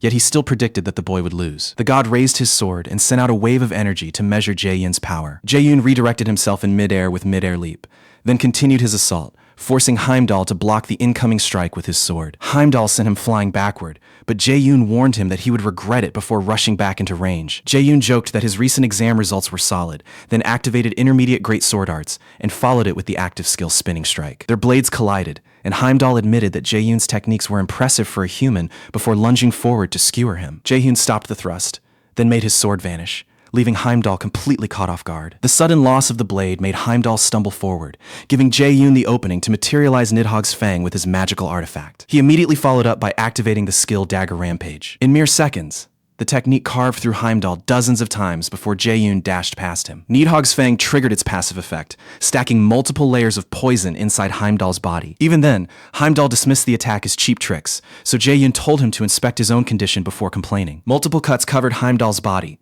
although the god knew that poison of this strength normally meant nothing to him. He expected the injuries to close immediately, and when they failed to do so, he still ignored the problem because killing Jae-yoon remained his only priority. Heimdall possessed the ability to disrupt the Asur system for a limited period. Still, Odin's authority came with limits on how severely he could suppress the abilities of students and instructors. Heimdall believed disabling the instructors would be enough to handle the humans, but with only 1/3 of his power restored, he was forced to acknowledge that Jae-yoon was beyond his current limits. Jae-yoon remembered his recent sparring session with Hoyeon, where he had learned techniques such as Dagger Rampage and Spinning Strike. He was confident that combining those techniques with Nidhogg's fang would overwhelm even Heimdall before long. Eventually, Heimdall admitted that Jae-yoon was genuinely entertaining. He still could not understand why Asgard feared a single boy, but Jae-yoon had proven worthy of making him use his horn. The god produced the horn, and Jae-yoon instantly grew uneasy because he had no clue what it did, and everything about it felt dangerous. Jae-yoon charged with his dagger before Heimdall could activate the horn, but Heimdall calmly told him to consider hearing the Jalar horn in honor. Jae-yoon never reached him in time. Heimdall blew the horn and released an energy wave that hurled him backward. The horn's sound alone paralyzed Jae-yoon, while the Nornier system announced a 50% reduction to his physical stats. To make things worse, the surrounding monsters sensed the artifact's power and began clustering around Heimdall. Jae-yoon was stunned, prompting Heimdall to explain that while he could not command monsters like Tyre, magic was his specialty. As Heimdall formed a sphere of lightning, Jae-yoon attempted to erase it using absolute calculation. The system rejected the attempt, warning that Jae-yoon's level was insufficient to resist the artifact's influence. The monsters closed in, and Heimdall struck Jae-yoon with the lightning spell, forcing a scream of agony from him. The technique was Heimdall's signature flow reversal spell, a spell designed to inflict unbearable pain without actually killing its victim. As Jae-yoon struggled back to his feet, Heimdall promised that he would spend the rest of his life rotting in Asgard's underground prison. Heimdall fired again, but an unseen force stopped the attack. It was a shield summoned by Hela. Heimdall was shocked by Hela's appearance, while Jae-yoon demanded to know what she was doing there. Seeing her body begin to disintegrate, Hela understood that she could not maintain this form much longer. Heimdall had been searching for her, and now he could clearly see Hela's divinity floating around her body. Hela prepared a wind attack, but Jae-yoon tried to stop her after realizing that using her divinity would kill her, exactly as Heimdall had warned. Hela launched the attack anyway, but Heimdall evaded it and charged straight toward her. Heimdall told her that her body could not contain such power and demanded to know why she was willing to sacrifice herself. Heimdall questioned whether she honestly believed the great adversary could rescue all 9 worlds. Hela replied that this was not simply faith. It was certainty. She firmly believed Jae-yoon would defeat Odin and bring Ragnarok to an end. Her disrespectful confidence enraged Heimdall, and he leaped at her intending to deliver the final blow. Determined to end the fight, Hela summoned a gigantic viper that lunged to swallow Heimdall. Even then, Jae-yoon desperately begged Hela to stop before she destroyed herself. Meanwhile, Hyun ripped through several monsters while enduring a blast fired from the Bone Dragon's mouth. When the Bone Dragon fired again, Hyun was forced to pause his assault and focus entirely on blocking it. The remaining students battled the other creatures, with Ju Yubei joining the front line and Jian treating the wounded. Several students panicked, convinced that the Bone Dragon was about to kill them all. Jian warned that their defenses would collapse soon, but Hyun urged everyone to continue because they still had no way to contact the outside. Eventually, Ju-yub exhausted his mana and went right back to swearing like he always did. Hyun wished for more fighters, and almost on cue, Jae-hyun's friends arrived to reinforce them. Hyun objected that the battlefield was far too dangerous for first years, especially against an A+ rank Bone Dragon. While Hyun was speaking, a wolf-like monster attacked him from behind, but Hoyeon activated 100 Azure Splendor Sword and chopped the creature apart. The rest soon entered the fight, declaring together that they had come to honor their promise to Jae-yoon and protect everyone else. Hyun was stunned to see them boldly confront the Bone Dragon and the surrounding monsters. Hoyeon charged ahead and called for Yujung to provide support. Yujung activated Overflow along with Mana Field, creating a powerful support zone for the team. Ina summoned her Sword of Alfheim, while Hoyeon once again activated 100 Azure Splendor Sword. Together, they began ripping through the monsters, and the senior students soon joined the assault. Hyun had assumed Jae-yoon was the only monster-level talent, but watching his friends fight made it obvious that they were exceptional as well. A Taurus monster attempted to crush Hoyun, but he stopped its axe with his shield, allowing Ina to slash its legs while Hyun struck its head. With the reinforcements in place, defeating the monsters suddenly seemed achievable. Elsewhere, students thanked Jae-song for keeping them alive with his potions, while Soyeol guided everyone toward the exit. Soon, the students were left facing only the A+ rank boss monster. Hyun and Juhyub attacked the monster's leg to immobilize it, while Hyun ordered the others to strike its core and finish the fight. Hoyun told Yoojung to weaken the dragon with debuffs, so she jumped into the air and applied one immediately. Juhyub complained that the newcomers were stealing the spotlight, but Hyun admitted there was nothing to do since Circle 9's destructive power surpassed theirs. Irritated by the comment, Juhyub activated Wheelwind and shattered the bones in one of the monster's legs. Hyun's suspicion was confirmed. Juhyub attacked without caring whether his allies were caught in the crossfire. Hyun responded by activating Deadly Pierce and slicing through several of the creature's bones. With the opening created, Hyun signaled the others. Ina summoned her Sword of Alfheim, while Hoyun activated 100 Azure Splendor Sword and targeted the monster's core. Hela thought she had escaped when her summoned serpent swallowed Heimdall before he could strike, but the creature soon began writhing as a huge bulge formed in its stomach. She confronts him, admitting that despite leading one of the 4 great circles, she skipped the raid and has been hearing about it from everyone ever since. He tells her that the weak should withdraw before things go too far, because healing magic is useless once someone is already dead. Her heart drops as she suddenly understands that his strength has climbed to an entirely different level. Not long ago, several military instructors were killed during an outdoor training exercise, sending a serious shock through the academy. Soon afterward, Hyun delivers yet another stunning performance and leaves everyone speechless. His explosive growth has even the doubters struggling to come up with a response. Juan mantahe ki abuske age anika vakte. Palehi yafasla torda jeldbaziwala lage. He glances at Odin's portrait and makes a playful remark about the legendary enemy mentioned in the prophecy. Once the portrait is back on the wall, he smiles to himself, ready to discover whether Odin's tale is truly as fascinating as it sounds. The story cuts to a press conference, where a girl wearing a green hat steps up to address everyone. She acknowledges their questions, but confirms one disturbing fact. Another threat is already on the horizon. Everyone has gathered to honor the hope that helped them survive the previous crisis. Today's ceremony is dedicated to rewarding the students who made the biggest difference. The first name announced is Hyun, followed by the members of Circle 9, so our little boy band marches up to the stage. Later, he tells her that he isn't free to reveal the whole story. She immediately demands to know why he is always hiding so much from them. She wants answers about Heimdall, the enemy who attacked them. He looks aside and offers only a little information. Heimdall's power is connected to him, and Heimdall himself is incredibly strong. Hoyun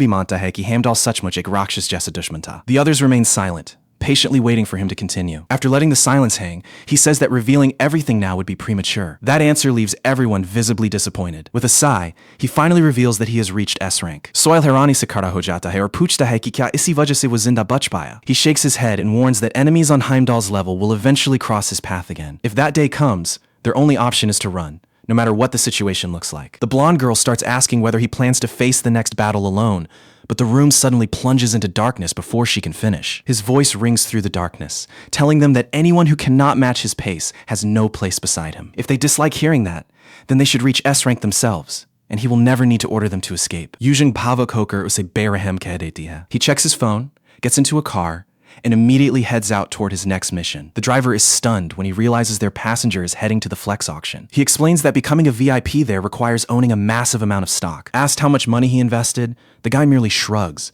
saying he lost count, though it was probably his entire lifetime's earnings. The driver laughs and says that sort of thinking is far removed from the life of an ordinary employee. Once they reach the building, Scarface assures him that he'll handle any trouble, so all he has to do is call out. He nods, casually adding that he cannot imagine anyone being foolish enough to pick a fight with him. Scarface laughs, agrees with him, and watches as he walks into the building. The venue is dripping with luxury, yet one woman inside looks deeply uneasy. Her companion notices the change in her expression and asks what is wrong. The woman points toward a boy sitting by himself away from the crowd. Balak follows her gesture, and the moment he sees the boy, his body locks up. He recognizes him as the fearless kid they encountered at that hotel in Iceland. He quietly notes that the boy is one of the Lotus Guild's rising talents. Still, he never expected the Lotus Guild to show up at this auction. Camilla narrows her eyes and immediately labels the boy as trouble. Balak takes another look, and this time he senses the same danger. It carries the exact same sinister presence as the black-robed figure. Inside the auction office, the chief tells his wife that their hard work has brought them this far and only one final effort remains. He warns that there is no room for error, especially with so many investigators and VIPs watching them. As he speaks, he notices an open window and starts wondering who forgot to close it. Before he can react, a razor-sharp tentacle tears through his body, killing him before a single scream escapes. A moment later, someone covers his eyes from behind. It is Ji-yoon. This complete maniac engulfs the man entirely, all to watch Hyun's reaction. Balak approaches him, saying this meeting was unexpected and that his reputation has grown a lot recently. Camilla rolls her eyes and calls Balak an idiot for saying that so openly. Balak chuckles that the strongest battle mage from Korea's finest academy was bound to attract attention in the European Union. He simply smiles and says he is honored. Camilla activates Breath of Mana, which reveals an individual's unique mana pattern, but his flow perfectly matches someone else's. A result that should be impossible. Balak leans in and says that before the day is over, they will know whether this boy is truly the Black Robe. Camilla is irritated by Balak's smug, holier-than-thou attitude, the very attitude that helped ruin his marriage. Soon, the auction CEO staggers into the room, looking completely disheveled. After introducing himself, he unveils the opening item, the Rock of Transcendence. Something about the CEO feels wrong to him, but he puts that suspicion aside and studies the rock instead. He knows a single shard cannot provide reliable effects, yet its abilities are impressive, enhancing skills and increasing mana. A rock like this could completely change the outcome of any battle. The bidding begins, and he calmly starts with a 10 billion offer. The entire room falls silent. Balak raises the bid to 11 billion, catching even Camilla off guard. He responds instantly with 12 billion. Balak shoots him an angry stare, while Camilla looks ready to interfere at any moment. The boy asks whether Balak is deliberately trying to provoke him. Balak smirks and says rocks are his only interest, then quickly brushes the exchange off as nothing important. The boy nods and admits that he misunderstood him. Balak leans back and studies him carefully, wondering what the boy is truly planning. As the auction nears its end, the final listed item is an A-rank artifact that increases resistance to data subnormality skills. Unfortunately, it is useless for him because he already possesses Hell's Blessing. Just as he prepares to leave, the creepy CEO announces a surprise S-rank item that he claims will leave the entire room stunned. The announcement confuses him, since adding an unplanned item at the very end of an auction makes no sense. The CEO adds that the seller herself will explain everything about it. Ji-yoon walks in wearing a sly smile, and our hero freezes, staring at her in total disbelief. She approaches the S-rank artifact and tells the crowd that she will explain everything about an item called Dropnir. The artifact radiates an overwhelming presence, so she tells everyone to wait a moment. Red energy begins leaking from the artifact as she explains that its power multiplies 9-fold every 9 days. But there is a catch. She flicks her wrist, sending sharp trails of red light flying straight at the guests. His eyes widen when he recognizes the attack as literal death, yet the deadly red mana has no effect on him. He soon realizes that absolute calculation has failed, with the artifact's power disrupting its results. All around him, people collapse as the red magic violently bursts their heads and chests apart. Only Camilla and Balak remain on their feet. Balak grits his teeth, struggling to understand this insane new reality, while Ji-yoon smiles and says she has no use for uninvited guests. She came only to challenge a worthy opponent. His thoughts race as he recalls every previous encounter with Ji-yoon and the strange feeling she always gave him. Then everything falls into place. Ji-yoon is merely another pawn controlled by Asir. Ji-yoon laughs softly and asks him to come up with a more flattering description. Curious about her true objective, the hero asks what she actually wants. She answers without hesitation that she wants Hyun, driven entirely by bitter resentment. Our hero makes it clear that he will not stand by while she does as she pleases. Balak and Camilla prepare to fight, while Ji-yoon erupts in wild laughter, calling them dangerously fascinating and saying she intends to enjoy this slowly. She swallows something suspicious, making him uneasy, while bizarre red tentacles begin sprouting from everyone nearby. Camilla searches the surrounding chaos with her eyes, desperately trying to understand what is happening. Without warning, Balak charges forward and is immediately taken down. The tentacles are the ones that stop him. Camilla intercepts him during the attack, irritating him further, but quickly clarifies that she is not opposing the fight itself. She warns that charging ahead blindly is dangerous and admits she has never encountered that artifact before. Ji-yoon praises Camilla for intervening, saying that without her, everyone linked to the artifact would have been finished. She tells Camilla not to panic because the victims are technically still alive. Confused by the word still, the hero asks what she means, and she explains that being alive is not necessarily a condition worth preserving. They are merely trapped in comas. He realizes that if mana is responsible, every second matters, and he must act fast. June grabs the CEO by his tie and explains that their greed has vanished while their damaged egos have left their minds unstable. The hero asks whether the artifact caused this or whether Hyun is responsible. She grips the CEO's face and says that removing a single human emotion is enough to reduce people to idiots. Hyun tells her to stop wasting time and restore everyone immediately. She provocatively asks what he plans to do if she refuses. Before she can react, he slams her face into the floor and pins her hands beneath his knees. Crushing her arrogance, he promises to make her desperate to restore them. She cannot comprehend how Hyun reached her so suddenly. She never even caught him making a move. Without hesitation, our hero grabs one of her fingers and breaks it. She lets out a scream of agony. Camilla and Balak silently watch her fall apart until he seizes another finger and calmly says he can break one more. Sweat runs down her face as she curses him, but suddenly her bracelet begins to glow. A portal tears open directly above him. He instantly recognizes it as a gate, but before he can react, it begins teleporting him, Balak, and Camilla away. He sighs as the system announces that they are entering a special dungeon called the Valley of Greed. After they vanish, Ji-yoon stares at her broken finger, consumed by anger she cannot suppress. She glares at the empty space and swears that she will never forgive him. Juan finally breaks the silence and asks whether she is all right. Meanwhile, inside the dungeon, the three awakeners stand motionless in the darkness. Camilla suspects Hyun and Ji-yoon share a history, but the strange title Ji-yoon used for Hyun bothers her even more. Balak reads her expression and admits that he has reached the same conclusion. That man may actually be the great adversary everyone has been warning them about. He missed the beginning of their exchange, but he is almost certain that was the name Ji-yoon used for him. He recalls a gate that forbade entry and claimed the ruins had been prepared for the great adversary of prophecy. Balak approaches with his sword aimed at him and asks whether he is the black-robed man who cleared those ruins. The hero merely shrugs and asks whether that is truly the most important issue right now. The air trembles, and a casual wave of his hand unleashes a shockwave that drives Balak several steps backward. As he turns away, he notices a cluster of red eyes glowing from the darkness. An elf-shaped monster emerges from the shadows. Balak clicks his tongue and dismisses them as nothing but weaklings. Outside the dungeon, Ji-yoon cradles her broken finger in pain, while Juan beams like a child at the artifact's ability to create an entire gate. Ji-yoon rolls her eyes and refuses to give it to him, pointing out that he already owns something better. Juan laughs and teases her, asking whether her Draupnir is truly powerful enough to control Fafnir, the fire monster. Ji-yoon admits her control is unstable, but believes locating their main enemy and the two weak humans should still be easy enough. Juan pauses, then smirks and says it seems he will not have much to do. At least not yet. Back inside the dungeon, our hero cuts down everything that enters his view. Bodies cover the floor, while the air reeks of blood and battle. Remembering Draupnir, he concludes that the bracelet on Ji-yoon's wrist must be a mythic rank artifact. She opened a gate, but he cannot determine whether it generated a new dungeon or transported them into an existing one. Regardless, accomplishing something like that alone should be impossible. But that suspicion fades once he considers the sheer power a mythic rank artifact can possess. A group of elf monsters charges them, only for Balak to wipe them out with a single swing. As Camilla holds off the dungeon's monsters, he reasons that because absolute calculation is failing, the effect cannot come from Ji-yoon's spell or skill. It must belong to the artifact. That makes this the second mythic item he has encountered. That is without counting Heimdall's Gallarhorn. Once every dungeon creature is defeated, Balak faces Hyun and asks whether he is the Black Robe. Rather than creating more suspicion, Hyun finally admits the truth. Balak starts questioning whether Hyun is truly the villain in this situation. If so, why did he intervene during the school camping disaster and play the hero? Was the whole act merely a performance? After a brief pause, he says he is not someone driven by a noble, world-changing purpose. When Balak presses him for an explanation, Hyun says that he simply does not consider everyone an enemy. Though he admits his definition of an enemy can be somewhat unclear, Balak looks toward Camilla, then turns serious and asks Hyun to explain exactly what those standards are. Meeting his eyes, the hero gives a simple answer. Everything depends on how he feels at the time. Camilla is stunned and asks whether he is joking, but he brushes it aside, saying the details do not matter.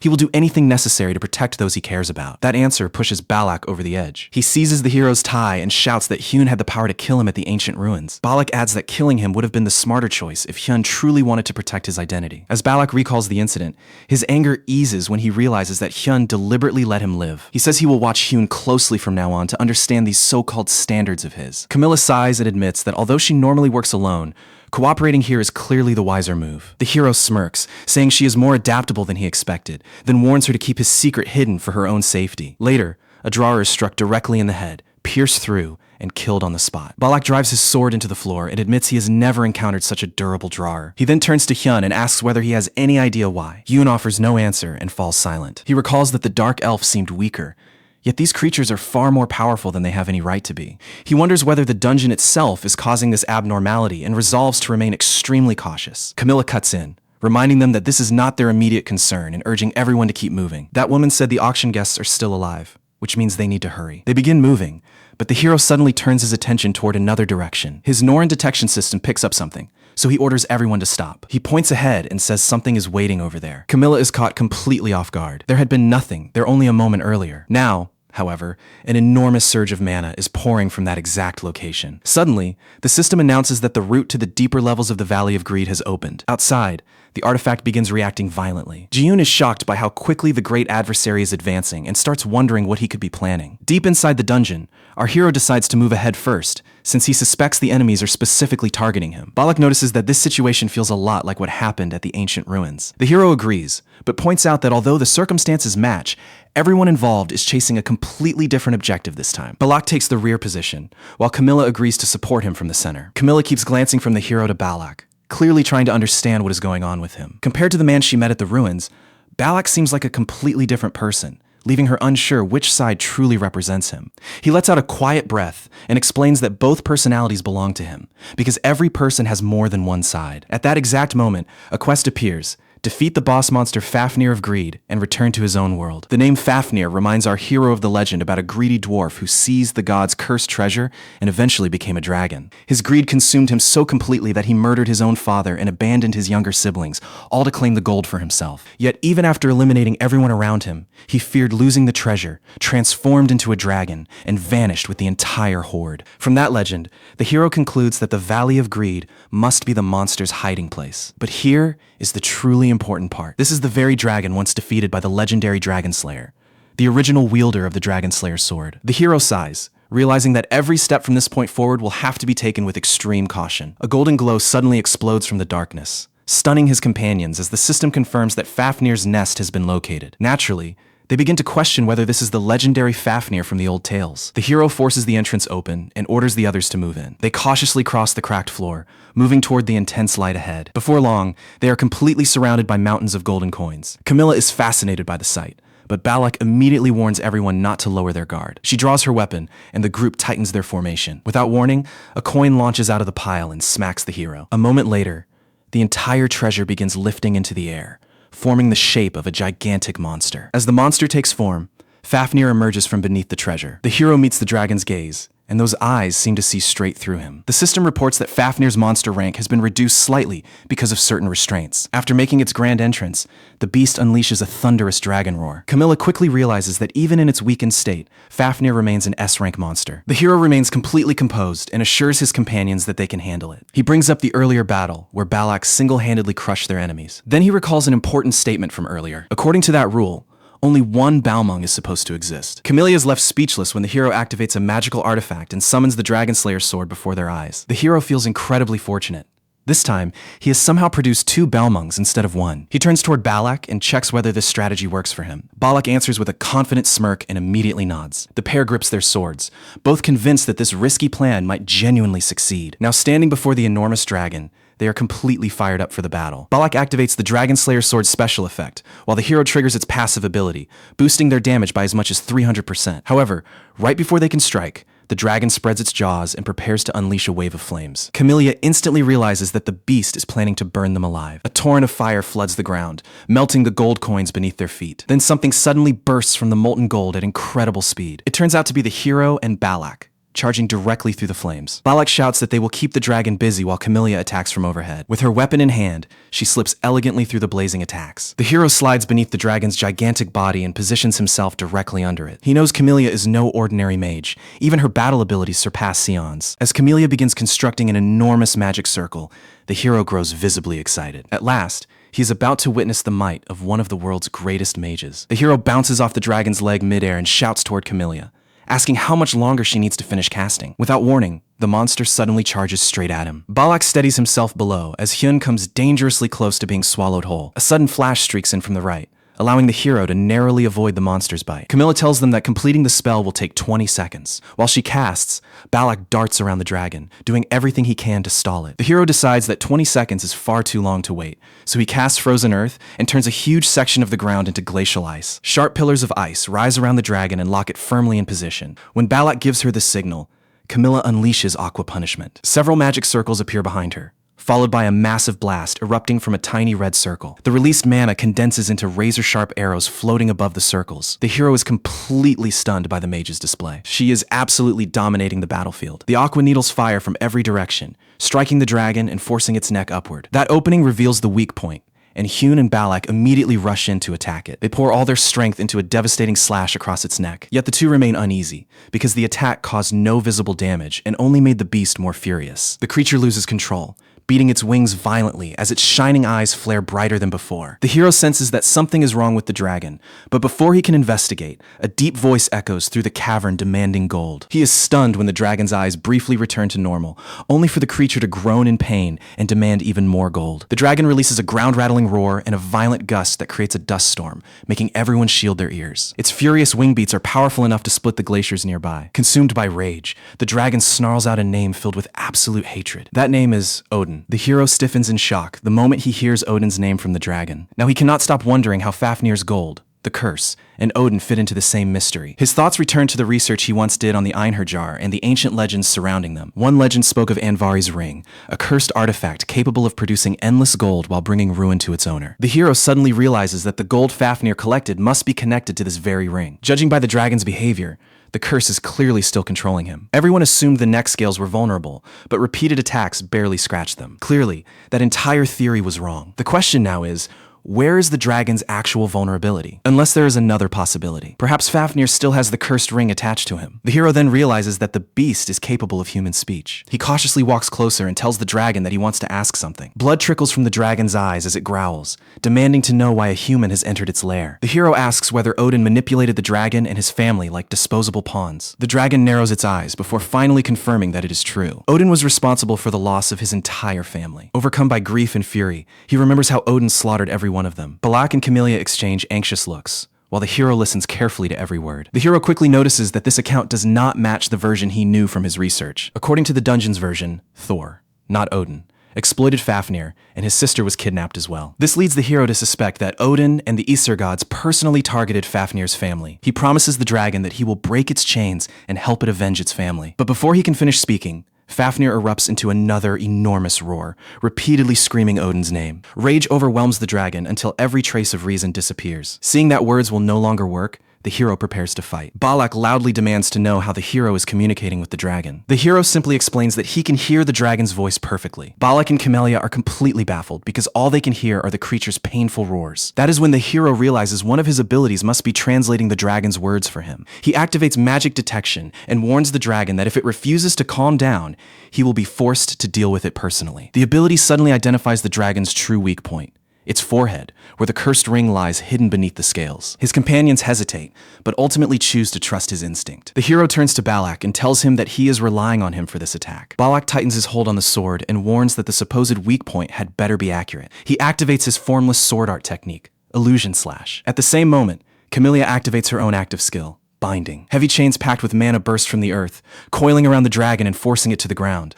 Balak launches himself upward and lands directly on the creature's forehead. Mana floods his blade as he strikes with all his strength, carving a deep wound that barely penetrates the scales. Balak curses under his breath, stunned by the dragon's toughness, then prepares another attack. Before he can swing again, the hero orders him to retreat. The hero activates the blank card Garden of Swords, a powerful ability that grants him the fundamentals of formless sword art. A spectral sword takes shape in his hand, and the hero smirks because he finally has the exact tool he was looking for. Purple energy coils around the hero's blade as he settles into his attack stance. Balak can only stare in disbelief at the radiant weapon in the boy's grip. The hero focuses on one precise point and prepares to deliver the decisive blow. Activating Illusion Slash, the hero thrusts the formless sword directly into the dragon's forehead. The blade tears through the skin and keeps driving inward with overwhelming force. Balak looks on in disbelief as Hyun finally strikes the exact target. Divine energy surges through the hero, bringing a triumphant smile to his face. The system confirms that the sword has struck the ring and activates the lightning god's abilities. Lethal energy gathers inside the blade, and one final strike shatters the glowing ring,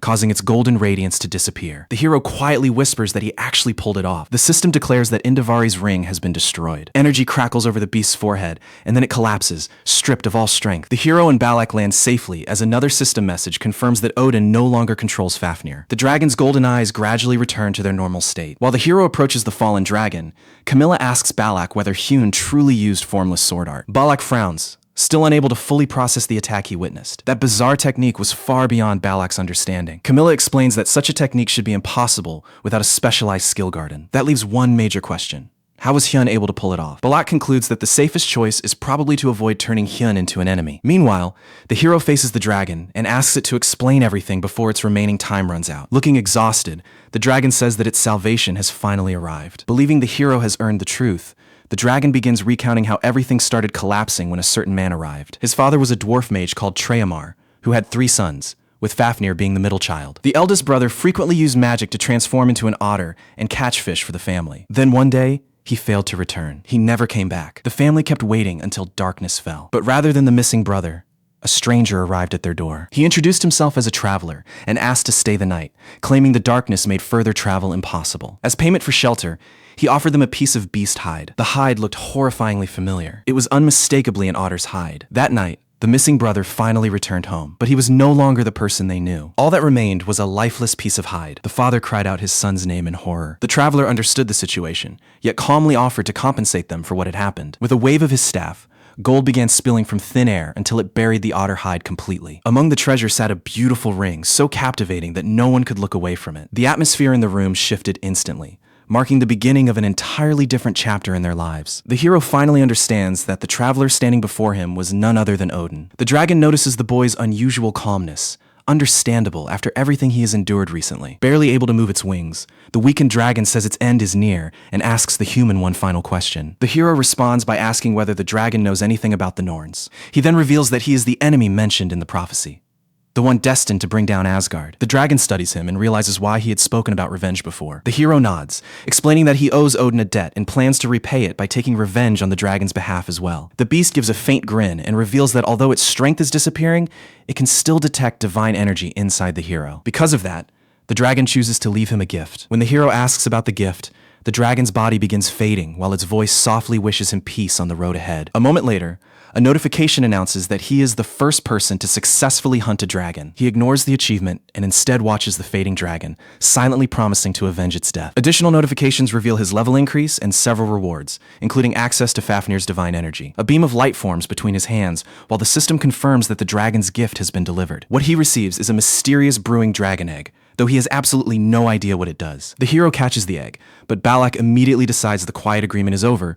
because he has countless questions. Balak wants to know how the hero plans to use his special skill, but the hero is neither obligated nor willing to explain the details. The hero says there is a more urgent matter, then ominously explains that it involves keeping Balak silent. With that, he activates his subordination skill. The moment they exit the portal, they find the auction's CEO unconscious on the floor. Unless they act immediately, he is not going to survive. Balak urgently asks whether anyone knows healing magic. Camellia admits that she only specializes in offensive spells. She does know a handful of beginner healing spells, which Balak decides is better than having no option at all. The hero steps forward and warns that even that will take too long. With a confident smirk, he activates his sacrifice skill. Beautiful angelic wings suddenly burst from his back, leaving Camellia completely speechless. She cannot believe he is a battle mage capable of mastering both swordplay and magic. Still, something about that explanation does not make sense. A battle mage should not possess healing magic on this level. Regardless, the hero walks over and begins treating the unconscious CEO. Camellia has never encountered anyone remotely like him. Unable to forget what she witnessed, she realizes that sacrifice is a spell only a saintess should be able to use. While Camellia remains stunned,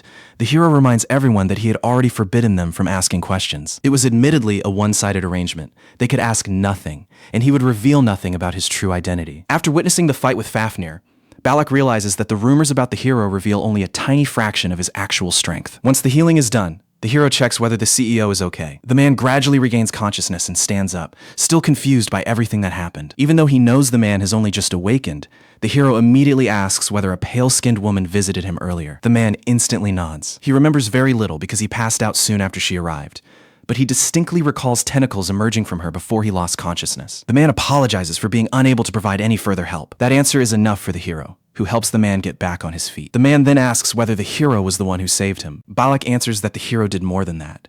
He rescued everyone inside. The hero privately feels that Balak is exaggerating just a little. The CEO suddenly realizes that this hero belongs to the EU and looks surprisingly young, almost like a student. He turns to our guy and asks whether he is the person everyone has been seeing in the recent news, and our guy simply nods. Hearing that confirmation, the CEO bows deeply and thanks him. He thanks him for saving everyone. He even promises to repay the favor in whatever way he can. Our guy only smirks and tilts his head, almost threateningly, as he asks whether the CEO truly intends to repay him. The following morning, our guy is relaxing at the hotel in a casual outfit. He takes out a box and decides that all the trouble was completely worth it. Even what he received feels small compared with everything he did for them. The auction item is finally in their possession. They even ask whether he needs anything more and promise to support him however possible. For now, he is simply thrilled to finally own the A-rank Ring of Transcendence. The ring can temporarily increase his mana and make his magic considerably stronger. With an upgrade like this, his performance in battle should improve dramatically. The dragon egg is the only remaining problem. He takes the egg out, yet has absolutely no idea how to hatch it. He continues racking his brain for a way to get it to hatch. Suddenly,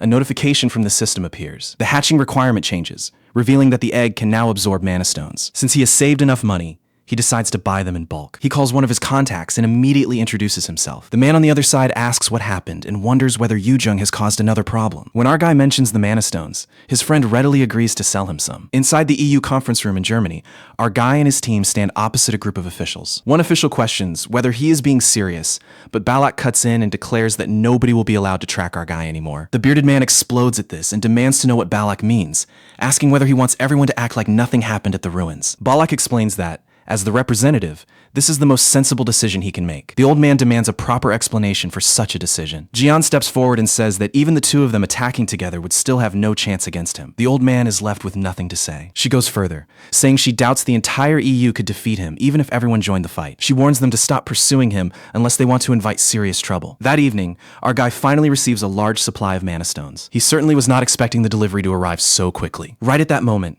Yoo-jung arrives with her group. Her parents told her about his mana stone purchase, which made her curious enough to come over. He admits it and asks whether she does not find her visit a little sudden. She says she came immediately after hearing from her father because she wanted to know what he was planning this time. Ina joins the conversation and admits that they are curious as well. Hoyan explains that only their group came because the sophomores are occupied with special classes. She mentions that engineers normally use mana stones to create artifacts, but our guy calmly brings out something completely different. He reveals a mysterious egg to the group. Ina stares at it skeptically and questions whether it is actually an egg. He takes out a mana stone and places it on the shell, as though he plans to combine it with the egg. He explains that supplying the egg with mana stones might accelerate its hatching. Hoyan and Yoo-jung are both fascinated by the idea. The egg absorbs several A-rank mana stones, causing its hatching percentage to rise rapidly. Then, without warning, the egg begins to tremble. Cracks spread across the shell as a brilliant light erupts and fills the entire room. Our guy is completely blindsided, while everyone around him looks equally stunned. As the shell breaks open, a tiny baby dragon claw pokes through the cracks. Moments later, the baby dragon emerges completely, and standing before them is the cutest little dragon imaginable. Yoo-jung instantly falls for how adorable it is. The hatchling is revealed to be Fafnir, a dragon carrying Fafnir's powers. Although it is currently a D-rank hatchling, its future potential exceeds even the S+ level. That revelation leaves our guy utterly stunned. He recalls that only a small number of raiders possess familiars. Most of those people belong to the gamer class, and their cute familiars make them incredibly popular. However, obtaining a familiar is extremely rare, and raising one without the right skills is no easy task. That is why he had never imagined that he could own one himself. Suddenly, the excited little dragon jumps onto him and starts bouncing all over the place. Yoo-jung refuses to let go, holding the dragon tightly while obsessing over its cuteness. Ina examines the dragon as well and asks when he learned to tame creatures. He casually denies having learned it properly, claiming he merely picked it up from a dragon. Ina then asks what he intends to do next. Ho-yoon clearly wants nothing to do with reptiles, so our guy takes the opportunity to mock him for being scared. All of a sudden, Yoo-jung announces that the dragon's name will be Lizzie. She asks the hatchling whether it likes the name, but our guy insists its reaction clearly says otherwise. Not wanting to kill her excitement, he simply goes along with it. Still, he adds that because the dragon is Fafnir's offspring, he will call it Fafi. Ina finds that nickname unbelievably adorable. The next morning, he wakes up confused and discovers that Yoo-jung and the others are already inside. Though irritated, he allows them to stay. He lightly pinches her cheeks and wonders why she has returned when she only visited the day before. The two girls stare in confusion at the adorable sounds coming from the hatchling. The tiny dragon hops around until Yoo-jung grabs it, hugs it tightly, and calls it Lizzie, while he stubbornly sticks with Fafi. He then begins researching the proper way to raise a dragon. He learns that dragons mature quickly, but possess the mental development of roughly a 5-year-old child. They require constant attention and care, something he finds surprisingly difficult to handle. Meanwhile, Yoo-jung continues enjoying herself with Fafi. The dragon grows stronger whenever its owner levels up. Whenever the owner hunts monsters and earns XP, the dragon's rank increases and new skills unlock. Plenty of playtime during its early years is essential, or the dragon may develop strange personality problems later. Yoo-jung asks to take the dragon home and once again calls it Lizzie, immediately getting on his nerves. He stubbornly insists that the dragon's name is Fafi. Yoo-jung encourages Soya to come over and pet Fafi as well. Soya hesitates at first, but eventually reaches out to touch him. The moment Soya tries to hug the dragon, Yoo-jung pulls it toward herself, frustrating Soya badly. Soya cannot understand why Fafi appears to dislike her so much. The following day at Miles Academy, a senior notices the dragon and is shocked to recognize it as an extremely rare creature. She offers to arrange a permit, allowing him to bring the dragon outside. Her tone suddenly turns serious as she raises a disturbing matter. Several students have started disappearing. That immediately grabs his attention. She says she is investigating the disappearances, while the school plans to instruct everyone to move around in groups. When he asks for more details, she brings up Ji-yoon and the Third Eye Circle, making him suspicious because the connection seems far too convenient. He asks whether the incidents share any common pattern, and she identifies two major clues. First, Every disappearance site contained a syringe filled with a red substance. Second, the surrounding buildings and ground were heavily damaged, as if some violent battle had taken place there. He asks whether the red liquid has been identified. She says the association is still analyzing it and has not discovered exactly what it is. She then says there is one more matter they need to discuss. Elsewhere, Junsung is left wondering what happened to his pride. He pretends to be ashamed of what happened and wonders how that man still dares to appear in public. Enraged, he kicks over a trash can and complains that the other guy destroyed his reputation. Then someone unexpectedly appears behind him. It is Ji-yoon. She had been listed as missing, yet she appears completely unharmed. She says she had her own reasons for disappearing, leaving him visibly uneasy. She then asks him, in a suddenly serious tone, whether he truly hates that man. Confused, he asks what she is getting at, and she responds by asking whether he hates him enough to kill him. Clenching his teeth, he admits that he would have killed him already if he had the chance. Ji-yoon says she shares exactly the same hatred. He notices the syringe in her hand and asks what she intends to do with it. She tells him that she is offering him his chance to get revenge. Without another warning, she drives the needle into his neck and orders him to finish the task properly. Meanwhile, our guy receives urgent information about a radical religious group devoted to Odin from Norse mythology. The news makes him suspect that a much larger scheme may be unfolding. He recalls his earlier conversation with Gung-hoon, when she mentioned Asatru and asked whether he knew about it. This new group calls itself Asatru, and its members are causing chaos by attacking awakened people. The crime scenes are horrifying, even showing victims with symptoms such as rotting skin. He begins connecting the recent disappearances to the Asatru group. Raider Management HQ captures several members, but their minds are completely broken, leaving them muttering only about serving Odin and the Aesir. The investigation reveals that the prisoners are awakened themselves and were once members of Raider Management. That revelation raises every alarm in his head, convincing him to investigate despite the terrible feeling in his gut. According to the experts, the most alarming part is the sheer power these awakened individuals possess. Apparently, once they lose their sanity, they can manipulate mana that is 3 to 5 times stronger than normal. He turns off the television and starts planning for the upcoming Academy event. The ranking tournament at Miles Academy begins tomorrow, followed by the major Miles Academy Festival. A poor performance could seriously damage his group's reputation. He calms himself down, knowing that his opportunity will come. For now, he only needs to concentrate on the challenge directly ahead. He even asks Fafi whether the little dragon shares his feelings. Inside Miles Academy's practice dungeon,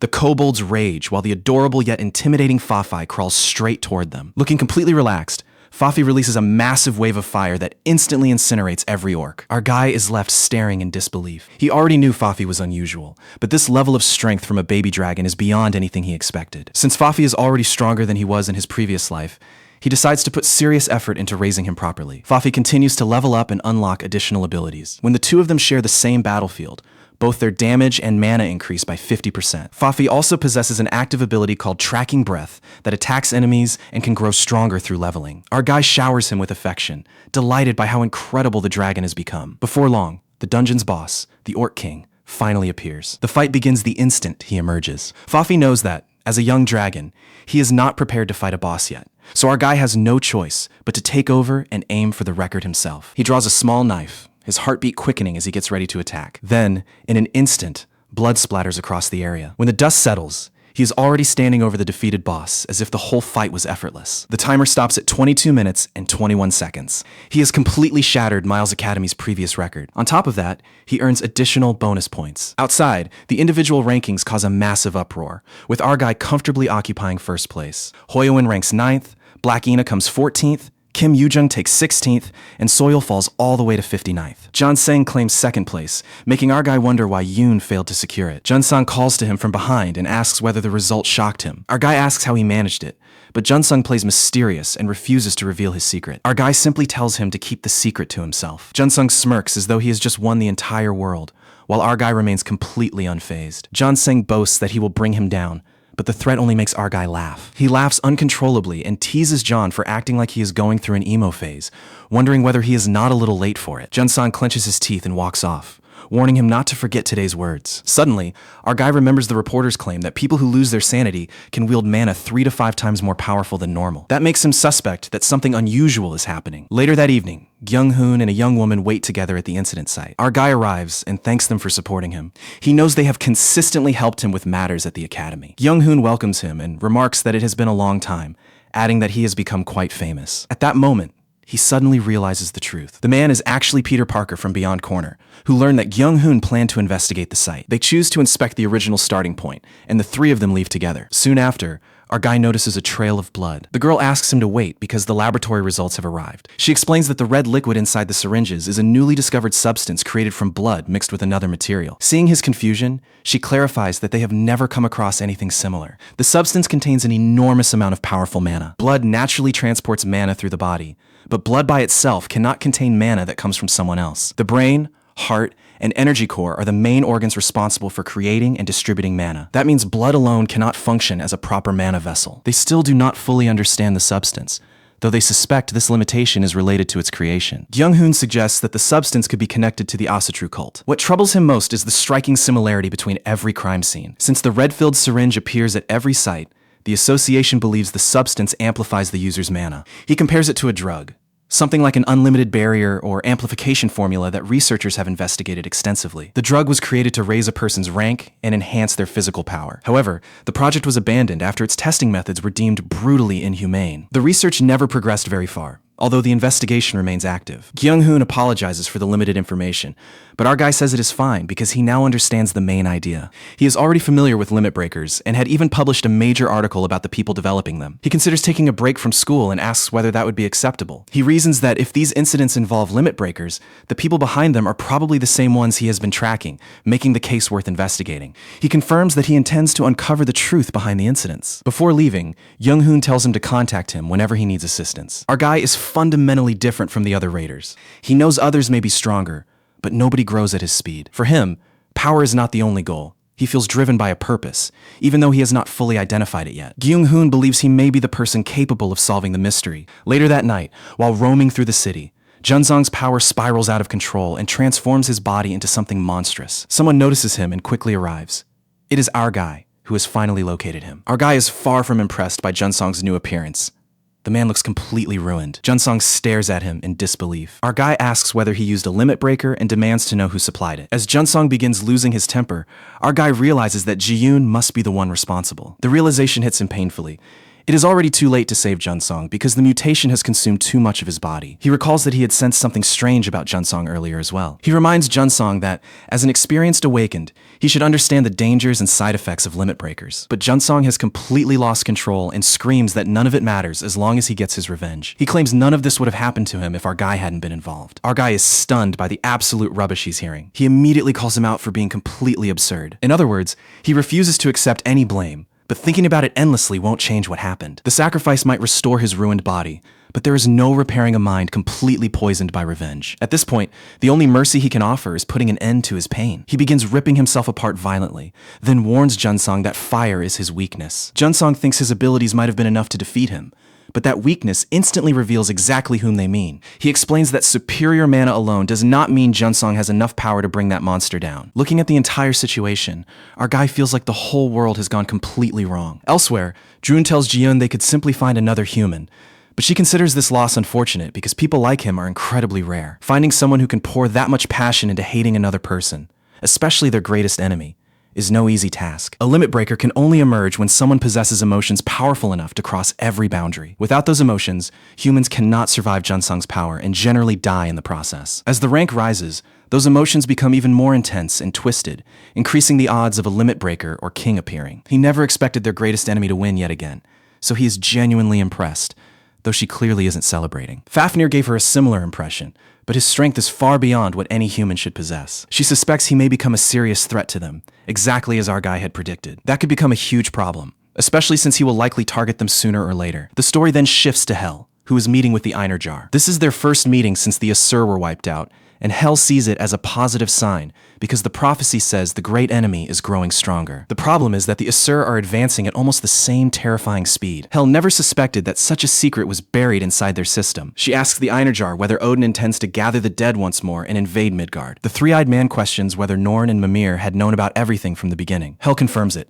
adding that she never expected them to reveal anything. She points out that the restraints placed on them are far stricter than the ones limiting her. The Einerjar quickly understands what she is implying. He recalls that Odin never feared people who possessed knowledge he lacked, correct, leading him to suspect that the prophecy's keepers were restricting him. The woman says their options are limited for now, so they should focus on making the great enemy stronger as fast as they can. Hel agrees, noting that the great adversary now possesses divine power and should therefore grow rapidly. Hel then admits that she has complete faith in him, leaving the woman visibly surprised. Hel changes the subject by asking whether she knows about the very first awakened person. The three-eyed man is immediately confused by the question. Hel says there have been plenty of fools, but she has never personally met that man because he is usually the one who receives everyone after death. But then she drops the real surprise. The first awakened is actually someone she knows extremely well, because he has just entered her domain. Meanwhile, our guy lies on his bed thinking about Ji-eun, and he is becoming certain that she is hiding something suspicious. Even Fafi begins growling, as if the little dragon can sense that something is wrong. He remembers the human experiments conducted on limit breakers before his regression and wonders whether Asatru was behind them all along. Without warning, a cat-shaped figure emerges from a tiny portal. It turns out to be Hela, who announces that she has made an important discovery. When he asks what she found, Hela notices the baby dragon and identifies it as the first awakened. He instantly connects this to Ji-eun, and Hela confirms that the two are related. She has uncovered the identity of the man known as the first awakened, and he is one of Odin's final three. Elsewhere, a man is being held captive inside a room soaked in blood. After the gag is torn away, the captive begs for freedom so he can get back to his family. Junjun asks whether he misses them before removing the cloth from his eyes. A horrifying figure stands before him, yet Jun cheerfully remarks that he is unfortunate because he has no family to miss. In a low voice, he adds that he cannot understand that feeling himself. The captive continues begging, but Jiwoon simply produces a syringe and drives its contents into his neck. The man begins transforming immediately and starts violently coughing up blood. His body twists into unnatural shapes until he collapses unconscious, leaving Jun genuinely startled. Jun scoffs at how fragile humans are, while Jun tells him to treat the subjects more carefully because replacing them is a huge hassle. He only smirks and says the man was at least useful to their plan, telling her not to make such a big deal out of it. Back at our guy's home, Hela reveals that the first awakened being is one of Odin's two remaining crows. He is completely thrown by that revelation. Hold on, the first awakened champion of humanity was actually one of Odin's crows? He asks Hela to explain the whole thing properly. She clarifies that the first awakened was never human to begin with. Odin possessed 5 crows, and this particular one was among them, just like Hela. He begins wondering whether Odin's crows are connected to Asatru. Hela warns that they must act immediately, because once those creatures multiply, stopping them will be impossible. After a brief pause, he forms a plan, though he has no idea whether it will succeed. Hela asks whether he has figured out a way to enter Asatru's headquarters. He asks her to wait, takes out his phone, and turns the screen toward her. Apparently, he is looking through records about awakened people. He decides to act immediately, knowing he will need to move fast to uncover information about them. The sudden increase in awakened individuals looks suspicious, particularly if limit breakers are involved. By locating the questionable cases, he may uncover more clues about Asatru and the Limit Breaker project. He has identified roughly 3 candidates, enough to investigate and collect some useful information. Several hours later, a research facility in Korea enters the discussion. Someone adds that it lies near the Yellow Sea, although the area is completely unsuitable for human habitation. The entire region is overrun by monsters. He discovers that all 3 had low ranks in the past before suddenly reappearing one day. Reports claim they became more emotionally sensitive after awakening and grew arrogant about their newfound power. After investigating their histories, he travels to Bengyang Island and asks Hela whether South Rose's base is there. He says Bengnong Island is probably an Asatru headquarters, then questions what led him to that conclusion. The island seems far too hostile for ordinary people, almost as if the place is becoming a barren wasteland. Only one Korean island matches that description, and it is the very island he is standing on. He then asks how they are supposed to reach the base. Hela suspects a portal may lead to the forbidden area, but she does not know its location and cannot guide him there. He assures her that money and a few useful connections can normally solve problems like this. He calls Yisu and introduces himself on the line. As her disciple, he usually contacts her whenever he needs a favor.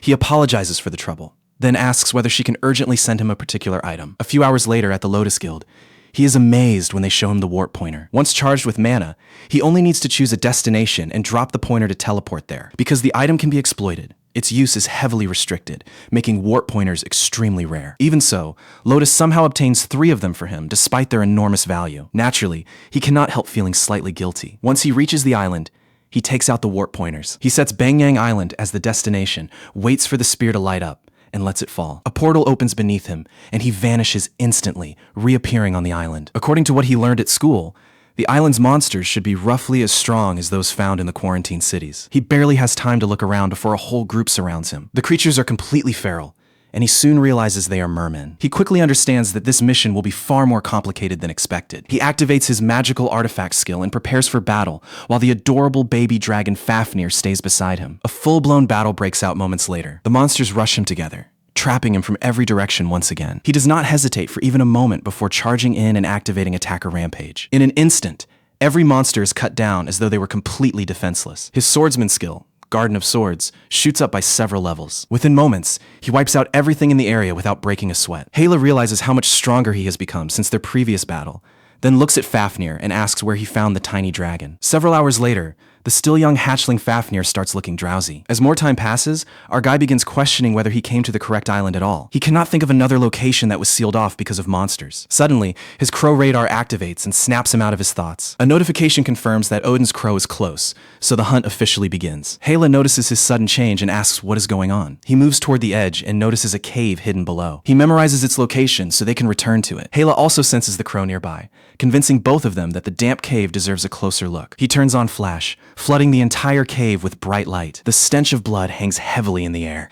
He suddenly stops cold when he notices something horrifying written across the wall. Written in blood are the words, "Great adversary, accept this as a gift." Corpses and severed body parts are strewn across the cave in every direction. The scene is so horrifying that even Fafnir becomes visibly uncomfortable. Hela reaches the disturbing conclusion that they have found the enemy's base. Our guy briefly relaxes, though an unsettling suspicion soon returns. What if this entire scene is nothing more than bait? The sheer scale of the horror surrounding them is almost impossible to process. He stomps the ground and sends a sheet of ice racing across the enormous cavern. At that exact moment, another alert confirms Odin's crow is nearby. He activates absolute calculation, causing the wall ahead to disappear and expose an elevator leading down to a concealed laboratory. A notification appears, asking whether he wants to descend. Going underground feels dangerous and highly suspicious, but retreat is no longer an option. With that, he enters the elevator. The gruesome sight of all those bodies continues haunting his thoughts. He wonders whether all of this might have been prevented if he had moved sooner. He begins thinking about destroying the entire operation immediately, unable to bear the thought of more innocent suffering. When the elevator stops at B1,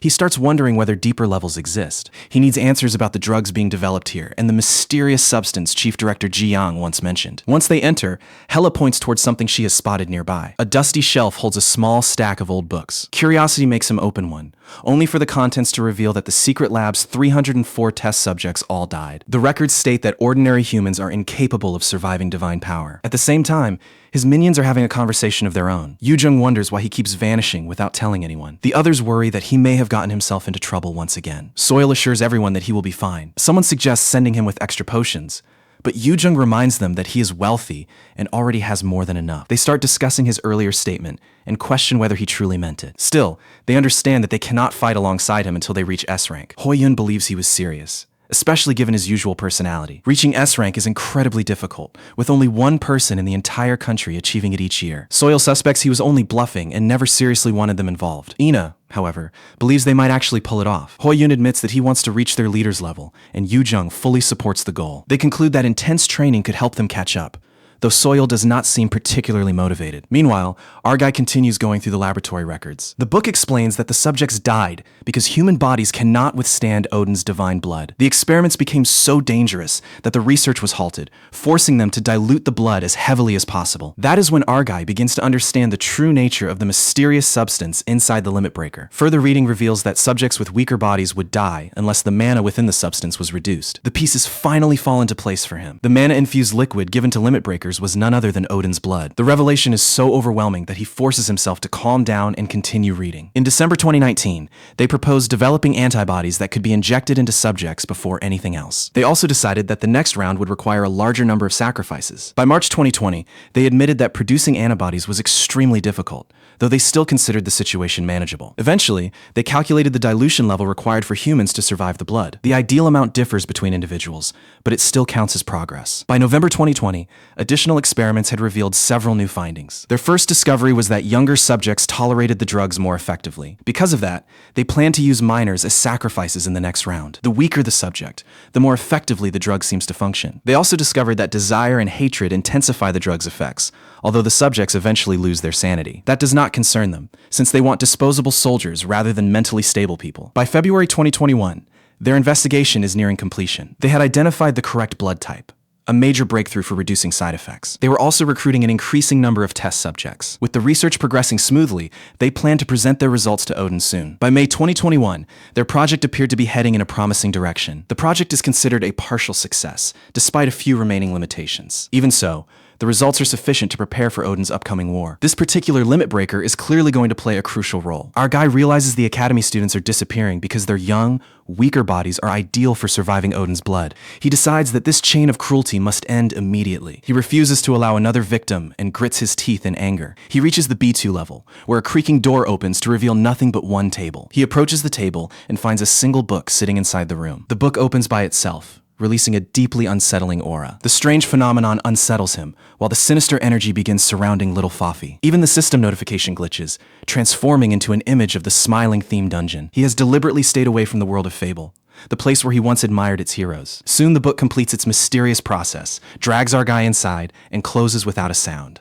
He awakens in total darkness, where a notification informs him that he is about to inhabit the Fable's young protagonist. His task is to continue the tale and complete the theme dungeon. The forced synchronization struggles against the user's level, but eventually succeeds. At the moment, the synchronization rate is stuck at 50%. When our boy finally opens his eyes, he discovers that he now looks much younger. This tale follows a cherished hero, beginning with his life inside an orphanage. His unfamiliar hands catch his attention, and a notification appears assigning him a special quest to uncover his identity. He is this story's protagonist, but escaping the dungeon means uncovering the boy's true identity. And what does he get for pulling it off? An C-rank skill called Cold Blood. As synchronization rises, he gains greater command over his thoughts, though his own face remains hidden from him. His status screen lists him as 12 years old, with traits that include emotionless, cute appearance, and cold-blooded. Still trying to understand the situation, he looks around and notices that Hala and Fafi are nowhere to be found, leaving him by himself. Movement is impossible because he has been trapped inside a forced cutscene at Flendir's mansion. The mansion itself looks neglected,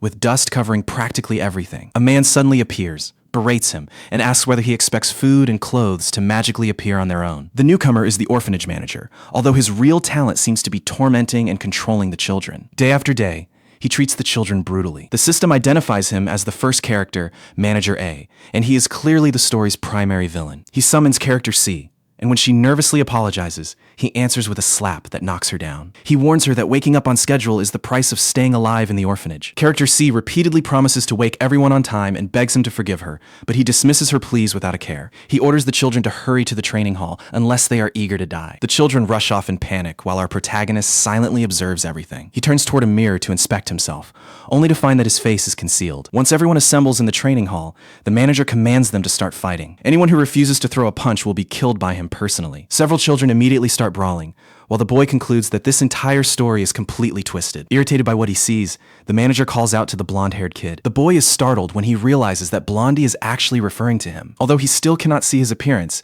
he suspects this character is someone familiar to him. The manager orders character D to face him, and D immediately begins to look uneasy. He simply lifts his fist and drives it directly into character D's face. His emotionless and cold-blooded traits erase all hesitation, causing his synchronization with the character to shoot up to 65%. He keeps attacking with absolutely no second thoughts. As it turns out, Extra D is merely a small kid who already holds a grudge against him. The system refreshes and displays character D's abilities and personality traits. He is described as both cunning and manipulative. In no time, the boy is attacked from every side, branded a traitor, and rejected by his supposed friends, including Extra D. He has not endured a barehanded beating in years, and the pain soon starts throbbing through his head. While checking his synchronization rate, he comes away with a rather important lesson. The safest way to end a fight is to eliminate your opponent before they can cause more problems. That is why, during training the very next day, he kills Extra D for real. Extra D's death leaves the entire training hall buried under a suffocating silence. The children remain motionless, unable to believe what they have just witnessed. They slowly look toward Manager A,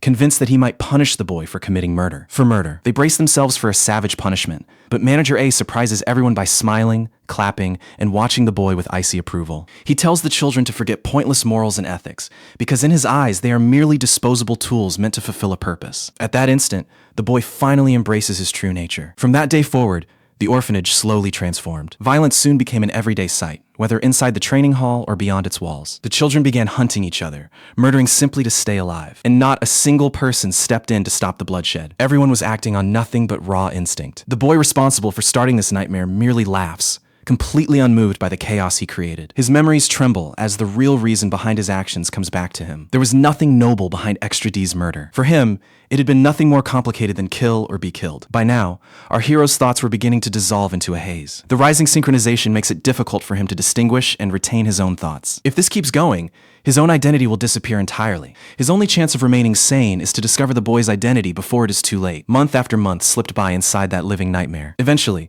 the boy becomes the sole survivor. Every other child had fallen by his hand.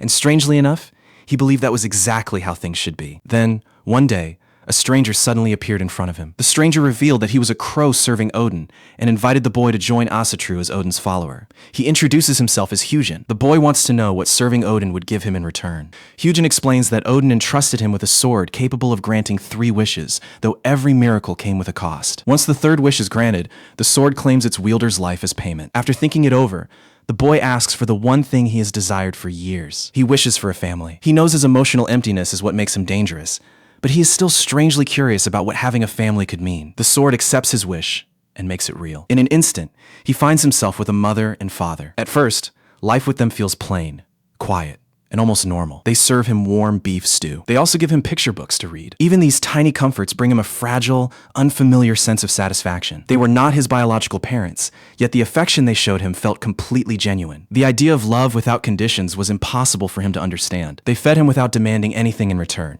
whereas the orphanage had taught him that usefulness was the only ticket to survival. Anyone unable to show their value had been eliminated. That cruel logic remained lodged heavily in his mind. If love asked for nothing, maybe that kindness was actually a hidden trap. And if they had no use for him, he feared they might throw him away whenever it became convenient. The sight of children becoming predators just to survive keeps replaying inside his mind. That suspicion eventually hardens into a plan.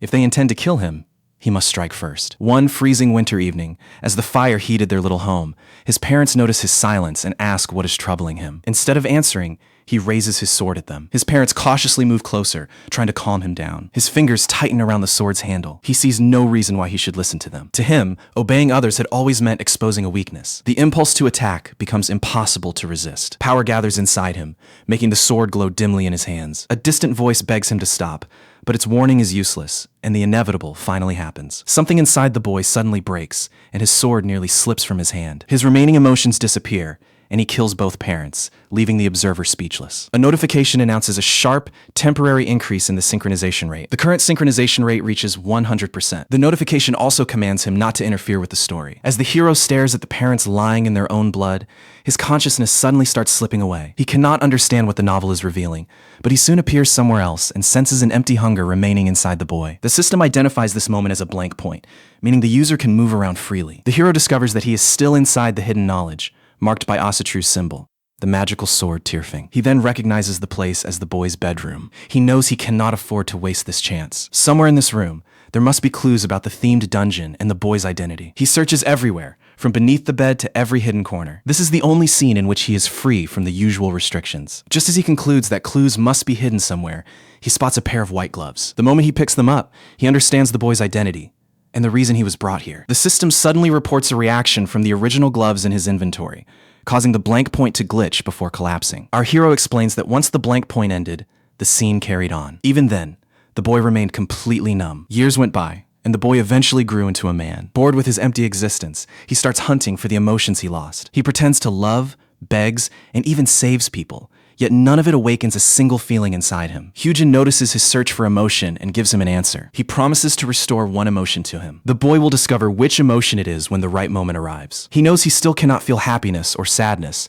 but he can tell that Hugin has returned something to him. What that restored emotion was, however, remained a mystery. Soon, he receives a hint that points toward the answer. When he is ordered to kill and his blade pierces the enemy's throat, he finally recognizes the emotion Hugin restored: pleasure. From that moment on, he travels from place to place, killing people. Around the same time, he starts reading the picture book his adoptive parents once gave him again and again. The story follows a weak village boy who eventually grows into a knight. The boy starts idolizing that hero and wishes to become someone like him. At last, he has a goal of his own rather than simply living in fear of others. He keeps killing, but even that routine eventually becomes dull to him. To him, everyone in this world seems pathetically weak and painfully boring. Then his thoughts begin drifting toward more extreme possibilities. He decides that he needs a completely new kind of thrill. He asks Hugin to restore his remaining emotions, but Hugin says that pleasure is the only one he can return. With every other path closed, he draws the cursed sword again and makes his second wish. Since the sword cannot bring back his emotions, he chooses a different request. This time, he wishes for an opponent powerful enough to surpass him. The system directs him to become a hero in Midgard, claiming that only there will he find enemies like that. The sword grants the request, sending the boy down to Midgard. Driven by Odin's will and his thirst for stronger battles, he quickly earns the title of hero, though the name means nothing to him. He is merely imitating the fairy tale hero who dedicates himself to saving others. His achievements spread, his reputation soared, and before long, Midgard hailed him as its hero. Eventually, a reporter asks the famous hero for his name. As the memories dissolve, our hero feels his own consciousness coming back. The system announces that the possession involving the hero-admiring boy is over, then asks for his name. After a short pause, the hero finally gives the name Juwan. The system confirms completion of the special quest, Boy's identity, and rewards him with the new skill Cold-Blooded. As the area starts collapsing, our hero grabs the sword and searches for a way out. The system announces that the user is being transferred to the laboratory's third basement floor. The sword shines intensely, and a voice suddenly addresses him as the great adversary. His consciousness returns to his body, where he finds Juwan and Ji-yoon waiting in front of him. Juwan smiles and remarks that his wish has been fulfilled once again. Juwan then reveals that he has been waiting for our hero. Without wasting a moment, our hero activates his magical artifact skill and summons the Dragon Slayer. He remembers Juwan as humanity's first awakened hero, the strong and kind figure he looked up to as a child. But that admiration was built on a lie, because Juwan is merely an emotionless puppet being controlled by Odin. Raising his blade, our hero vows to personally kill the man he once admired. At that exact moment, someone calls his name. He turns around and finds Hela and Fafi standing there, completely safe. Apparently, not even a moment passed in the outside world during his time inside the dungeon. He asks Hela to deal with Ji-yoon so that he can face Juwan alone. Ji-yoon refuses, insisting that she has no plans to split up the fight. Juwan orders her to obey the great adversary's request. Confused by the order, she asks why, and Juwan simply says he wants a proper one-on-one battle, so she should obey. Ji-yoon hesitates, worried that obeying him could make Odin lose interest in her. Juwan's icy glare shuts her up, followed by a warning to stay out of his way. She realizes with growing fear that disobeying him could make her his first victim. She is powerful, but still nowhere near strong enough to challenge Odin's crow. With no choice left, she agrees, tells him not to embarrass himself, and then asks Hela to leave with her. He senses the mana radiating from them and realizes it is far greater than he anticipated. Hyun may possess divinity, but these two are operating on an entirely different level. Facing just one of them would already be more than enough trouble. She agrees, making it clear that she has no interest in getting involved in their battle. Before departing, she warns our hero that the crows stole the ocean's essence from Jormung and tells him to remain cautious. If he cannot find a countermeasure quickly, the consequences could be fatal. The two hurry out, while our hero calmly tells them not to worry. He immediately jumps into action and announces that he has a plan. Juwan grins, points out that they are alone now, and starts provoking him with pointless trash talk. Our hero tells him to stop talking and swings the Dragon Slayer, but Juwan casually blocks the attack. A second strike meets the same effortless parry, and Juwan calmly advises him to slow down. Juwan counters and sends him flying, but the hero lands safely and identifies Juwan's weapon as Hugin's artifact, the mythical sword Tired Fang. Before continuing, Juwan says he wants to ask something. Our hero regains his balance and asks what Juwan wants to know. Juwan asks whether he found the novel on the second underground floor interesting. The unexpected question completely throws our hero off. He grits his teeth, thinking that a story like that could never possibly be interesting. Juwan sighs in disappointment, saying he had hoped the boy's story would actually matter. He then admits that he wants to become a main character, a hero from the kind of story everyone loves. Frowning, our hero demands to know why Juwan is sharing this with him. Juwan says there is one favor he wants to ask. He wants our hero to be the one who kills him. Our hero angrily asks what kind of game he is playing, but Juwan insists that he is completely serious. Juwan says that if his story cannot be interesting, then it has no reason to exist. Our hero calls him crazy, but Juwan just laughs and says that is something he hears often. He explains that Odin's puppet cannot choose his own death, which is why the hero must finish him off. Our hero rushes in again, yelling at him to quit the nonsense, yet Juwan stops the blow without effort. The hero glares at him and says he will kill him, not to grant Juwan's request, but because he genuinely despises him. Juwan gives a faint smile, says that reason is enough, and asks if they can finally start. Hyun swings the Dragon Slayer, but Juwan stops the blade as though it weighs nothing. Before he can make another move, our hero realizes that Juwan is simply faster than him. He immediately activates his Chain of Lightning skill. As Juwan jumps into the air, luminous mana chains shoot after him. The hero strengthens the chains with magic, earning a compliment from Juwan, who still calls the move dull and notes that he is holding back. In the space of a blink, Juwan cuts every chain apart with his sword. Annoyed, our hero realizes that even after gaining divinity, he is still stuck at release stage 1. He cannot sustain this form for long, meaning he must create an opening and finish the battle quickly. For the moment, he concentrates on reading Juwan's movement, rhythm, in combat style. Juwon charges forward, and although the hero blocks him, the force behind the strike nearly crushes him. He mutters bitterly that Juwon's sword is seriously annoying. Juwon laughs and guesses that the hero has never fought a rapier before, then suggests making the battle more entertaining. A barrage of merciless slashes forces the hero backward, and then Juwon releases his divinity and activates field magic as well. The hero freezes when the air around him suddenly twists into something distorted and unreal. It feels as though he has been dragged into an entirely different dimension. He immediately recognizes the phenomenon. It is the field magic called Grim Fairy Tale, and a bizarre rabbit appears above Juwon. Our hero asks whether Juwon can use field magic as well. Juwon admits he is not an expert,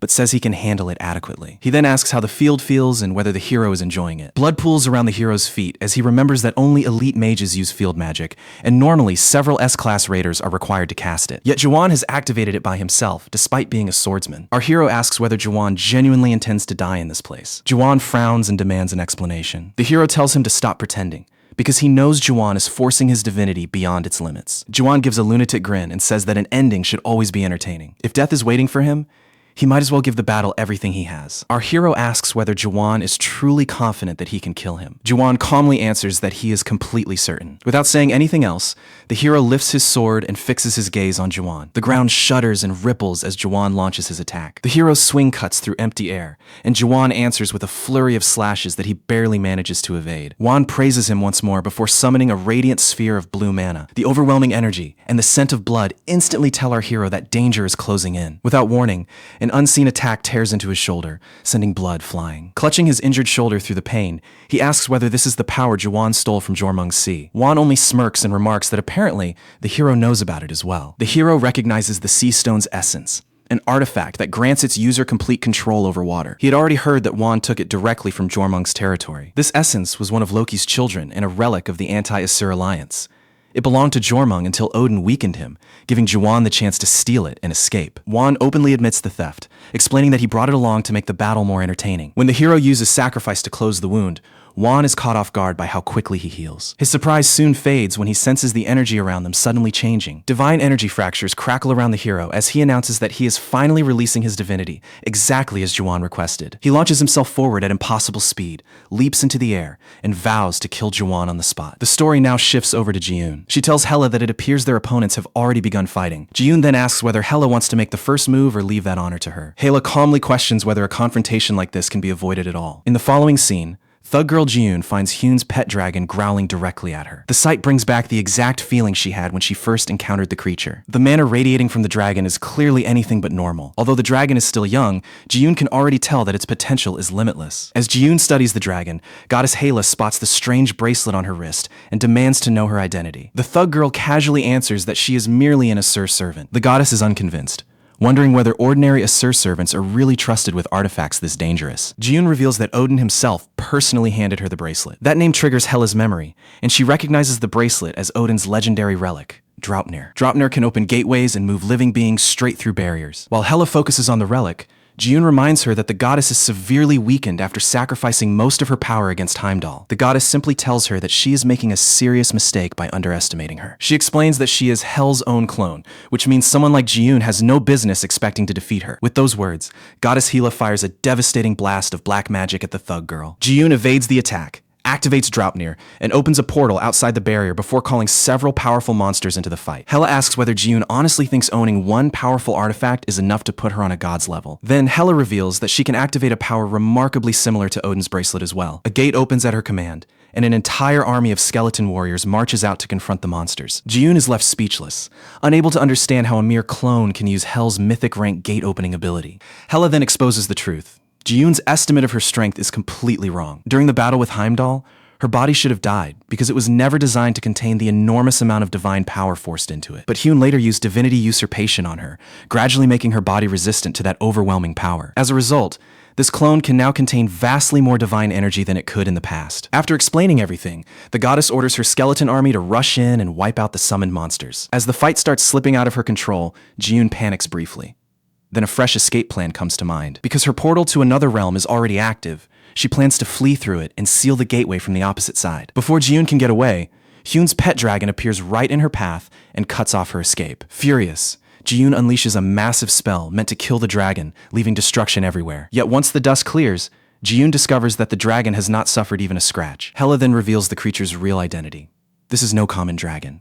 It is Fafnir. The name leaves Ji-yoon frozen, since she believed Hyun had killed Fafnir long ago. Hela decides there is no reason to keep Ji-yoon alive and prepares to finish her immediately. Ji-yoon warns that killing her will change nothing. The world is still doomed because her army is already ready. When Hela asks whether she means the Einherjar, Ji-yoon is stunned, since the goddess was never supposed to know about them. Hela remarks that the hero seems to be far more clever than the thugs ever anticipated. Hela launches another spell, and enormous hands burst from the ground to seize Ji-yoon. The hands pull her into Helheim's frozen depths, where her soul is ripped apart permanently and reincarnation becomes impossible. Once Ji-yoon vanishes completely, with only the bracelet remaining, the goddess claims the relic for herself. She then compliments the pet dragon for its impressive courage. After that, she lies down to recover and explains that neither she nor the dragon can enter the barrier where Hyun is battling Juwon. Inside the barrier, Hyun and the thug boy Juwon continue their fierce sword duel. After sensing Hyun's awakened divinity, the thug responds by activating another devastating skill. The skill makes Hyun sink into a sea of blood, but he quickly leaps upward and freezes the surface beneath his feet with an ice technique. But while Hyun concentrates on freezing the blood, the thug slips behind him and drives his magical sword, turfing, straight into the hero's chest. Even after being caught off guard,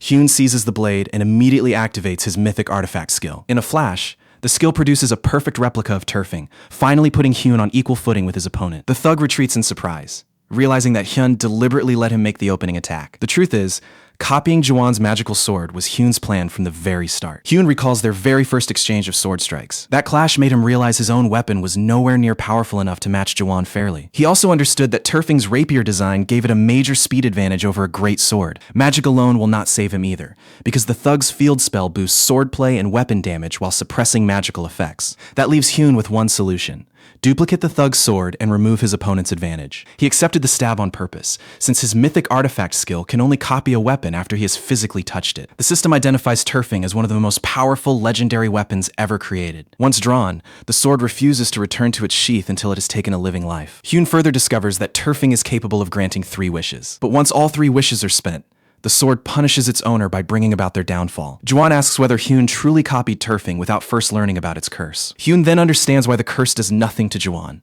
The boy has no emotions for it to exploit. That emotional emptiness is precisely why Odin entrusted Juwon with such a deadly weapon. Although the copy is brand new, Hyun can already feel turfing's tremendous power coursing through him. Hyun asks whether Juwon honestly thought he would duplicate a cursed weapon without preparing a countermeasure. Hyun activates Cold Blood, a skill that sharply enhances his swordsmanship. He has never wielded a rapier, but Garden of Swords combined with mana detection lets him keep pace with Juwon's movements. Ready for the next exchange, Hyun tells Juwon to quit restraining himself and give the battle everything. They charge at one another with explosive techniques, but Juwon wins the opening and drives his blade into Hyun's neck. Convinced that the fight is over, Juwon drops his guard. Hyun immediately triggers an extension technique, making his blade lengthen without warning and pierce Juwon's neck too. The unexpected counterattack forces Juwon to drop his sword and collapse onto the ground in agony. After healing his injury, Hyun recalls something he learned before his regression. He remembers that formless sword art contains 5 forms, while Balak has only unlocked the first 2 so far. That is exactly why Hyun chose to copy Garden of Swords during his battle with Fafnir. Hyun knows stronger skills exist,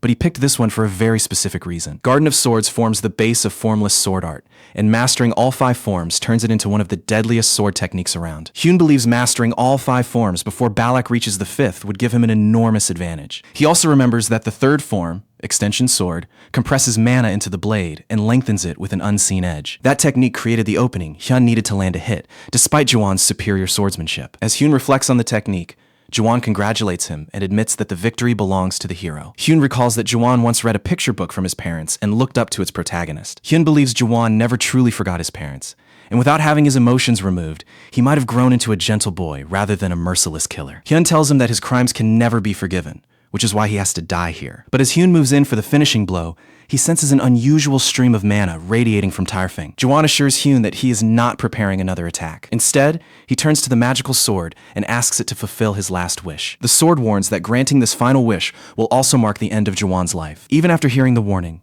Juwon goes through with it. Hyun grows tense, fearing that Jawan is about to wish death upon everyone. But Jawan's actual wish is completely different from what Hyun expects. He asks Turfing to grant Hyun the power needed to rewrite the ending of this cruel story. Jawan explains that he once saw himself as the protagonist, but now understands that he was only the story's villainous supporting character. He says villains are supposed to leave one final gift for the real hero before departing, and this wish is his gift to Hyun. The moment Turfing grants the wish, it transforms into a gigantic monster and swallows Jawan whole. Once the battle is over, Hyun sees his copied Turfing beginning to fade away. He realizes the copy was bound to Jawan, so it must disappear now that its original owner is dead. At that exact moment, the system announces Hyun's acquisition of a new active skill, Eye of Insight. This detection ability lets him perceive the true nature of people, creatures, and objects. Hyun is stunned when he realizes that this skill was the gift Jawan intended to leave him. With Eye of Insight at his disposal, Hyun now holds a powerful advantage against the Aesir gods in future fights. As Hyun studies his new ability, the barrier around the battlefield suddenly collapses. Hyun finally meets up again with his companions,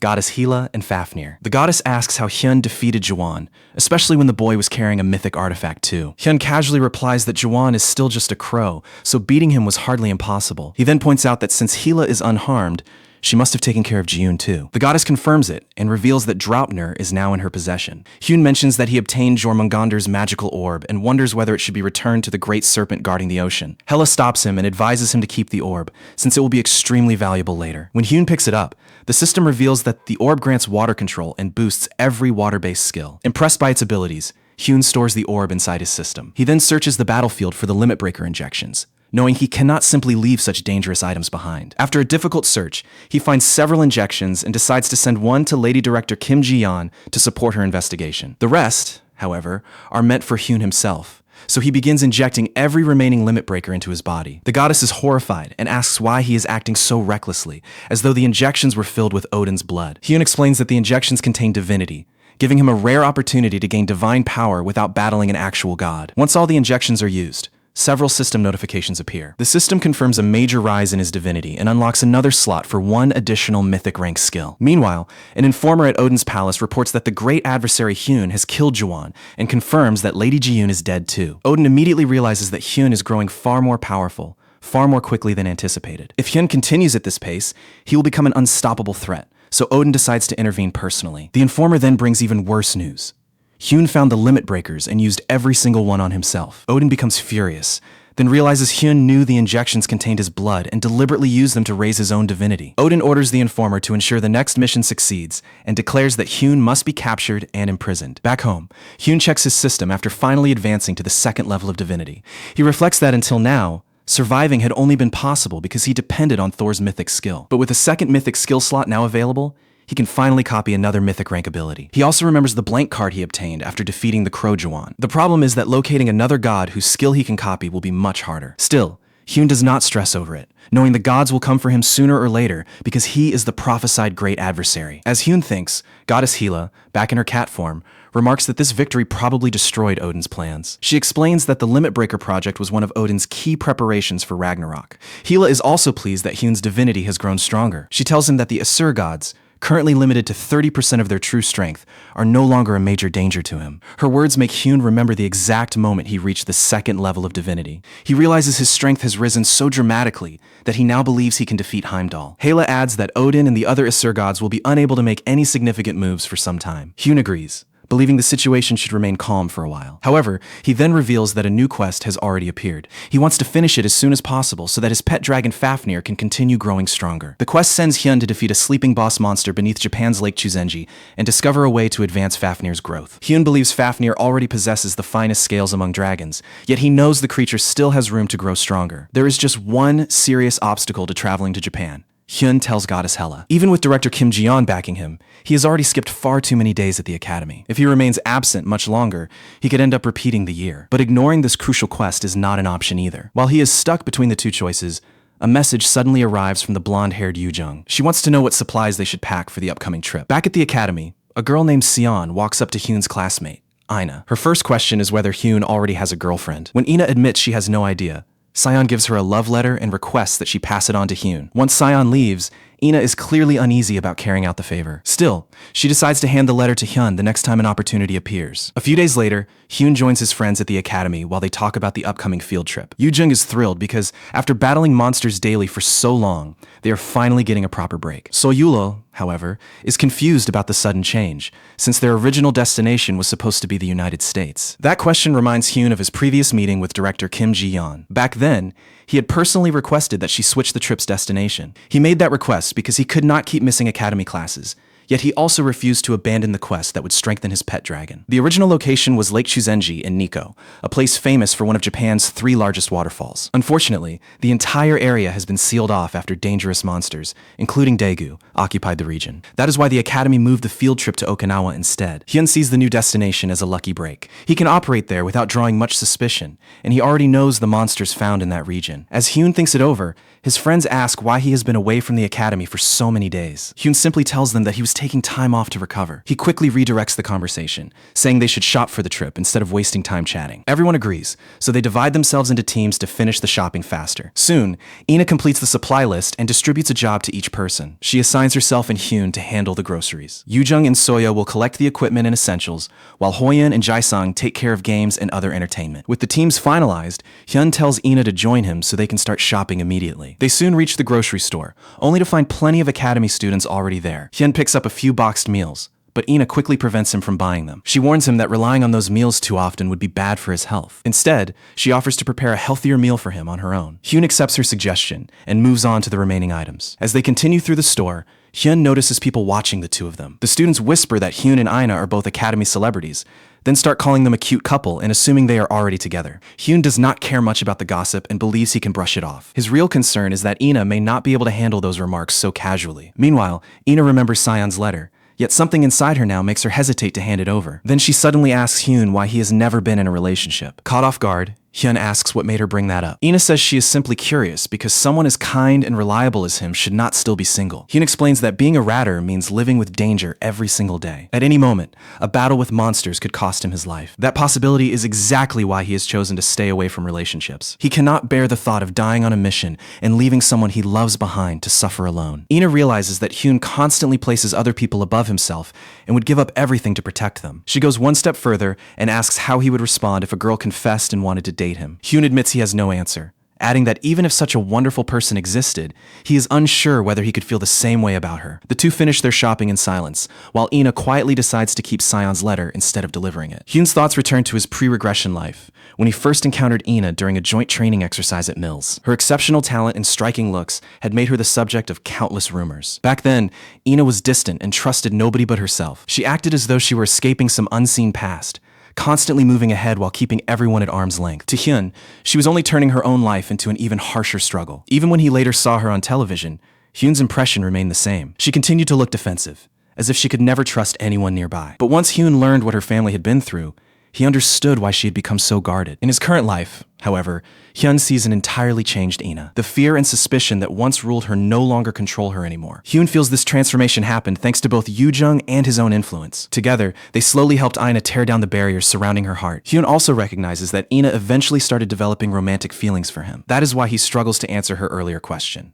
He already understands what is truly behind it. He thinks Ina is confusing love with gratitude because he was the first person who genuinely reached out and stayed by her side. Several days later, every arrangement for the field trip is finally finished. Hyun and his friends meet at the academy, ready to take the bus to Okinawa. While everyone climbs aboard, Hyun notices Yoo-jung practically glowing with excitement. He also notices that their team has expanded considerably since before. Hoyeon agrees, explaining that their team has become famous throughout the academy. Hyun realizes that director Kim Ji-yeon's promotion has played a major part in that popularity. The media has begun labeling Hyun's group one of Mill's strongest teams, especially since Lady Ji-yoon vanished. As the boys talk, Yoo-jung urges everyone to board because the bus is about to depart. Hyun finds plenty of vacant seats inside and chooses one for himself. To his complete surprise, Ina comes over and takes the seat right next to him. The rest of the group immediately notices and whispers that Hyun and Ina seem much closer these days. For Hyun, sitting beside Ina feels awkward after the conversation they had a few days ago. Initially, he convinces himself that he may have misread her, since Ina has always struggled to express her emotions. But one look at her expression makes the truth impossible to deny.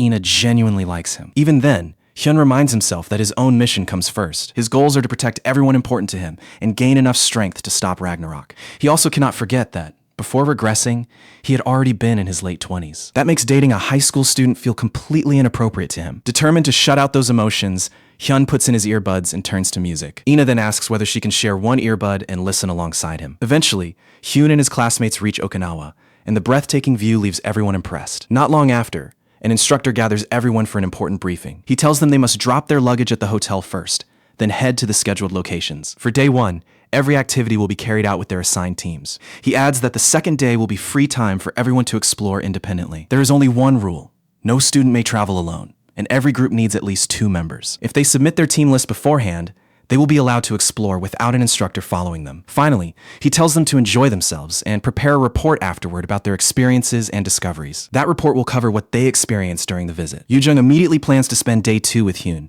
but before she can speak, Ina approaches him and claims that day for herself. Hyun turns her down, explaining that he already has an important task scheduled for day 2, with permission from director Kim Jae-on. After overhearing them, Soil asks Yoo-jung whether something major happened between Hyun and Ina. Yoo-jung replies that they do not look like 2 people who have been arguing. Hyun then reviews the field trip schedule in his head. The trip is planned to last 5 days and 4 nights. The first day is reserved for activities with their assigned circles. For the other 4 days, they are free to roam around and follow their own plans. Even though the trip lasts several days, Hyun knows this is an unusual opportunity for everyone to rest. Because they spend nearly every day fighting monsters, the academy gives them extra freedom on trips to escape that exhausting routine. Hyun will remain with his circle on day 1, but on day 2, he plans to start the boss raid and help Fafnir become even stronger. Still, one issue continues to weigh on his mind. Since their shopping trip, Ina has been moving noticeably closer to him. Hyun realizes that he has devoted his entire life to his objective and growing stronger. As a result, romance never found a place in his life. He decides to clear things up before the situation grows even messier. With this decision made, Hyun agrees to spend day 2 with Ina, saying he has something important to discuss. Ina becomes curious about what Hyun intends to tell her. Still, she chooses not to overthink it because she has already decided to stop running from her emotions. She even decides that she cannot stand seeing other girls, Sion included, chatting with Hyun or staying close to him. Yoo-jung also notices the shift in Ina's behavior, since she is practically acting like Hyun's girlfriend now. That night, Yoo-jung continues turning the situation over in her mind. She eventually realizes that Ina's feelings seem to be completely one-sided. That reminds her of the time Ina asked whether Yoo-jung liked Hyun. Yoo-jung had not understood the question then, but now the answer is obvious. Ina had already fallen for him. While Yoo-jung worries about Ina, Soil notices her troubled face and asks whether Hyun and Ina getting closer is bothering her. Soil then asks if Yoo-jung herself has feelings for Hyun. Yoo-jung is startled, but Soil warns that staying silent about genuine feelings could lead to regret later. Yoo-jung begins recalling all the moments she has shared with Hyun. After thinking about them, she says Hyun feels more like an old friend than anything romantic. She insists that her only concern is Ina, whose emotions she knows can be quite delicate. With that, Yoo-jung ends the discussion and goes to sleep. The following day, Hyun apologizes to his pet dragon, Fafnir. He promises Fafnir that they will head out together that evening instead. Before leaving, he wants to meet Ina and give her an honest explanation. Hyun chooses to keep his regression and the gods secret, since he refuses to pull his friends into the dangerous conflicts waiting ahead. At the same time, he knows remaining silent is no longer possible. Unless he gives her a convincing reason, Ina's determination means she will never accept being rejected. Later, Hyun reaches the aquarium and finds Ina waiting there. They enter together, and Hyun notices Ina walking so close that he can actually hear her heartbeat. They explore the aquarium and quietly enjoy each other's company. After a while, they sit down to rest, and Ina thanks Hyun for accompanying her. Hyun then tells her that he has something serious to discuss. Ina suggests waiting until later, but Hyun insists that he must say it immediately. She finally agrees, but the moment Hyun is about to speak, a terrifying scream rings through the aquarium. The scream throws everyone inside into a panic. Some visitors fear that a monster has entered, while others argue that monsters are not supposed to appear in Okinawa. Sensing danger, Hyun instinctively pulls Ina close, but after realizing the threat is not serious, he lets go. Ina says the strongest nearby monster she can detect is merely C. It is only a C-rank monster. She points out that Hyun would never believe a monster that weak could actually threaten her. Ina asks why he reacted by protecting her, but Hyun dismisses it as nothing more than a misunderstanding. His answer hurts Ina, and she reminds him that he promised they would discuss things later. She adds that by then, his answer may no longer be the same. The pair then go outside to investigate the source of the disturbance. When they find the monster, they are shocked to discover that it has already been killed. Hyun assumes a member of the Japanese Hunter Association must have dealt with it first. At that moment, he spots Fafnir and Yoo-jung arriving at the scene as well. Hyun asks Yoo-jung what brought her to the aquarium. She explains that she had been alone and simply chose to visit the aquarium. Hyun says he will report the incident to the instructors. Because the area might still be unsafe, he advises everyone to move somewhere more secure. Around 20 minutes later, The mill's instructors reach the location. They discover that the monster appeared because the Japanese Association accidentally allowed several creatures to escape from the restricted danger zone. Director Kim Ji-yeon immediately demands accountability, reminding the Japanese Association that Academy students could have been badly hurt. Once the situation calms down, Hyun tells both girls that he has an important mission to handle and must leave. After Hyun leaves, Ina asks Yoo-jung whether she came to the aquarium just to follow them. Yoo-jung denies it, explaining that she picked the aquarium only because she had nowhere else in mind. Later, when Yoo-jung returns to the hotel, Soyewol asks whether she saw Hyun and Ina together that day. Yoo-jung confirms it and admits her suspicion was correct. Ina has genuinely fallen for Hyun. Meanwhile, 2 guards patrol the area near Lake Chuzenji and Nikko, keeping civilians away from the restricted zone. One guard questions why they are still standing watch instead of bringing in all the raiders to clear the zone, but the other explains that this operation is far more complicated. He reveals that an S-rank monster sleeps beneath the lake, making it the first creature of its type ever discovered. While they are speaking, movement suddenly comes from the bushes nearby. A moment later, Hyun emerges from the bushes in full armor. The guards instantly command him to leave, warning that he has entered a restricted zone. Rather than waste time fighting, Hyun activates his brainwashing skill, and both guards drop into an instant sleep. With the route finally open, the hero and his dragon companion step into the danger zone to finish their quest. One glance around is enough to confirm that the area looks exactly the way he remembers. Across the lake, 8 massive whirlpools churn like gigantic black holes. Hyun knows the sleeping boss can be awakened only by getting close to those whirlpools. Under normal circumstances, anyone approaching them would be dragged straight beneath the surface. But the hero carries the essence of ocean, allowing him to walk over the lake without the whirlpools affecting him. As he crosses the water,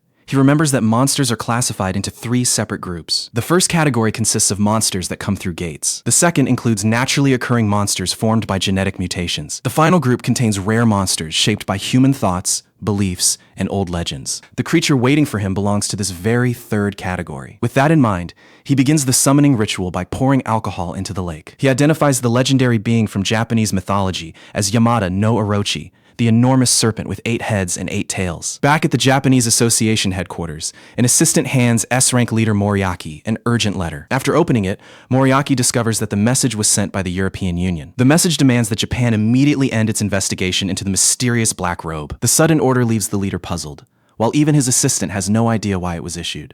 He adds that Kamala, Balak, or European Union ke baki sadasya bhi koi jankari dene se saaf inkar kar rahe hain. Moria finds this strange because he has always assumed that Black Robe was the European Union's enemy. He recalls how Black Robe defeated both Camilla and Balak during the Great Ruins incident, leaving them unable to defend the ruins. That is why he cannot figure out why the Union has suddenly stopped pursuing Black Robe and is pressuring other countries to do the same. The only explanation that makes sense to him is that the European Union and Black Robe may secretly be allies. And if that theory is correct, Black Robe must have grown far more powerful than he was before. After considering the situation, the leader agrees to suspend the investigation. He then turns to his assistant and asks whether the raid against the boss at Lake Chuzenji is ready. The assistant confirms that everything has been arranged, including enough alcohol to fill all 8 whirlpools for Yamada no Orochi. While they are still speaking, the ground suddenly begins rumbling like a powerful earthquake. The assistant immediately calls the workers by the lake, only to receive terrible news. Yamada no Orochi has awakened. The report leaves the leader speechless. The legendary boss had slept for years, yet chose to awaken exactly 1 day before their raid. At the lake, Hyun stands alone before the boss and notes that waking it required 400 bottles of alcohol. He remembers that in the original timeline, Japan failed to defeat the creature, which continued living for years before finally being killed. According to the mythology he knows, the divine warrior Susanoo is the one who defeats this beast. He remembers that Susanoo begins by weakening it with alcohol, since the monster's nature is tied to the legend that created it. Hyun understands that learning a monster's mythology can reveal its weakness and make defeating it far easier. He has even witnessed the precise method used to kill this creature before. Because the answer is already in his memory, he only needs to recreate that same strategy. Before he can think any further, the giant serpent launches a crushing wave of water at him. Fortunately, the essence of Ocean Stone repels the incoming water attack in an instant. Seeing its water technique fail completely, the serpent switches to another deadly ability. This time, it spits a lethal wave of poison, but Hyun simply springs backward and avoids it with ease. To protect his dragon companion, Hyun stuffs it into a bag and tosses the bag far from the fight. Before attacking,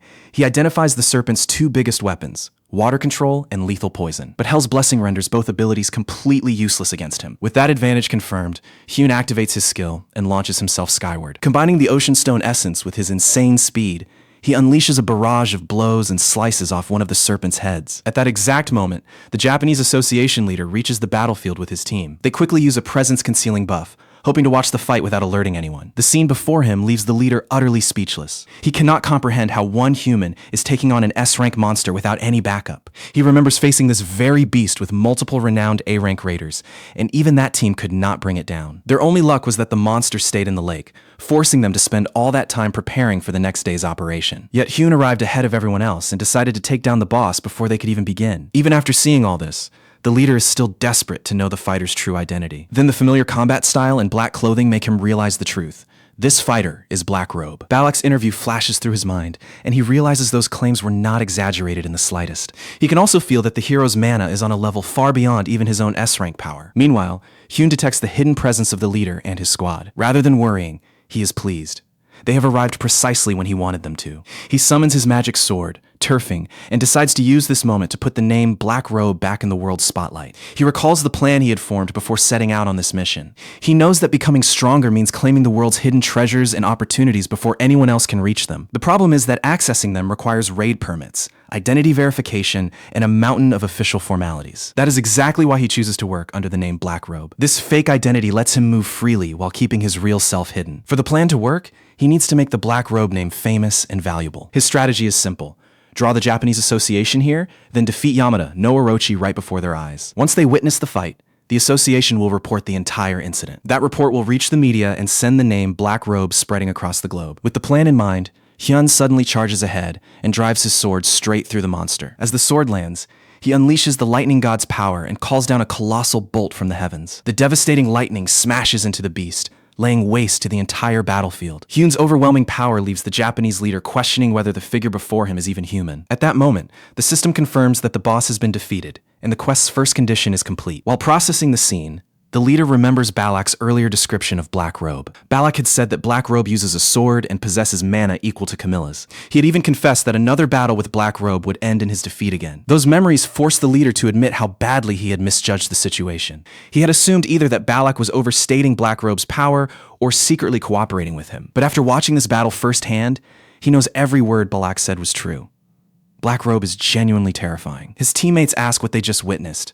Unable to believe the mysterious warrior defeated the boss alone, the leader immediately orders them to remain quiet if they value their lives. Confused by the warning, the team listens as he reveals that Black Robe is the legendary warrior who cleared Iceland's great ruins alone. Meanwhile, Hyun feels a noticeable surge of strength after unleashing the lightning god's power. He covers his face with a mask and asks the Japanese association whether they honestly thought they could conceal themselves from him. Hearing that, the hidden members finally step out of concealment. The leader asks why he came to Japan and sarcastically wonders whether Iceland's great ruins were not enough for him. He calls Hyun a grave robber who steals Europe's treasures, then accuses him of taking Japan's boss monster after they spent so long preparing to defeat it. Hyun activates Eye of Insight and immediately scans the leader. The assessment reveals that the leader's threat level is nowhere near high enough to challenge him. Hyun reminds them that he has already eliminated the exact monster they were trying to destroy. Since he has removed their biggest problem, he declares that they owe him a reward. The leader reluctantly admits that Hyun's argument is valid. Still, he knows that killing the monster will not grant Hyun any valuable item or treasure. That makes him certain Hyun came here for a different purpose.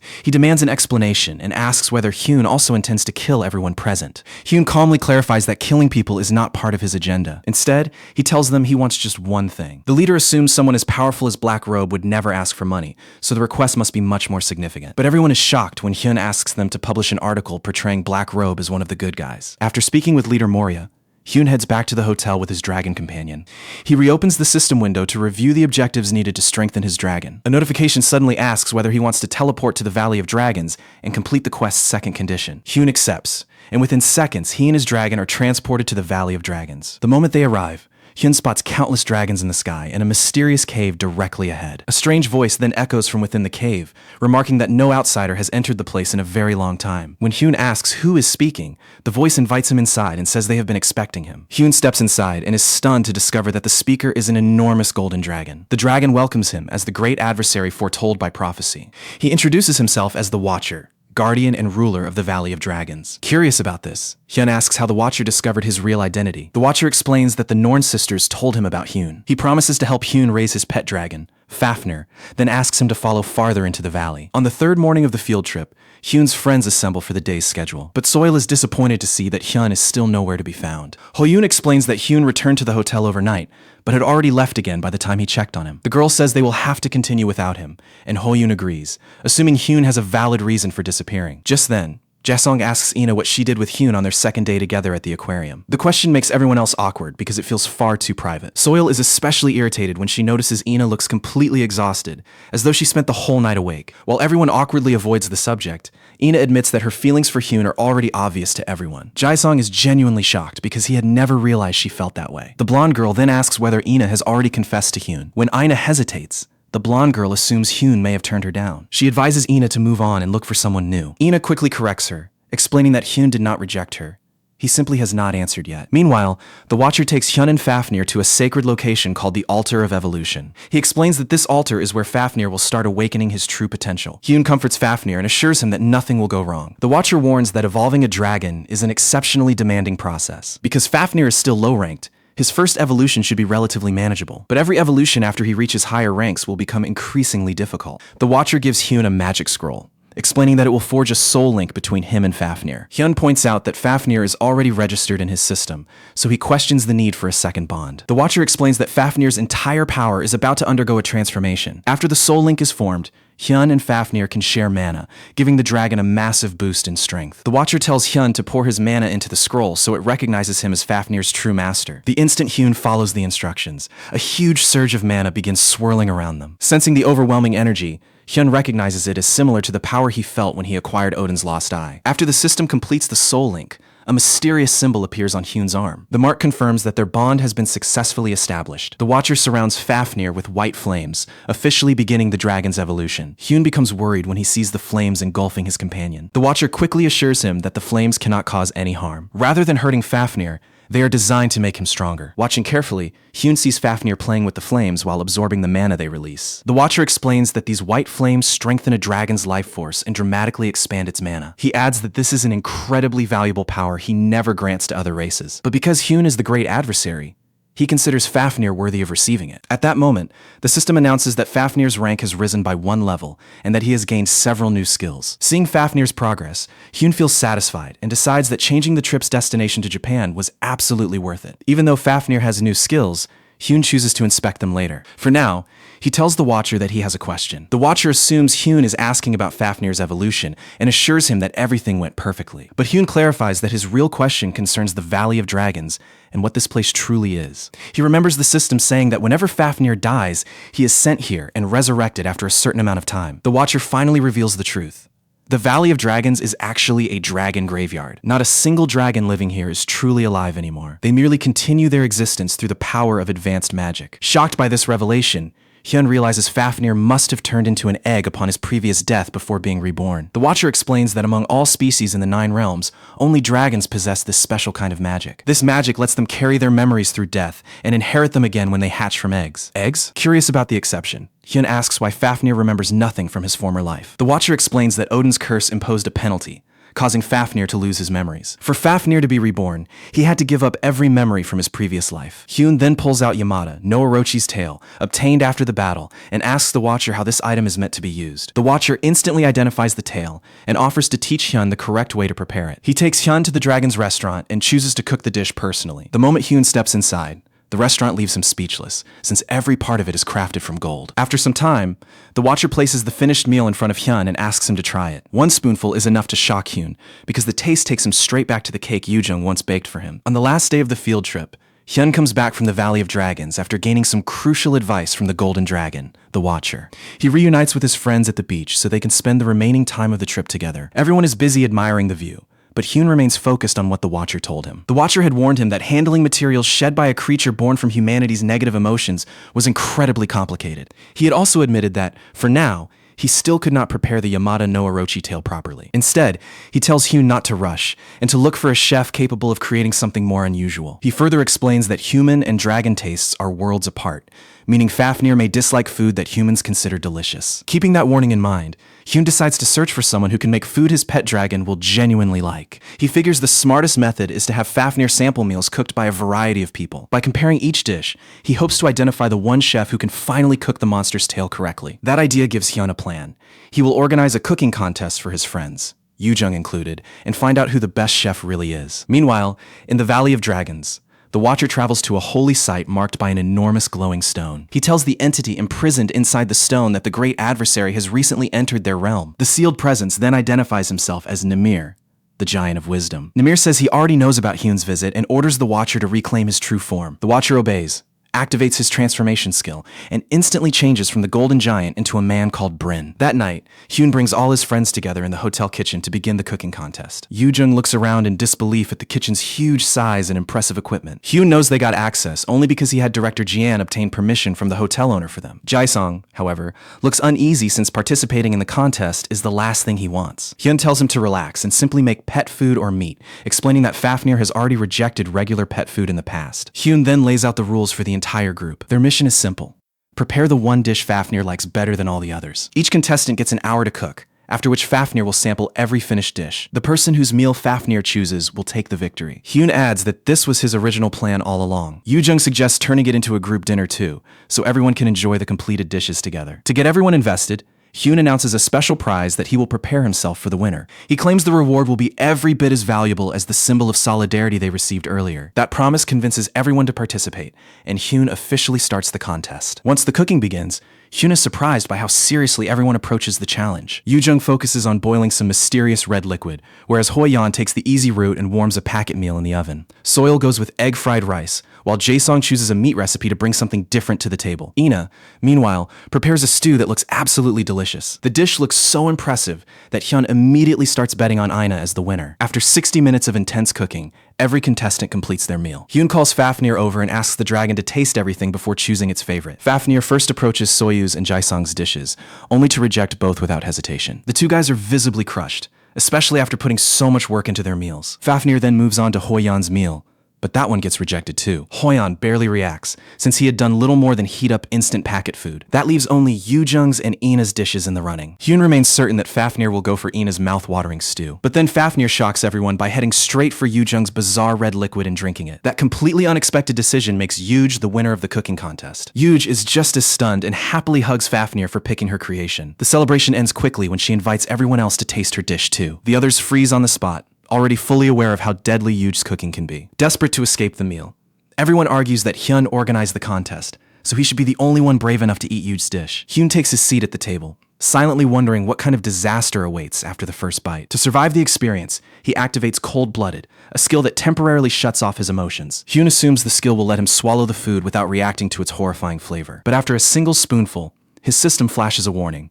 Hell's blessing is malfunctioning because poison has entered his body. Hyun is utterly horrified. Even divine power cannot stop Yoo-jae's cooking from putting him through absolute torture. Following all that chaos and madness, the school trip finally reaches its conclusion. Everyone gets on the bus and begins the ride back to school. During the journey, Hyun checks his phone and finds multiple reports saying Black Robe defeated Yamato Narochi before vanishing. While reading the reports, Hyun notices that every article portrays Black Robe in a positive light. Hyun realizes Maria has kept her word, and Black Robe's reputation is about to spread across the entire world. As Hyun gets lost in thought, Hoi-yeon suddenly calls and asks whether something happened between him and Ina. The unexpected question catches Hyun completely off guard. Hoi-yeon explains that Ina has already told everyone about her confession and is now waiting for Hyun to respond. Hoi-yeon admits he usually stays out of other people's relationships, but he does not want their close bond ruined by this situation. Hyun tells him not to worry, promising that whatever happens, their friendship will remain unshaken. Back in the Valley of Dragons, Mimir asks Bryn, the former Watcher, whether Hyun has become valuable to their cause. Bryn replies that Hyun is fully worthy of becoming a central figure in the alliance against the Asur. He points out that Hyun has already unlocked the second stage of his divine power. Still, Bryn warns that time is slipping away, as their enemies are progressing faster and with greater caution than expected. He adds that the Asur wield terrifying power and suspects Mimir already knows what they are plotting in secret. Mimir agrees, confirming that the Asur are accelerating their plans. For that reason, he says they must move without delay too. Mimir then asks Bryn how preparations for the lady's third trial are coming along. Bryn assures him that he has already reached out to her, meaning the third trial will start shortly. Mimir asks whether Bryn truly thinks the great adversary can clear it. Bryn admits this trial will surpass the earlier ones in difficulty, since Hyun has never faced anything like it. Even then, he trusts the great adversary to overcome it, just as he conquered every previous trial. Meanwhile, Hyun and his friends arrive back at the academy after the trip. Several students are disappointed that their enjoyable trip is already over. While everyone chats, Hyun suddenly spots Goddess Hela approaching in her feline form. His friends find it odd and wonder why a summoned creature is roaming through the academy. Hyun realizes Hela has never shown herself when he was around his friends before. He figures she must have an urgent message, otherwise she would not have come looking for him now. When the cat heads directly toward Hyun, his friends become even more puzzled about why it singled him out. Hyun quickly explains that the cat is a friend of Fafnir's. He uses an urgent excuse, says he has something to handle, and leaves with Hela. Once they reach home, Hela resumes her true form and tells Hyun to prepare himself. The third trial has arrived. Hyun is excited by the news, but Hela warns him that this trial will be nothing like the first two. She explains that the goddess in charge of this trial is mentally unstable, which makes the challenge far more dangerous. Hyun does not completely understand, but Hela tells him that the truth will reveal itself once he gets there. Hyun starts wondering what sort of trial and what kind of theme lies ahead. He knows defeating Heimdall and Wan has damaged the enemy, but 2 victories alone are far from enough. Ragnarok continues to advance, and the enemy's scheme is nowhere near finished. Hyun realizes he will need many more victories before Ragnarok can be stopped for good. If he delays, stopping the Aesir and Odin may become impossible. With that realization, Hyun starts preparing for the third trial without delay. He asks goddess Hela where the trial will take place. Hela reveals that his destination is the Fog Garden, home to a mysterious girl called the Escapee of Aesir. She refuses to provide further details, insisting that Hyun must uncover the truth himself during the trial. Hyun accepts that answer and says he will set out for the Fog Garden the following day. Before he can plan anything else, Hela stops him with one final and very important detail. She explains that simply reaching the Fog Garden takes nearly a whole year. Hyun is stunned and asks where this place could possibly be if the journey takes an entire year. The goddess says she is unable to disclose its precise location. All she reveals is that it lies somewhere inside Niflheimer. However, she clarifies that the trial itself will be brief once they finally arrive. This leaves Hyun wondering what sort of place the Fog Garden truly is. From his expression, Hela realizes that Hyun is concerned about the friends he will have to leave behind. She knows Hyun has always cared deeply about the people around him. His biggest worry is that the journey could keep him away from the academy for a full year. His second trial taught him that, once inside, he has no way of knowing what is happening in the outside world. If Odin and the Aesir attack while he is gone, Hyun might lose everyone without even having a chance to fight back. Yet Hyun also understands that completing the trial is essential if he wants enough power to defeat Odin. While searching for a faster route, Hyun suddenly remembers Draupnir, the magical bracelet left by the thug girl that can open gates to other worlds. With that idea in mind, he asks Hela to confirm that the trial will be short once they reach Niflheimer. After she confirms it, Hyun declares that he has found the fastest possible way to reach the destination. He wastes no time, taking Hela and Fafnir outside to start preparing for the trip. The goddess asks whether he really plans to use Draupnir, and warns that one mistake could make the dangerously risky plan cost him his life. Hyun refuses to back down, insisting they must begin immediately because they cannot afford to waste time. Meanwhile, in a distant realm, a beautiful goddess picks golden apples from a tree. As she thinks of Hyun, she remarks that he would make a truly worthy gift. She knows his arrival will take time, but she is certain he is already coming. She also realizes that Hela has already begun leading him toward her realm. With that knowledge, she decides to begin preparing for Hyun's third trial too. At the European Union headquarters, Balak receives a call from Moria, head of the Japanese Association. Balak immediately realizes the leader wants to discuss Black Robe. Balak says Black Robe is an uncontrollable monster whose next move no one can predict. The leader asks whether that means even Balak has no clue what Black Robe's real purpose is. Balak begins remembering what happened at the auction house. He recalls the mysterious woman putting everyone into comas while Black Robe desperately tried to save the people inside. Although Camilla and Balak attempted to kill him, Black Robe chose to spare them both. Reflecting on those events, Balak admits that Black Robe's true objective remains a mystery to him. Still, he has learned one thing. Black Robe is neither their enemy nor someone intent on hurting humanity. And even if he is mistaken, Balak knows none of them have the strength to stop Black Robe regardless. With all of that in mind, he tells the leader not to worry, since there is nothing they can do against Black Robe anyway. Maria then reveals the actual reason behind the call. He says he wants another conversation with Black Robe and believes Balak might be able to arrange it. Surprised, Balak asks whether Maria believes he has some kind of connection to Black Robe. Maria confirms it and explains that the European Union was once furious because Black Robe took the ancient ruins from them. Yet after a while, they abruptly ended their investigation and even ordered the other associations to stop looking for him. Maria says the situation makes it look as though the European Union itself is obeying Black Robe. Balak calls that an interesting theory. However, he makes clear that he cannot assist because he is forbidden from revealing anything about Black Robe. After ending the call, Balak thinks about the subordination skill placed on both him and Camilla. He realizes the skill functions like an absolute restraint, stopping them from disclosing any information about Black Robe. Even so, Balak is sure that with Moria's current abilities, no amount of investigation will uncover Black Robe's real identity. Meanwhile, Goddess Hela explains that Draupnir is a mythic artifact demanding an enormous amount of mana just to activate. Before he can use it, Hyun must increase his current mana pool to twice its present size. Hyun understands the danger of forcibly activating a mythic artifact, but he also knows there is no alternative. He knows an artifact works as a tool that releases a stored skill when its user supplies enough mana, but making that happen involves incredibly complicated calculations. Unlike mages, Artifact users cannot freely alter the skill, since its magic is already fixed inside the artifact. Hyun understands that feeding mana into a preloaded skill is completely different from knowing its magical formula well enough to rewrite it. His current plan is to rewrite Draupnir's internal formula and redirect its gate to Niflheimer. After going over the plan with Goddess Hela, Hyun obtains Niflheimer's exact location and coordinates from her. Now that he has the coordinates, success depends entirely on whether Hyun can actually pull it off. Determined to make the plan work, Hyun activates Draupnir's power. A dazzling light instantly bursts from the bracelet. The system quickly warns him that Draupnir is drawing directly on his mana, and his reserves are nowhere near sufficient to keep it active. The immense pressure makes him cough up blood, proving that this Koshish is far more dangerous than it looks. Witnessing his condition, Devi Hela Tarant Uskilia Chintit Hojatiha. Even then, the hero has no intention of backing down. He steadies his breathing, clears his mind, and starts searching for another way to finish the job. Then he recalls the goddess's earlier warning. Mana by itself cannot fully activate Draupnir. Without greed as its fuel, the artifact can be activated only once in an entire month. So a failure here would force him to wait a full month for another attempt. The hero begins working out how to withstand the mana backlash while somehow expanding his reserves. Then a memory of the enormous golden ocean flashes through his mind, and he realizes the power he needs has been within him from the start. He thinks back to his fight with Heimdall, when unlocking his divinity allowed him to glimpse that boundless golden ocean. Back then, defeating Heimdall had consumed all his attention, so he overlooked the ocean.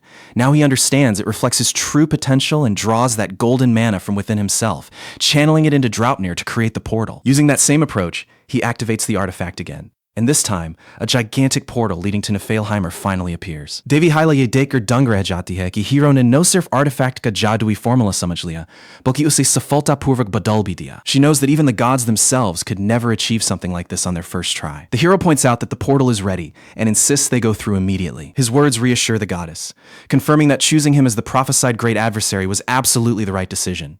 He stays composed and finds an answer even when everything seems impossible. Elsewhere, Devi Freya apne Mehelma Badi Odin per Gussakariha, kinki usne useig behad nirdai mission somptiaha. She remembers their last meeting, when Odin commanded her to kill the prophesied great adversary. He gave her another order as well, make the necessary preparations. She was to gather the Valkyries and lead them in a surprise attack on humanity. Those orders make her remember the countless Valkyries and Einherjar she lost during the First War. She is fully aware that Odin continues hunting for more lives to sacrifice for his personal ambitions. Freya understands his entire scheme, yet she cannot refuse him because Odin holds something she values above everything in existence. If she ever defies him, she fears that precious thing will be gone from her life forever. With that fear in mind, she summons her trusted aide, Sigran, and orders her to locate the prophesied adversary and eliminate him no matter the cost. Meanwhile, the hero steps through the portal into the coldest realm, Niflheimer, accompanied by Goddess Hala and his dragon companion Fafnir. He recalls that Niflheimer is the exact opposite of Muspelheimer. Ancient myths say both realms existed before the world itself was born,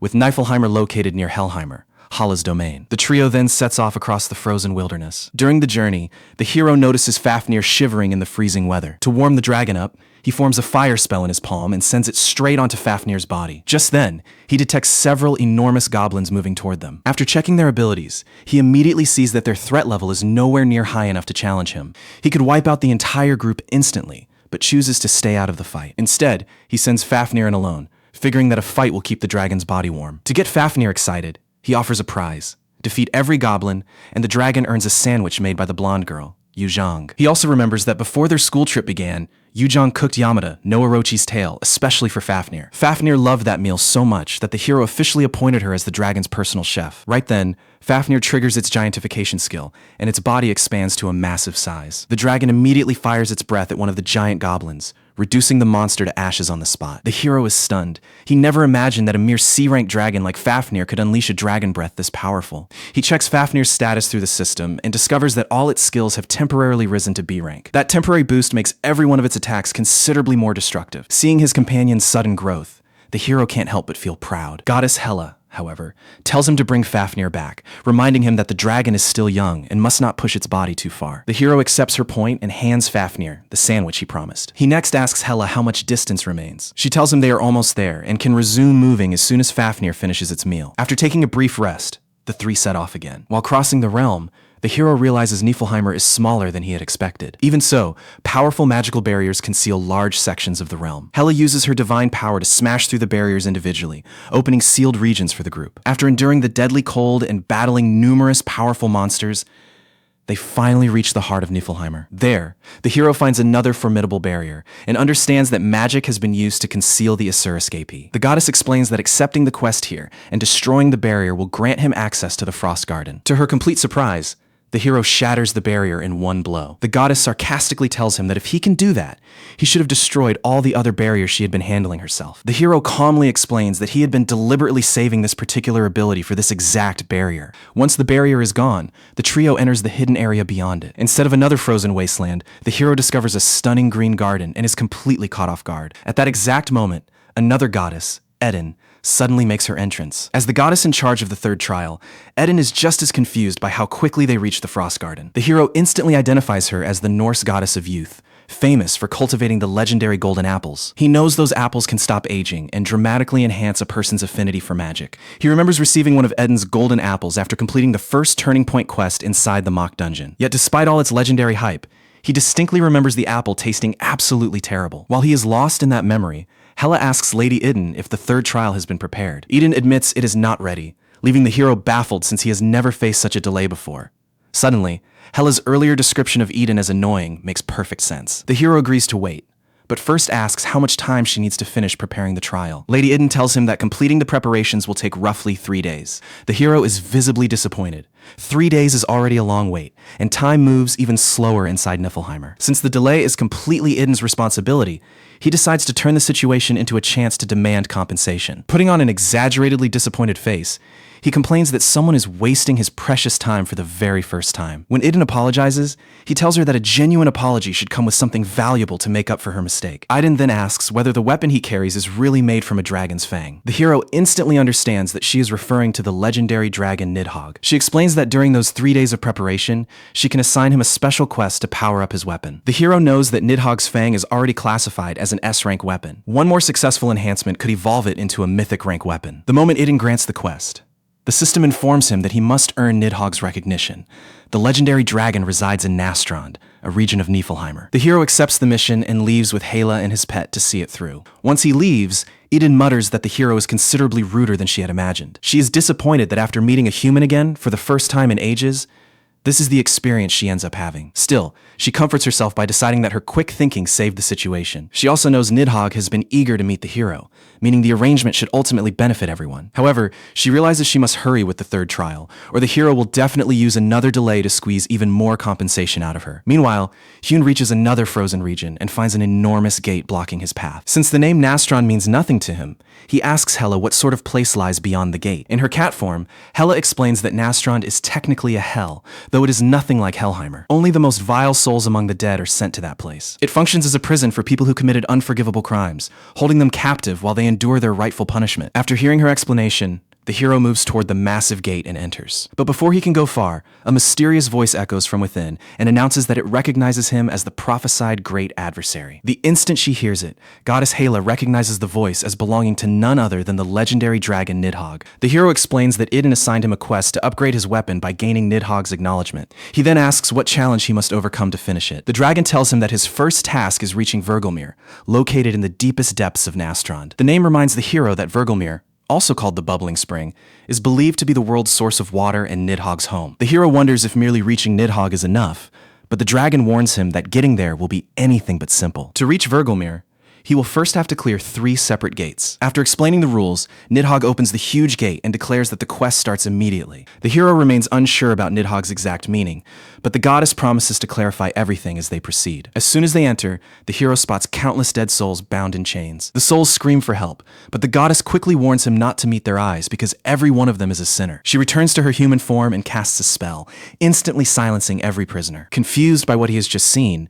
the hero asks how she managed it. She reminds him that she is Hell's clone and ruler of the dead, meaning these souls are completely under her control. She goes on to explain that Nastrand is the largest prison in all of Niflheimer. Anyone guilty of the 3 most terrible sins is imprisoned and punished there. She says the first section is the Poison Hell, where adulterers are punished, and it doubles as the first gate. Remembering Nidhogg's 3-gate requirement, the hero asks what rules govern each crossing. The goddess explains that every gate requires the traveler to confess their sins. However, confession is necessary only if the traveler has truly committed the particular sin associated with that gate. Eventually, they reach the first gate, where its gatekeeper is already waiting for them. Hela explains that this guardian is one of Nastron's 3 twin gatekeepers, infamous for lusting after what belongs to others. The gatekeeper examines the hero and declares him free of adultery, granting him permission to cross the first gate. Once they pass through, the goddess admits she is relieved that the hero has no wife or girlfriend, because that made the first gate effortless. As they continue, the hero sees countless sinners' faces embedded across the walls. After walking some distance, they reach the second gate, where countless serpents are seen biting the condemned souls. The goddess explains that oathbreakers are sentenced to an eternity of serpent bites in this section. Those words force the hero to reflect on his own past.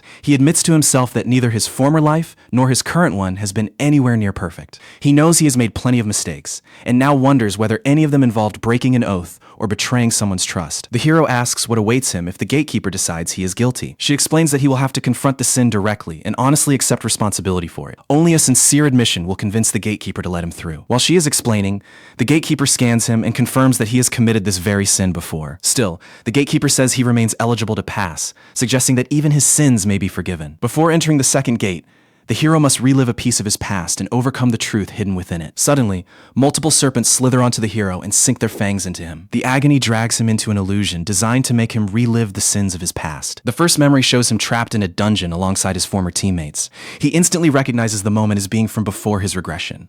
The mock dungeon test, where 2 teammates were sacrificed. God, Jane's monsters corner the entire team inside the mock dungeon, convinced that they have no chance. The 2 companions urge the hero to run and save himself. The hero remembers turning his back on them and fleeing alone. Back then, survival mattered so much to him that he never even thanked them for giving up their lives. It took only a few days for him to understand just how foolish that decision had been. As he struggles through that memory, the scene shifts and a second illusion forms around him. This time, the illusion shows Myung-ho, a martial arts raider who had always looked after him. He remembers betraying Myung-ho during the period when he was desperately searching for work. As Myung-ho is killed, the hero's only response is to beg the murderer to let him live. He understands that this was an undeniable betrayal, driven entirely by his desperate instinct to survive. Back in the present, the gatekeeper demands that the hero name his sin. The hero finally confesses that his worst sin was fleeing and leaving his friends behind. He swears that he will never make that mistake a second time. The moment he finishes speaking, the gatekeeper casts a spell that makes the serpents vanish and completely restores his wounds. Satisfied by the honest confession, the gatekeeper opens the way and grants him passage. After they enter, the goddess admits that she knows he is mentally shaken, but insists she must warn him about the third gateway. The hero pushes those painful memories away and returns his attention to the mission. The goddess warns that the third gateway could be his toughest challenge yet, leaving the hero visibly concerned. When they reach the third gateway, the hero finds wolves ripping the sinners to pieces. The goddess explains that this is Wolf Hell, the place where murderers are punished. He then notices the gatekeeper itself, a gigantic wolf standing guard at the entrance. The goddess explains that this final guardian is the eldest of the 3 brothers and has claimed countless lives. The hero asks the wolf what he must do to cross the final gate. After scanning him, the gatekeeper confirms that the hero has taken many human lives, but it also recognizes that his motives are nothing like those of the other sinners imprisoned here. Everyone he killed was either genuinely evil or already past the point of redemption. Even with that explanation, the gatekeeper insists that his sin cannot simply be wiped away. The gatekeeper explains that he remains guilty because he never stopped to consider whether any of those people could have been spared. The hero makes it clear that protecting those beside him is the only thing that matters to him. When everything is happening so fast, he cannot stop to decide who deserves forgiveness or another opportunity. The gatekeeper says he understands, revealing that a lengthy war also cost him countless lives, an ordeal even more terrifying than Nastron's prison. The hero again asks what he needs to do in order to get through the last gate. According to the gatekeeper, the hero simply has to agree with every statement he makes, regardless of what it is. But he adds a deadly condition.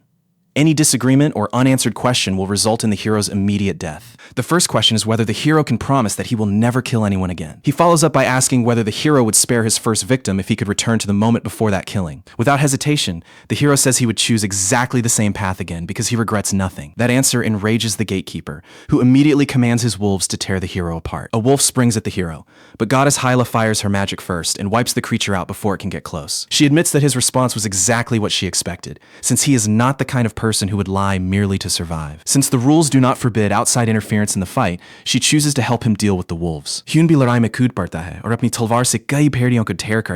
Watching him fight, goddess Hela realizes that his habit of standing by his own sense of right and wrong is what makes him extraordinary. She has seen plenty of sinners lie during this trial simply to avoid paying for their crimes. But even if those liars somehow clear the final test, the dragon Nidhogg eventually devours them. Nidhogg has nothing but hatred for people who fake remorse while secretly feeling no regret at all. His role is to rip those corrupt souls apart, ensuring they never receive another life. She understands that those who manipulate others for personal benefit ultimately create their own downfall. While she reflects on this, the hero tells the gatekeeper that he does not kill without cause, but anyone who blocks his path will be taken down, whoever they may be. The gatekeeper understands that the hero would rather battle him directly than survive by lying. Intrigued by such a person, the gatekeeper accepts the challenge. He gets ready for a fight that will decide whether the hero can enter the third gate. Inside the third gate, Nidhogg observes the entire scene through a mystical crystal sphere. The hero's bravery impresses him, and he concludes that the powerful gatekeeper still cannot compete with someone who has awakened the second stage of divine power. He understands that the hero built this strength by repeatedly pushing beyond his own boundaries. To Nidhogg,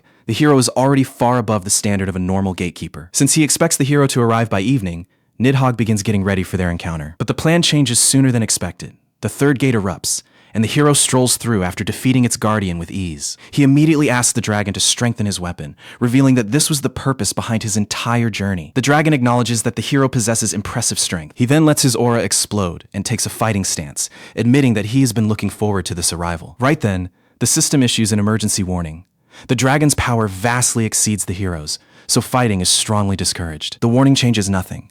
The hero stays composed and readies himself without a trace of fear. The dragon assures him that he will hold back instead of using everything he has. The hero answers that killing him now would only leave the dragon at a disadvantage. However, the dragon imposes a condition before the fight begins. Because the weapon carries the dragon's own power and was brought here to be enhanced, the hero must use it against him. The hero recognizes that entering this battle without his personal sword could be extremely dangerous. Still, fear does not stop him. He puts his sword away in the system and draws the dragon fang. As the fight begins, the hero senses that the dragon is not actually trying to end his life. He figures that Nidhogg is testing his limits to see whether he genuinely deserves to be called the great adversary. With that thought in mind, the two warriors launch themselves at one another. Their weapons crash together, yet both combatants effortlessly parry every strike thrown at them. While exchanging blows, the hero realizes that Lady Iden must have arranged this entire trial from the start. When Nidhogg sees how comfortably the hero is keeping up, he stops holding back and releases the second tier of his power. A blinding radiance erupts from the dragon, flooding the entire battlefield with its crushing power. The hero knows that any normal raider caught in this aura would already be unconscious. With the fight growing deadlier by the second, the hero resolves to bring out every resource at his disposal. He activates his divinity, and the dragon's lethal poison attack turns out to be completely useless against him. Still, he knows that his immunity comes entirely from the protection granted by divinity. Without that protection, the attack would have ended his life on the spot. But burning through his mana this early would leave him in a terrible position as the fight continued. Rather than rush in blindly, he chooses to observe the dragon's movements and learn its pattern. Following that strategy, he dashes ahead and unleashes a water element attack. Goddess Hela grows anxious and tells him to remain careful, reminding him that Nidhogg is an overwhelmingly powerful being. The hero calms her down, explaining that activating the water skill is part of a strategy he has already worked out. When another wave of poison comes flying, a huge water tornado forms around the hero and blows the entire attack away. Impressed by the counter, the dragon concedes that the hero is undeniably powerful. Even so, he asks whether the hero honestly thinks his present abilities are enough to defeat a dragon of this caliber. Hyun rushes in again, activates Formless Sword, and lands a rapid series of cuts across the dragon's body. Next, he triggers the Dragon Hunter title, boosting his divinity by 30%. At the same time, the dragon activates its healing ability and restores every wound in an instant. Nidhogg considers whether using his complete divine power would be excessive against a hero who awakened divinity only a few months earlier. Meanwhile, every extra moment in battle helps the hero understand his own powers more clearly. Each clash teaches him something new about his limits and sharpens the way he fights. Using that growing understanding, he attacks once more and begins moving with remarkable speed. After pushing himself, he lands a heavy blow that sends the dragon tumbling backward. The dragon rises and reminds him that arriving here proves he has survived Nastrandir's 3 trials and seen hell with his own eyes. He adds that the hero has confronted his weaknesses and taken responsibility for the sins behind him. Nidhogg explains that during the final trial, he personally devours liars because their corrupted souls spread corruption to everyone nearby. Devouring them is how he puts an end to that spreading corruption. Since the hero remained truthful throughout the trial, the dragon says he has earned his respect. Still, admiration will not earn the hero any mercy, and the dragon makes that perfectly clear. From now on, he declares, the hero will face his complete power. Hyun activates Eye of Insight to assess Nidhogg, but the system immediately labels the dragon's threat level as extreme. Devi Hila points out that this matchup is completely unfair. The hero has only reached Divinity's 2nd stage, whereas the dragon commands the much stronger 3rd. The dragon orders her not to interfere, insisting that this is a duel between him and the hero alone. Nidhogg offers one last escape.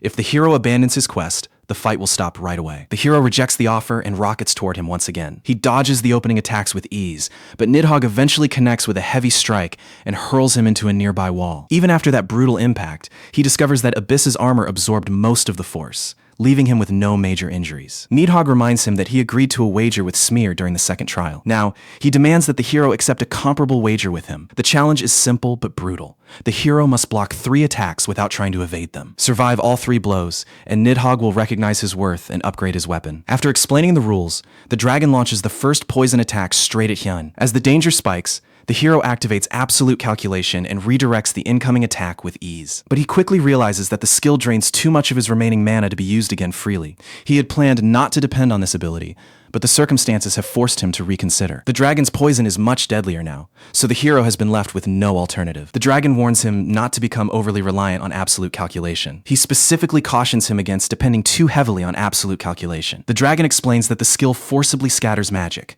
but its fatal drawback is the massive amount of mana it consumes. He tells the hero to remember that absolute calculation is useful against lesser foes, yet far less reliable when used against divine entities. After giving that explanation, the dragon fires his second poison attack, only for Hyun to summon golden water in response. The poison slams into the golden water and is immediately redirected, leaving the hero completely unharmed. The dragon wonders whether the hero had already figured out that water neutralizes his poison. He recognizes how difficult it is to read a battlefield so quickly and select the perfect magic.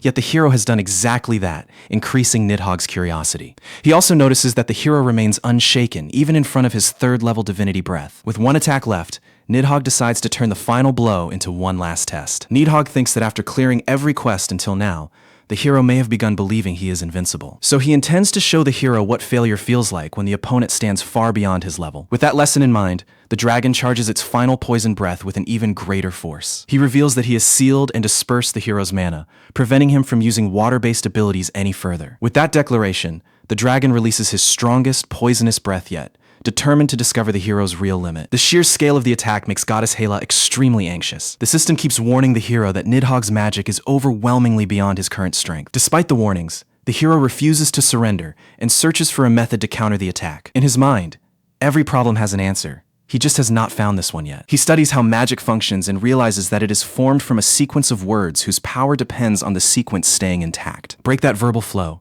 and the spell itself should collapse. Keeping his composure, the hero focuses every bit of his concentration on the incoming magic. He feels the magical energy approaching and carefully tracks the way it moves. The dragon becomes uneasy when the hero refuses to move, since he had released that attack expecting him to dodge it. Then, at the crucial moment, Hyun finally finds the answer. He understands that individual runes are threads, while the finished spell is the fabric created by weaving them together. The runes link together to form the magic's final shape, and reading those connections reveals the spell's true mechanism. This realization reminds the hero of an earlier experience. During the mock dungeon exam, he had seen and severed the mana flow inside the Kobold Lord, stopping its regeneration. That memory makes him realize that his long-held belief was wrong. He had always assumed that magic was impossible to slice through. Now he sees the truth. Magic is a continuous woven flow, and a precise weapon strike can cut it apart. With that insight, the hero makes one precise slash, splitting the dragon's poisonous attack and erasing it instantly. Stunned by what happened, the dragon asks whether the hero has just perceived the flow of mana. The question confuses the hero, but the system suddenly informs him that absolute calculation has gained a new effect. Checking the effect, he discovers something shocking. Against magical structures he already understands, absolute calculation now costs him no mana. The dragon asks again whether the hero really severed the attack without even understanding the concept of mana flow. The hero honestly says he has no idea and asks the dragon to explain the term. At that exact moment, the system announces that Nidhogg has acknowledged him and that the quest is complete. Nidhogg begins teaching him about mana flow, pointing out that the hero already knows the basics of runes and magic. He compares runes to separate letters and magic to an entire book formed from those letters. He asks the hero what appeared before his eyes when he sliced through the poisonous breath. The hero says he saw countless strands of mana intertwined with one another and simply severed them with his weapon. The dragon explains that those interwoven strands are precisely what people call the flow of mana. That explanation finally lets Hae-yoon understand how he managed to nullify the dragon's magic completely. Then the dragon reveals something astonishing. What the hero just did is extraordinarily difficult, even for gods, and almost no being can naturally perceive mana flow. He adds that only two beings, Odin, and Loki had ever perceived mana flow this early in their development. In other words, a mere human has repeated an achievement once limited to those two legendary beings. Goddess Hala confirms Nidhogg's claim and says the hero's talent stands on a divine level. Yet the hero remains completely unmoved by their compliments. He believes relying on talent alone only makes a person arrogant and careless. To him, talent has no value unless it is supported by relentless effort. Rather than bask in the praise, he keeps his attention fixed on the goal that brought him here. He once again asks Nidhogg to strengthen his weapon, reminding him that this was the whole reason for his journey. Nidhogg agrees, instructing the hero to put the weapon down and move away from it. Once the hero obeys, the dragon casts a potent spell over the weapon, making it blaze with an immense amount of mana. Suddenly, the system announces that the weapon has reached the mythic grade. When he picks it up, the weapon feels almost unchanged in size and grip, but its attack power has risen to 1.5 times its previous level. Still,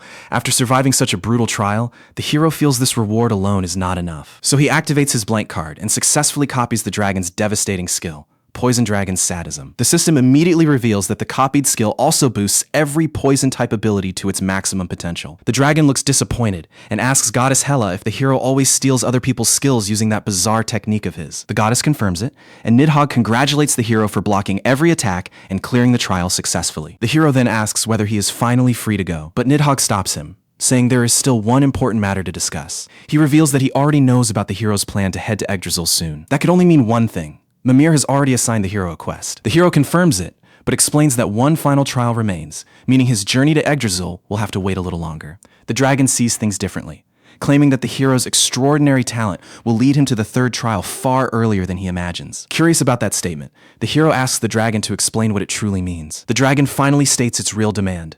The hero must kill the bird perched at the summit of Yggdrasil. The hero instantly understands that the dragon means the enormous eagle without a name. He recalls seeing information about it in the library, including the fact that the eagle and the dragon have long been sworn enemies. After considering the situation, the hero agrees to the request and sets off to continue his journey. Watching him leave, Dragon Nidhogg becomes convinced that the hero is fated to defeat Odin and Asgard, showing that he truly deserves the name of the great adversary. Nidhogg also hopes that, when that moment finally comes, the hero will have become powerful enough to outgrow even the dragon's strength. Back at the academy, the hero's friends are left wondering about his whereabouts after several days without seeing him. His unexplained absence becomes even stranger because he has ignored every message they sent him. Ina is the most concerned of all and starts fearing that the hero might be in trouble. Ho-yoon tries to calm her down, pointing out that the hero would have warned them beforehand if something truly serious had happened. Meanwhile, Hyun finally makes it back to Lady Eden's garden and asks if everything for the third trial has been prepared. Lady Eden assures him that all preparations are finished and the trial can begin whenever he is ready. Since wasting time is not an option,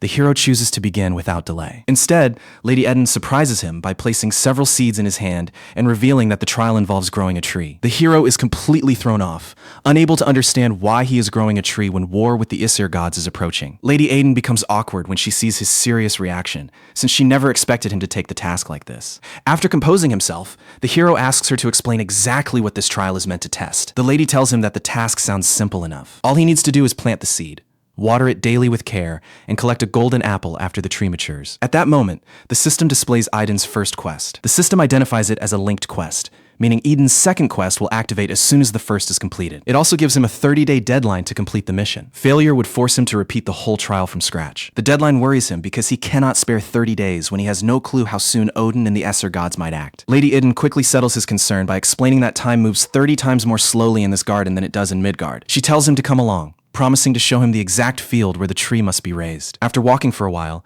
they eventually arrive at the designated field, but the sight waiting for him leaves the hero stunned. While the rest of the garden is bursting with greenery, this patch is bone dry, without even one blade of grass. Lady Idun reminds him that this is the third trial, so expecting an easy challenge would be foolish. That difficulty is precisely why she selected this miserable piece of land. With no alternative available, the hero accepts the trial and resolves to give it everything he has. He remembers how the first two trials had pushed him into life-threatening situations. That comparison makes him mistakenly believe that this trial will be far less difficult. It does not take long for him to discover how wrong that assumption is. The hero knows that a tree needs fertile soil rich in earth energy if it is going to grow. At minimum, the soil must contain fertilizer to help the plant develop. This land has neither of those essentials, since it is utterly barren. The hero asks Lady Aiden what caused the land to become so lifeless. She explains that a past battle with Dragon Nidhogg ruined the area when his poisonous breath spread across the ground. After giving him that explanation, the lady wishes him luck for the next 30 days and heads off to rest. To his disbelief, she even takes Goddess Hela and his pet dragon Fafnir along with her. The hero begs her to at least explain how he is expected to make the tree grow. Lady Aiden ignores the request and simply continues walking away. Left alone, the hero reasons that since she oversees the third trial, she would not deliberately assign him something impossible. If the trial was created in the first place, then a solution to it must exist somewhere. Having no better option, he buries the seed in the parched soil and waits for a result. A full week goes by, yet the seed shows absolutely no sign of sprouting. Embarrassed by the lack of progress, the hero wonders why nothing is happening despite following what he believes is the proper method. Elsewhere, Lady Iden and Goddess Hela sit at a distance while keeping a close eye on his every move. Hela asks Lady Iden why she chose to burden the hero with such a brutal trial. She also questions whether Iden really thinks she cannot identify the seed's true nature. Iden is surprised that Hela managed to uncover the secret so quickly. She admits that, just like Nidhogg, she only wants to find out whether the hero possesses the resolve to advance. Still, she agrees that offering him a small clue would not hurt. As the hero struggles to find his next move, Lady Eden comes over to inspect his progress. He tells her that a few instructions about growing the seed would have been extremely useful. Then he seriously asks whether the seed she handed him is even alive. The lady is startled by the question, but assures him that the seed is definitely alive. She explains that it is merely waiting for the proper moment before beginning to grow. She even offers to replace it with a different seed if he wants. However,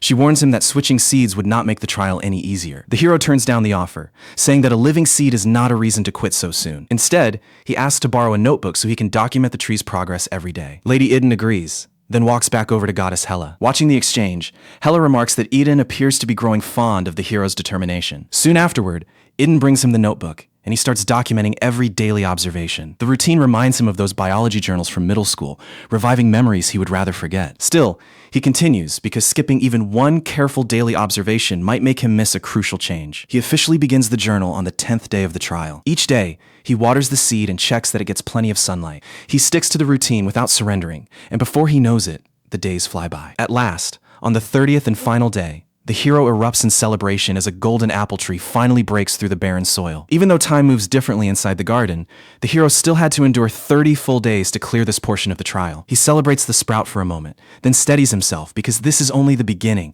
and the trial is nowhere near finished. After 30 days of effort, all he has achieved is getting the seed to sprout. He reminds himself that one failure now would send him back to the very start. At the same time, he knows that a restart would be quicker because this experience has already taught him the process. Just then, Lady Iden approaches and congratulates him on finally awakening the seed. The hero, however, feels that he has barely achieved anything. He points out that the seed has only sprouted and the golden apple tree itself is nowhere near fully grown. The lady assures him that this achievement is already more than sufficient. She explains that with a normal tree, he would have been considered a failure by this point. Suddenly, the tiny sprout starts expanding by itself, shocking the hero as it transforms into a huge golden apple tree within moments. The lady finally reveals that his seed came from a diseased golden apple tree. That seed is incredibly hard to awaken, consumes a massive amount of water, and has one very unusual property. It refuses to grow unless its planter possesses absolute willpower and unshakable conviction. She explains that this hidden condition was the entire point of the trial. The golden apple tree is no ordinary plant.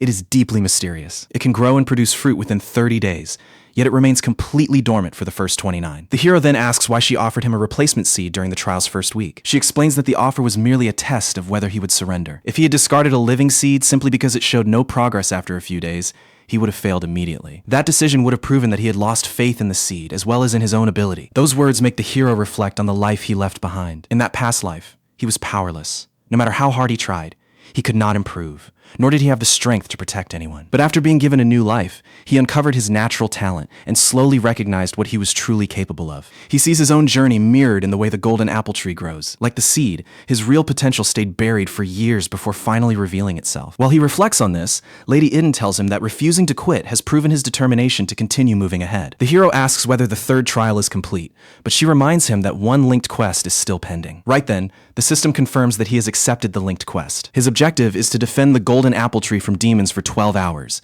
then harvest its fruit. Lady Adun explains that the tree releases an incredibly powerful magical scent whenever it produces fruit. That fragrance travels across Niflheimer and draws demons toward the garden from all sides. She warns him that hundreds of demons are probably already on their way to the garden. After explaining the situation, she leaves to observe from a distance and see how the hero manages the trial without help. Not long afterward, powerful monsters start pouring into the garden, just as she had predicted. The hero instantly pulls out the dagger that Dragon Nidhogg personally enhanced. Fafnir also enters the fight to back him up, having already received permission from Lady Eden to assist. The hero activates his poison magic, and the sky immediately darkens above the battlefield. He realizes this is the first time he has ever had a proper reason to use poison magic head-on. Usually, poison magic exists mainly to apply a poison status, since its individual spells lack serious destructive force. This battle is different, though, which makes it the ideal opportunity to unleash that skill. Without warning, a downpour of poison begins falling over the advancing monsters. Poison Dragon Sadism amplifies the rain into a deadly toxin, leaving the monsters screaming as it burns through them. The hero uses the opening to leap into the crowd and attack with his enhanced dagger. A flurry of fast cuts is enough for him to bring down several monsters almost instantly. During the fight,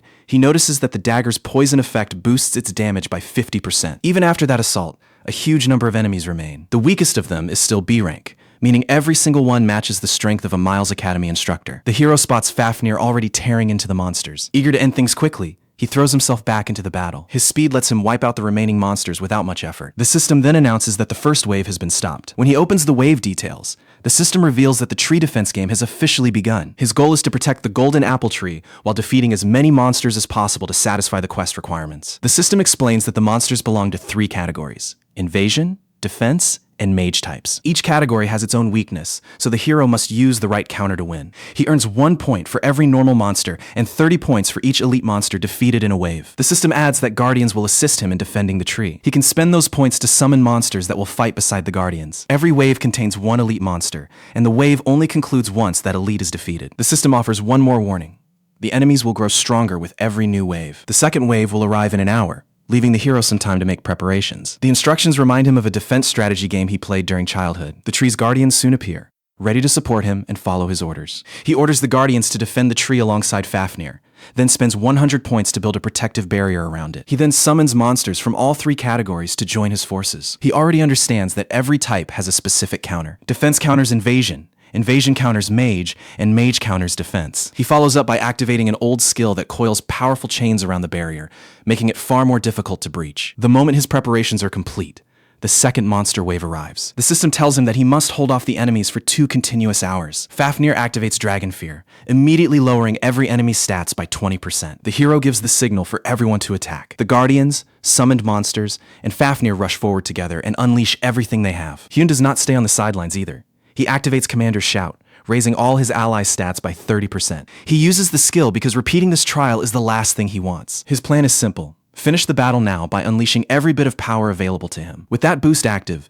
the hero enters the fight himself and starts directing his allies. His first command sends the trolls around the golden apple tree to block the enemy's advance. Next, he orders the wolves to hunt down the enemy mages and tells his allied mages to wait until he gives the next command. Just as he is preparing to command the guardians, he notices that one of them has already begun attacking without being told. After a while, the system announces that defeating the second wave has earned him a total of 304 points. At that exact moment, the elite monster known as Destroyer finally enters the battlefield. The hero instantly understands that Destroyer's target is the protective barrier around the golden apple tree. He wastes no time and charges straight at the monster. Combining Mono Chains with Ice Chain, he restrains the elite monster before it can get anywhere near the barrier. Meanwhile, Goddess Hela tells Lady Aiden that she has a question about the trial and its first elite monster. The hero lands his opening slash on Destroyer, only to discover that its incredibly tough hide completely absorbs the attack. He responds with Fire Strike and Poison Shock, using both attacks to soften the monster's outer shell. Once the shell is weakened, one devastating blow is enough to split the elite monster in half. The system rewards him with 30 points for defeating the second elite monster. It then confirms that the second wave has been completely cleared. That night,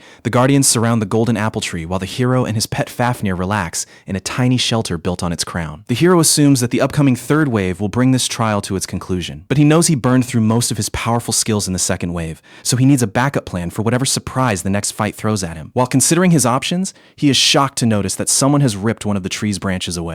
He suspects that one of his allies might have overlooked a surviving enemy, giving it the chance to attack the tree. Then a troubling thought hits him. The system had referred to Destroyer as the second elite monster. The trial rules had clearly stated that each wave would contain an elite monster. The problem is, he never remembers defeating an elite monster during the opening wave. That can only mean the first elite monster showed up early and has been disguised as one of his companions all along. Determined to expose it, he climbs down and commands everyone to stand in a line for inspection. Right then, the system confirms that he has uncovered the presence of the concealed first elite monster. A fresh quest immediately appears, ordering him to locate and eliminate the monster hiding within his own ranks. The hero is understandably annoyed and decides to file a complaint with Lady Aiden once this is over. For the moment, though, exposing the traitor comes first. He activates Eye of Insight and begins scanning every companion for their threat level. One scan after another comes back clean, with the system marking everyone as a low-level threat. But the moment his gaze lands on one particular guardian, the system flags it as slightly more dangerous than the others. Without wasting a second, he lunges forward and sends the guardian flying with a heavy punch. He recalls that, while assigning everyone their positions earlier, this was the only guardian that moved without being told. The truth finally clicks. This guardian was the first elite monster from the start, secretly blending in with the group to approach the golden apple tree. The guardian drops its disguise, reveals its monstrous body, and prepares to strike back. The hero admits that magic or weapons would finish the fight quickly, but he chooses his fists instead, wanting the monster to feel every bit of the punishment. With that declaration, he rushes in again and pummels the monster so brutally that the surrounding area gets wrecked. Elsewhere, Lady Aiden watches the fight and remarks that the hero is exceptionally gifted. Goddess Hala thinks her reaction is hardly surprising, since any god watching this would say the same thing. Still, because Lady Eden has never observed other humans, she has no real standard for judging just how powerful Hyun actually is. Hela then points out that Lady Eden is clearly keeping something secret. She reveals that the trial was initially built around just 2 waves, meaning this upcoming 3rd wave was never included in the original design. By then, Hyun has already crushed the hidden elite monster with ease. The system awards him 30 points for the victory and promises another reward once the complete trial is cleared. Hyun spends those points on the protective barrier, boosting its defensive strength. Just then, the system announces the start of the 3rd, and supposedly final, wave. But this wave immediately feels different. 2 3rd-stage elite monsters known as the Executioners have entered the battlefield. The goddess demands to know why Lady Aiden has forced the hero to endure an additional wave. Lady Aiden finally confesses that Hela is right. The 3rd wave was absent when the trial was first created. She secretly inserted it later while the hero was busy battling the dragon Nidhogg. On the battlefield, Hyun aims to take down both elites in one move and springs at them with his dagger. After struggling for a moment, he manages to sever one monster's head, yet the result leaves him stunned. The attack does absolutely nothing, and the monster remains perfectly intact. At the same time, Goddess Hela confronts Lady Eden about putting the hero through this ordeal. Lady Eden simply answers that she had no particular reason. She admits that, like Hela, she has grown fond of the hero and wants to make his reward more worthwhile. The goddess reminds her that if she wants to reward him, she could just hand over the gift directly. Lady Eden refuses, saying her pride demands that the hero prove himself before receiving anything valuable. The goddess warns that secretly raising the trial's difficulty could provoke Loki and the anti-Asur Union. Lady Eden insists that there will be no problem if the hero manages to clear the trial. Hearing that, Hela reminds herself that she cannot interfere, whatever the circumstances may be. She understands that the person overseeing the great adversary's trials alone has the authority to decide their rules. For now, Hela can only pray that the hero makes it through safely. Meanwhile, Hyun remains locked in combat with the pair, slipping past their attacks with incredible speed. When they attack together, he spots their axes sweeping toward him in a crossed formation. He knows that one direct blow would ruin his chance of clearing the trial in this attempt. Hyun suspects that his upgraded weapon is useless because damaging these monsters requires a special condition. At that instant, a new system message appears. His next quest is to stop the monsters and defend the golden apple tree. It also provides a clue. The 2 monsters are actually 2 demons fused together as one being. After reading it, Hyun understands that completing the quest will require discovering its secret condition. Then he notices an important detail. The quest never actually orders him to kill them. Its stated goal is simply to stop the wave and keep the tree safe. Because the system has mentioned a hidden clear condition, Hyun realizes that killing the monsters might not be the only path to victory. This reminds him of another quest he once completed by finding its secret objective. Back then, the base had been destroyed, making a normal, clear, impossible. So he fulfilled the hidden objective by defeating Searcher. Hyun reaches a conclusion. If killing the final bosses is not part of the quest, then the hidden condition probably involves defeating both monsters together in some specific way. With his theory in place, he unleashes his divine power and rushes straight at them. When the monsters swing their axes, he simply shifts sideways and lets the attack pass. He then spots the mana threads connecting them and realizes that both bodies are sustained by one shared soul. Since normal attacks are useless, Hyun decides to sever the mana threads holding them together. But even after trying that approach, the monsters do not react at all. That is when Hyun notices the real surprise. Their mana threads are literally sewn into each other. He instantly realizes that the pair is sharing one pool of mana. Whenever one is damaged, the other sends over its mana and restores it, letting the 2 regenerate endlessly. Hyun finds the answer. If their shared mana prevents him from killing either one separately, he must destroy both at exactly the same moment. He activates multiple speed-boosting skills and races toward the pair for his finishing move. He deliberately leaves his arm exposed, baiting the monsters into launching an attack. The monsters charge with their axes, but their balance slips for an instant, leaving their mana threads fully exposed. Hyun exploits the opening, activates Extension Sword, and unleashes several slashes that slice through both mana threads simultaneously. Both monsters explode into fragments and are defeated on the spot, while the system congratulates Hyun for his victory. Lady Aiden is left speechless by the method Hyun used to bring them down. She admits that he solved both earlier quests brilliantly and had expected his intelligence to carry him through this challenge as well. What she never imagined was that he would genuinely defeat both monsters. Those hidden conditions were merely challenges she invented to push him forward, not goals she expected him to complete. While Lady Aiden processes what happened, Goddess Hela teasingly says she cannot wait to see the reward she plans to give Hyun. Lady Eden agrees that Hyun performed extraordinarily and deserves the chance to grow even stronger. She summons Hyun away from the battlefield, and the system confirms that he has cleared the trial and earned the rewards for every completed task. Lady Auden then starts describing the reward she has prepared for him. She says his prize will be a plot of land, a small garden where he can cultivate various plants. More importantly, it is a mystical garden capable of growing medicinal herbs, even golden apples. The hero is confused and asks whether land can truly be detached and gifted that casually. Goddess Hala gives Lady Adun a light slap and tells her to stop explaining it so badly. Lady Adun quickly clarifies that she is not handing him an actual piece of land. Instead, he will receive a key that lets him enter the fog garden whenever he wishes. She also promises to open a gate connecting Midgard directly to Niflheimer. Hyun is relieved, realizing he will no longer need to gamble his life by using the Drop-Near bracelet to reach Niflheimer. Lady Adun warns him that the key only works for destinations he has previously visited. She reminds him that Asgard is monitoring everything, so he cannot teleport wherever he pleases. Still, she promises to personally open a return portal whenever he decides to leave this realm. Hyun then asks about the final reward, since one prize is still pending. The lady agrees and tells him that he is the reason for the remaining reward. She reveals that his next reward is the privilege of having tea with her. Hyun immediately gets irritated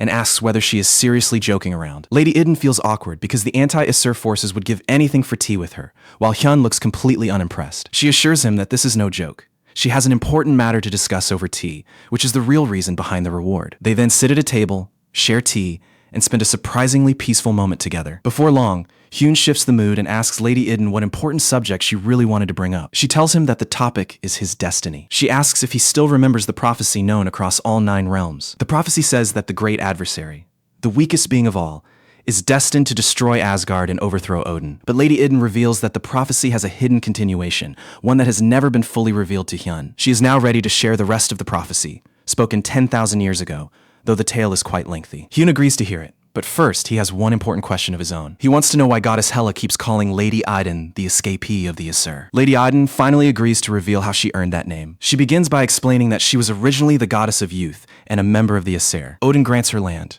golden apple seeds, and a large group of people to assist her work. Working alongside the humans, she grows various crops and eventually succeeds in cultivating golden apples in Asgard. She explains that golden apples can halt aging, making them an object of desire for countless people. But Odin's greed keeps the apples locked away, as he refuses to share them with anyone outside the Aesir gods. His overwhelming power allows him to crush and silence anyone beneath his authority. Back then, everyone but Loki believed Odin was doing the right thing. She says it was only later that she discovered the truth. By that point, Odin had already started the first Ragnarok and abandoned every race that was not Aesir. He takes every golden apple she produces for himself and turns them into weapons of war. At first, the Aesir and anti-Aesir forces are evenly balanced, but as the fighting drags on, the golden apples steadily give Odin a greater advantage. Eventually, Loki is defeated, and the first Ragnarok ends with the world itself falling into ruin. Lady Eden says the war wiped out huge numbers of races, including dragons, dwarves, and giants. Only around 1/5 of their populations survive, and those survivors can barely cling to life. After the war, guilt consumes her because the apples she cultivated had helped fuel its terrible brutality. That guilt drives her to distribute the apples of immortality among the races that suffered the most. What she does not realize is that this choice will ultimately cause even more deaths. After some time, Odin discovers that she has been secretly distributing the golden apples to other races. He responds by threatening her and ordering her to put an end to it. She ignores his warnings and keeps giving the apples to those devastated by the war. That defiance begins the tragedy.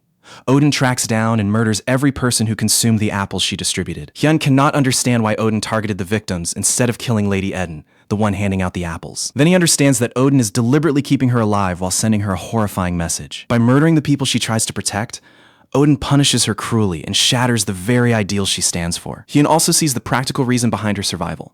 She is the only person who can cultivate golden apples. Odin still needs her abilities for his own gain, so he refuses to let her die. Hyun realizes that Odin has committed endless atrocities and has always been willing to sacrifice innocence for his ambitions. To Hyun, Odin is nothing more than a god obsessed with controlling everyone for personal gain. Still, Hyun cannot figure out what Odin ultimately hopes to achieve by starting Ragnarok. Lady Idun continues her story, explaining that Loki contacted her when she was going through her darkest period. He offers to free her from Odin's control and escape together. Unable to watch more innocents die because of her actions, she accepts and abandons Asgard with him. Once she escapes, Odin sends numerous Aesir gods to track her down. To protect her, Loki and Hela select this hidden location as her refuge. They hide her there. Now Hyun finally understands how such a beautiful garden could exist in the middle of a frozen wasteland. No Aesir god would ever suspect her of hiding somewhere, surrounded by ice and packed with prisons. Hyun also decides that meeting Loki someday is unavoidable. Loki leads the anti-Aesir and is the only person Nidhogg believes might be strong enough to defeat him. Hyun realizes their meeting is drawing near,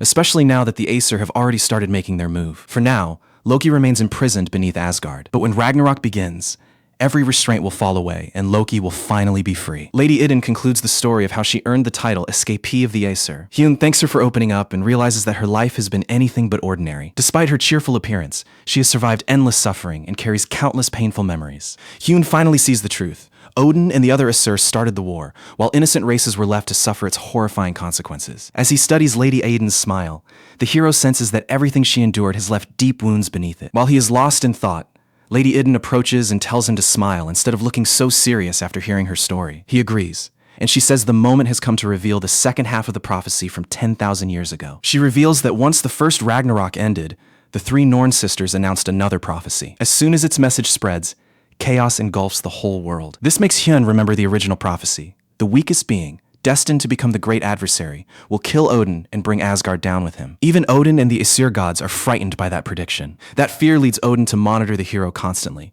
sending his raven Hugin to stay beside him as part of his family. Hyun now understands that the thug Hugin had planned to kill him after the prophecy's power ran out, and eventually accomplished exactly that. But an unforeseen factor, the power of the Nornir system, grants the hero another life.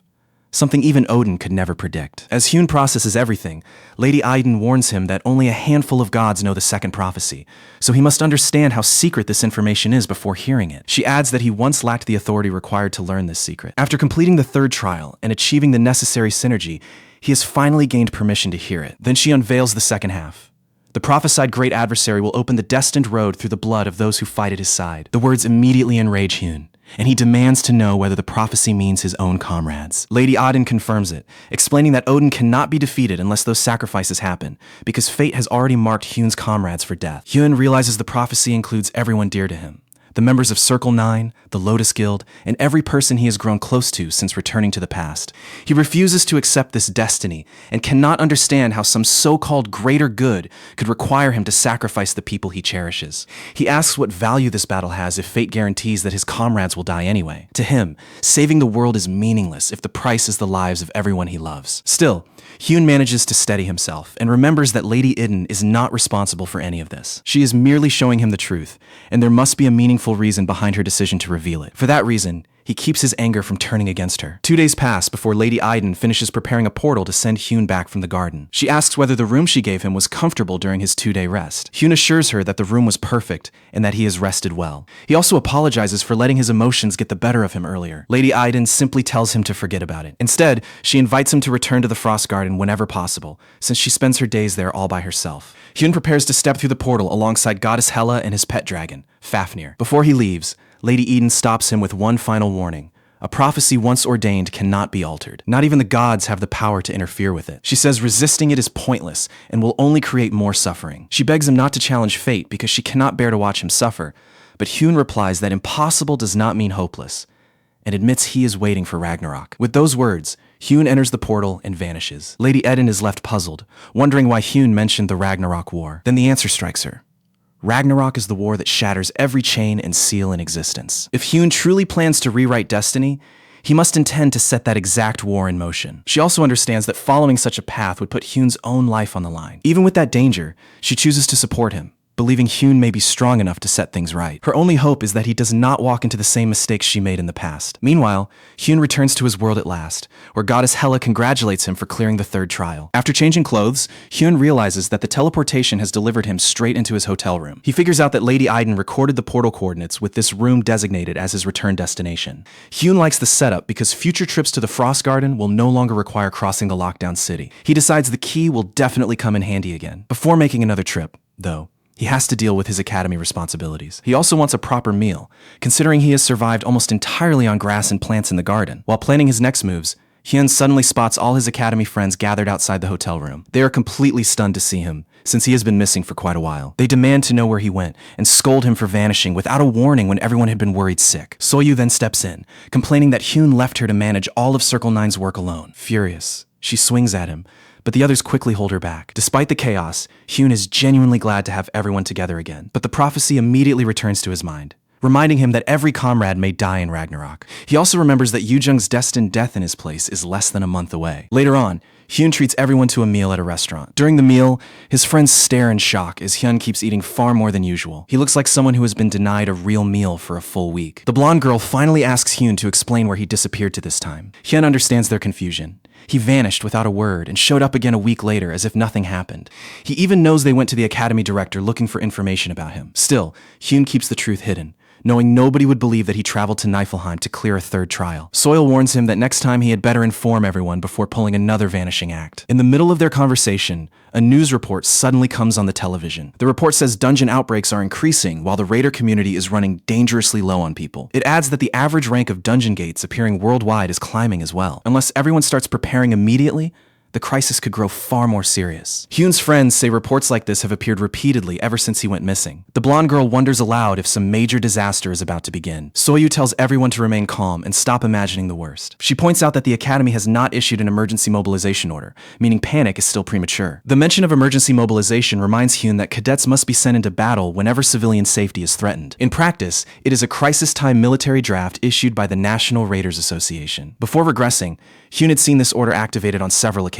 Yet this situation feels strangely different from before. In his former life, there had never been reports of demons appearing in such massive numbers around this time. After considering it, Hyun decides he has a more urgent matter to prepare for and refuses to let the alarming report distract him. He changes the subject by reminding everyone that this year's academy mission period is about to begin. Once they leave the restaurant, the group splits up and heads in different directions. On his walk home, Hyun turns his thoughts toward the upcoming academy mission period. For cadets, this marks the second major stage in their transition to the real world. During this stage, Meal's Academy students take missions from local governments and gain hands-on experience in the field. But Hyun has a more pressing task to handle before that. Back home, he begins inspecting the rewards earned from clearing the Fog Garden and Nastron trials. The system's first announcement is a new skill named Aiden's Compassion. The skill boosts the statistics of everyone in his party. Hyun loves the reward, since strengthening his companions will also earn him extra stat points. Among the remaining rewards, he finds an item known as the Key to the Fog Garden. According to the system, this key lets him travel to Lady Iden's world whenever he wants. It also reveals that he now owns a plot of land there, which he may use however he likes. Hyun activates the key immediately, and a moment later, he is transported to the Fog Garden. Looking around, he finds it odd that the system is not giving him any instructions this time. At that moment, Lady Iden sneaks behind him and suddenly shouts, clearly enjoying the chance to scare him. Hyun instantly assumes a monster has launched an attack. He draws his sword in a flash and nearly cuts toward Lady Iden's neck. At the final instant, he recognizes her and halts the attack. When Hyun asks what she is doing there, she explains that she has become his Fog Garden tutorial guide. She will teach him how to manage the garden from start to finish, but expects him to follow every instruction carefully. Elsewhere, Yoo-jung rests at home while wondering whether Hyun and Ina have actually started dating. She remembers that Hyun once rejected Ina's confession, yet lately his attitude makes it seem as though his feelings have changed. The thought makes her sad, although she cannot figure out why their relationship affects her so deeply. She insists to herself that Hyun is only a close friend and nothing beyond that. Eventually, she decides that if Hyun and Ina really love each other, the right thing is to support them. Meanwhile, Lady Eden takes Hyun to the plot of land that is now his. When they reach it, Hyun sees that everything has already been prepared. Gardening tools, pots, and fertilizer are neatly arranged so he can begin immediately. Hyun thanks her for the preparation and decides the land is ideal. Now he only needs to grow valuable plants and use them wisely. Lady Iden announces that the plant cultivation lesson is starting. She warns him that there is plenty to learn and tells him to pay close attention. Once the lesson starts, Hyun grasps every concept immediately and executes each task flawlessly. His rapid progress makes Lady Iden jokingly complain that it is irritating how he masters everything on the first try. Curious about the possibilities, Hyun asks which plants can be cultivated in the Fog Garden. The system answers with a message saying that he can cultivate every type of plant. The following day, Hyun stops by a convenience store to pick up a few supplies. Remembering how demanding plant cultivation is, he feels grateful for all the help his pet gave him in the garden. The entire previous day had been spent managing the Fog Garden, where he successfully completed Lady Eden's gardening lesson. While thinking about it, Hyun spots Yoo-jung nearby, but the moment she sees him, She pulls her cap down to avoid meeting his eyes. When Yoojung begins playing with his pet, Hyun asks whether something is wrong. She hides the truth and insists that she is perfectly fine. Because she clearly does not want to discuss it, Hyun lets the matter go and heads home. Still, Hyun can tell she has been crying, which explains why she keeps her face hidden. He has never seen Yoojung this devastated before, so something genuinely serious must have happened. Sometime later, all the cadets assemble at the academy. Their instructor explains the academy mission period, scheduled to begin the following day.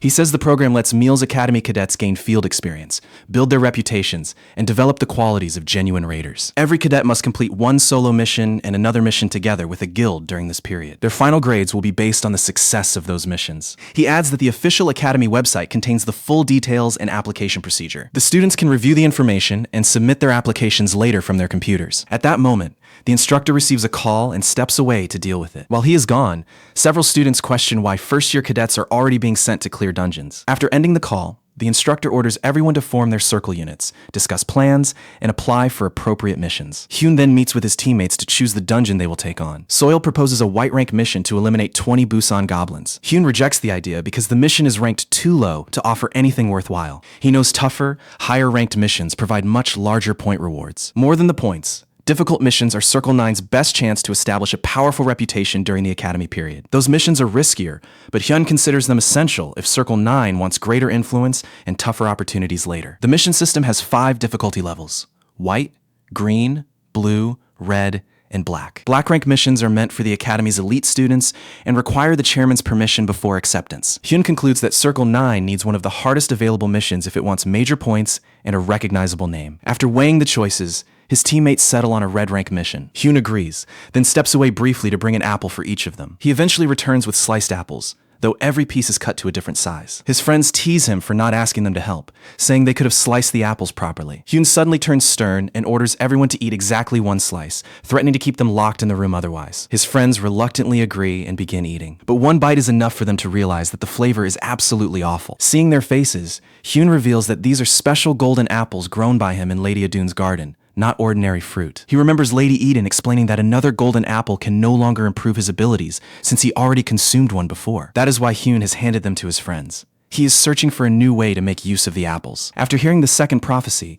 Hyun resolves to protect everyone around him and still bring down Odin. To make that plan possible, his comrades need to grow vastly stronger. Odin and the Isser gods show no mercy, and they are likely to attack Hyun's companions to use his emotional weak points against him. Hyun knows that unless his friends reach at least A rank or S rank power, they may be helpless in the battles ahead. Hyun refuses to let that future become reality. That is why he plans to use Ayodin's compassion on his comrades from this point forward, helping them level up their strength. And the best part is that the skill gives Hyun benefits too. Whenever his teammates train harder, clear missions, or grow stronger, Hyun's own stats will rise along with them. The group then picks a red rank assignment to wipe out the corrupted spirits emerging from a freshly opened B rank gate in Pohang. Each participant will receive 15 Lock Academy points, plus a limited quantity of arc metal as the mission reward. Once the mission is selected, Hyun is convinced that his teammates can handle it without much trouble. He recalls that even back in outdoor training, every member of Circle 9 was already leagues ahead of the other cadets. Still, the real thing catching Hyun's attention is the arc metal bonus. His friends are equally interested because they understand just how rare and valuable that material is. Jasang batada hai ki usne arc metal ko nilami mein bas kuch hi baar dekha hai. And even after winning a piece at auction, buyers reportedly have to wait ages before actually receiving it. That explanation makes Hyun realize exactly why Jae-sung is this thrilled about the mission. Honestly, that rare material is the main reason Hyun picked this mission in the first place. He thinks back to the time he taught Jae-sung about the medicinal herbs and other plants growing inside the fog garden. Back then, Jae-sung had explained that handling those new herbs would require equipment that was both tougher and more durable. Hyun already knows that arc metal would be the perfect choice for crafting Jae-sung's new alchemy gear. He further reveals that the Lotus Guild used this very same material to construct its training grounds. Soil agrees with him, though she still worries about whether the team is truly ready for a red rank mission. Hyun playfully needles her, while Soil argues that a solid strategy is all they need before setting out. Hyun quickly puts everyone's fears to rest and says they have nothing to be concerned about. In his mind, the mission may carry a red level warning, but the gate itself is still just B rank. For him, the dungeon is such a small deal that even his pet dragon Fafnir could clear it solo. With the decision made,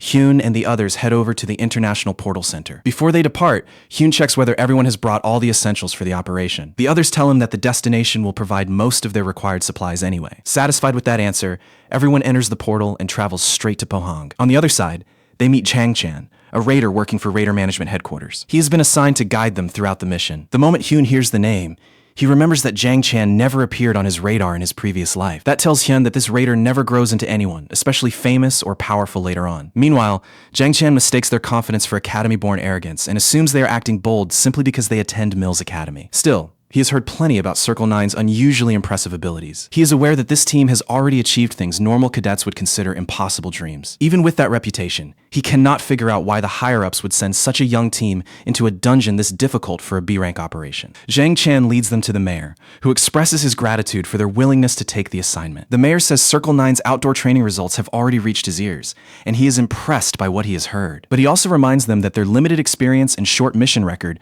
could be a serious weakness in a B-rank operation. For that reason, the mayor intends to attach several extra raiders to Circle 9 as backup. Hyun immediately understands that the mayor does not have complete faith in his team. So Hyun raises the stakes, betting that Circle 9 can finish the entire mission in just half the expected time. He then demands that a successful run should earn every team member twice the usual Academy point reward. But if they lose the bet, the team will walk away without claiming even 1 point. Hyun makes it clear that Circle 9 has no need for additional manpower. If the mayor absolutely insists on assigning someone, Hyun says Jang Chan alone will be enough to accompany them. Hyun's bold attitude leaves the mayor awkwardly embarrassed, and he suspects the young man is seriously overrating himself. At the same time, the idea of saving 15 Lock Academy points per person if they fail makes the mayor's greed kick in. That temptation wins, so the mayor accepts the wager and schedules the mission for the following day. Once the meeting ends, the group heads back to its quarters to rest. Back there, Ho Yoon tells Hyun that challenging the mayor to a bet was completely pointless. Hyun says he had his reasons, mainly because those people were getting on his nerves. Hearing that, Hoyun jokes that Hyun is starting to sound exactly like the blonde girl, Yoo-jong. He then asks whether Hyun knows that Yoo-jong had been crying a few days ago. Hyun admits he knows about the incident,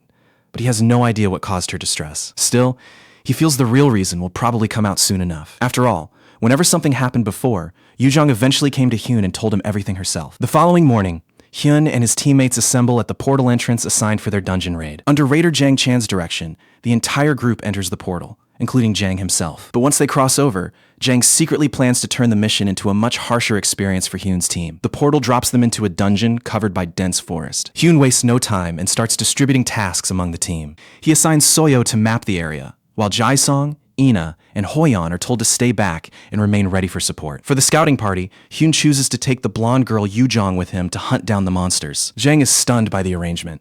To him, dividing the party inside such a high-difficulty B-rank dungeon is asking for trouble. He attempts to prevent Hyun from going off with just Yoo-jong, but Hyun calmly insists that there will be no problem. Watching Hyun split away, Jang Chan concludes that greed is driving him, and that he is leaving his teammates behind to pocket the rewards himself. But Hyun ruins that assumption by ordering his friends to call him the instant anything starts going wrong. Once Hyun and Yoo-jong move out, the remaining members pitch a tent and start organizing their gear and alchemy supplies. The sight only leaves Jang even more bewildered. He knows demons are instinctively attracted to powerful magical energy, so camping in an exposed clearing looks unbelievably reckless from his perspective. That sight brings Jang's earlier meeting with the mayor back to mind. At the meeting, the mayor had instructed him to run the operation in a way that maximized Circle 9's chances of failing. However, he still wants Jang to ensure that the team kills a large number of demons, allowing the city to gain something from the raid. His scheme is simple.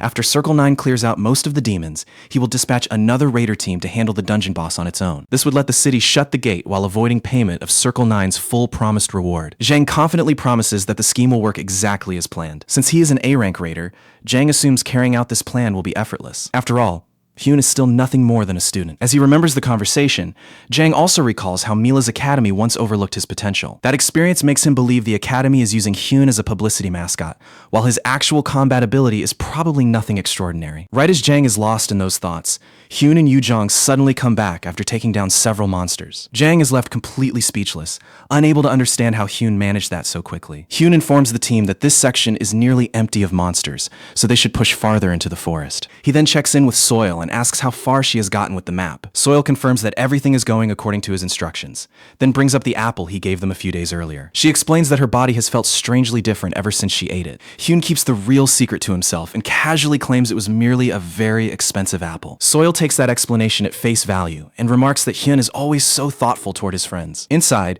Hyun is satisfied because the situation is unfolding exactly as he intended. During his search with Yoo-jong, he has already located a section packed with B-rank demons. Killing those demons personally would barely move his level, so Hyun plans to hand them over to his teammates. That way, their levels will shoot up, and Hyun's stats will improve alongside them. While making these calculations, Hyun notices Jang preparing what looks like a nasty surprise for the team. That night, Jang stands by himself and casts a bizarre purple spell into the air, designed to stir up the greedy monsters nearby. His goal is to lure those creatures toward Hyun and the rest of Circle 9. Jang figures that if things get out of control, he can abandon everyone, activate a warp stone, and escape by himself. But as he is setting everything up, roots suddenly explode from the soil and coil tightly around his legs. Jang is horrified and immediately suspects that an unregistered, extremely powerful monster must be lurking in the area. Just then, Hyun appears and casually informs him that the culprit is nothing more than a basic plant monster. Hyun then asks whether Jang is genuinely out on a night patrol or secretly plotting to hurt him and his teammates.